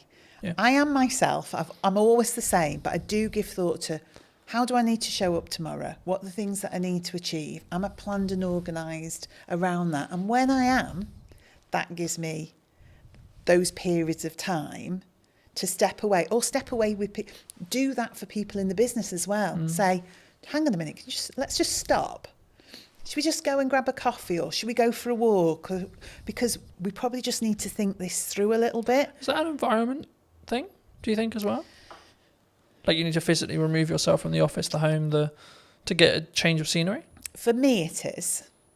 And I probably use that with other people. Now, whether that's everyone's reality, I don't know. But I am one of those, when I got home and walked the dogs at the end of the day, that's where things would come together. So all the strands from the day that all seemed very sort of disparate and all over the place would come together and I'd think, right, that's what we need to do. But we talked about this in work the other day, actually, creating space, going for walks, having hours of the day where people put down their keyboards, they put down and we do something different. And whether you want to call that a team exercise or just chilling out and having a coffee, but forcing people in a way to have space. Because your natural reaction is you're being paid to do a job. You see yourself as, I must be productive. I need to be able to demonstrate the things that I've done. But that's not the case. What you need to be able to demonstrate is an understanding of what the most important and priority things that we should be doing. Not that you've done 100 things, that you picked the 10 most important things and did those. And do those well. And do them well, yeah. But don't do, like we said before, don't do them so well you don't actually deliver on anything. But, do them well. I think you need to personally ask yourself, I mean, I'm looking at it as I say, like, I can focus on 3 main things, right? And that's why I'm really leaning into across 3 months, 3 things. Yes. Right? And it's like, right, the podcast, client delivery, and the event. Yeah. That's it. You've got nothing else. You can't add anything else. And it's not that I don't have other ideas. I do. Yes. But it's actually, if I'm going to get what I want from this and I'm going to make those 1% improvements, I have to focus on those 3 things. So how do you, because to me it's capturing the ideas, isn't it? And that I think is the strategically important bit. I think you can, and I believe part of my role is to help people focus on the key things, because I think you are in control of your role and your business, and we've got 26 people there, and one of my jobs is to help them prioritise what we need to be looking at and when, but capturing the creativity, not allowing ideas to disappear because we're busy, always making space to go back to things, to reconsider them. And even if in 6 months' time it still isn't right, to reconsider them again. Because what do they say? There isn't any bad ideas. No, it's just about timing. Yeah. And, you know, I mean, the simple answer of like, how do I do it? I have a set of like what I call my command notes or like top end notes. Okay. Whenever I have an idea, I put it down. Don't care how I'm going to use it, don't know where I'm going to use it, etc. I'm like, I don't have the time to focus on how to build that out yet, but I don't want to lose it. Yeah. The other way, building off the AI side, is utilize chats in ChatGPT, for example, especially if you have a conversation in that chat, it will be able to, as in physical conversation, as in you're typing, or actual conversation, you'll be able to then refer back to it. So if you say, hey, ChatGPT, for the next 3 months, I can't really focus on this thing, but actually it's a really good idea, I'm going to come back to you in the future. Can you kind of make a highlight list or make a reel or etc., or make a summary of like my thought process now? And so when I actually have the time to give the focus, I can then do that. And then what you do is you just brain dump. And I love that, because I am a notebook. You see my notebook there? I am a notebook girl. If you ask anybody in the office, I mean, I have strategically coloured notebooks. I lost my orange notebook the other day. I thought the business was going to completely go off a cliff because I'd lost the orange notebook. But that's me. I love to capture those notes. I sit in meetings, I listen to people. I'm thinking, oh, good point, good message, good. But I have started using the chat GPT to do just that. So I just sit and chat to it. I say, so-and-so thought of this today. Yeah. In terms of and it seems bizarre at the time. I mean, I did think I was losing my marbles a bit that I'd found this new best friend of ChatGPT, but I did. And I systematically would go through and think, right, idea. Don't lose it. So now I'm developing a combination of my old way of thinking, get it down on paper because that really works for me. But now capture it somewhere where it can't be lost. Yeah. And I think as well, like if you are capturing it either written wise, like some people are really into writing, there's a couple of things I would say, like get a tablet with a pen so you can just write it and it can digitally transcribe it for you, or just get into the habit of taking photos of those pages, because if you give those to ChatGPT, it's probably nearly smart enough from what I've found to actually be able to capture that information and then convert it into like a text format or whatever you want it to do, or even just capture it inside the chat's memory. Yeah. I like that, because I'm a paper and pen girl. I really am. It's meaningful to me to put words on. But that might be paper. actually that's how your brain's wired. Yes. And actually that might be your good idea. Yeah. And that's where your ideas flow. But then like in the result where you do lose your notebook, if you're also backing it up through ChatGPT's like chat memory, like you could just have one called idea dump, for example, right? And every single time you write a page in your notebook, take a picture of it. Yeah. And then tell ChatGPT, I'm going to refer back to whatever the note is. Can you bring this content forward whenever I ask for it? And it's how you then, and this is an example of like how to leverage AI rather than being scared of it. Yeah, and I think that is just it. And it's funny that naturally using ChatGPT in that way worked for me. And also that ability then for me to create patterns, trends and insights from it, because I will go back and say, are there any common themes? And I didn't know if it would work or not. You never know if these things are going to work. So can you see any patterns, any common themes, anything that's coming together as one cohesive idea? And it's so good at that in terms of analysing and pulling out insights. Because I would go back, I mean, and this was an arduous task, I'd go back notebook, highlighting things in different colours, pulling strands together, generating one idea from 20 thoughts. AI is really good for that. Yeah. But again, I think it's an assistant tool. I don't think it's going to necessarily replace us. I mean, the trend sort of changed and it became this, someone who's utilising AI is going to take your job rather than the AI itself. And I think that's a more positive or more real reality of what we're going to have in the next 10 years, I think so. to be honest. And things change, don't they? Things always evolve. You know, industries change, the way we work changes. But our minds are amazing. We've just got the power to adapt and do things in a different way with the support of that new way of working. But I found because it's taking the grunt work away or allowing me to document things, etc., I then can have the more creative thinking process because my bandwidth is like opened up in that respect, and I can sort of play around a little bit more with what works and what doesn't, and like what ideas work and what, and I can ideate them a little bit deeper. Yeah. I think one thing that came to mind then, and this is why I think being the strategy officer is important, is probably one thing we need to think about. One thing I think about is everyone in the office is using ChatGPT or something similar, but I have to keep our voice as the Eden voice and the Eden brand. So that's what then becomes important in terms of us and the team. Because again, we could all go off with our voice thrown into ChatGPT. What it gives you back then starts to become... But I think it's a mirror, right? Yeah. And I think when we blame it, oh, it's a bit robotic, oh, it's a bit this, oh, the words aren't. It's like, well, you put it, you did the prompt, you did the... Yes. But I think, I mean, as a more generalised question, I guess, do you think that we don't look at ourselves in accountability-wise as an over, not even necessarily AI, but as an overarching kind of like as a person when we see something maybe goes wrong, like more generally? Like, what, that people as a whole we don't take accountability themselves, or do you think that's rarer? It's easier to go, it's your fault. Yeah, we don't always want to take accountability. If you're asking if we do, I think you know when you're accountable for something. Yeah. That doesn't mean you don't try and deflect that accountability. But normally, if you work it through with somebody, you can get to a place where you understand what role you had in that. And again, that's something I have to do, because I think part of my role is clarity. And I think clarity is caring for people. So getting people to a place where they do understand their accountability and they do understand... There's also needs to be a proven place of safety, right? Well, yeah, definitely. But that's how it should be, isn't it? It should be a place where people can make mistakes. Because it isn't like, hands up, I made a mistake, oh shit, my job's gone now. No. It's actually, no, hold on, we're all going to make mistakes, and that's okay. How do we learn from it? It's we've made a mistake. You know, we have done... We've put tons of effort.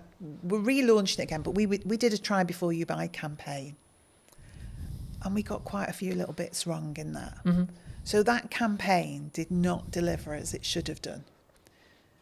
Now we've learnt from that and we're relaunching it, but at the time nobody wanted to hands up so I just said, we've made a mistake. This team here, we're the project team. We didn't do it well enough. We weren't aligned. We weren't working together in a way that we were picking some of these things up. So you may have had that ultimate last part responsibility to deliver on that or to create that but actually fundamentally it was a project. Yeah. So we all bear the responsibility. But let's go back and say, what was your part? What was your part? What was your part? So next time we do it, we've got clarity. Yeah. Clarity is a form of kindness. If you don't give people clarity, what you're saying is, I want you to keep making mistakes. So ultimately, at some point in the future, this is going to blow up and you're going to be in a whole heap of trouble. Where it's much better to say, oh, that's not quite right. What can we do about that? Yeah. Or I just want to have a chat with you because I've just noticed. That's much better. A way of having accountability than waiting for something to crash and then saying, you did that. Yeah. Do you look at it as, in your role, because obviously you work with a larger team, so I'd be really curious, do you look at it and go like, do you come at it from a perspective of like, are you okay? Like when you work with someone one-to-one, like if they are making mistakes, because it's like you good? Like what's going on? If it's out of character. Yeah, I don't necessarily say I always would do the you good, because different people respond in different ways. But I like to be in touch with the team. I like to have sat with people before we get to that point, so I know a bit about them. So some people want to share more than others do, but fundamentally, you know the dynamics of the team, and you can see if they're having a good day or a bad day, if they need a bit of space but a business, and also SME, I have to say, one of the things I noticed about being in a small business, it is a lot more personal and emotional to me, because I know all those people. I know their dreams, their passion for their role, but equally, that's really positive as well, because just as you describe, there are days when I can say, hang on, that's not like you. Or do we want to just take 5 minutes? Or actually, is there anything we can do today? You know, is there anything you just... So, because I feel differently about a small business. I definitely feel it. There's a lot more heart in a small business because that connection is so close. I'm so close to the team. I'm very close to the product. I'm much directly closer to the customers. Yeah. So those decisions you're making, those things you're doing are much more personal. So I would say it's made me more thoughtful. I use my own voice more. I use my own judgment more, and I deal with things in different ways at different times rather than a blanket approach because I just need to get things done. Yeah. Do you think that do you need to, I guess, lead with empathy as a leader in some scenarios?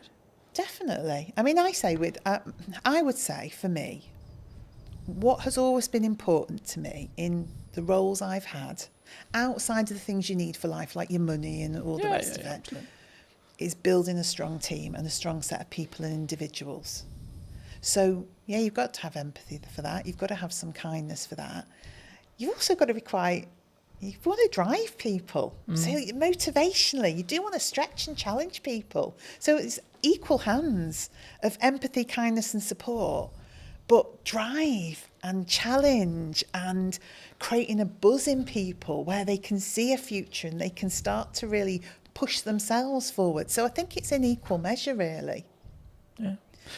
I think sometimes we don't necessarily look at the empathized way of looking at it. I mean, I think we'll wrap up soon, but do you think people are purely just, you're here to do a job? Like, could that be the approach?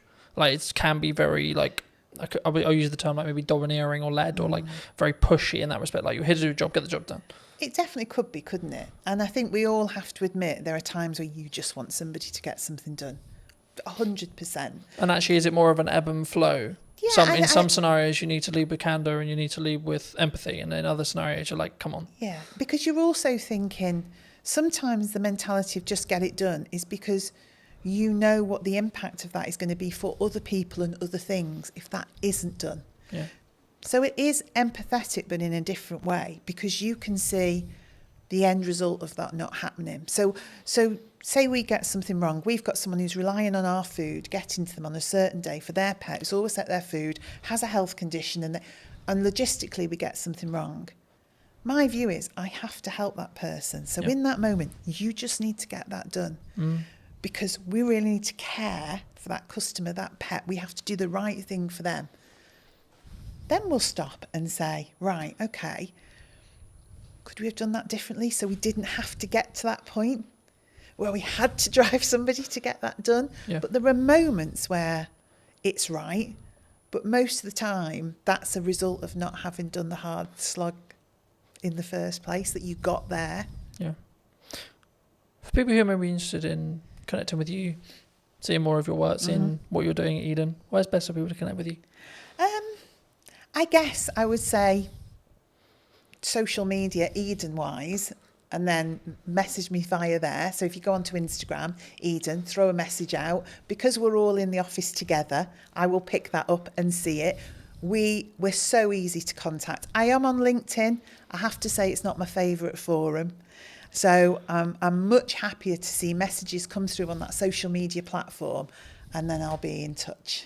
Fabulous. If you were going to talk to the person who was in corporate maybe 10 years ago, 15 years ago, and you give them this advice today, what would you say to them? Gosh. As a final thought. Allow people to have a voice. We all care about business at whatever level we work and are operating in that moment, and let that individual have a voice. That would be my message. Thank you so much for watching. If you did enjoy this episode and would like to see more like it, make sure to be subscribed. Let me know in the comment section down below if you enjoyed it and what your clear takeaway was, and I'll see you very, very soon. The reason a podcast is valuable is the trust building element to it.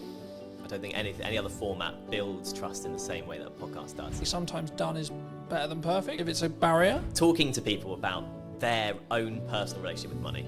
How do you break that down? You will know this better than anyone. You need a hook to get people in. It's not glamorified. It's not you put out a video, it got 1 million hits, and then you get 20 phone calls. Right? Absolutely not. No one's calling me at this stage. Definitely not. The super niche stuff is a super niche audience. What content can you create on a consistent schedule? So now I'm like, how can I best spend today? And how can I be as efficient as I can? Hello, my friends. I hope you're well. I hope you had a good day, evening, or night. Today we're talking to John all about podcasting. Hi, John. How are Hello. you? Yeah, good. Thanks. Yourself? Yes, super well. We were fortunate enough to meet through James, whose space we're in today. Studio man. And I was debating about how to start this because I think sometimes like podcasting can be a really challenging thing, right? And I think for me, firstly, I mean, I guess why should someone actually have a show like this as a whole? But then because I think there's a psychology kind of hurdle in the respect of creating content, but especially in a podcast environment. But also then like, what is the ROI, I guess? Yeah. Would you say? I think it's the format dictates that more than anything else. Mm-hmm. So the reason a podcast is valuable is the trust building element to it. I don't think any other format builds trust in the same way that a podcast does. For a couple of reasons. First of all, you are sort of having a long form chat. So you can go into subjects way deeper than you can in other stuff. Sometimes even videos and documentaries and stuff. If you're watching a documentary, there's kind of like a point at which you need it to move on. With a podcast, you could sort of effectively ask questions forever. And if it's good content, it keeps going. Do you think it's the first or easiest step into content creation, would you say? I think audio only, yes. Simply because of the barrier that is video in terms of skills and everything. And you've got to think about camera setups and everything like that. Whereas if you do audio only, so easy to get a mic, so easy to talk to someone online, virtual on a video call. That's so accessible that actually, it's quite an easy first step into it, I'd say. Do you think you're limiting like yourself though? Because I don't know whether like I question audio only, unless obviously you're on the platform, but when you're looking at maybe social posts like LinkedIn or Instagram or Facebook, is there an audience, would you say, for audio only still? Yeah, definitely. Because I think the thing in terms of marketing, like you say, and promoting the show, without video nowadays, it's hard to get it out there, definitely. But a lot of people, myself included, view the podcasting format as something you listen to while you're doing other stuff, while you're hoovering, while you're driving, that kind of thing. Yeah. So I think it's definitely still there, and I don't think that's going away. Would you say then it's more of a step by step? So someone could start audio and then where's step 2? I think so. Yeah, I think so because, depending on who you are, if you're a business, it's a bit different. If you're an individual, you kind of learn the time required to sort of get to each step. So once you start on the audio step and you're like, actually, it's taking me too much time, it's not worth it for whatever reason, it's not for you. If you then introduce video purely for clips, so you film the whole thing but only use clips, then you can see what time the promo takes, and then when you should go to a full video, you can see how long that takes. So I think that's why you'd do it potentially in that step if you're coming at it from a completely new perspective, if that makes sense.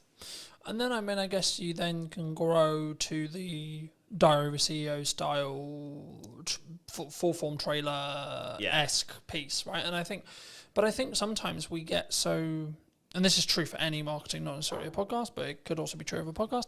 I think we get so hemmed in I need it to be Diary of a CEO quality instantly, right? Yeah. And I think that we struggle with the idea of I'm going to take one step, make a 1% improvement, next step, 1% improvement, one step, so on, right? And I think for me, especially with what I've done with marketing, it's always been so this is the results I've got previously from this output. Okay, but what happens if I double the output, right? And it's constantly that testing period. I mean, in your experience with podcasting, how would you recommend people, or how would you look at like working with a client, because I know that's some of the work you do, to actually help them actually work out should they have a podcast, but then secondly, like, what are the nuts and bolts of their podcast in regards to topics and like theme and etc. And or does that matter now? Yeah, so I think in terms of the sort of nuts and bolts, you kind of have to have the reason why you're doing it first, then you go into the nuts and bolts. So like I said at the start, the reason why is the building trust element. I think you need, if that's what you want to achieve, and you have, say you're selling a particular service or a product that can be gone into in depth, then it's worth doing from a start. Then the nuts and bolts from there all depends on how you want to package that, I guess, to be unique or to kind of be the same, because everyone is kind of getting used to this kind of format. So there's options on the table for sure. I think there's obviously that psychology thing that we've talked about a little bit as well, but I think for me, I didn't overthink it. I was like, I enjoy talking about business, I enjoy talking about content creation, I enjoy talking about marketing.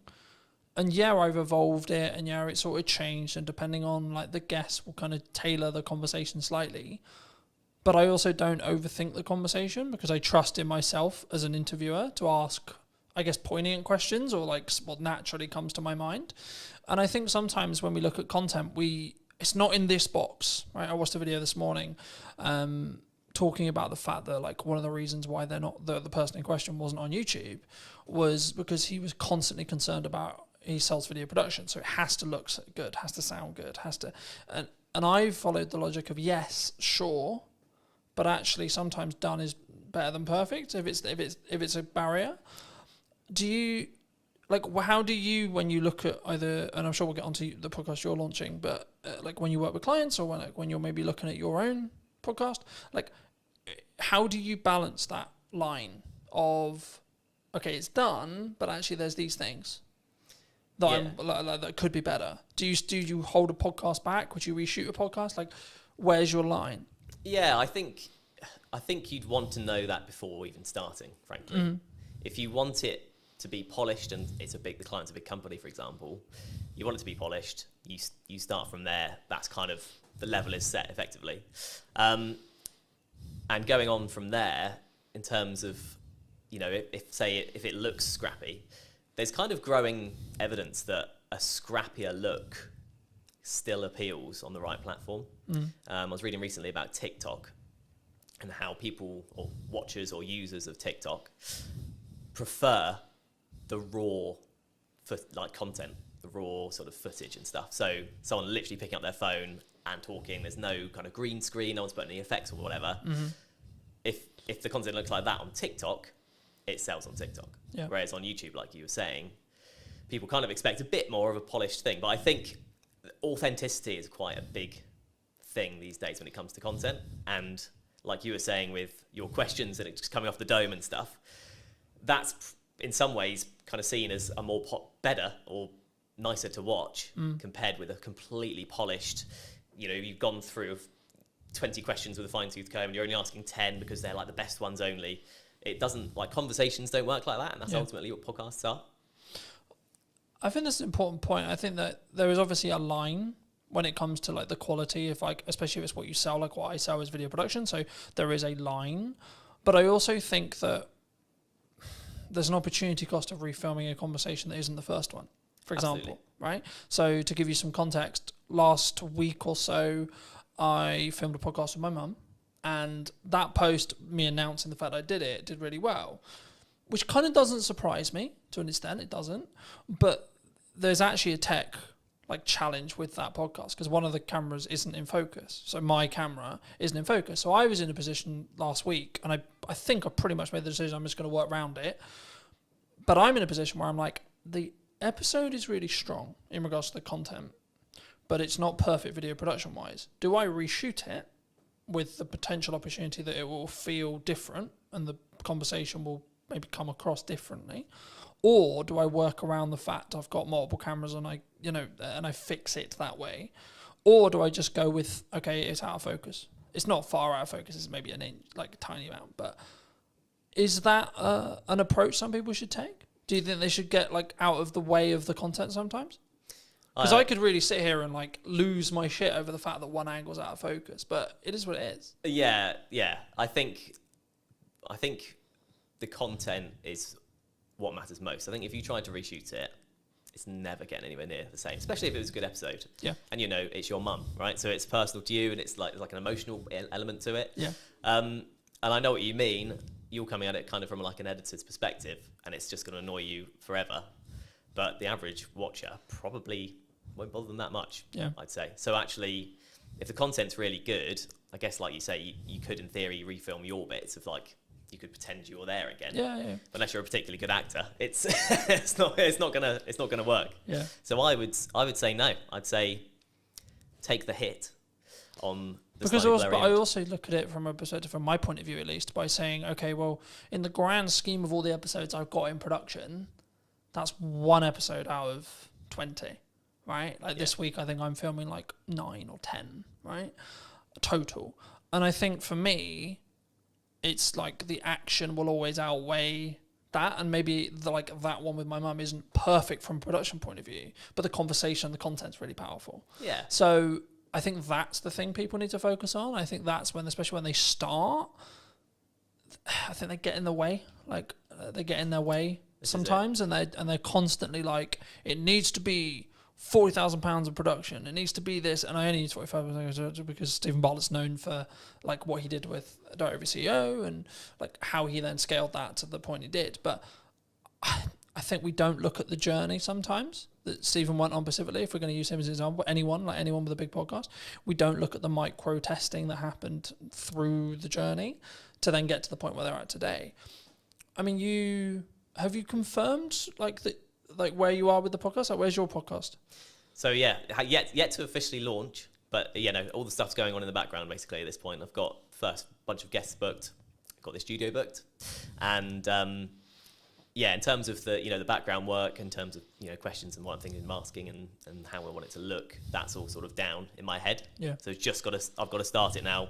I've got the dates booked in, so it's just a case of starting when it starts. Happy days. That's super exciting. I mean, for people who may be interested, I mean, how did you come up with the idea? What is the idea? Like, what are you going to be talking about? Like, where's that? And I think it's really important to also highlight, and something I try to do is like collaborate with other people rather than, because some maybe will be watching this and go, but Colin, that could be like technically you're a competitor in some ways, right? Yeah. But I'm like, no, actually, because I think we can both work together to actually create a better show as a whole, right? And lean into each other's skills where it makes sense. But I mean, just to reiterate the question, I mean, where, what, and how is your podcast going to be about?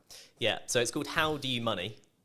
And that's the idea. That's the sort of opening question somewhat. So it doesn't actually make grammatical sense, obviously. But I think most people can get from that. It's talking to people about their own personal relationship with money. Strictly not an advice show, because I'm not an expert with money. And it's purely human interest. So I'm talking to people about their money habits. Things like how often do they check their banking app? Mm-hmm. When you ask people these questions in day-to-day conversation, it's amazing how different the answers are. How people in relationships deal with money between them. Everyone does it differently. And so like the crux is that twofold. First of all, in the UK, we're just not taught what to do with money in school. College, university, whatever. Do you think we should? Yes, absolutely. That should be in school? Absolutely, yeah. Because it's a fundamental life skill. As you know, we had a short conversation about money at the start. Yeah, absolutely. So yeah, I think it definitely should be. But at the moment it's not, right? And so I think as a result, two things happen. Number one, everyone makes up their own way. Second of all, people are too scared to talk about it because there's no official like guidelines. Do you think from the start? Do you think that's an insecurity? Do you think like if I say that I nearly lost the business in 2024 or previously, that you're going to judge me? Do you think it comes from that? Absolutely, yeah. Do you think that I'm going to think that you think I'm a failure? I think that's a big part of it, definitely. And then let's flip it. Do you? Absolutely not. No. And I don't think anyone would, because, well, the main thing being everyone else will have their own story along the same guidelines. Because we're not taught about what to do, because life is a challenge anyway with money, because there are so many ways you can trip up with money. So it's very much a sort of low budget psychoanalysis of money, and it's kind of an accumulative thing. So no, it's not about the one episode or one particular episode or what one person says. My idea about it is looking back at the first 10 episodes and seeing all the different answers. I've got a killer question that I ask at the start of this podcast that everyone will definitely have a different answer. It's a one-word question, one-word answer. And I hope that kind of sets the tone for how the rest of it is going to be. Yeah. I mean, looking at your planning stage then for your show, I'm curious because obviously I plan mine in the way I do it. How have you looked to plan it? Do you completely pre-plan it? Do you have an idea of questions in your head? Obviously, you've already said you have the opening question there. I mean, what do you have the rest of it? Like, just break most of the audience's case, but also I'm curious as well. I mean, like, how do you break that down? Like, how have you broken that down? So I have kind of set it into 3 or 4 kind of different sets of questions that relate to specific things. So, like, I'll have 4 main topics, let's say, and then questions that come underneath that. One of my sections is clickbait questions. Okay, fair enough. Just being really honest about it. But are you doing that for the clip that you're going to extract from the show? So partly to do with that, Okay. Absolutely. You will know this better than anyone. You need a hook to get people in. That's just the reality. Yeah. 100%. But as well as that, those questions often come up with the best answers. There's a reason they're clickbait questions, because they're the big questions. But it can't just be all of that, because it's like me going to you, what's the biggest mistake you've ever made with money? What's the best thing you've ever done with money? What's the worst problem you've ever got? Do you know what I mean? It doesn't, that's not a podcast. It doesn't work as a format in any interview or anything. So that's one section, for example. But in terms of the process, I just thought of the questions based on normal conversations with people. And then I've sort of categorized them, chopped a few out. Yeah. The clickbait thing was only a recent idea, really, so I've added some of those in. And yeah, in terms of a format, it's conversational, right? So I don't have to hit every question. If I ask the second question and that lasts a good chunk of the podcast, so be it. It's quite loose because I want the content to be real. I think that's important, right? Because I think sometimes, and we were talking a little bit while I was setting up, about why people don't post or why people don't show up or why they don't talk about their money, or there's loads of the kind of from a psychology point of view or like coming across point of view, it's the same.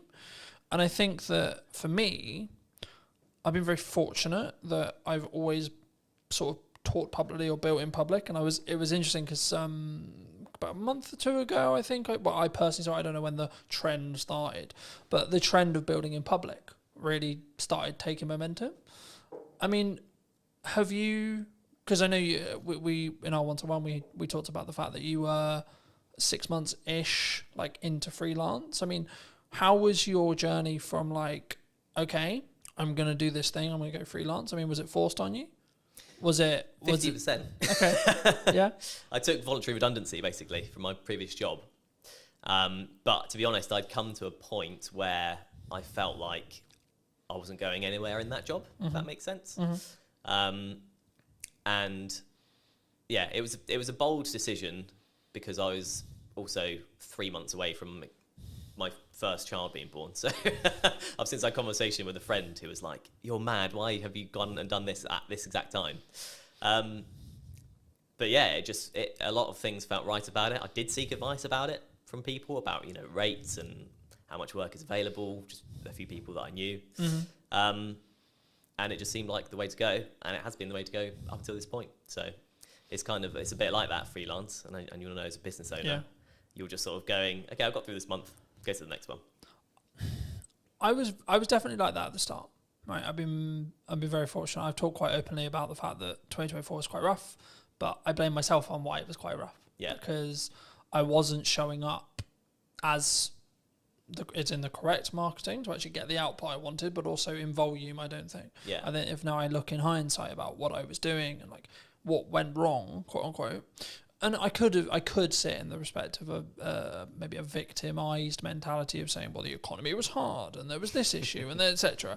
But as we were discussing before, I think you're an example of this at 6 months in, but I'm maybe an example of this year. You have to have a strong business model. something that I've tweaked in the business model now is a more recurring revenue model. So we'll work with people on a monthly returning like payment plan. Nice. Or like, and it's not like that's not the only thing I do, but I still do project work. But like for me, it was always a matter of, from looking at a business point of view, of how do I squish those troughs, right? And also squish those peaks in proxy to an extent. But it's basically having a flat line. I know categorically I'm going to have X amount coming in, and then how do I design a business that allows me to do that? But then also, what marketing does that business need to then show to other clients that I know what I'm talking about?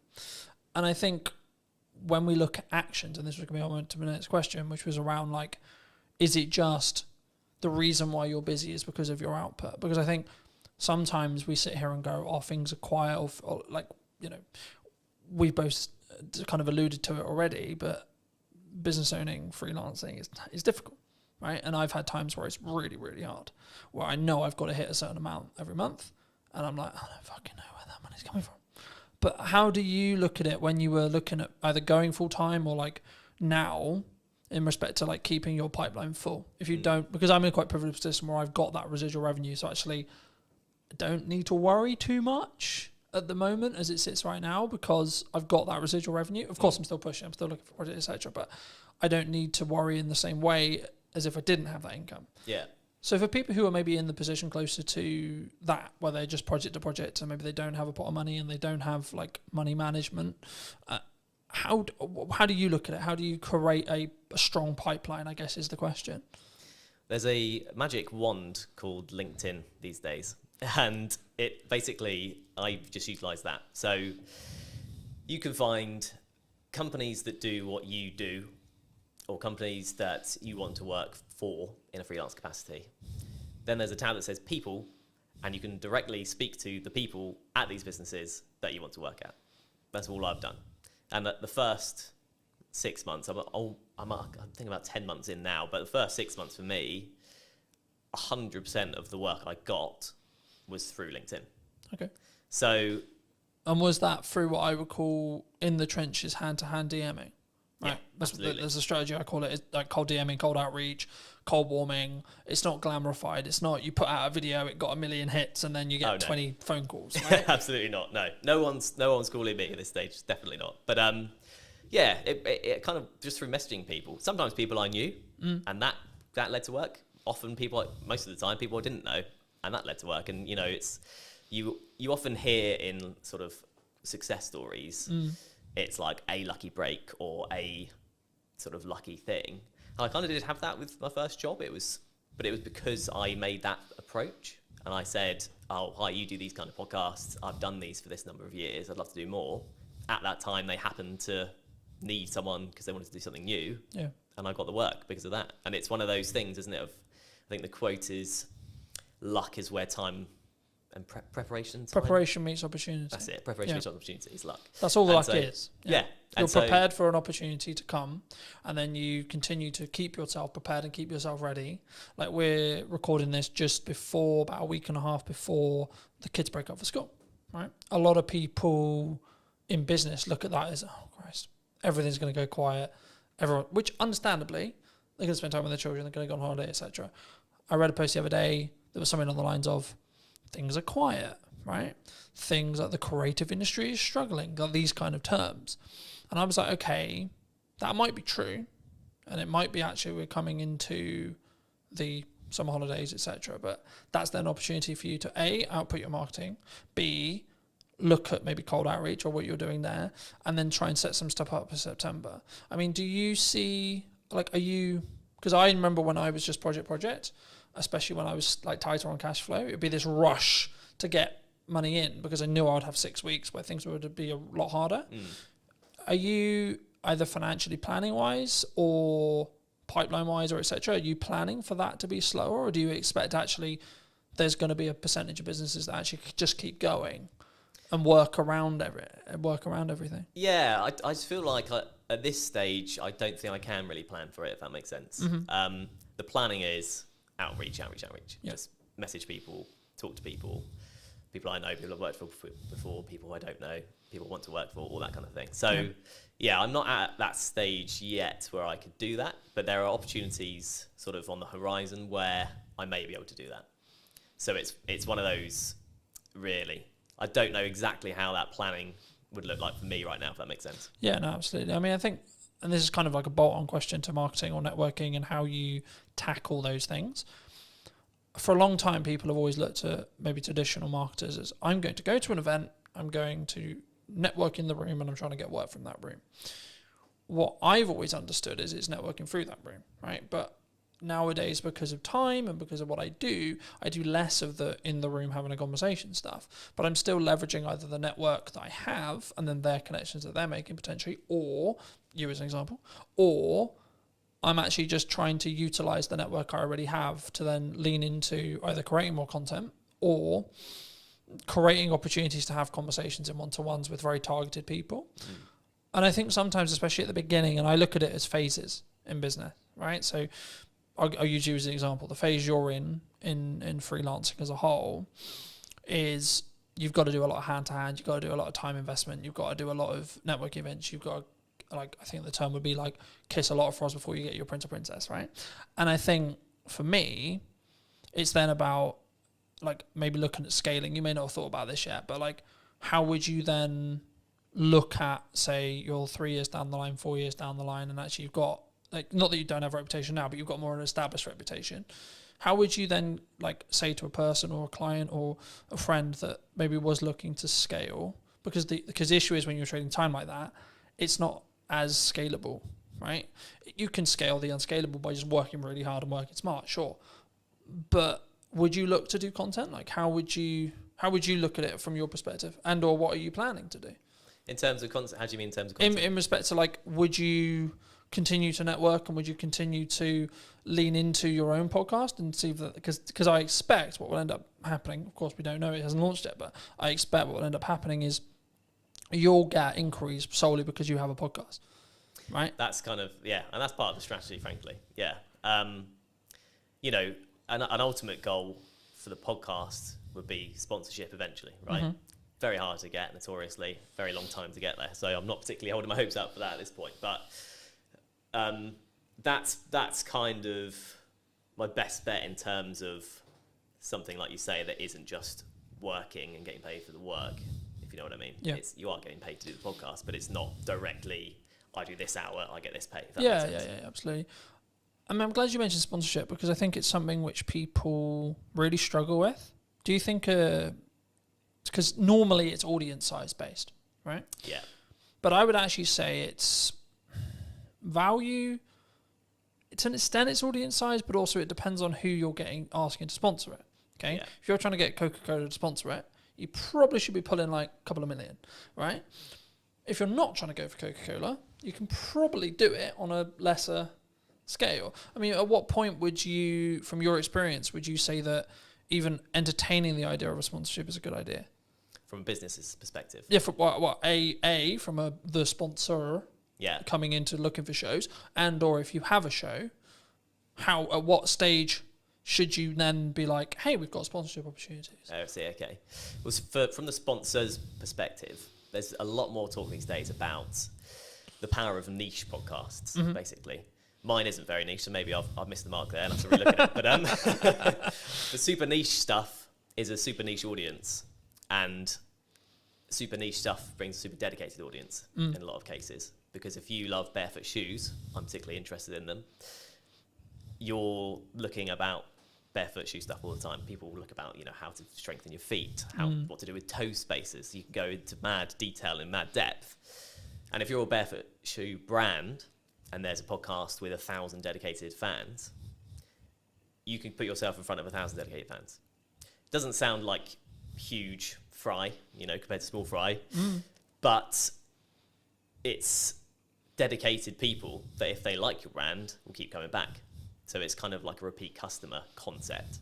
And also it's super niche. So if you're a barefoot brand and you go on the biggest podcast that's out there, you'll get lost among the noise of, the big brands like Coca-Cola. Yeah. So I feel like it's for a business, you want to look at the niche communities that you want to target And then once you're in there, you're in there. As a show, then? As a show, I think you have to know what you are able to do with the show. If you're committed to it week in, week out, because I think sort of weekly is what you need to be doing, really, for it to be worth sponsoring, maybe bi-weekly. Yeah, you could go for it from day one. I could be chasing it now, but I haven't got anything to show.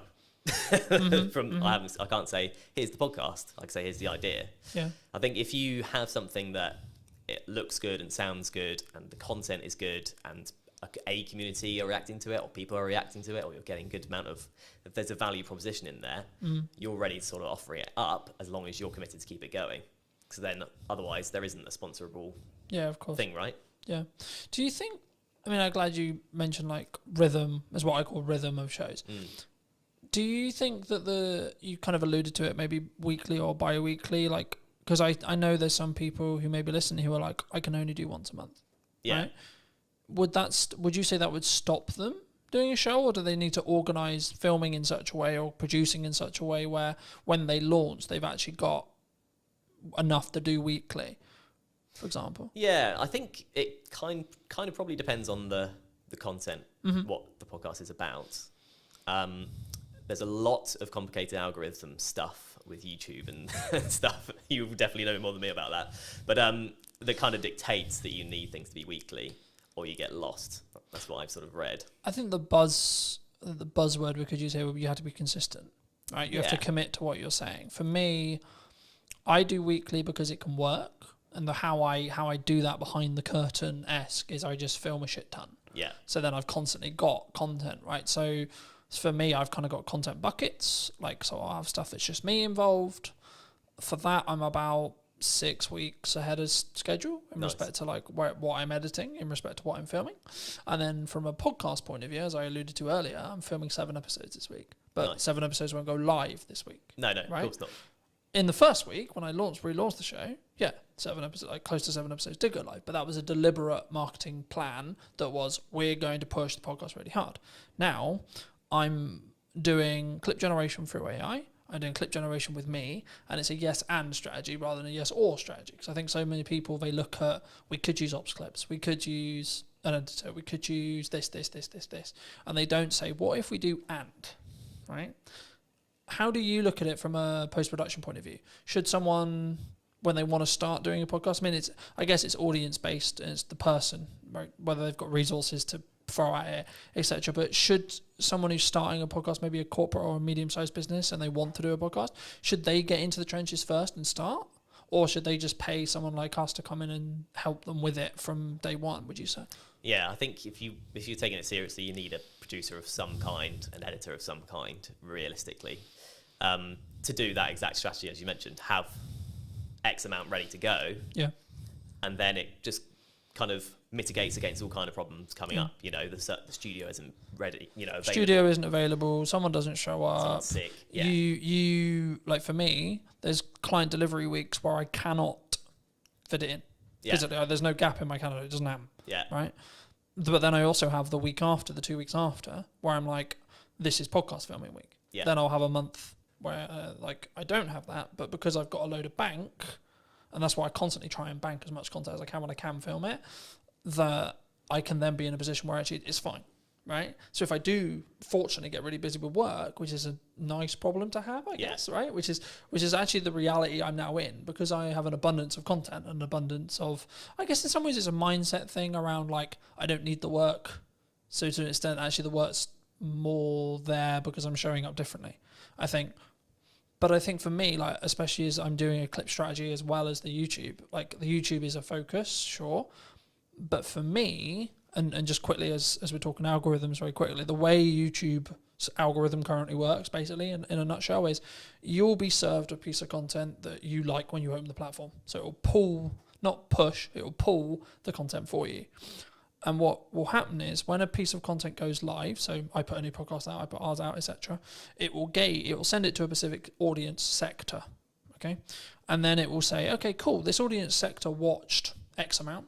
Y amount, it got number of views, etc. If that is, and the threshold changes, right, and it's the unknown bit of the algorithm, but if the threshold, if it hits above a certain threshold, it will then be served to a similar sized new audience. Then it will check the threshold again and repeat. So when something goes quote viral, what's happening is the watch time, the likes, the views, whatever it is, whatever metric they're waiting on at the time, is basically scaling repeatedly into new audiences, and the reaction from every new audience is great. So it's greater than the next one. So it then serves it to a larger audience and larger audience, and so on, so on, and so on. That's how it gains momentum. But even virality videos will lose momentum eventually. Yeah. Just because it will be oversaturated to the market. It will go into a different part of the audience, etc., etc. TikTok's known for this. And then people will start clicking off or not watching it, and then you'll just watch it sort of drop off. Right. You know? But then there's also the reason why like YouTube's so powerful. So you can have a video that's been it's got 5 views. 6 months, 12 months time, for whatever reason, triggered by the algorithm, 1,000 views. Right? I've watched that happen. I'm sure you have as well. And I think for me, it's not necessarily about looking at what the algorithm is rewarding or isn't rewarding. It's more about what content can you create on a consistent schedule that you're passionate about, that you can speak from, that puts you in a position to put your best foot forward. When you look at working with people, are you quite picky and choosy? Or are you in a fortunate position where you can be picky and choosy when you work with people on their podcasts? Just in terms of clients? In terms of clients, in terms of people you collaborate with, in terms of people you work with. Because I'm always curious whether it's just the nature of the beast in some ways. Like, as I said, I sort of explained the makeup of my business this year. I'm now in a position where I'm very protective of my time. Mm. And that's not like I don't want to talk to you. It's just I only have a certain amount of time, and that's the only barrier. And that's my hurdle now. Because actually I'm okay on cash flow pretty much all the time because of my retainers. I'm okay because of project delivery. I've got a strong pipeline, and I'm good on content because I've got a large pile. So now I'm like, how can I best spend today? And how can I be as efficient as I can, in that respect? So is that, I guess the question, I'll re-ask it, but like, is it something you personally do? And if so, and or if it isn't, is it something that you think you'll adapt to as your business scales and grows in that respect? Yeah, I think it's a stage thing. So at this stage, I'm picking up what I can, where I can, effectively. If there's something I particularly don't want to do, I'm not going to do it. I was just saying, is there still a line? There's still a line, I think. Yeah. There's a line in terms of the day rate. Frankly, if that's not up to scratch, there's a line in terms of what the actual work is. Sometimes. Do you think people struggle with? So I've said no to certain clients just on like, not necessarily political ideology, but their approach, how they come across, whether they respect my time, things like that. And I think people, they sometimes worry, what if I say no? What if there's, like, do you think that's it comes from I'm aware that I'm overusing the word insecurity, but I can't think of another way to describe it. Is it an insecurity of like, there isn't going to be more work down the road for me? Yeah, well, it's the biggest insecurity, isn't it? Because money is security these days, really. Yeah. Absolutely, it is. I think in terms of people saying yes to literally everything. I think you're picky and choosy when you can be, probably. Frankly, if you go, the last couple of months are fine. I could do nothing for the next 2 months and be fine. Then you are very picky and choosy. Yeah. When you've had a barren 2 months, you're more likely to be like, I'll just take it. I also think it's a perspective of obviously synergize with the client. Can you add value? But also, like, even when you have an abundance of money or you're in a strong position with money, it might also be actually my goal is to hit this amount, right? And this project might not be ideal, but it pushes me closer to that goal so I can hit it sooner as well. And I think I'm in two minds about it. Because I'm a big advocate for you should say no, but also I'm a big advocate to get off your ego, get off your high horse. You still need to be in the trenches. Just because things are good right now, they're only good because you make them good for 6 months' time, etc. Right? And that's why I'm focusing on content. That's why I'm focusing on how I show up. That's why I'm focusing on constantly personally developing me, so that actually in 6 months' time things can be even better than they are, rather than I had a really good 25 for the first half. Do you think people sometimes just want the instant though? As a question, like, because we're very social media orientated in that respect. Do you think it's purely around short-term validation, short-term money, short-term deal, short-term this? I guess, yeah, to an extent. I mean, it's if you're in a situation where I need money now, everything else will go out the window for some people, depending on your circumstances. This is the crux of it, is it depends on your circumstances. If you're comfortable for a while, then you'll be fine. Otherwise, probably you will just snap up the short-term things. But I think, in terms of what you're saying, I think... Of course it's nuanced, right? Because it's like, Yeah. if my back's against the wall, then I need to go and do what I call hand-to-hand outreach, right? Which is I need to come up with an offer and I need to go to my network and I need to sell it and I need to sell it quick. Yeah. Right? But if I'm not in that position, I can then take my foot off that. I can step back and I can say, okay, actually, let's play the mid to long game now. Yeah. And that's what I try to do in my content all the time. It's not direct sales. It's not this. It's actually, hey, have you thought about doing this? Hey, da, da, da. But as a society, as like starting creators, as freelancers, as video people, whatever you want to call it, have you noticed that people are more, they want short term? And they don't really have, I guess, the patience to look at where you're going to be in a year? Yeah. I think that's a reality. I mean, I would have been quite sort of downbeaten if I'd had a different first 6 months to it. You kind of have to go through the journey to understand what the journey is. Yeah. Right. So with clients, with people approaching you, and you will have experienced this as well. You have 100 people you message. Yep. 30 reply, Yep. 10 say they'll have a call with you, 1 person gives you work. And if you think of it, if you go into it with that mindset, you'll live by that mindset, right? Yeah. So you'll keep doing it and you'll Yeah. keep getting work because you've played the numbers game effectively. You've hit as many people as you can. Eventually something's going to come up. You've done the rep, so to speak. Yeah. Yeah. I think, I was going to ask you, it was about speed of delivery, speed of output, speed of execution. Do you think that's maybe a nature of why someone's more successful than someone who's, I'll do that tomorrow, from a mindset point of view? Do you think? So I'll give you an example. Like for me, when I came up with the idea to relaunch the podcast in the format that it was, so on location, in person, and or remote, and then within a week I had filmed 3 episodes of the idea. Within 4 or 5 days, the first one was out. Because I didn't let myself get into that will be on the to-do list for next year. That will be on to-do list for next summer. That will be on the to-do list for 3 months' time. Because I knew I'm only going to get the results. I'm only going to start getting the data if I start outputting. Yeah. Right? And now it's becoming actually a core part of the marketing strategy for the next 6 months to a year.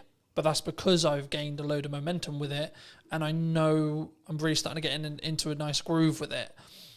And that's why I asked the speed thing, because one of the unique selling propositions I have personally as an editor is, so I'll give you an example. At the time of filming, I did a media day for a new client on Monday. And today we're filming on Monday. He's already got half the content already. And it's a week, right? But also, it wasn't like that was the only thing I was doing. I've also put out, I think, nearly 40 pieces of content for me, etc. I've done a load of other stuff related to the business. So for me, one of my unique selling propositions, or one of the things I do, is I work really smart and really hard consistently with no result, plan no result. But for me, from what clients have told me, one of the reasons why they continue to work with me is the speed. Yeah. Right? One of the things that comes up in conversation all the time, and James mentioned it a couple of weeks ago when I came to do 2 more podcasts, he was like, your speed's ridiculous. And it's because I've built a strong system to be able to work smart, but also just work really hard. And that's where I kind of come from that point of view. I know it's really important, but I know I'm willing to put the graft in and continue to put the graft in for 10 more years or more, if that's what it takes. But do you think that's uncommon in entrepreneurs as a whole? I guess potentially, yeah. I mean, you kind of touched on it. Because there's a level of complacency. There's the work smart, not hard mantra, isn't there? But like you say, if you do both, kind of double the results effectively. I'm going to outperform someone who's just working hard, sure, because I'm working smart and then doing the hours on the smart work as well. Yeah, right? That's it. Yeah. So I think it probably is in terms of that. I mean, the get up and go thing.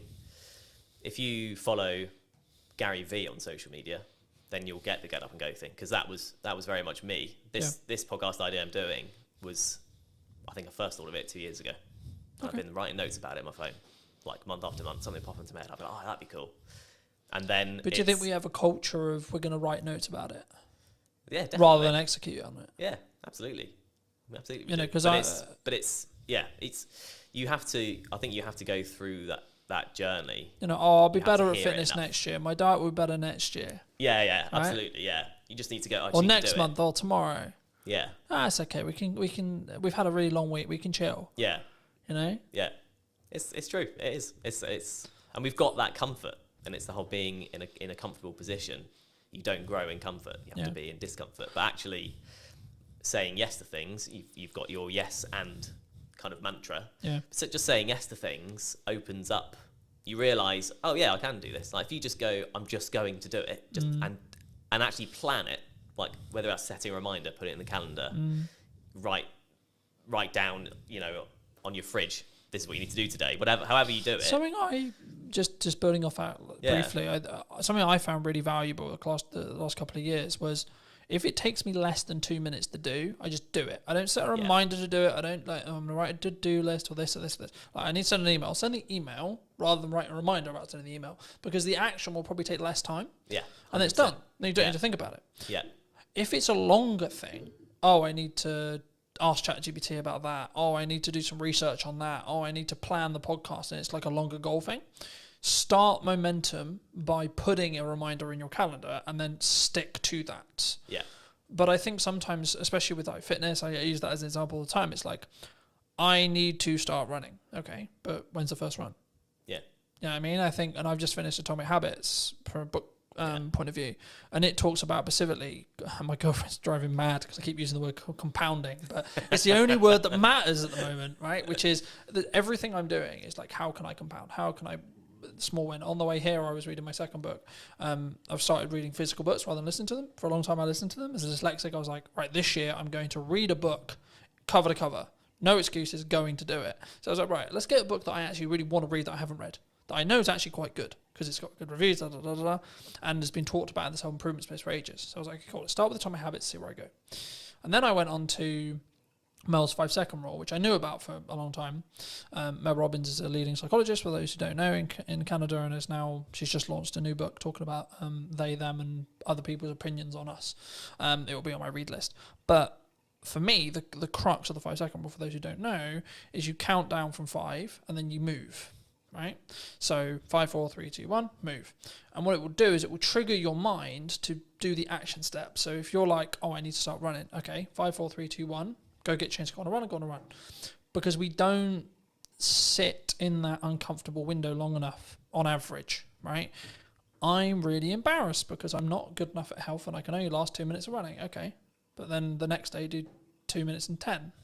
Next day do 2 minutes and 30, etc. And I think once we start building the compounding, right, is when the snowball effect will continue to roll.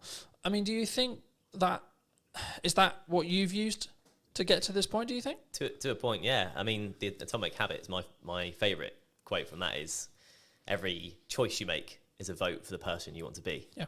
And once you tie it to your identity in that way, there is a bit of a mental switch. And you start doing even the smallest things, right? You know, like the eating healthy or whatever, you make the healthier choice on a menu, all that kind of thing. You justify it to yourself in a way that's personal, and in a way that you can then live by effectively. So that's definitely helped. And you know, there's a lot of things in that book. That book's brilliant. You know, so yeah, I think definitely. Obviously I've read it as well, and it's probably helped me. I've signed up to the newsletter. I get that as well, and I do think there's something to be said for being in that world of like the positive quotes and shifting your mindset around certain things. If you look at it enough, you just will start to think like it. I think for me, I've been aware that like what I consume is how I'll show up, right? So like that's why I'm trying to build the habits from building off Atomic Habits, but in general, I'm trying to build the habits and build momentum. So like when I finished Atomic Habits, I was like, I've ordered another book, but it won't be here for 3 days. So I'm like, I need another one, because if I stop, then I won't do it. Then I broke the habit. And in the book, in Atomic Habits, they talk about streaking. And I'm the same with fitness, I'm the same with podcasts, I'm the same with everything. But for me, that's the key. So actually, I'm not like, my heart's not broken that my other book's not going to be here because actually it's now planned in for when I finish Mel's, right? So actually I'm constantly like, and now to an extent, my travel plans, my thought process, etc., like how I use my downtime is actually kind of changed. And like, actually I'm sleeping better because I'm reading before bed, like I'm reading on trains, etc. I'm like using my phone less, and I'm trying to, I guess sometimes I did an episode that I'm recording about a week ago talking about digital detox. And I for me, I've been notoriously known for like, because we work in media, so we're constantly on our phones and we're constantly, etc. And it's a tool, but I hadn't given myself that. And that's, I think, why I shifted into physical books as well, because I was aware that I was constantly on my phone. Do you think that's, like, from a psychology or your own well-being, or, like, as a freelancer, that can be your advantage? Like, having those non-negotiables every day? Yeah, I think so. Yeah, definitely. I mean, it's an interesting dichotomy, like you say, because when you're in the industry and when you're in a position where you can't not rely, but you're chasing views, but then you recognise that it's tough. It's tough mentally, or it can be tough mentally. Yeah. It's hard, but I think that is where a podcast comes in, particularly an audio one, because you don't have to be on your screen, and if it's got enough value, it's not just doom scrolling. It's one thing with detailed information that you go into, kind of like you're sort of talking about audiobooks is how we used to consume things. That's kind of what a podcast is. Yeah. Non-fiction, obviously. So I think that's, I don't know, I think that's kind of the power of podcasts in a way. It can be, you can consume without being tied to a screen. Yeah.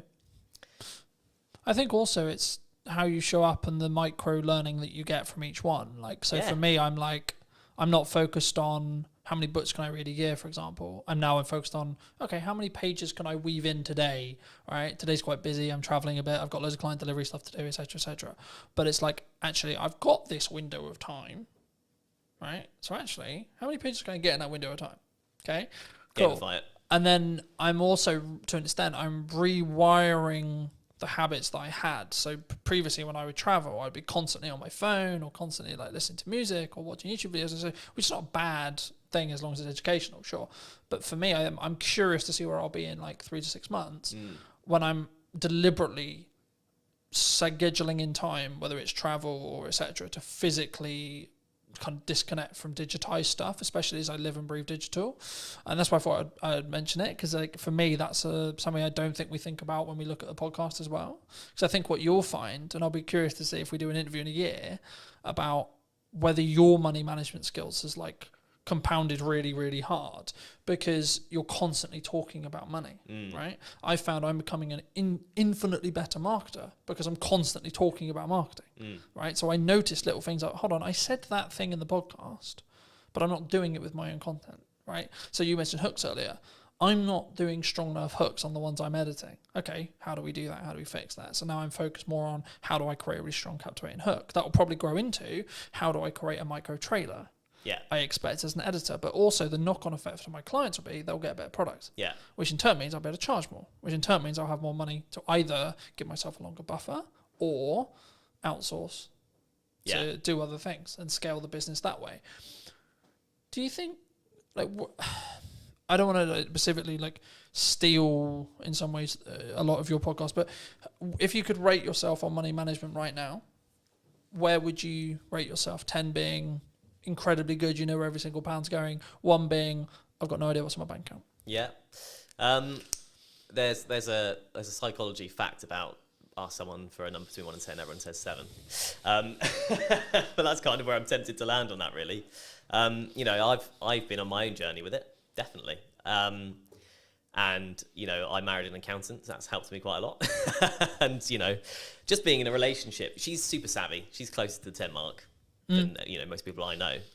But just being with her has helped me probably come up from a 5, frankly. Okay. In your 20s, you're in like a 3, you know, generally speaking. Yeah, there's a question that's going to be on the podcast, which is how often do you check your bank account every day?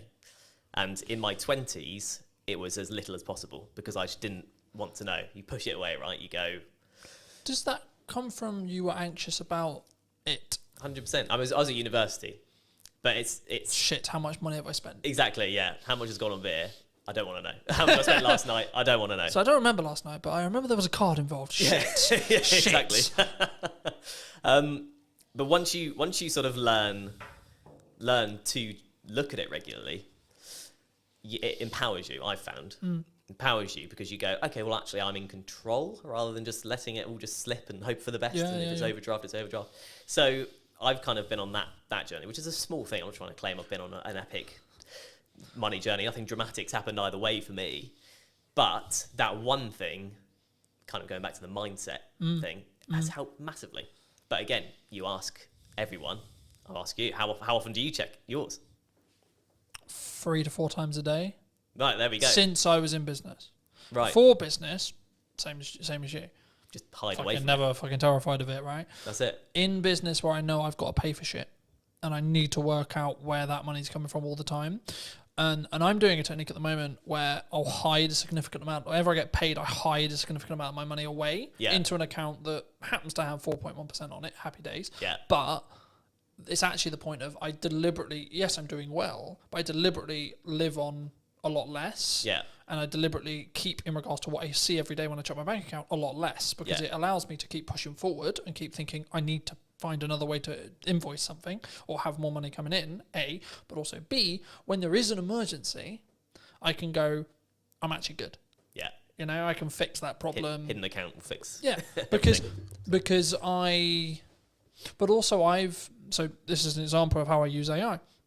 AI is currently tracking for me the books I'm reading, what my takeaways are, how much am I showing up, what my fitness is, where my money is being allocated and how and why, and how well that's doing and how in line I am with the goals, how the podcast is doing, how many episodes I've filmed, how many episodes have gone out, what views are going on, what views are likely to happen in the future because it can extrapolate the data from, okay, you're here now and then in 6 months I think you'll be here. You're following the growth rate. So people, and I wanted to talk briefly, and I'm aware of time, so I think we'll wrap up soon, but I wanted to talk a little bit about AI with you. Yeah. Because I think it's, people are either going to use it to be more efficient and have a lot of those things being monitored for them, as I mentioned, or they're going to sit on the moral of, I don't want to. You know what I mean? Yeah. I'm not doing it because it's the world's over. Yeah. You know, and we're all going to lose our jobs. Do you think we're all going to lose our jobs? Not necessarily, is what I'd say. I think it still has to come quite a long way because, and you know, people will reference the manual jobs of, you know, an AI won't fix your sink. Yeah. Maybe a robot with an AI brain could do one day. Mm-hmm. But actually, anything that involves a human at this point, largely, you need to be able to talk to someone about. Yeah. And you can have a conversation with AI, but it's slow, like, compared to talking to a human. If you just want to get to the bottom of a problem, because of the way LLMs work and how they're programmed, you can't get there quick enough. Yeah. You can't relate in the same way. You can't. It also has ask, a "Oh, why bias don't you do this?" towards being positive as well. So if you want constructive criticism on something, it's not very good at that. Yeah, Right? exactly. But I always use it. I've used the analogy recently of like you need to sharpen a knife to be able to cut something, right? Yeah. So you need to sharpen the AI, tell it what you want. And that's what I mean. When it comes to data analytics, which is everything I basically just discussed of how I use it, it's actually really good. Yeah, absolutely. Because all I'm getting it to do is do the thinking for me. Yeah. But I'm also aware that I may lose my cognitive ability. That's also why I shifted to reading physical books. Yeah. Because it keeps my cognitive ability high. Yeah. Right? So actually I've got the best of both worlds now. Because I'm building more time because I'm being more efficient to then utilize my brain more in tasks which are more challenging, you could say, to then be able to utilize AI better and the snowball effect goes that way. Yeah. You know?